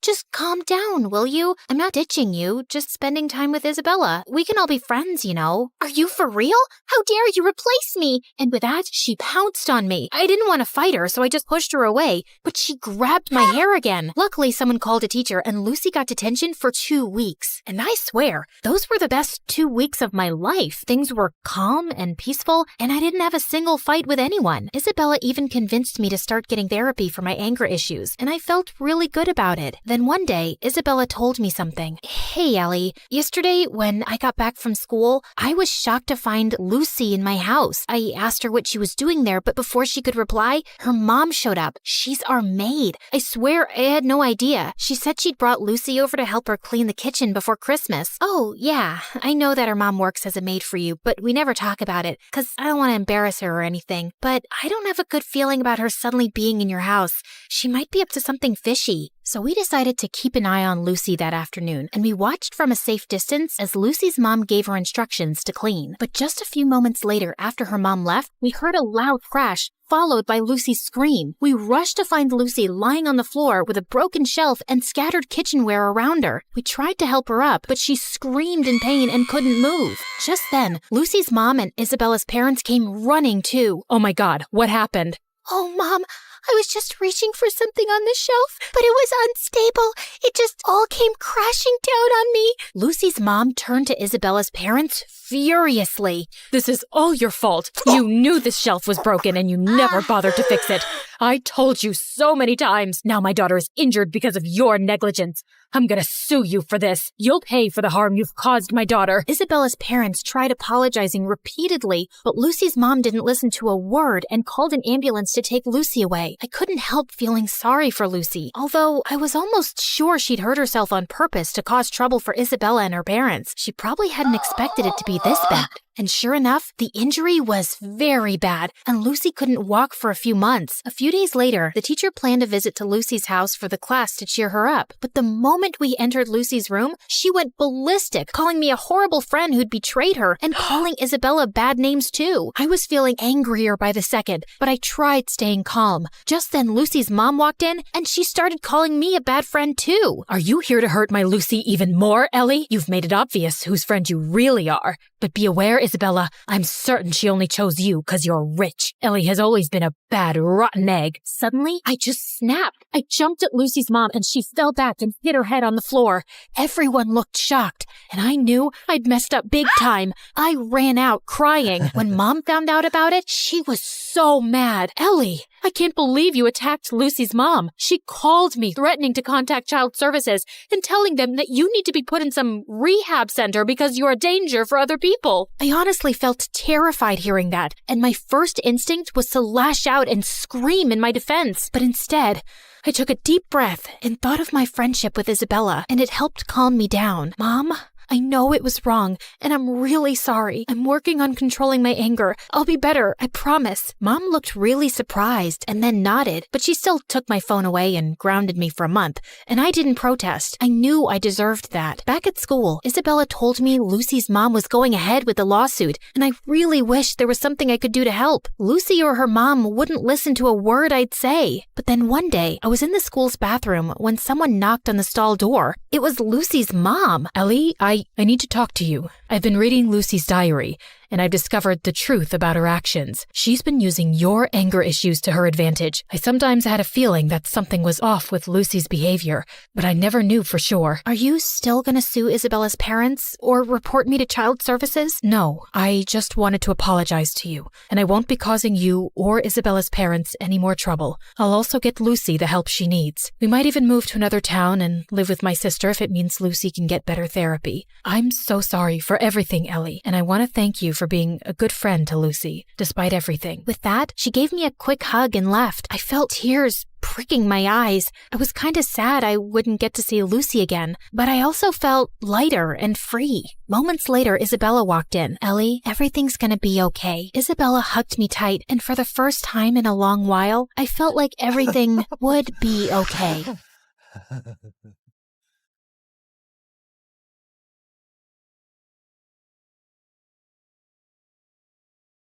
Hi, I'm Zoe, and I grew up in a small town in Iowa where nothing interesting ever happened. Till one day, someone moved in next door and my life turned upside down. Before I continue, please like and subscribe. Dad was a farmer, and as a kid, I always saw him struggling for money. So when I joined high school, I started working part-time to earn extra cash. That's also how I got my first guitar. At the end of the day, I would sit back playing songs from my favorite band, the Starboys. I wanna hold you in my arms and never let you go.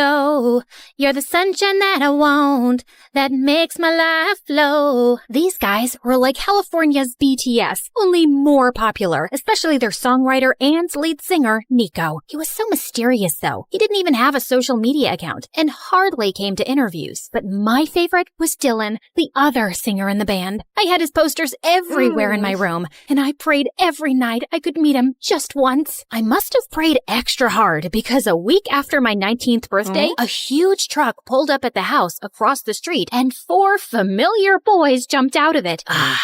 Now that's what nature and isolation smells like. The only thing I can smell is cow dung. You couldn't find a better place to lay low, Nico? The heat here is making my butt sweat. We need some time away to concentrate on our music, and this place is perfect. Now get in before someone spots us. All 4 boys hurried inside while I just stood there dumbfounded. What the freaking fruitcake? The Starboys were gonna be my neighbors? I could scream my lungs out. The next morning, I got up extra early to bake some cookies and hurried next door to welcome the new neighbors.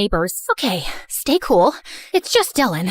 Dylan, the love of your life. And no, Dylan. Just Dylan. I tried to stay calm, but then Dylan opened up and I jumped on him. Oh my god, it's you. It's really you. Are you for real? Can I touch you? Who are you? Oops, sorry. We haven't met. I mean, I've met you in my dreams lots of times, but you obviously don't know me.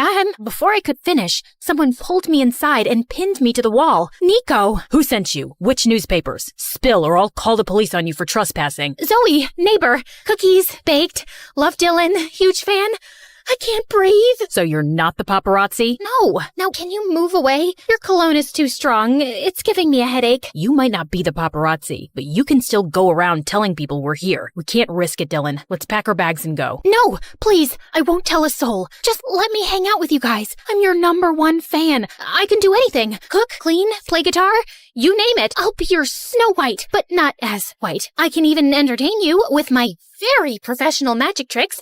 Now watch this carefully. I'm gonna pull this tablecloth and everything will stay just as it is. You have to be quiet. Let me concentrate. Abracadabra!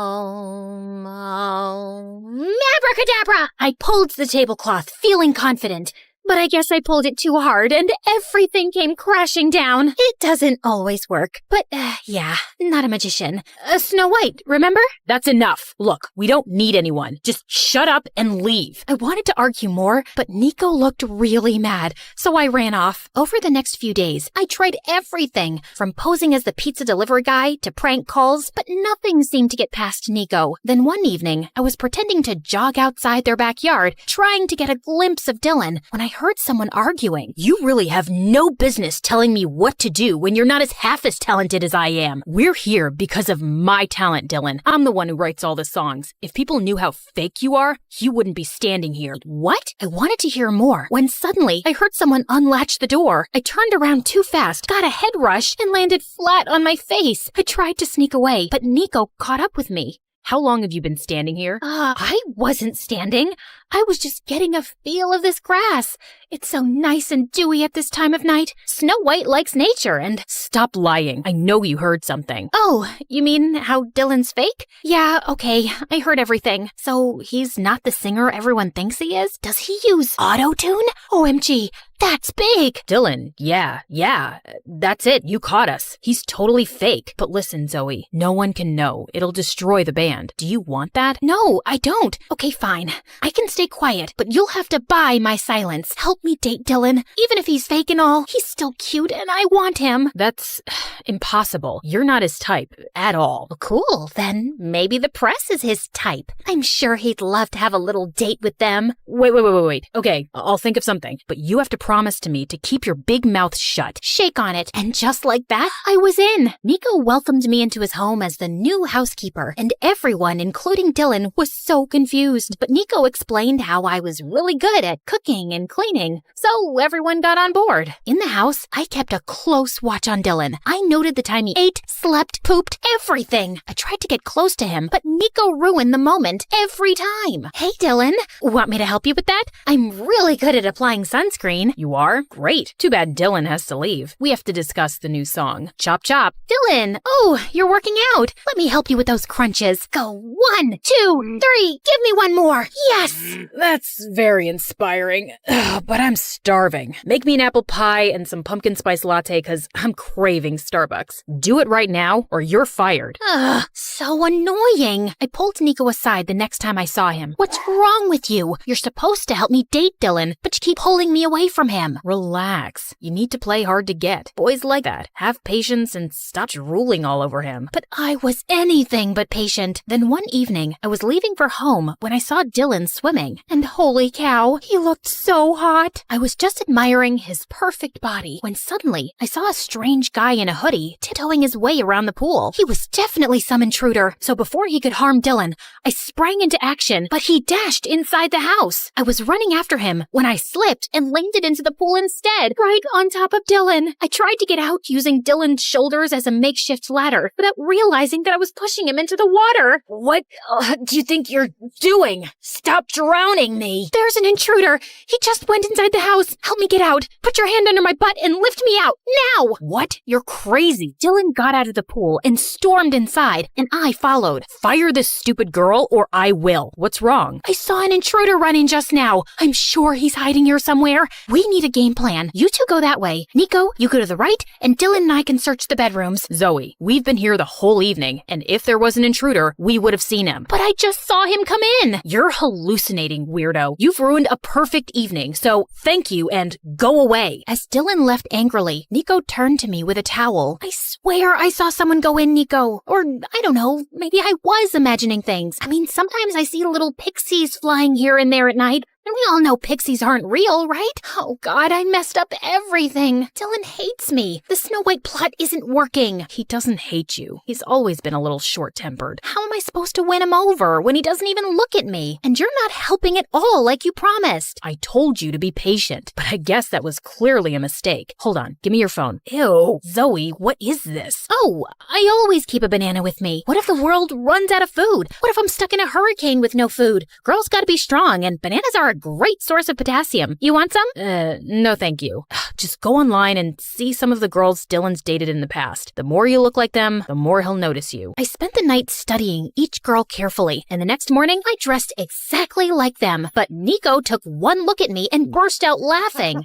What is wrong with your face? You look like you were in a bar fight. It's called makeup, and you're the one who asked me to dress like those bimbos in the pictures. You've clearly done a fab job. Come with me. We went to the mall with Nico in sunglasses and a baseball cap, and he started picking out clothes like crazy. I was trying them on when he got a phone call and left. When he came back, he looked really tense. We need to leave now. Thanks. We'll take them all. What? These clothes are worth both my kidneys and a good chunk of my liver. And why are we leaving? Don't ask questions. Just do what I say. Nico threw some cash on the counter and we left in a cab. I tried asking him what happened, but he didn't respond. Instead, he got off somewhere in the middle of the road before asking the driver to drop me back home. What was that all about? The next morning, I was still thinking about what happened with Nico, but then Dylan walked up to me and I lost track of everything. Hey Zoe, you look nice today. What are we having for breakfast? A few eggs and some bread. Sounds great, babe. Dylan winked at me and I felt my knees go weak. He called me babe. I wanted to update Nico on the progress, but he was nowhere to be seen. Then later that evening, I was leaving when finally Nico came home. Where were you? I've been waiting for you all day. Why? Relax, Snappy. Just wanted to tell you that Dylan noticed me today. Finally, like Snow White's prince and all. And why are you so tense all the time? You know you can tell me all your secrets, Nico. I'm a very good secret keeper. Okay then, here's one. I think you're very annoying. That's not a secret. You make that pretty obvious. Give me more. I'm busy, Zoe. We'll talk later. Nico didn't talk to me for a couple of days, and I was getting really distracted and impatient. I guess Nico noticed because a few days later, he told me that the boys wanted to go for a hike, and he'd convinced Dylan to take me with them for directions, so they won't get lost. Here's your chance to get on Dylan's good side. And for that, we need to work on your conversation skills. They're horrible. What are you saying? I'm a very interesting person. Yeah, if interesting and crazy mean the same thing. That's not very informative. Look, all you have to do is act shy around him. Say something romantic. Like this? Nico, your eyes remind me of my dead grandmother. Calm and pretty. Dead grandmother? Really? Try this. Your voice is like a warm hug on a chilly day, and your laugh is like a symphony of joy that fills my life. I'm addicted to the sound. And can you try not to have feathers and leaves stuck in your head? Nico tucked a strand of hair behind my ears and then walked away, and I felt something strange in my tummy. But it was probably that expired tuna I'd eaten the night before. On the day of the hike, I did everything Nico asked me to. Acted shy, kept quiet, and even tried to flirt a little. I guess it worked because by the end of the hike, Dylan asked me out on a real date to a club. I spent hours getting ready. I chose a black dress and was almost done with my makeup when Nico showed up at my door. Heard Dylan finally asked you out on a date. Wait, you're wearing that? Yeah, what do you think? You look good. I mean, good for Dylan, but you don't look like yourself. It looks like you're trying too hard. Seriously? First, you asked me to dress how Dylan likes, and now there's still something wrong with me? I didn't say wrong. Never mind. It's not my place. Good luck on your date or whatever. With that, Nico left. What was his problem? I was still a bit annoyed when Dylan showed up, but we actually ended up having a great time together. He even asked me out on a second date, and I was thrilled. After the date, Dylan excused himself to the washroom while I waited for him outside when someone tapped on my shoulder. Nico. So how was it? Wait, why should I tell you? You didn't even say sorry. I'm sorry, okay? You don't mean it. Hold on. Have you been waiting here all this time? I had to make sure you didn't end up making a fool of yourself, and it looks like you didn't. One sec. Nico came closer and opened my hair, setting them loose, and I felt something turn in my belly. I really needed to stop eating tuna. Just as he left, Dylan walked up to me and we left, but I couldn't shake Nico off my mind. It was so difficult to figure him out, and I was failing miserably at it. Dylan and I started dating officially. The first few days were great, but as time went by, I realized that we had nothing in common. He was totally self-obsessed and didn't give a hoot about anyone else. What do you think about my hair? How about my shirt? This is vintage Prada, by the way. I'm pretty sure you've never seen a shirt like this before, right? Well, you will now, because you're my girl. Have you seen my shoes? By the third date, I was practically yawning on Dylan's face, and I thought he felt the same, except at the end of the night, he kissed me. Before I could react, a bunch of photographers jumped out of nowhere and started taking our pictures. I thought Dylan would tell them off, but instead he started posing. I panicked and hid behind a tree. Who is that? The paparazzi, obviously. They've tracked me down. Look, just come out. You can't hide like this. They'll make a joke out of me. Dylan pulled me out and introduced me as his girlfriend. At one time, this would have been my dream, dating Dylan, but now I just wanted to run away. Soon, Dylan and I were the hot topic, and everyone wanted to know about the poor girl he was dating. We were constantly getting interviewed, and it was exhausting. Does Dylan snore while sleeping? Do I look like his mother? How am I supposed to know? Are you dating him because he's rich or because he's very rich? Are you talking like this because you're dumb or because you're really dumb? Calm down, babe. We fell in love. Although I must say, Nico tried his best to sway her. She's so pretty, I wouldn't blame him. And he always wants what I have. Obviously, I'm better, and that's why we're together. That's not true. Nico... Oh, look at the time. I'm late for practice. Before I could say more, Dylan rushed us out of the interview. Why did you lie about Nico and me? He'd be so upset. You think I care? And you're supposed to be my girlfriend, so you should be on my side. I didn't know we were choosing sides. I thought you guys were a team. Team? Nico's anything but a team player. He's nothing like what he seems. You aren't either. With that, I slammed the car door and left. I was furious at the way Dylan was behaving, and I knew in my heart that I didn't want to be with him. I wanted to talk to Nico about it, but for the next few days, every time I tried, he'd make up excuses about being busy with his songwriting and just walk away. Then one day, I was coming out of the grocery store when I noticed Nico sitting in the coffee shop across the street. I was on my way to him when suddenly,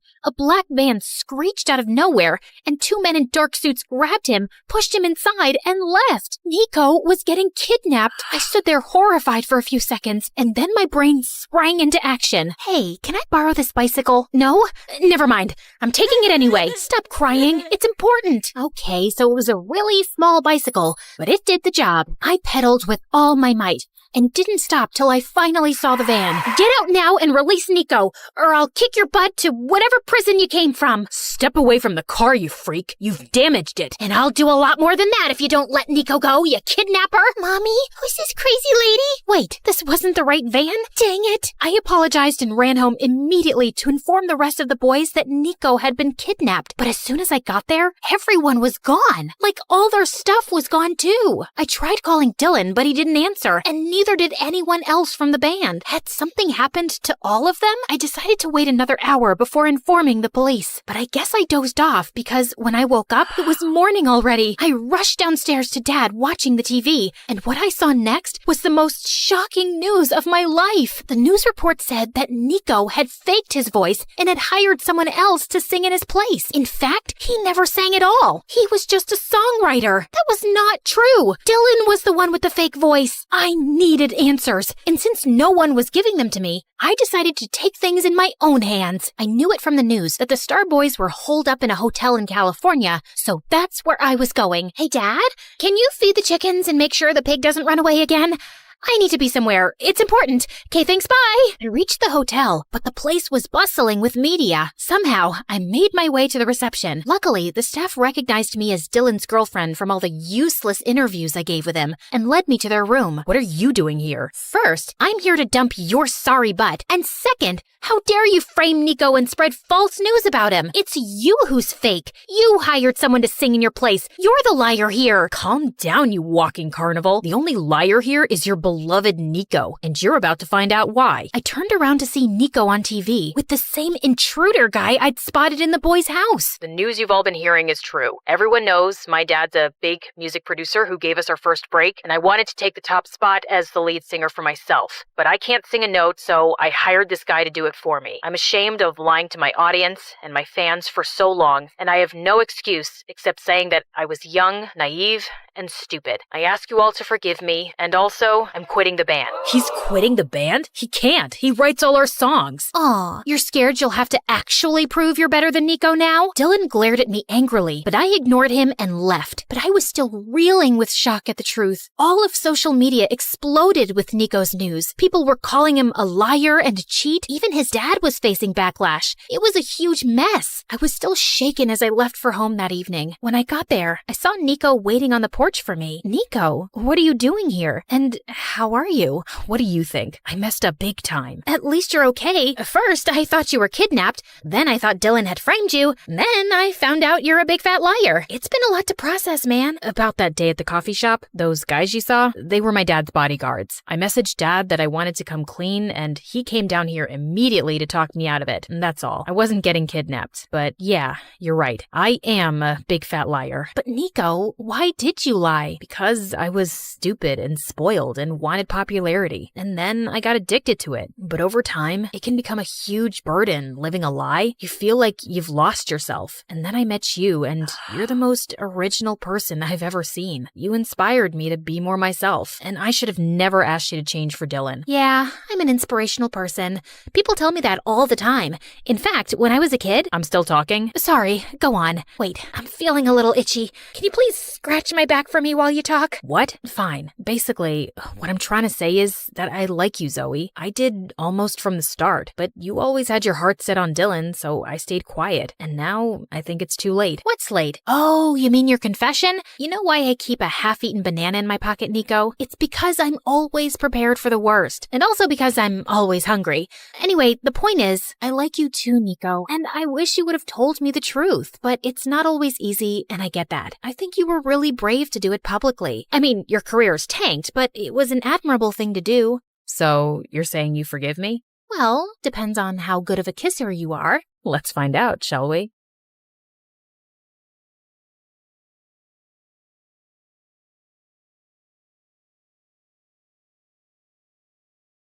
Okay, if you hate everything and my car so much, why don't you just get out? This isn't funny. It's freezing, and it's dark out. Is this a joke? Does it look like a joke? Call an Uber. My jaw dropped as he sped off. I was waiting for the driver when I suddenly heard glass shattering and a loud alarm. I looked behind me and saw a man in a dark hood running out of a jewelry store. We both froze. Hi, I'm Layla from New York. Before I tell you the rest, don't forget to like and subscribe. I had a perfect family. I grew up in one of the most expensive penthouses in all of New York City. We had a personal chef, designer clothes, everything. My dad was the president of a huge company, and he loved my mom and I more than anything in the world. We had it all. But when I was 5, my life turned upside down when my mom left, and my dad started spending all his time at work, and a few years later, he married Gwendolyn, who was some random supermodel, and they started jetting off to exotic cities for her work every weekend. At first, I hated how they left all the time. I even tried going with them once. All packed up for the trip, Daddy. Oh, Layla, you didn't really think you were coming with us, did you? Tomorrow's my 7th birthday. Right. The housekeepers will make you the biggest cake you've ever seen. Toodaloo! But as I got older, I got used to them being gone for weeks, and eventually, I totally loved it. Who needed actual parents when you had their credit card? An empty house meant having epic karaoke parties, movie marathons, and makeover parties whenever I wanted. My parents didn't care as long as no one broke anything that cost more than $10,000. Having the best party house in an elite private school was like being royalty among royalty. Oh my god, Layla, your party this weekend was incredible! When's the next one? Don't think I didn't see you break my stepmom's favorite vase. For you, there won't be a next one. Like any queen bee, I had to keep my hive in line. And most importantly, I had to have a super hot king by my side. So I had a boyfriend, Jackson, who was the heir to a massive family fortune. Hey, babe, want to take my dad's helicopter to the Bahamas this weekend? Ooh, the Bahamas. Should we ask our parents? Good one. We even won prom king and queen 2 years in a row. I mean, it's not like it was a surprise. Life was totally perfect. But when I was 17, everything changed. Jackson was driving me home from dinner one night, and we got into the dumbest argument. He was always throwing tantrums. Okay, if you hate everything and my car so much, why don't you just get out? This isn't funny. It's freezing, and it's dark out. Is this a joke? Does it look like a joke? Call an Uber. My jaw dropped as he sped off. I was waiting for the driver when I suddenly heard glass shattering and a loud alarm. I looked behind me and saw a man in a dark hood running out of a jewelry store. We both froze. He was turning to run when a huge gust of wind blew his hood off. I immediately noticed this huge scar on his forehead. Luckily, the alarm must have called the police. The flashing lights and sirens sent him running. I told the officers everything. They dropped me off at home. Jackson didn't take my call, and I had to sleep with all the lights on. The next morning, I woke up to the sound of someone banging on my door. It must be Jackson, begging for forgiveness. Surprise, surprise. You better have a whole bouquet of flowers for me. You're not Jackson. Two giant men in dark suits with gold badges were standing at my door. FBI, Layla, you need to come with us now. Is this about last night? I told the police everything. The man you saw is some psycho who's connected to robberies all over the city, and he's extremely dangerous. We've already contacted your parents. With your family's high profile, we're putting you in witness protection. Witness protection? Doesn't that only happen in movies? You'll be living with a new family in a discreet location until he's captured. He barely saw me. My dad will never allow this. Dad? Wait, what?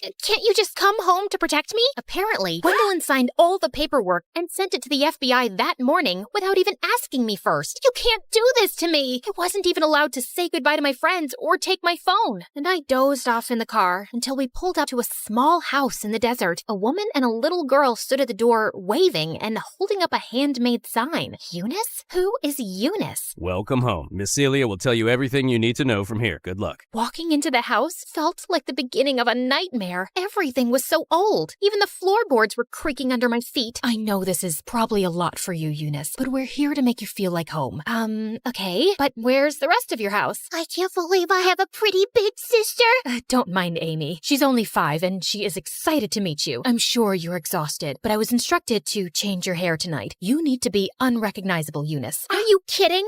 I just got highlights. And please stop calling me Eunice. My name is Layla. Sorry, sweetheart. But according to your new identity, your name is Eunice. You're my niece who just moved here from a farm, and you have short, green hair. Cool. I love green hair. I'm gonna be sick. Hopefully not too sick. You have to start school tomorrow. After hours of sobbing, I had no choice but to let Celia destroy my hair. Before school the next morning, Celia printed out a schedule and told me about my new identity. Whoa. AP Trigonometry Chess Club? You'll do great. Oh, and I packed you a sandwich for lunch. It's probably nothing as fancy as you're used to, but I think I make a mean PB&J. The best sandwich. Oh, and here's your phone. Don't try to sneak any texting to friends. It's only programmed to call me. A flip phone? Have a great first day. As if that wasn't enough, the students all looked so weird. Not a single person was wearing designer clothes. I guess I wasn't either. I shut the locker and jumped when I saw a tall guy with glasses and a plaid sweater standing right in front of me.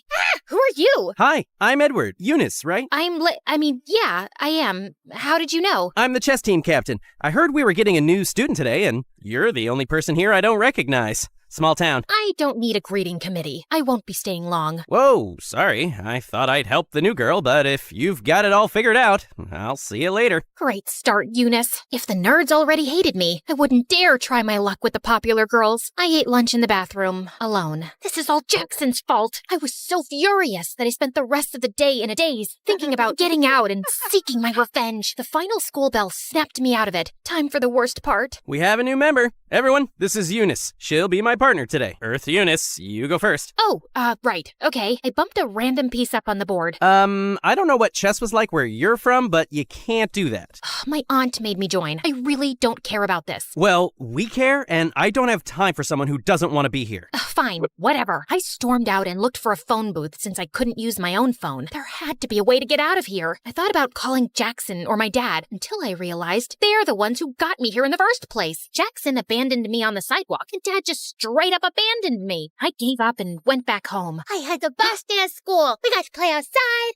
I saw a rock that was bigger than my head. Okay, what about you? Did you make any new friends? Nope, but maybe a couple of enemies. I told Celia that I didn't want to go to chess anymore. Although, seeing them all play did remind me how fun it was to play with my dad. Did I just call chess fun? One day, I was walking to the bathroom for another sad PB&J, but someone was blocking the door. Edward, you know this is the girls' bathroom, right? I just wanted to make make sure you knew that it wasn't the cafeteria, since you eat lunch here every day. Small school, people talk. Well, that was humiliating. What do you want? Surprisingly, he apologized for being so harsh on the first day. He even offered me to join him for lunch, where they play chess as well. I never thought I'd say it, but it was way better than eating alone in a bathroom. Edward even walked me home after school, and I saw Celia spying at us through the window before he dropped me off. Someone's making friends. Does he want to have a play date with me? I'll ask him. Edward and I started spending more time together, and it was fun. And I started to look forward to school, and I had to admit, it was nice not having friends who only looked for status and where I had to dress up like I was going to a fashion show every day. And once, as I prepared to leave for school, I saw Celia braiding Amy's hair, and it reminded me of my mom. I gathered myself and took my bag to leave. Okay, bye, Mom. Bye, before I knew it, Celia was hugging me. I'm sorry.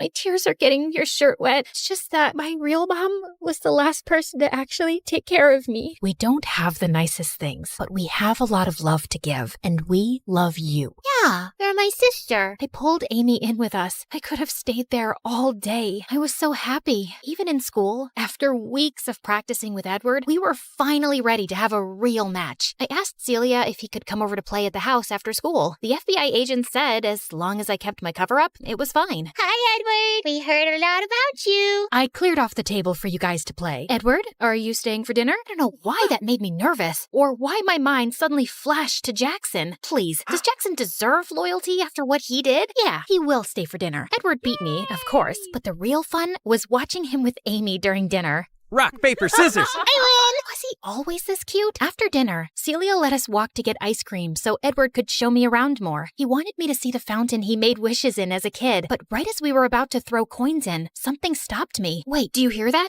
There's a rustling sound. Edward stepped in front of me, and that's when I saw a dark figure, and my heart raced with anticipation of the man with the scar to come out and... Jackson? What are you doing here? Layla, I felt terrible for what I did, so I came to rescue you. You're not safe here. You know this guy? Wait, why is he calling you Layla?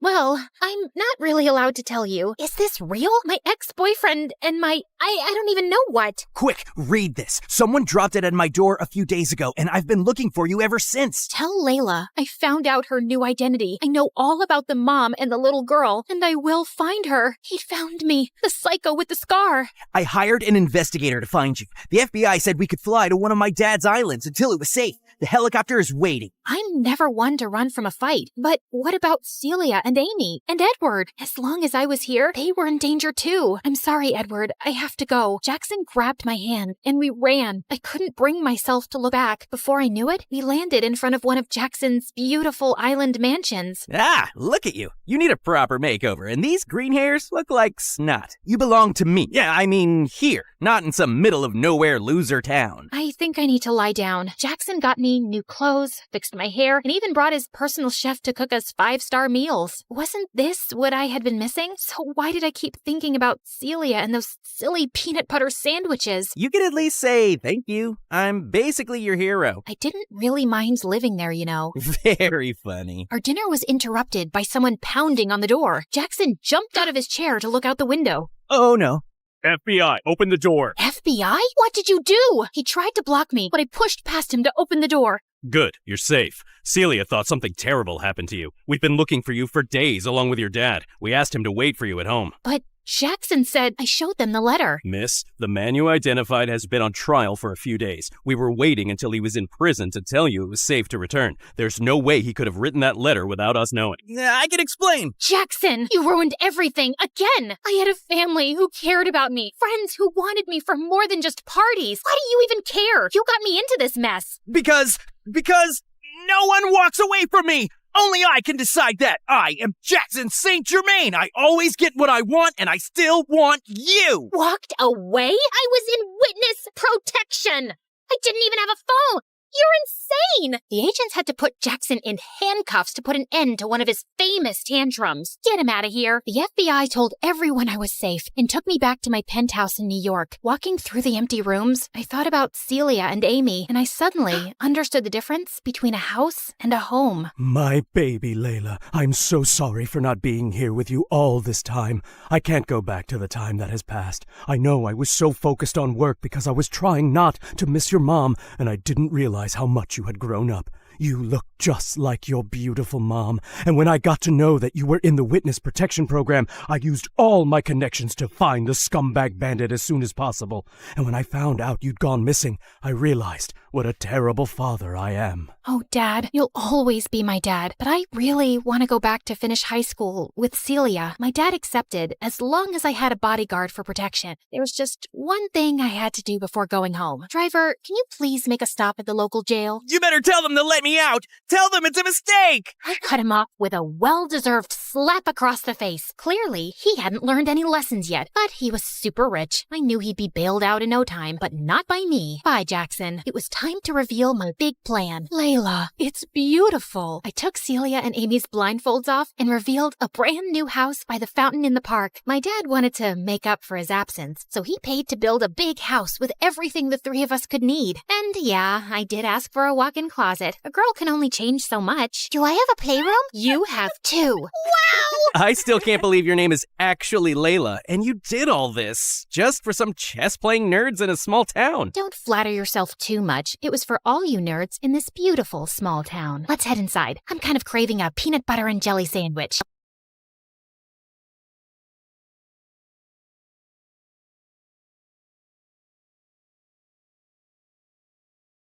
I was standing in the grocery section examining an apple when my eyes shifted to a man nervously eyeing the cereal boxes. I casually dropped a sack of flour into my shopping cart, then hid behind a rack and scanned the man's face on my watch. Suspect identified. Tobias Steele, known for industrial espionage and diamond heists. Approach with caution. Slowly, I moved my cart closer to Tobias.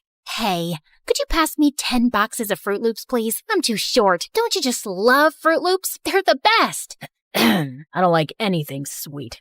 Everyone likes Fruit Loops, dude. That's just criminal. Tobias looked at me nervously, then suddenly started running in the opposite direction. I flung the sack of flour at his head and he fell. Then I pinned him to the ground. Who are you? Your worst nightmare. Hi, my name is Jane, and I'm a secret agent with the CIA. Please like and subscribe to MSA. I grew up with my scientist dad and identical twin sister Camilla. Mom left us when we were babies, and Dad was always busy in his science lab in our basement, so we weren't too close. Having a twin sister wasn't the greatest thing either, because Camilla and I had nothing in common. She was much more girly and a social butterfly, and we never got along even as kids. We further drifted apart in middle school when she made friends with the school bully Kira, and I got into boxing. Soon, I was acing every competition in town. I was good. So good that at 15, the CIA secretly approached me and recruited me. 3 years later, I'm their smartest agent ever. Of course, my family didn't know. They thought I was a weird, introverted tomboy with a thing for flannel shirts and books. After pinning down another criminal, I was sitting in the school cafeteria when suddenly Kira started sniffing me.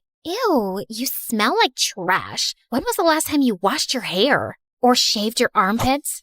About the same time you two said something worth paying attention to? Oh wait, that was never. OMG, shut up. Ryan just walked in. Kira, quick, how am I looking? Fix my lip gloss, will you? Camilla was a popular girl, but Ryan was the star of the school. Football team captain, really handsome, totally dumb. You know the list. Camilla started walking in Ryan's direction, smiling and waving at him, but he just smiled and looked away. Ouch, that was painful. Anyway, just get my milkshake, Cammy, and stop wasting time on these dumb boys. You look desperate. Kira walked away, and Camilla was leaving too, but I stopped her. Why do you do everything she says? She's not the boss of you. And you are? Just keep your nose in your books and out of my business. Got it? Loud and clear. Just then, my phone started buzzing like crazy. My secret phone. And I knew it was time for another mission. This time, it was about someone named Belinda Holland, who was running a secret lab on her private island. My mission was to locate that lab, gather intel, and report back. And Belinda's son, Ryan, happened to be the same guy Camilla was head over heels for. For the next few days, I noted every little detail about Ryan. When he practiced football, what he had for breakfast, even the girls he flirted with, just to find that one golden opportunity to strike up a conversation with him, and then get closer. But every time I tried to make a move, something or someone would interrupt us. I was starting to think luck wasn't on my side when one night I caught Camilla sneaking out. Ow, ow, ow! My arm! You're freaking strong for a girl! Gee, thank you. Where are you going in the middle of the night? To a party, obviously. Ryan's mom has this cool resort on a private island, and he's taking me and Kira there tonight. It's kind of a big deal because no one's ever been on it before, and I really want to go. You know how much I like him. Private island. Bingo! It had to be the same island where the lab was located. I mean, how many islands can one person own? I know it's MSA, but let's be realistic, guys. I just had to get to this party. Fine, but are you sure you want to wear that? That dress looks a bit dated. You think? Wait, what do you know about fashion? I know what suits my sister, and this isn't working. Tell you what, you change and I will hold the door for you. Camilla looked at me suspiciously, but then left to change. Once she was inside the washroom, I quickly closed the door and locked it. Dad wasn't going to hear her anytime soon in his basement. I'm sorry, I'll explain everything later. I fixed my hair, did some makeup, and when I was done, I looked exactly like Camilla. Yeah, we were identical, but this was the first time I actually saw it. I took a cab to the dock and got there just in time. I was just getting my bag out when this guy tapped on my shoulder. Are you excited? I've never been to one of Ryan's exclusive parties before. Does this mean I'm famous now? I'm Patrick, by the way, Ryan's cousin. I'm Cam. Before I could introduce myself, the boy screamed and then jumped on me. It's a frog! Oh no, it senses my fear. Please save me. I've never even had a girlfriend or a kiss. Will you kiss me? Please. It's my last wish before I die. Or no, wait. Kiss the frog and maybe it'll turn into a prince or something. What? It doesn't work like that. And it's gone, so you can get down. You're awfully heavy. Patrick let me go, and soon after, we boarded the sailboat along with Kira and Ryan and headed for the island. As soon as we got there, I started scanning the place, but it just looked like a regular beach. And I noticed that we had no signals on our phones. I know you guys are wondering where we are, but trust me, this will be the best experience of your life. I just have a feeling. Before Ryan could finish, a huge coconut fell on his head and knocked him out. Is he dead? It's a coconut, Kira, not a meteor. He'll be fine. Only he wasn't. We waited for Ryan to wake up on his own. Since it was too dark and none of us knew the way to the resort except Ryan, we decided to camp on the beach. And the next morning, I woke up to Ryan screaming his lungs out. Oh my god, what am I doing here? Who are you? And why are you sunbathing next to me? Ha ha, very funny. Stop the games and let's go to this resort. I really need to pee. What? I don't know you, okay? Or do I? My head is hurting. God. Ryan, what year is it? 2015. That's when I realized that the coconut probably hit him too hard and Ryan was suffering from amnesia. I quickly woke up the rest and we decided to go back to the city to get Ryan checked. But when we turned around to leave, we saw the boat had drifted into the ocean because Patrick forgot to anchor it properly. You've got to be kidding me. I was still recovering from the whole frog thing. Are we gonna die here? Wait, did you guys kidnap me? I might not remember everything, but I know for a fact that I'm rich. Oh, I know what we can do to save our lives. My aunt taught me this ritual. Suddenly, Kira got down on her knees and started chanting something. Oh, my Lord, Kumbaya, please save us. Don't let us get eaten by dolphins. As a sacrifice, I'm giving up my vintage Chanel sunglasses. Please accept this. Hoo la la la, hoo la la la, hoo. Kira, can you please not act like an idiot for once and let me focus? What's gotten into you, Camilla? You're not usually this snarky, and I was just helping. It's not like I forgot to anchor the boat. I said I was still hung up on the frog. Can someone please tell me what's happening? Shut up, all of you. Focus. We have two choices. Either we stay here crying about a boat, or we walk till we find the resort. Everyone calmed down and decided to go with the second option, which was to find the resort. But the heat was killing us, and we couldn't spot anything for hours. To top it all, Kira was an absolute brat and kept asking me to piggyback her. When I refused, she threw a fit, and one of the boys had to step in. It wasn't until sunset that we came across a big building that looked really creepy. Thankfully, it wasn't so bad on the inside, and we slept like babies. But in the middle of the night, I woke up to a faint humming sound. I was sure it was coming from somewhere in the room and carefully scanned every corner trying to find the origin of the sound when I saw a tall figure standing at the end of the hall. Who's there? No answer. I can hurt you really, really bad. I know kickboxing and kung fu. Still no answer, and the sound kept growing louder as I got closer. It was too dark. I couldn't see the face and was sweating bricks when suddenly Patrick jumped out of the shadows wearing headphones. Ah, what are you doing? What are you doing? And why were you making that sound? I was just singing. It helps calm me down. You should try it. I relaxed a bit, and both Patrick and I sat down. As we got talking, I asked him more about Ryan and Belinda. He was Ryan's cousin, after all. I've never really met Ryan before. I was here on vacation, and when he heard I was in town, he invited me to this party. My mom hates his family because she thinks Ryan's mom is kinda snooty. Rich and pretty people are often snooty. Well, I guess that means you're not rich then. But you are pretty. I'm sorry, I didn't mean to say you looked poor. I meant, watch out! Just then, Patrick pulled me in as a lizard fell from the ceiling. We were so close, I could practically feel him breathing on my face. He wasn't so bad to look at, actually. Ew, no, Jane, snap out of it. That was a close call. It's a lizard. Also, you're kind of strangling me. Sorry. Patrick and I left for bed soon after, and the next morning, I woke up extra early to check the places for clues when I noticed that Ryan was missing. I searched for him everywhere in the house, but he was nowhere to be seen. So I rushed outside and walked around till I spotted Ryan standing under a coconut tree. What are you doing? I figured if I stand here long enough, a coconut might fall on my head again and I might get my memory back. I don't think that's how it works, Ryan. Let's go back. We started walking back when I noticed a weird-looking bird following us. I grabbed it to take a closer look when I saw a small camera under its tail. Holy cow, this was a surveillance bird. Just then, the bird started flapping its wings like crazy, making loud beeping sounds, and within seconds, a black van arrived and 2 guards came running in our direction. You're outnumbered, sweetheart. Surrender peacefully, and we might go easy on you. Please, I've fought tougher men than you before breakfast. Let's dance. I launched into some of my best boxing moves, knocking one of the guards to the ground, but the other guard pulled me into a tight grip. I tried to fight my way, but he was too strong, and the next thing I knew, he pushed me into the back of a van with a really weird smell, and soon everything went dark. When I woke up, I was in a big room with my hands tied to a pole, and Ryan was sitting across from me playing video games. Oh hey, you're up, finally. Care for some candy? No, you idiot, untie me. Oh yeah, sorry. I've been a little in and out with my memory since Mom got me here this morning. There, all done. As Ryan untied me, I quickly got up to run, but just as I turned around, a woman walked in, and I immediately recognized her from the photos. Belinda Holland. She saw my hands untied and screamed at Ryan. What have you done, you moron? Guards, catch her! I bolted towards the door and managed to escape the room, but just as I turned the corner, I saw the guards running towards me, blocking the exit. Come on, Jane. You were trained for this. Knock him down.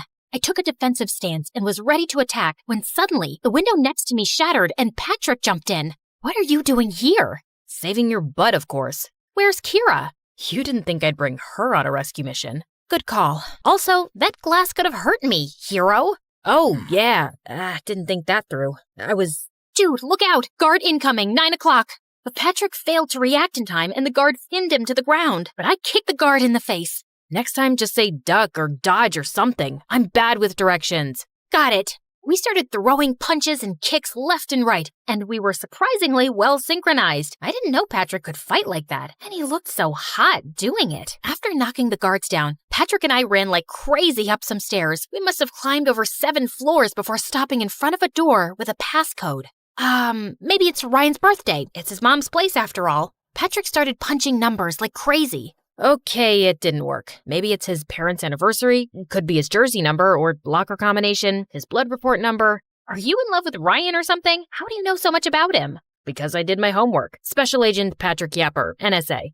You're an agent? So am I. CIA. So you're not Ryan's cousin? I am, but I'm also an agent. It was my mission to stay close to the family and get information about some secret lab. And can you stop talking? I'm trying to concentrate. Yeah, sure. Dude, you're like the clumsiest agent ever. That was just my cover. I'm not that clumsy, okay? Sure, whatever you say. How did you find me? I heard some loud beeping sounds, ran out, saw you get abducted, and followed you here. Also, I maneuvered through a laser maze, fought almost 1,000 guards, and came here to save you. That sounds like an exaggeration. But wait, you came here to save me and not for the mission? Why? What do you mean, why? Because God, I can hear footsteps. I have to break this door down. Brace yourself. Before I could react, Patrick took a deep breath and charged at the door, but it was made of metal and he stumbled backwards right into my arms. There now. All good, princess. Happens to the best of us. I looked around and saw a fire extinguisher, which I used to smash open the lock. When the door flew open, we saw something that blew our minds. There was a huge machine in the middle of the room that looked like some kind of weapon. We were inspecting it when Belinda walked in with her guards and Kira. What are you doing here? I told you to stay back in the room. I couldn't stay back when the love of my life was taken away from me. Camilla, I love you. If we survive this, I'd love to take you out sometime. What? I thought it was obvious. I have always loved you. I was just jealous that you liked that idiot Ryan. No offense, ma'am. None taken. Let's get to the point. You will not be leaving till your dad comes here and gives me the key chemical I need to finish my master project. What chemical? And what's my dad got to do with any of this? Belinda went on to tell me how my dad was actually working for the government and he was the only person who could make the chemical she needed. That's why I asked Ryan to invite you here, so I could use you as bait and get your dad to help me. But unfortunately, my son's an idiot and lost his memory. Also, I didn't know you were an agent, so that kind of messed up my plan. A little tip, cooperate, and I might be lenient with you. I have a little tip for you too, ma'am. Don't watch the mouth, watch the hands. With that, I landed a solid blow right on Belinda's face, sending her stumbling backwards. In the meantime, Patrick picked up the weapon and hung it over the railing. One move, and I swear this thing will go over the edge. Patrick, your family, son. Family my butt. You didn't even know I existed till I showed up at your door. Tell your guards to drop their weapons and release Kira. Now. Belinda reluctantly signaled her guards, and when they'd put their weapons down, I took the phone from one of the guards and alerted my team. Within minutes, reinforcements arrived via helicopters and arrested Belinda, seized the lab, and safeguarded the weapon. Ryan, too, was taken in for questioning. When everything was wrapped, Patrick, Kira, and I went back to the mainland, where I saw Dad and Camilla waiting for me. I rushed to them immediately. Why didn't you ever tell me you worked for the government, Dad? You never told me you were a spy either. That's just how things are. But Janie, I am so proud of you. Thanks, Dad. Wait, you're not Camilla? No, I am. Before I could react, Camilla started hitting me like crazy. Who does that to their own sister? You locked me and you took my phone? You know I can't live without my phone. Ow! I'm sorry, but it was important. Ow! I swear to God, if you put yourself in danger again, I will kill you. Are you crying? Aw, I'm glad you're here.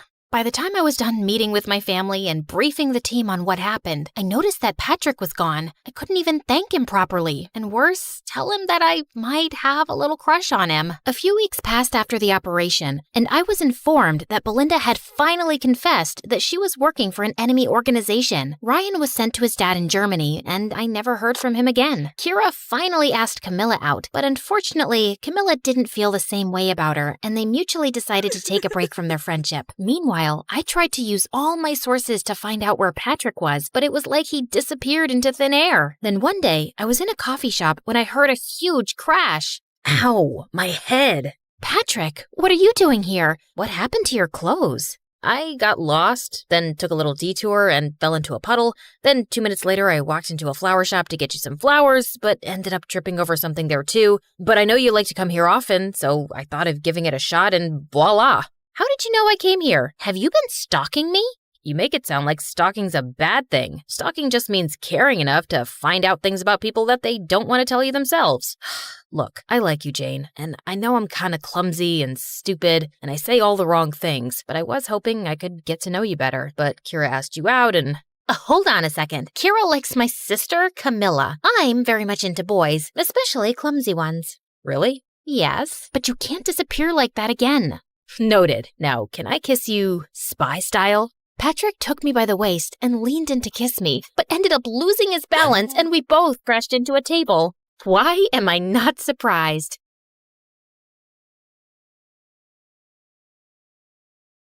Just as I got up, I found myself facing Eric. What are you doing here? Isn't the meeting going on? Nope, that's just what I told you. I sent everyone home and was now waiting for you to steal the painting and run away with it. What? After the painting was stolen from the museum, the FBI contacted me to help them catch the guy they suspected was after it. Does the name Pierre Souffle ring a bell? Nope, never heard of him. What a dumb name. They told me he would probably strike again. I really didn't suspect you until one of my brothers said something about you looking like a girl we once met in Connecticut, who had a twin. I just couldn't shake that off. and wondered if you were hiding something. I had the FBI look into you, and most of your information checked out, but then they told me that they'd seen a suspected art thief and a girl your age leave your apartment a few times. Okay, so let me get this straight. Tonight was a trap? How could you trick me? Hello? Should I get a mirror for you? You've been tricking me from the very start. That's different. Only if different means exactly the same. You'd really send me to jail? You'd really walk away with that painting? Eric, I have to do this. I don't have a choice. It's to protect everyone I love from Pierre. And I'm guessing that list doesn't include me, does it? As we stared breathlessly at each other, suddenly Pierre's van stopped beside us. Good Lord, get a room! And before I knew it, his men had grabbed both me and Eric and put some rags on our faces, and I instantly drifted into unconsciousness. When we came about, Eric and I found ourselves tied to chairs on some boat. The Sleeping Beauties are awake just in time for me to say goodbye. You're not getting away with this. Oh, yes, I am. It's not like you were smart enough to call the police to your house when you caught Claire. Yeah, that's her real name. You didn't call the police? What was your plan then? My guess is he was just going to take the painting from you and give you a chance to run away. I think he even gave his own security men the night off. Why would you do that, Eric? Because he wasn't going to send the girl he loves to prison. Duh. Eric sat there poker-faced as I glanced at him. Pierre, you got what you wanted. Now keep your end of the deal. Pay up and let us go. Your sister double-crossed me first, which landed you in this mess, remember? I think I'll do the same. Why is there water coming in the boat? Oh, that's because it's got oils everywhere. It's going to sink soon. You two should make up and forgive each other because life's too short to be angry. I mean, literally, your life is really short. I'd say about another 30 minutes. Adieu. So long. Farewell. And with that, Pierre and his goons left. There has to be some way out. Don't you know how to get out of such situations after all your years as a criminal? I'm a con woman. I don't know how to trick my way out of these ropes. Great. Then I'll just die here with you of all people. Who would you rather die with? Maybe that really pretty, extra smiley waitress at the restaurant you love so much? You know what? Let's just not talk. Fine by me. We sat silently for a few minutes as the water kept seeping in. I've never had boba tea. What? You know, a few years ago when everyone really got into boba tea, and I never had boba tea. I always thought I had time to drink boba tea, and now I'll never drink boba tea. It's nothing special. You didn't miss much. You really mean it? Nah, it's amazing. Who is stopping you from trying boba tea? No one? Oh, you're the worst. Let's go back to not talking. As we sat there in silence again, I slipped my fingers through Eric's. Eric, I'm so sorry for getting you into this. I really wish I'd never crossed your path. He pushed my hand away. For the first time today, I agree with you. Just then, the door burst open, and Meredith came running in. Thank God, Em. I knew you'd come for me. You could have told me too. I would have panicked less. Hi, Eric. Remember me? We kissed once. We'll talk more later. Gotta go now. Meredith cut through our ropes quickly, and we splashed through the water, climbed onto the paddle boat outside, and rowed back to shore. I had a feeling Pierre was up to no good. I followed his van to Eric's house and saw him take you two and bring you here. I had to wait for him to leave before I could rescue you, and that jerk left without giving us a dime. We have to get that painting back. He can't get away with it. What is so special about that stupid painting? Why is it for $10 million? Apparently, it's worth much more. My grandmother bought it at some auction a few years ago, but I don't think she ever knew its real worth. The FBI told me that painting has hidden codes all over it. Sensitive government secrets and coordinates of underground facilities, and Pierre wants to sell those secrets to the highest bidder. Jeez. Trust stupid men to make everything so complicated. Who put codes in a painting? Who wants them now? What is wrong with everybody? All I ever wanted from life was to go to Bora Bora, and now we have no money. If you girls know anything about where he's going, help me catch him. I'll tell the FBI you were helping me all along, and you'll go scot-free. Free but poor? Should I offer you a reward for helping me get back a painting you stole from me? That would be polite, yeah. Meredith, do you have any idea where Pierre's going? Yeah. I've bugged everything that man owns. His phone, his coat, his shoes, that painting. I know where he's going. Oh, by the way, Mom wants us to come home. She says she has something important to tell us. And yeah, her memory is back, and she's very angry we made her marry Arthur. What? More about that later. Eric immediately got in touch with his FBI contacts, who picked us up from our spot and followed Meredith's trackers on Pierre. He was headed for a train at the Grand Central Station, and seconds before he was about to get onto his ride, he was surrounded by officers. Don't manhandle me, you orangutans! My outfit costs more than your yearly salary! I lose the day I ever laid eyes on you two! I'll make sure I take you down with me! I'm taking all your coats, Pierre. They fit me perfectly, you tiny mafia boss. Get used to an orange jumpsuit, cause you'll be wearing that for a long time. As the FBI officers took him away, I turned to Eric with a worried face. He'll give them information against us. You've helped recover a really important painting and capture a criminal the FBI has been trying to nail for ages. I promise, I won't let you get into any trouble. Thank you. We stood there in awkward silence. Okay, this is super uncomfortable. Do you guys need privacy to talk or something? I'll grab us some hot dogs. Do you want relish or mustard or... No, actually, I think we're done here. I have to go. Good luck and goodbye, Claire. Goodbye, Eric. Meredith and I took the next flight to Connecticut to see Mom back at her old house, and I was really happy to see her with her memory back. And then, Mom shocked us with her whole story. Many years ago, I was a government scientist in Russia, working on top-secret technology, and our team later wanted to sell it to an enemy country. I refused to do that, and destroyed the technology, and after that I had to go on the run, because I knew those traitors would come after me. I had a boyfriend, and he recently found out I was pregnant, so I never told him about you girls and just escaped. I settled in America, and took on the identity of a helpless mom living in the suburbs.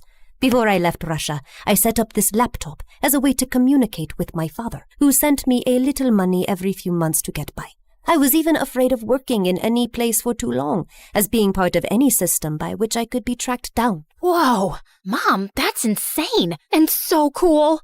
I'm sorry we never had much, but I was glad you grew up independent and resourceful. Then I finally recovered my memory a week ago. I was able to access the laptop and get in touch with my father.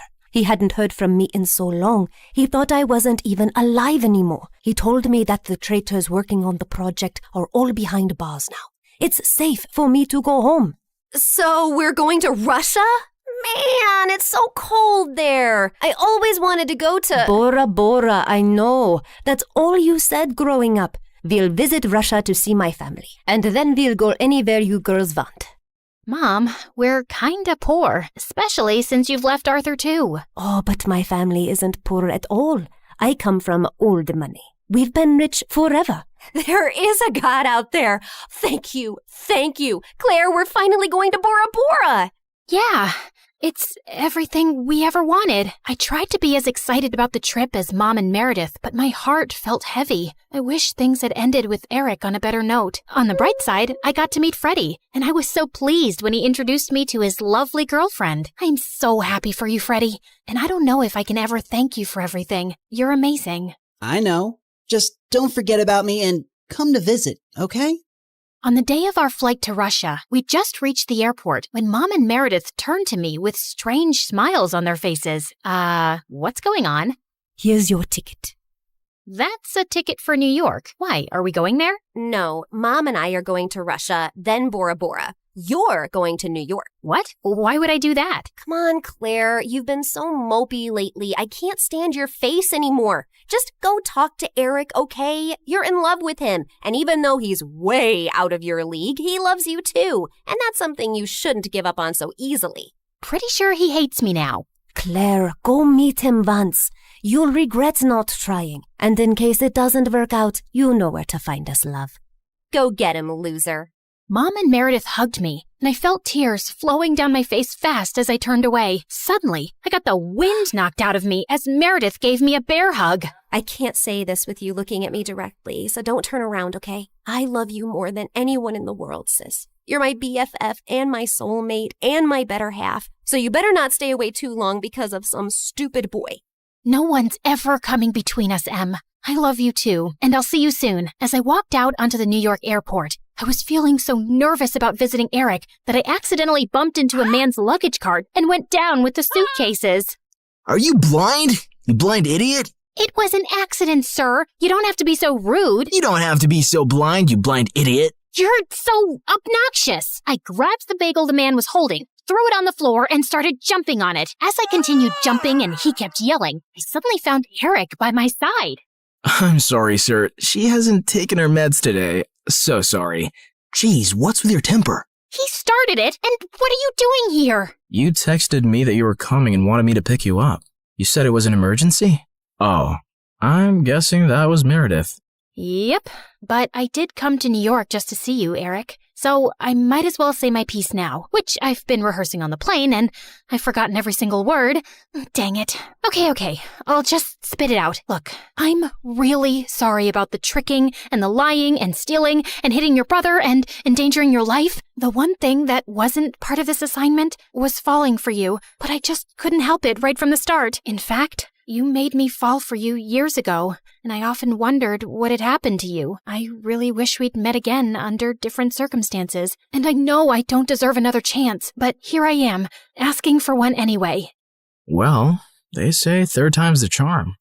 They do say that, whoever they are. Just as Eric pulled me closer, we suddenly found ourselves surrounded by federal agents. Did you set me up? I swear I didn't. Ma'am, there's no need to panic. We got notified about your arrival in New York when you checked in for your flight. We've also apprehended your sister before she could leave for Russia. We've been looking for you girls for a long time, actually, but you always managed to get away. Now we have a deal for you. Come work for us and help us nail some con artists, and you'll have a clean slate.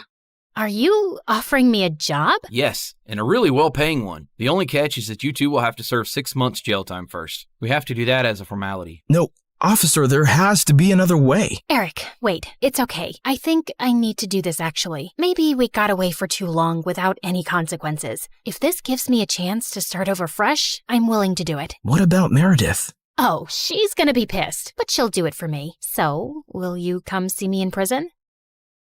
It's a date.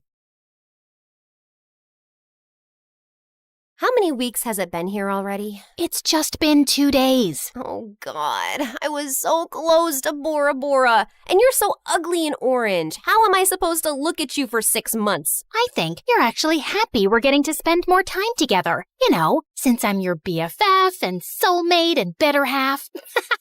That was so cheesy. Ow!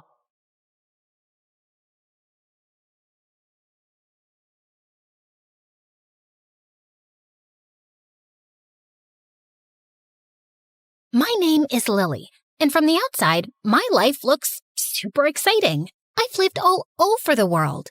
India, Singapore, Alaska, even civil war-ridden Myanmar, where I was kidnapped for a week by a military coup. Pretty cool, right? But the craziest adventure I'd ever gone on was in a boring suburban home in Boston. But first, let me tell you more about myself. My parents were investigative journalists, and they went wherever the story was. Corrupt government, church cult, mysterious disease outbreak, serial dog napper. Sure, they were living a life full of intrigue, and my younger brother Jacob totally idolized them. But for me, it was constant whiplash.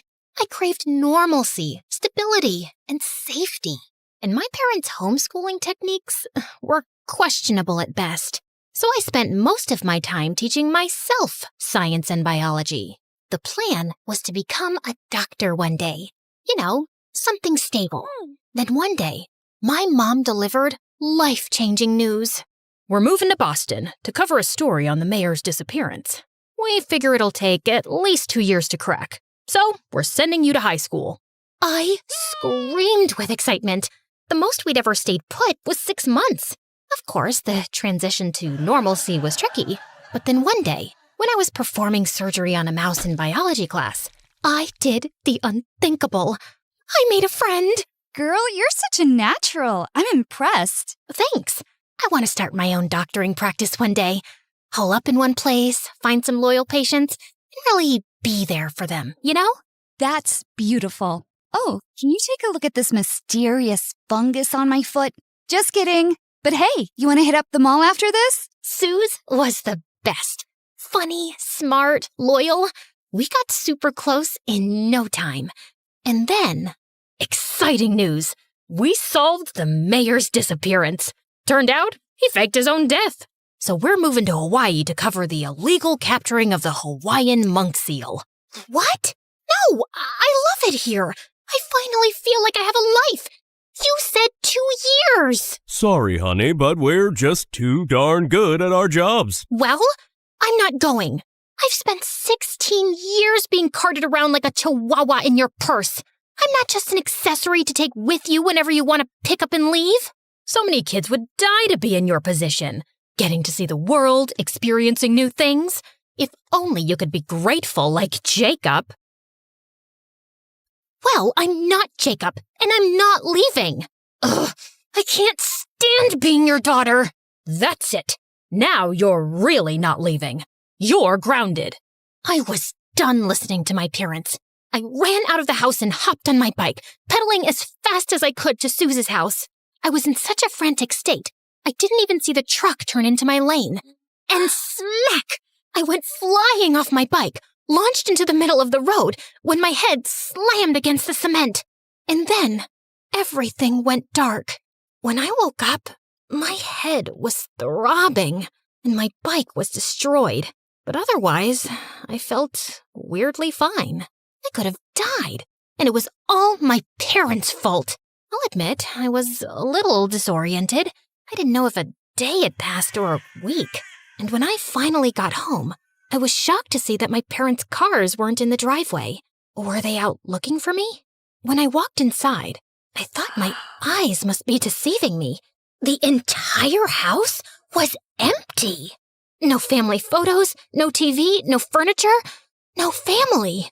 A sinking feeling overcame me. Hello? Is anyone here? Hello? I checked every room, but not only was no one home, none of their stuff was here. And without the furniture, the place felt really eerie. When I got to my room, I was afraid to open the door. But to my surprise, it was exactly as I'd left it. I grabbed my phone to call my mom, but it went straight to voicemail. What the heck? Did my parents seriously move without me and were now blocking my calls? I looked around for a note, but there was nothing. This was insane.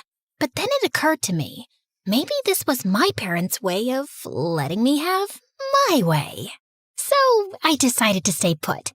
I'd live my life, graduate in a year, and go to college. I'm sure my parents would call me back tomorrow, and I'd deliver the news. But that night, as I was falling asleep, I heard footsteps. I ran downstairs to see who it was. Hello? Mom? Dad? Jacob? Guys? I tried to turn the lights on, but they didn't work. Then something brushed past my foot. Ah! It was just a mouse. Okay. I was just freaking myself out. Everything would be fine. And then a strange, cold breeze swept over me and disappeared. Maybe I'd sleep at Suze's house, just for the night. I grabbed a backpack and opened the front door, but it was jammed or something. I pulled and pulled, but it was stuck. I tried the back door, but it wouldn't budge. What was happening? Something felt off. I decided to sneak out through the window, but when I went to lift it, it slammed shut, right on my hand. Ow! I frantically tried calling Suze, but it also went to voicemail. What was happening? Okay, I had to calm myself down. I bandaged my wound and tried calling my dad. As the phone rang, there was a pit in my stomach. It went to voicemail. Dad, it's me. I just got home and no one's here. And for some reason, I can't leave. Where are you guys? I got into an accident. Sorry I didn't come home sooner. I'm okay. Just call me back, please. I spent the night shivering in bed. It took me hours to fall asleep, and I had the craziest dreams. As I was sliding on an iceberg in the middle of Antarctica, surrounded by killer orca whales, the sound of the doorknob turning jolted me awake. Oh my gosh, I was so relieved. My parents had finally come home. And then I heard something strange, a voice I didn't recognize, of a teenage girl laughing. I peeked over the staircase, and the door was cracked, but no one was there. Hello? I ran down the stairs, desperate to escape the house. But as soon as I arrived at the front door, it slammed shut. I pulled frantically on the knob, but it was like someone was holding it from the other side or something. Let me out! Help! Suddenly, the sound of the teenager giggling was met with another voice. Yara, honey, put your phone down and help me unpack. I followed the chatter down the long, dark hallway, all the way to the kitchen. You said you wouldn't tell me what to do if I didn't complain about moving to this creepy house. I poked my head into the kitchen, shocked to see a mother and her daughter, maybe a year or two younger than me, unpacking boxes?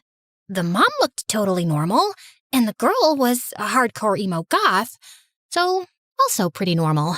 I tried not to startle them, scared they might be dangerous. Hello? Excuse me, what are you doing? How long have you been here? I've been calling for help. I'm stuck in this house. But they just kept unpacking boxes. They didn't even look at me. Hello? What is happening? I tapped the woman on the shoulder, but I couldn't feel her shoulder. Just air. Suddenly, I saw my hand move through her shoulder like a hologram. Like she wasn't real. Like she was a ghost. I screamed. The woman and her daughter cocked their heads like chickens, looking right at me. They seemed terrified. For a moment, I thought they'd seen me. But then the daughter said, Mom, what was that? I had to get them out of here. These spirits were clearly trapping me in my own home for some mysterious, nefarious reason. I got on my phone and called the first medium Google could find, Cassandra. According to her website, she could commune with any spirit, any age, any gender, anywhere. But of course, her number went straight to voicemail. Unfortunately, I'm performing an urgent exorcism. So if you have any phantom menaces, if you will, please leave a message with as many details. Yeah, hi, Cassandra? My name is Lily. There's a mother about 47 years old. I don't know, it's hard to tell. She looks like she's had a lot of work done. She could be 40. Okay, I was fear rambling. Just one of my many defense mechanisms. Sorry, so yeah, her and her, grumpy 15-year-old daughter, they won't let me leave the house. And I mean, let's be honest, I don't know how ghosts work, but I think they're blocking calls to my family too. And I've already missed 2 days of school, so it's kinda urgent. My address is 4332 Pine Grove Alleyway Road. Come quick, please. I didn't know what to do, so I barricaded myself inside my bedroom. I fell asleep and woke up the next morning to the smell of bacon. I went downstairs and peeked into the kitchen. The mother had a full breakfast buffet going. Bacon, eggs, waffles. It smelled delicious. I should have been starving, but I was way too traumatized to be hungry. Mom, what is the largest organ in the human body? Then I saw the daughter was doing biology homework at the kitchen table. Was this normal ghost behavior? Mom, what's the answer? I don't know. I'm a future bed and breakfast owner, not a scientist. The lungs? Yeah, that's right. Wrong.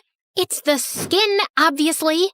I saw the girl filling it in on her paper, and for some reason screamed, "It's the skin!" But she couldn't hear me. So I wrote it on a Post-it in big red ink and slid it in front of her. She slid back in her chair, almost toppling over. Did she see the note? Who are you? Why are you in our house? Honey, stop with the hysteria. Mom, you're not supposed to call women hysterical, especially your own daughter. There's an evil being here. I can feel it. And I'm not going to be around when it enacts its vengeance. Whoa. Who was she calling an evil being? She had it totally twisted. She ran towards the door, making a run for it. Hey, don't you leave this house. But was met instead with a super tall, slender woman wearing a robe, carrying a Dan's Donuts tote bag with a bunch of supplies. This was... Hi, name's Cassandra. Someone called in for a phantom cleanse. Oh, thank God. What the heck? How could we both hear Cassandra? Cassandra looked at the three of us. It was unclear who she was looking at since she was wearing sunglasses. Give me a second. I need to talk to the spirit. It's reaching out. Desperately. Thank you. Cassandra approached me, standing inches away from my face. She took her sunglasses off, and her eyes shot open, like she was activated. What is your purpose here? I called you. I have ghosts. You probably can't see them, but they're standing right behind you. Oh, darling. Oh, sweet dear. No, you are the ghost. What? Then how are you talking to me? Because I'm a medium, and you are in between. Wait, are you sure? How do I know you're not a ghost pretending to be a medium? And you answered my call. Only a human would be able to call you? She called. Cassandra pointed to the 15-year-old girl cowering behind her mom, watching this strange lady seemingly speak to me, a ghost. No. There's no way. I was fine after the accident. I can't be. In a coma. You're in a coma. Cassandra showed me the news article on her phone. Apparently, the bicycle accident left me in a coma. And my body is just hanging out in a hospital bed in Hawaii. So, is this like a figment of my coma dream, or? No, this is real, sweetie. Your presence is haunting these lovely ladies. The daughter was just standing behind Cassandra, mouth hanging open in disbelief, while her mother was squeezing her daughter's shoulder like it was a stress ball. You okay, Mom? I told you. Yep. Okay, don't blame me. Jeez, the news is bad enough. Honey, in a way, you are to blame. Because you're clinging to a space you won't let go of. Think of this place like emotional limbo. You're not dead, but you're not living either. And until you let go, you'll be trapped here. She turned to the terrified, lovely ladies and presented her credit card swiper. And for a second, I could have sworn she was holding a paper that said, "Like and subscribe to MSA." Nope, made that up. She didn't have that. Seriously? Please, like and subscribe to MSA. Time to pay. So, is she gonna leave? I want to. Tell me how. But Cassandra was already out the door. Luckily, she left it propped open. I tried running outside, but the door slammed right in my face. Oh my God, was that the ghost? Mom, maybe it's a sign. You're scared. I'm not happy. It would be the perfect time to bail on your bed and breakfast dreams and move back to where Dad is and where my old life used to be. Just saying. Honey, no. We're not gonna let one ghost ruin our dreams. I've got bigger fish to fry. Believe me. Mom, stop calling your dreams ours. Woof. I didn't want any of this mother-daughter drama. I just wanted to leave and be back in my body. I screamed it, hoping it would come true. I want to get out of here. I want to get out of here. I'm letting go. I reached for the door, but it wouldn't budge. I tried kicking and pushing, but my limbs just swooshed right through the wood. 4 hours later, after I calmed down, I figured being a sorta ghost, or whatever I was, came with special abilities that I didn't know about yet, like flickering light switches, floating, blowing cold air at people. Maybe that stuff would be helpful? But what was I capable of? I tried hovering a chair, just to see if I could. It lifted, wobbled, and then launched through the kitchen window and smacked the gardener in the back. Michelle ran outside screaming apologies and ended up giving him a free night stay and a $40 please don't sue me bribe. Then I tried levitating a spoon. It spiraled into Michelle's coffee and smacked her right in the eye. She didn't even scream, just sighed, of course, and started Googling real estate agents. After a lot of trial and error, I learned that my super abilities sucked. All I could do was levitate pencils and move furniture around for some reason, all while having to watch Michelle turn my old house into a bed and breakfast. And she was working fast. And to make things worse, I could hear Yara on the phone complaining about me. I feel like the ghost is eavesdropping. She's so noisy. She doesn't even do anything cool. I mean, the least she could do is make this boring place more interesting. Ugh, I just want to be with you, Harry. You ghostly freak, stop eavesdropping. Get a life. Or afterlife. Whatever. Fine. I was eavesdropping. Sue me. Coma Purgatory was super boring too. Soon, I learned that Yara had a boyfriend back home that she was obsessed with. And her dad divorced her mom a year ago and married another woman. So I didn't take her hostility too personally.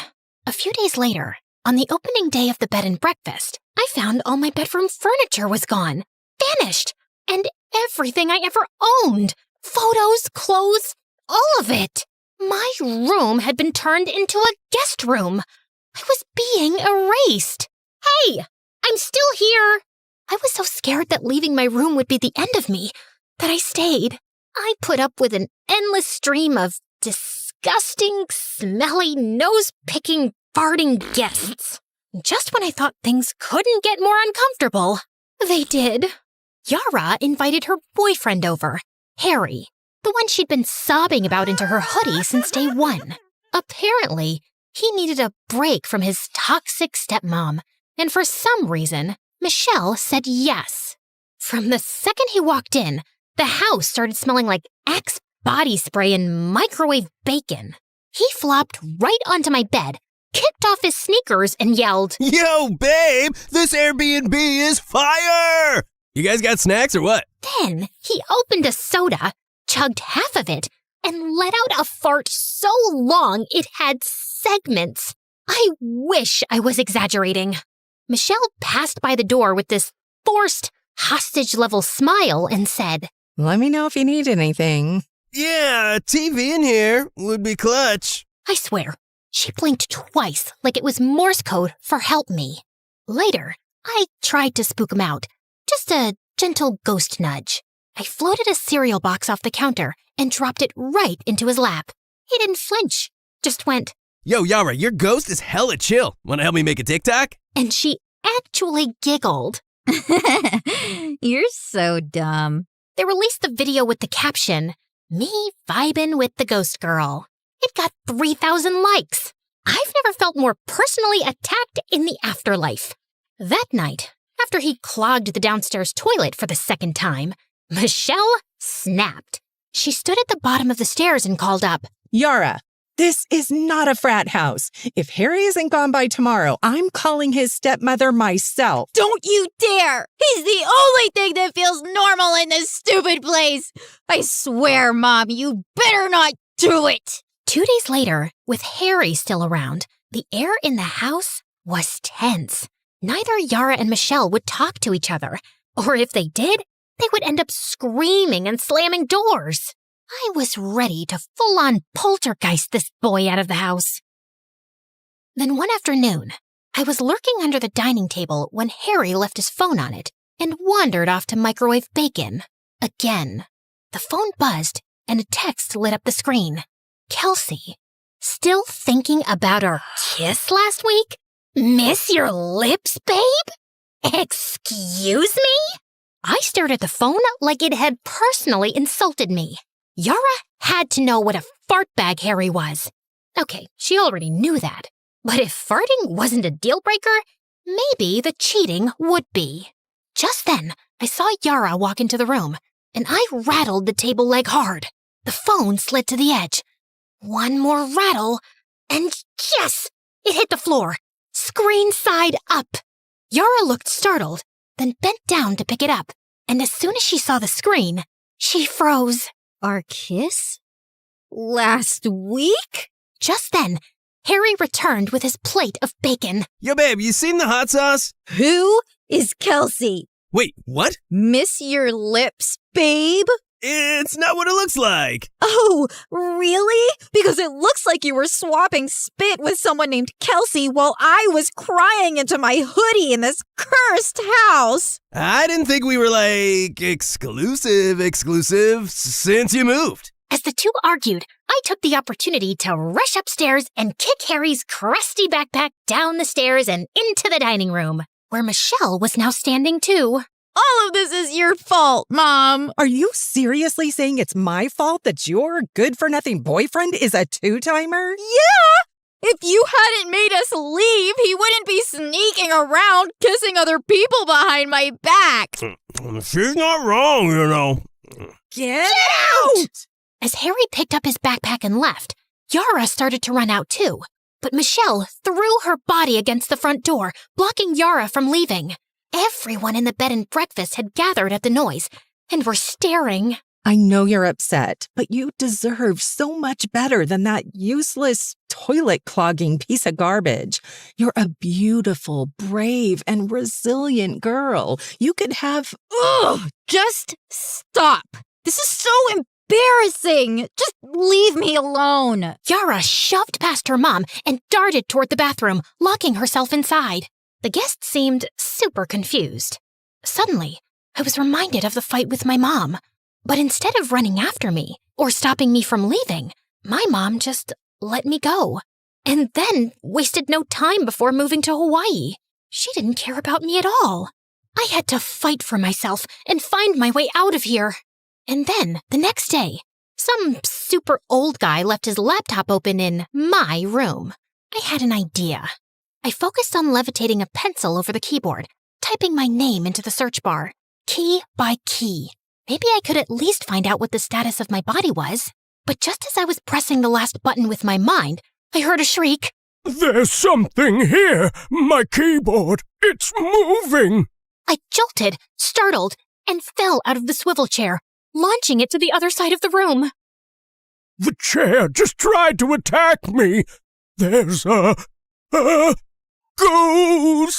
All of the guests ran over to see the commotion. I tried tiptoeing away, but tripped and knocked into the lamp, toppling it over, the light bulb shattering. Suddenly, all the guests were screaming and running. It was like a scene out of a horror movie, but I was the horror. Wait, don't go! I wasn't trying to be spooky, I swear! But then I saw an out.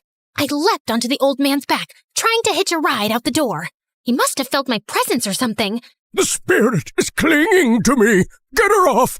Get her off! As soon as he was out the door, I was blown back by an imaginary gust of wind, thrust into the living room, toppling into the coffee table. Yara poked her head out of the bathroom. Oh, wow. Finally some action here.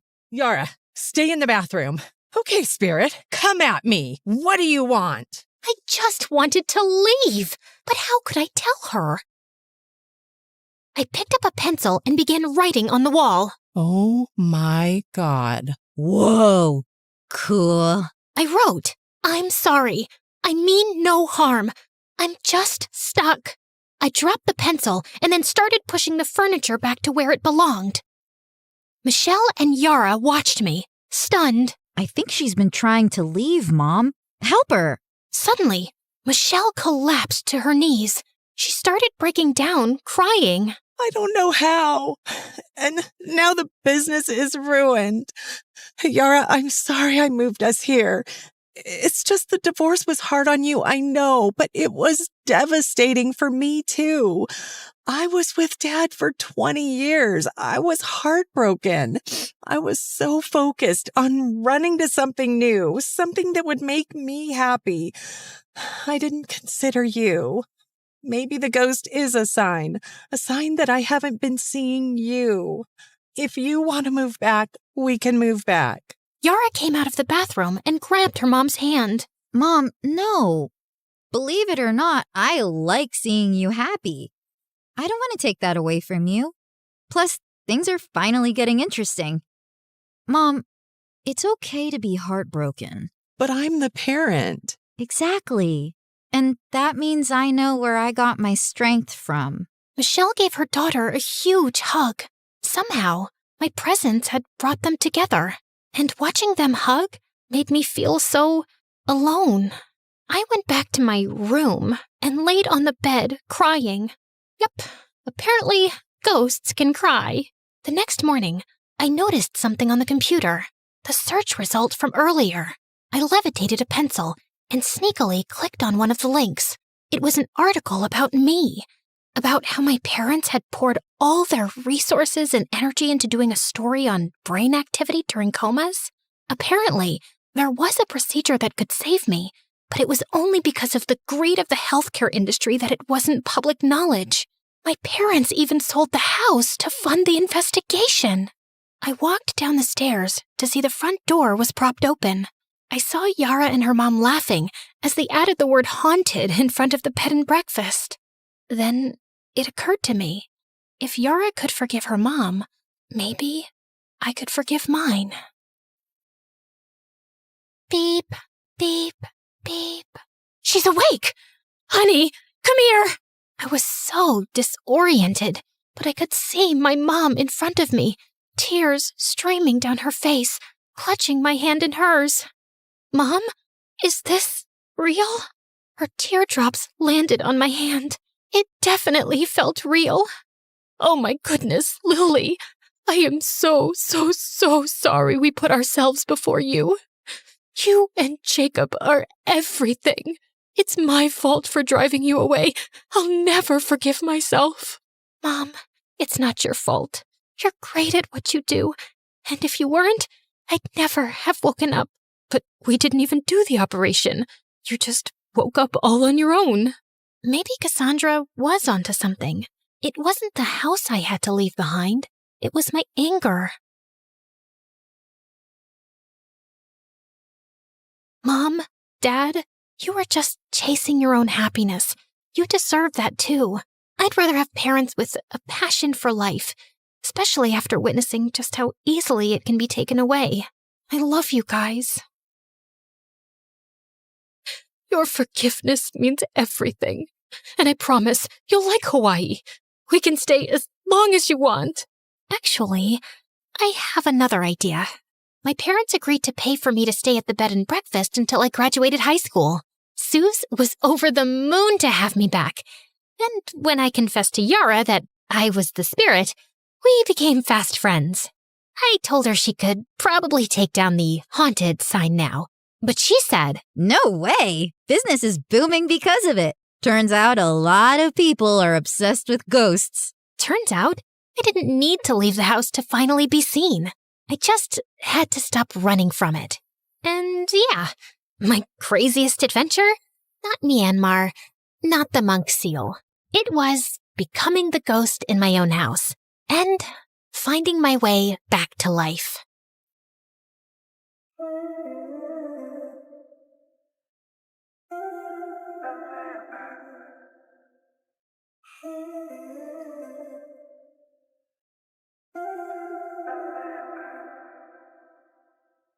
Hi, I'm Luna. I'm 16, and while most people see me as just another shy girl, my life is anything but ordinary. I keep to myself, lost in books and daydreams, trying to navigate a world that doesn't quite seem to fit me. But my life is a delicate balance of hiding and longing, and a secret I guard with everything I have. My family and I recently moved to a small town called Whispering Pines, nestled in a deep forest. My mom, Celine, said it was for a fresh start, but I knew better. She was always anxious, her eyes darting around as if expecting something to jump out at her. She constantly reminded me to stay hidden and keep your secret. Okay, back to my secret. Each night as the moon rose, I slipped into the woods and transformed into a unicorn. It's a magnificent form with a shimmering white coat and a horn that glowed like moonlight. In the forest, under the cover of night, I was free, a creature of magic, running wild and unbound. But by day, I was Luna, the girl who avoided mirrors and hid under a hood. I was isolated, not quite fitting in with any group at school. I didn't seek out friends or companionship because getting close to anyone could have put me in danger. So I remained on the fringes, living a double life that was both exhilarating and exhausting. Then there was Jasper. He's an artist with a sketchbook perpetually in hand, always drawing and observing. There was something different about him. His eyes seemed to see beyond the surface, and he had been curiously watching me ever since I arrived. His presence was a mix of intrigue and unease for me. One day, after school, cornered me by my locker. Hey, Luna, I've noticed you always wear that hood. Is there a reason? I shrugged, attempting to sound nonchalant. Just like it, keeps me warm. He raised an eyebrow, unconvinced. There's something more, isn't there? You're always hiding. I laughed nervously, trying to deflect. What about you? Always drawing? Jasper flipped open his sketchbook to reveal a detailed drawing of a unicorn. My heart skipped a beat. The other night, while I was walking through the woods, I found found these strange tracks in the snow. So I did a little research, and maybe, just maybe, there are unicorns out there. I tried to maintain a casual demeanor, though anxiety bubbled beneath the surface. Unicorns aren't real, Jasper. He looked at me. His eyes sparkled with curiosity. What if they are? What if there's something magical out there that we don't know about? I forced a smile, feeling a sense of dread. Maybe. But I wouldn't worry about it. Despite my attempts to dissuade him, Jasper's curiosity didn't wane. He continued to question me, probing with a mix of genuine interest and persistence. His questions, though innocent, hit too close to the truth and made me uncomfortable. The next day, while I was walking to the local bookshop to get a new journal, I saw 3 men and 2 women exiting a large black SUV, all wearing the same black suit and tie. As I stayed hidden in the shadows, I got close enough to hear them speaking to Whispering Pines local sheriff, Marty Luca. They told him they belonged to a government agency of environmental researchers, but their high-tech gadgets and probing questions suggested otherwise. It was clear that they were searching for something, and I couldn't shake the feeling that it might be me. Later that night, I told my mom about the mysterious group of strangers that had arrived. Immediately, my mom's anxiety reached new heights. I watched as she ran to the closet and pulled down an old photo album from behind a row of hat boxes. She flitted the pages until she stopped at an old newspaper clipping with a photo of the same people I saw earlier that day. Luna, we have to be extra careful now. The OSS is here, and they're not what they seem. I looked at her, confused. What do you mean? Who is the OSS? She gripped my shoulders, her voice trembling. Office of Supernatural Sightings. They're looking for magical creatures. If they find out what you are, they'll capture you and use you for their own purposes. You must stay hidden. But I need to go out at night. It's the only time I truly feel alive. My mom's eyes filled with tears. I know, sweetheart, but it's too dangerous. Please, promise me you'll be careful. I nodded, but in my heart, I knew it was a promise I may not be able to keep. The allure of the forest and the freedom it represented was too strong. That night, I snuck out as usual, but the OSS's presence was palpable. Their advanced sensors and patrols made it clear they were on the lookout for something. My heart raced as I navigated the forest. I was careful to stay out of sight, but in my panic, I accidentally left behind a few strands of my magical mane caught on a branch. The next day, Jasper found the strands while sketching in the woods. He was intrigued, examining them closely. Later, he approached me in the school hallway, holding the strands out with a mixture of curiosity and excitement. Luna, look what I found! He held them up to the light. They sparkled with cosmic energy. They're different, almost magical. I tried to dismiss his concerns with a laugh, but Jasper's gaze was unwavering. Magic? Are you sure? He nodded, his eyes serious. Then he looked deeply into my eyes, like he could see right through me. There's something about you, Luna, and you've been acting so strange lately. I felt a rush of anxiety. I don't know what you're talking about. Jasper's frustration was evident. Come on, Luna, I'm not trying to pry. I just want to understand. Is there something you're hiding? I hesitated, torn between fear and the desire to confide in someone who seemed to care. But the moment was interrupted as my mom approached and pulled me away from Jasper. What's wrong? The OSS is intensifying their search. They set up traps in the forest. They're using tracking technology, and they're questioning the townspeople. My mom's fear became even more apparent, urging us to leave town immediately. Luna, it's getting too dangerous. We need to leave before it's too late. I crossed my arms in defiance. I'm not leaving. I've been running all my life. I want to stay. Mom looked over my shoulder at Jasper. You can't risk everything over a boy. You don't understand how serious this is, Luna. I do understand. And Jasper is my friend. I trust him. My mom scoffed and walked away, clearly frustrated. I approached Jasper and took a deep breath, my heart pounding in my chest as I looked into his eyes. Jasper,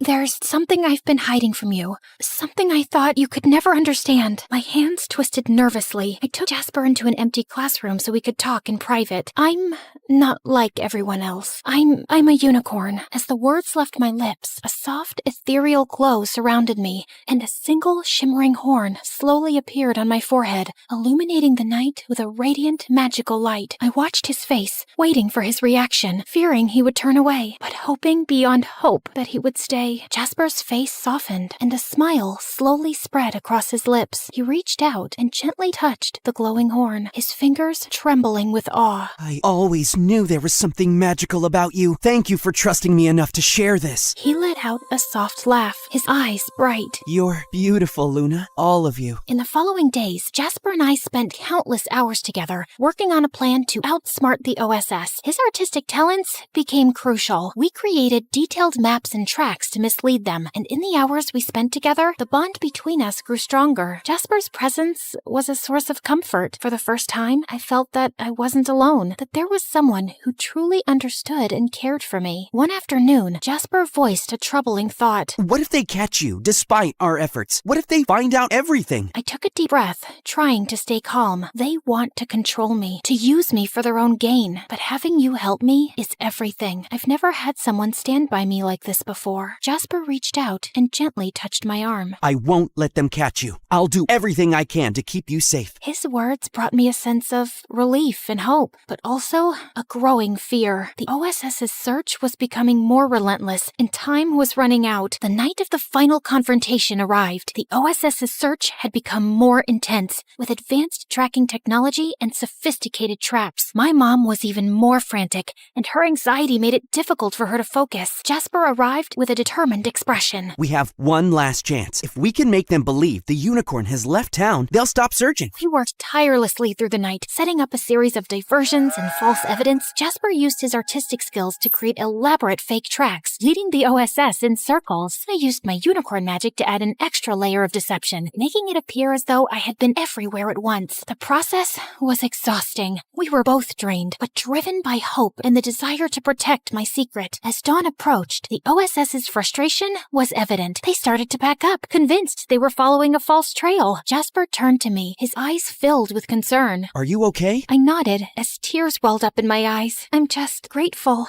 Thank you, Jasper, for everything. He smiled, though there was a hint of sadness in his eyes. I'd do it again, in a heartbeat. You deserve to be free. As the OSS retreated, I felt a sense of peace I hadn't known in a long time. The weight of my secret was lighter, and I was comforted by the knowledge that I wasn't alone. Jasper had been a beacon of hope in my darkest moments. With the OSS gone, my mom's fear slowly subsided, though the threat of their return lingered in the air. As the weeks passed, the town returned to a semblance of normalcy. I continued my life as Luna during the day, but the nights were still mine. Jasper and I maintained our secret meetings, and our friendship grew deeper with each passing day. He became a confidant, someone who understood both my human and unicorn sides. Then, one evening, as we walked through the forest together, Jasper turned to me. Luna, what do you want for the future? I thought for a moment, the weight of my dual existence heavy on my shoulders. I want to find a place where I can be both Luna and the unicorn, a place where I don't have to hide. Jasper smiled, his eyes shining with determination. We'll find it together. We continued our walk in companionable silence as the moon cast a gentle glow on the path ahead. There was still uncertainty, but there was also hope. Jasper's presence was a reminder that I wasn't alone, that there was someone who cared about me and believed in my future. In the days that followed, Jasper and I continued to navigate the challenges of keeping my secret while building a life in a small town. We shared our dreams, fears, and hopes, and our friendship deepened. Jasper's sketches were a chronicle of our journey, capturing the magic and struggles of our shared experiences. One night, as we sat together by a small stream in the forest, Jasper asked, Luna, what's the most important thing you've learned through all of this? I reflected on the journey, the challenges, and the moments of connection. I've learned that even in the darkest times, there's always a light. It might come from unexpected places, like a friend who believes in you, and sometimes the magic we seek is within ourselves. Jasper nodded, his gaze thoughtful. I think you're right, and I believe that with your strength and our friendship, we can face whatever comes our way. We sat together in the moonlight, the stream's gentle murmur, a soothing backdrop to our conversation. The future remained uncertain, but with Jasper by my side, I was ready to face whatever challenges lay ahead.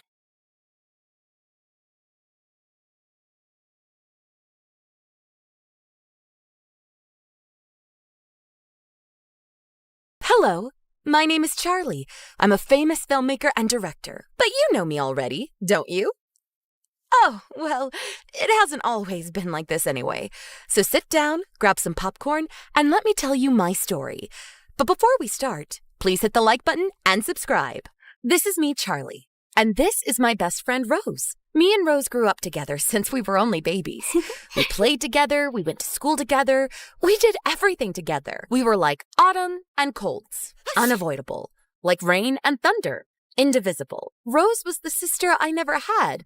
I was to her the brother she never Well, you got the point. She was blonde while I was black. She was shy while I was sunny. She had a big brain while I had a big butt. We fit perfectly together. Most of all, we had one dream in common. One day, we would become filmmakers and make movies about witches. Yes, that was our dream at the time, our common goal in life. And we were all ready to get it realized. But what a tragic fate awaited us. Well, I'm being a bit overly dramatic here, but please, let me explain. It was our last year in high school and a few weeks before Halloween. I was reaching my classroom like every morning when Rose came running toward me. Charlie! Charlie! Rose, what? Charlie! Rose! Charlie! Rose! Charlie! Barely breathing, Rose managed to announce to me that the school had opened a cinematographic contest where the winners would be enrolled in the best movie school in the country. We started screaming. At that point, me and Rose already had tins of scripts ready. We simply chose one and brought it in the next morning to our art professor to have it approved. But instead, there stood Mona, high like a giraffe, dressed like a rock star, and loud like a tempest. Who is Mona, you ask? She's the daughter of a famous celebrity couple, a movie producer dad, and a 5-star actress mom. She had the best connections, the best grades, and the best face.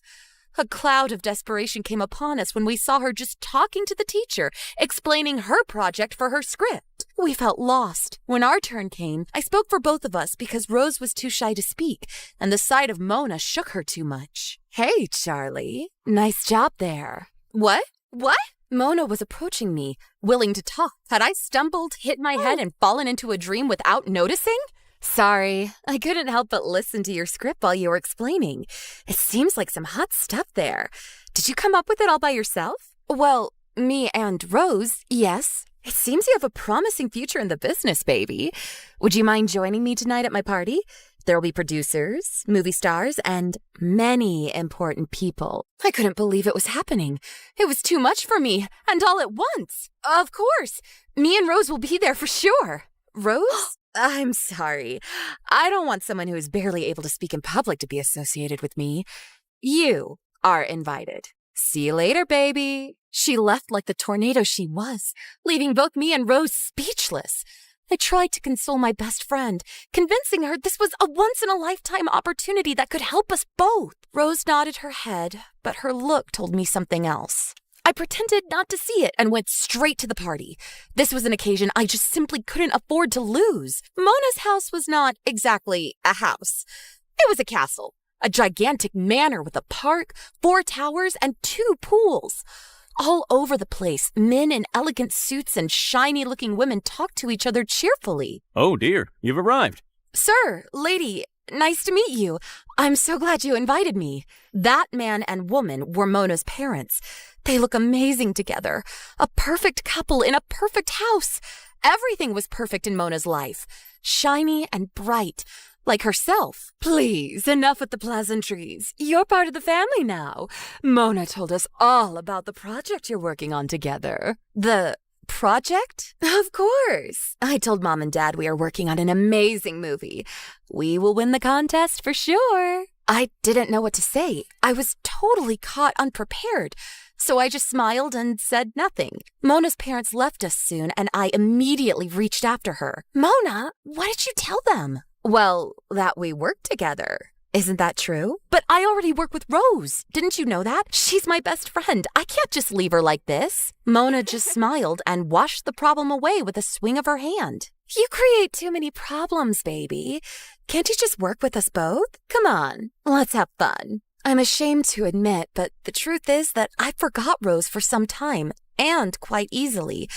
I just loved to be asked about my history and my interests by all these interesting people there. The future was winking at me, and I just couldn't resist. Then I saw him. How to describe the finch that came to perch on my branch? He was like a god in a garden on Olympus. He was like a breeze on a hot summer day.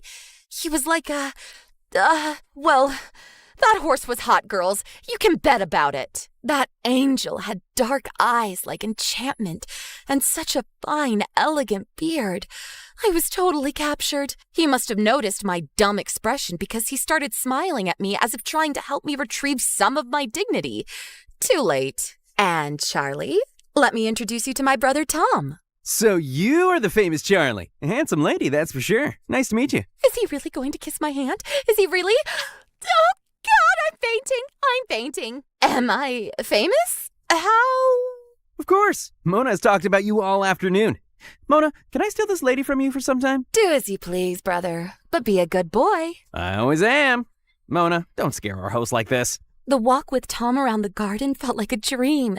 He was not only handsome in sight, but also elegant, charming, and kind. His fierce appearance was balanced by such a quiet temper that it made him look like the perfect man in every single way imaginable. Hours passed in a flash, like seconds. Come back soon, baby. We're here for you anytime you want. Couldn't wait to be invited again. The image of Tom was still in my eyes when I woke up, and even if I don't remember it with certainty, I can bet I dreamed about him. How did it go?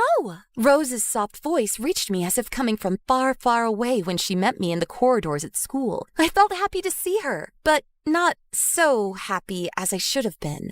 I think she noticed, but I kept it a secret. I explained to her all that happened the night before and promised to meet her within a few days in order to complete our script. The plot was there, but so much work had yet to be done. Fine then. See you soon. See ya. Those were busy times for me. In the daytime, I met Mona to work on our script for the contest. At night, I often saw Tom. Mona's script was completely different from mine. Her subject was Barbie. Barbie! Can you believe it? What's wrong with that? Barbie was a paradigm of freedom for girls, don't you know? Mona's fantasy was wild. She had a lot of ideas, but none of them were connected to each other. Her thoughts were as chaotic and impulsive as she was. Without me, she would have been lost. But what about Rose? Without me, she would have been lost too. She was smart and nerdy, but she didn't have the creativity I had. Rose had always been my best friend and sister, and even if Mona's spell and Tom's charm were still upon me like magic crows, I started to feel bad about how easily I abandoned my lifelong friend in order to get a quick ticket to success. The moment of the contest was approximating, and I had to speak with Mona about this. I would have helped her with her project, but I had to participate in a team with Rose, and if Mona didn't want Rose, I would leave the Barbies in order to go back to the witches. I found the courage and spoke to Mona. Roar! Can you imagine a dragon's reaction to someone trying to steal his gold from under his throne? The same was Mona's reaction to my words, if not worse. Out of my house! Never come back again! I will eat you! Do you think I'm being overly dramatic again? You weren't there, my friend. I think I barely saved my own life. I'm lucky to be here to tell the story. Yet I felt happy after arriving home. I felt I had done the right thing. Now there was only Tom to speak to. Even if I liked him, our time had to wait until after the contest was finished. I couldn't subtract any more energy from Rose and our witchy project. I mean, there can be only one Dua Lipa in the world, right? Enough with Barbie. Hey, Angel. Tom's words were honey poured all over me. I melted. But hey, not this time. I had serious work to do. Listen, Tom, there's something we must talk about. Something like what? Did I do something wrong? No, it's not about you. It's about Mona. My sister, huh? She always was more like a Shrek than a Barbie. She's not that bad, but I can't be her teammate for the contest. Rose is my teammate. You and Mona are wonderful. You live in an amazing house. Your life is perfect, but... Tom's eyes went big and sad at those words of mine. Maybe it was the wrong thing to say, but how could I know? From what I had seen up to that moment, their lives were like pink molasses. Disgustingly sugary. Do you really think our life is wonderful, honey? You know so little about us. What do you mean? While walking, Tom told me how he and Mona had lived since they were children, how harsh their parents had been on them since their youngest age. They do that for us. They push us towards obtaining the best grades and the best results in every field. But you know, sometimes the best is not the best. Sometimes you would just like to live a normal life. This is why Mona loves Barbie so much, maybe? It's a way for her to remain a child. Tom's eyes were not lying. I took his hand and kept it between mine for some time. Still, a wrong behavior remains a wrong behavior. Mona will have to grow up sooner or later. You were a strong girl and made the right choice today. I'm proud of you, Charlie. At that point, I was melting again. The perfect features of Tom's figure were silhouetted against the moon, like a character from some gothic tale. I felt Tom's body pressing against mine while he brought my head gently against his chest. He's going to kiss me finally. He's going to kiss me. Instead, he simply kept my head there for some time, caressing my neck. No more. Nothing more. WTH? Listen, Charlie, there's something I must say to you, too. Was eager to listen to his confession, but my phone rang at that exact moment. Rose! I totally forgot about our appointment. Rose would be furious. She was. For several days. Every attempt of mine to make peace with her went in vain. The contest was lost at that point. There was no chance to win against Mona and her Barbie-stuffed stuff. The days up to the contest flew by fast and dull. We knew we had lost. Now, you really can't imagine my surprise when Rose and I found that on the notice board of the school, there was a list of the winning projects. And the first one was about witches. As authors, it had 3 names, Rose, Charlie, and Mona. A coincidence? Of course not. It was our project. We won, but we didn't submit it, of course. So who did? The question puzzled us for some time until we received a phone call from a strangely masked voice. Oh dear. She tried hard to excuse herself for her behavior in the most recent times. Her voice didn't disclose her origin, but it wasn't too much of a guess. Mona. We found out with certainty later, when the 3 of us, plus Tom, met together at the back of the school to talk about the matter. Mona looked like a baby. She cried all the time and told us she felt guilty for how she treated Rose after Tom had talked to her. To get her excused, instead of her script, Mona submitted a copy of ours, proposing it as if it had been worked upon by the 3 of us. Of course, it won. It was written by me, after all. But this wasn't the only news of the day. Tom, don't you have something you want to say? Yes, well, Charlie, I have a confession to make. Oh, yes, finally! The bomb was going to explode. The moment I expected for days and days finally arrived. After such a tragic story, I was going to have my sweet piece of cake after all. Yes, Tom, tell me, please. I have a crush on Rose. Oh, Tom, yes, a crush on... Wait, what? I really didn't know how to say it, but now I can't keep it a secret anymore. I like you, Rose. Would you like to go out on a date with me sometime? I couldn't believe it. Rose went red like a tomato, and I was shocked. Mona was laughing hard, and her joy expanded contagiously. So this was the secret? I should have felt offended, but the occasion was so joyful that I felt too happy for Rose to be concerned about myself. All's well that ends well. Mona and I went on in life, becoming best friends, and we went to college together. You know, sometimes things take such an unpredictable turn that the only thing to do is sit back, relax, and watch the events unfold as if they were a movie. And isn't life a long, tear-jerking, and magical movie itself? Oh, God. I can't believe what an incredible artist I am. Really.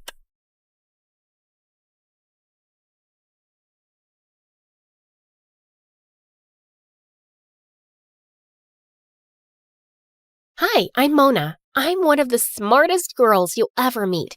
Please like and subscribe. I was 5 years old when I was playing hide and seek with the neighbor's kids, and I got stung by some bees. My skin immediately started to swell, and moments later, I fainted. When I woke up, I found myself in the hospital. Your daughter has anaphylaxis, which is an extreme allergic reaction to bee stings, but that may not be all she's allergic to. You'll have to monitor her closely. After that, Mom was terrified and she wouldn't let me play outside. She also decided to homeschool me. During our lessons together, she always told me I was a genius.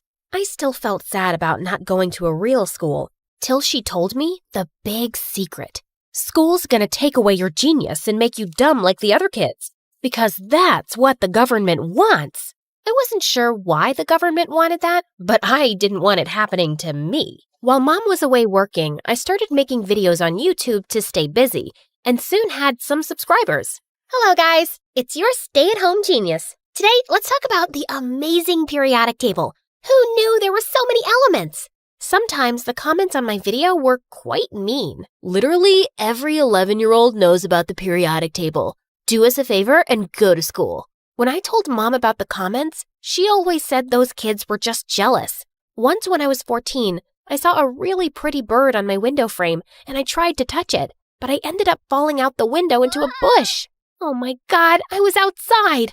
Just as I was about to run back in, my arms and face started to itch like crazy. I called out to Mom, who rushed me to the hospital. After the medicine, I was half asleep when I heard the doctor and Mom talking. Your daughter's reaction happened because she's been indoors so much. Her immune system didn't develop properly. You have to let her join a school. But what about her condition? I've told you before, that's not how this works. What? The doctor told you to put me in school before, Mom? Honey, I did it to protect you. All these doctors, what do they really know? I was so upset. All these years, I'd been living like Rapunzel when I didn't need to. On the drive home, she continued to rant about the government. Mom, just stop it with your lies already. And guess what? I'm going to school. For days, Mom tried to apologize, but I completely ignored her. Then she gave up and put me in school. On my first day, I struggled to hide my excitement. Just as I was about to jump out of the car, Mom stopped me. You have every right to be angry, but you still have to be careful. Please, you need to wear this. It was a box of masks. Ugh, I didn't want to be some masked weirdo on my first day, but I also didn't want to get some bad reaction again. So I put one on. When I walked into my class, the teacher hadn't arrived yet, and I had the perfect opportunity to introduce myself. I climbed onto one of the tables. Greetings, my fellow classmates. I'm Mona, but some of you may know me as the stay-at-home genius. They all stopped talking. Great, I had their attention. As I start this new journey with you, I hope that you do not feel intimidated by my intelligence, and I look forward to helping you all— Shut up, weirdo. The entire class burst into laughter. Everyone was still snickering when the teacher walked in. They were all jerks, but I was going to show them. Who can tell me how many planets we have in the solar system? Me, sir. 9. 8, actually. Pluto isn't a planet anymore. What? Since when? Since forever, Miss Genius. And I soon discovered the strangest thing. I seemed like I was behind in every subject. I was dumb.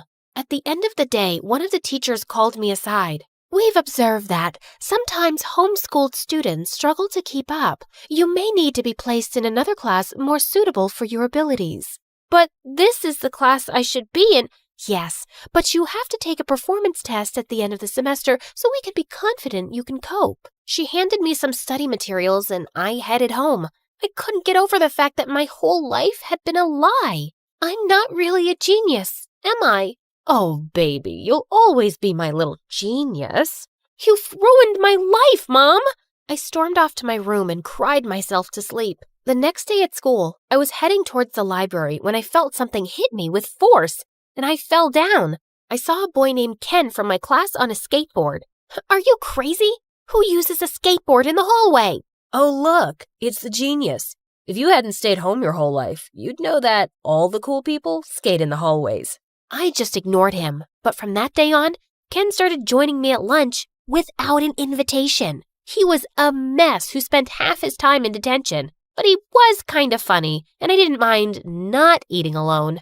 The next few days, I spent every spare moment in the library preparing for the test, but I just felt lost. One day, I got so frustrated over some math equations that I started to cry.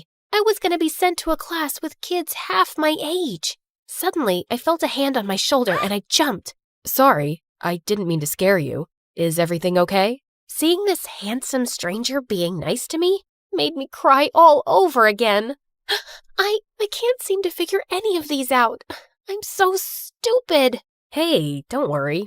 I'll help you. His name was Brad and he was a senior. He became my guardian angel as he helped me study every day. And I just couldn't help having a crush on him. But Brad had some strange rules. We could only talk or meet after school, and at other times, he'd act like I didn't even exist. One day, we ended up studying till quite late, and the school was empty as we were leaving. Suddenly, he took my hand, and my heart skipped a beat.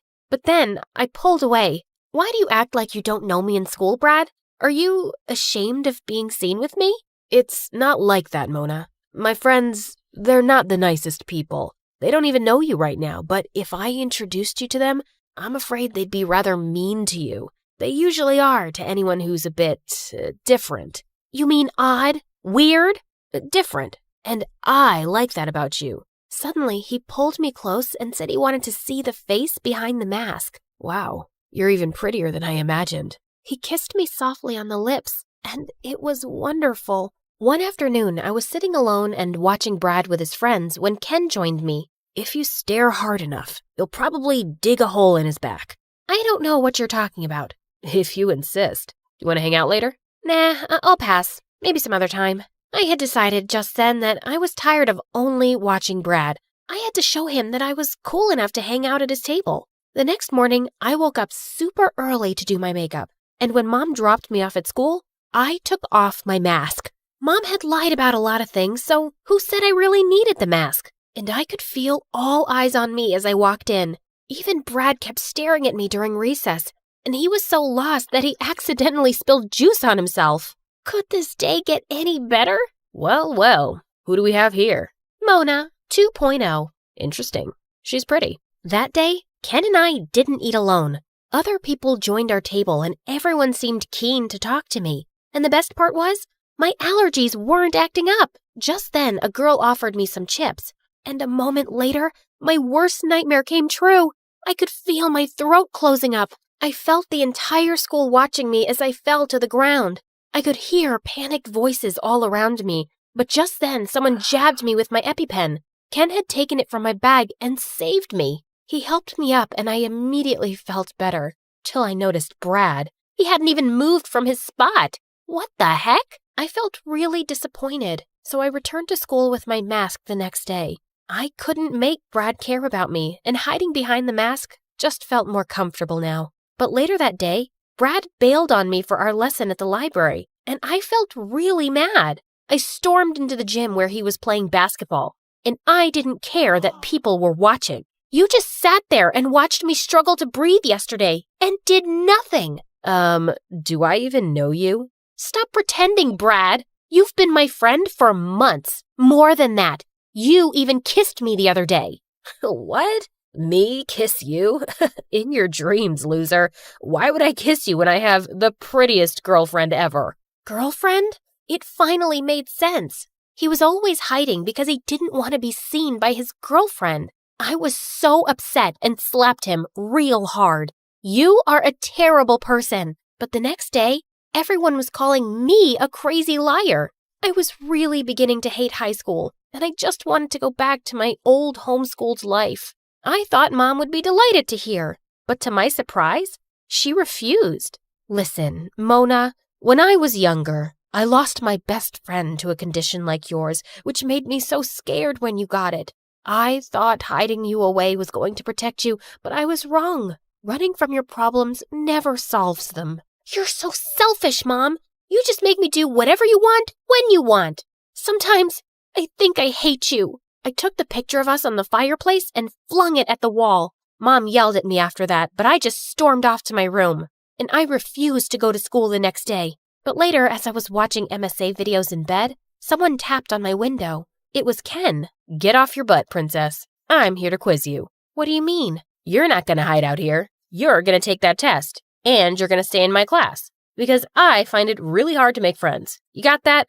Ken really was an amazing friend. And I thought about what Mom said too. Why should I quit school? I was going to show everyone I deserved to be there. At school, I didn't really care about the stares and whispers anymore, but I still couldn't stop feeling stupid about Brad. Why did he do that to me? One day I walked into the science lab and found him there, and I just couldn't stop myself from confronting him.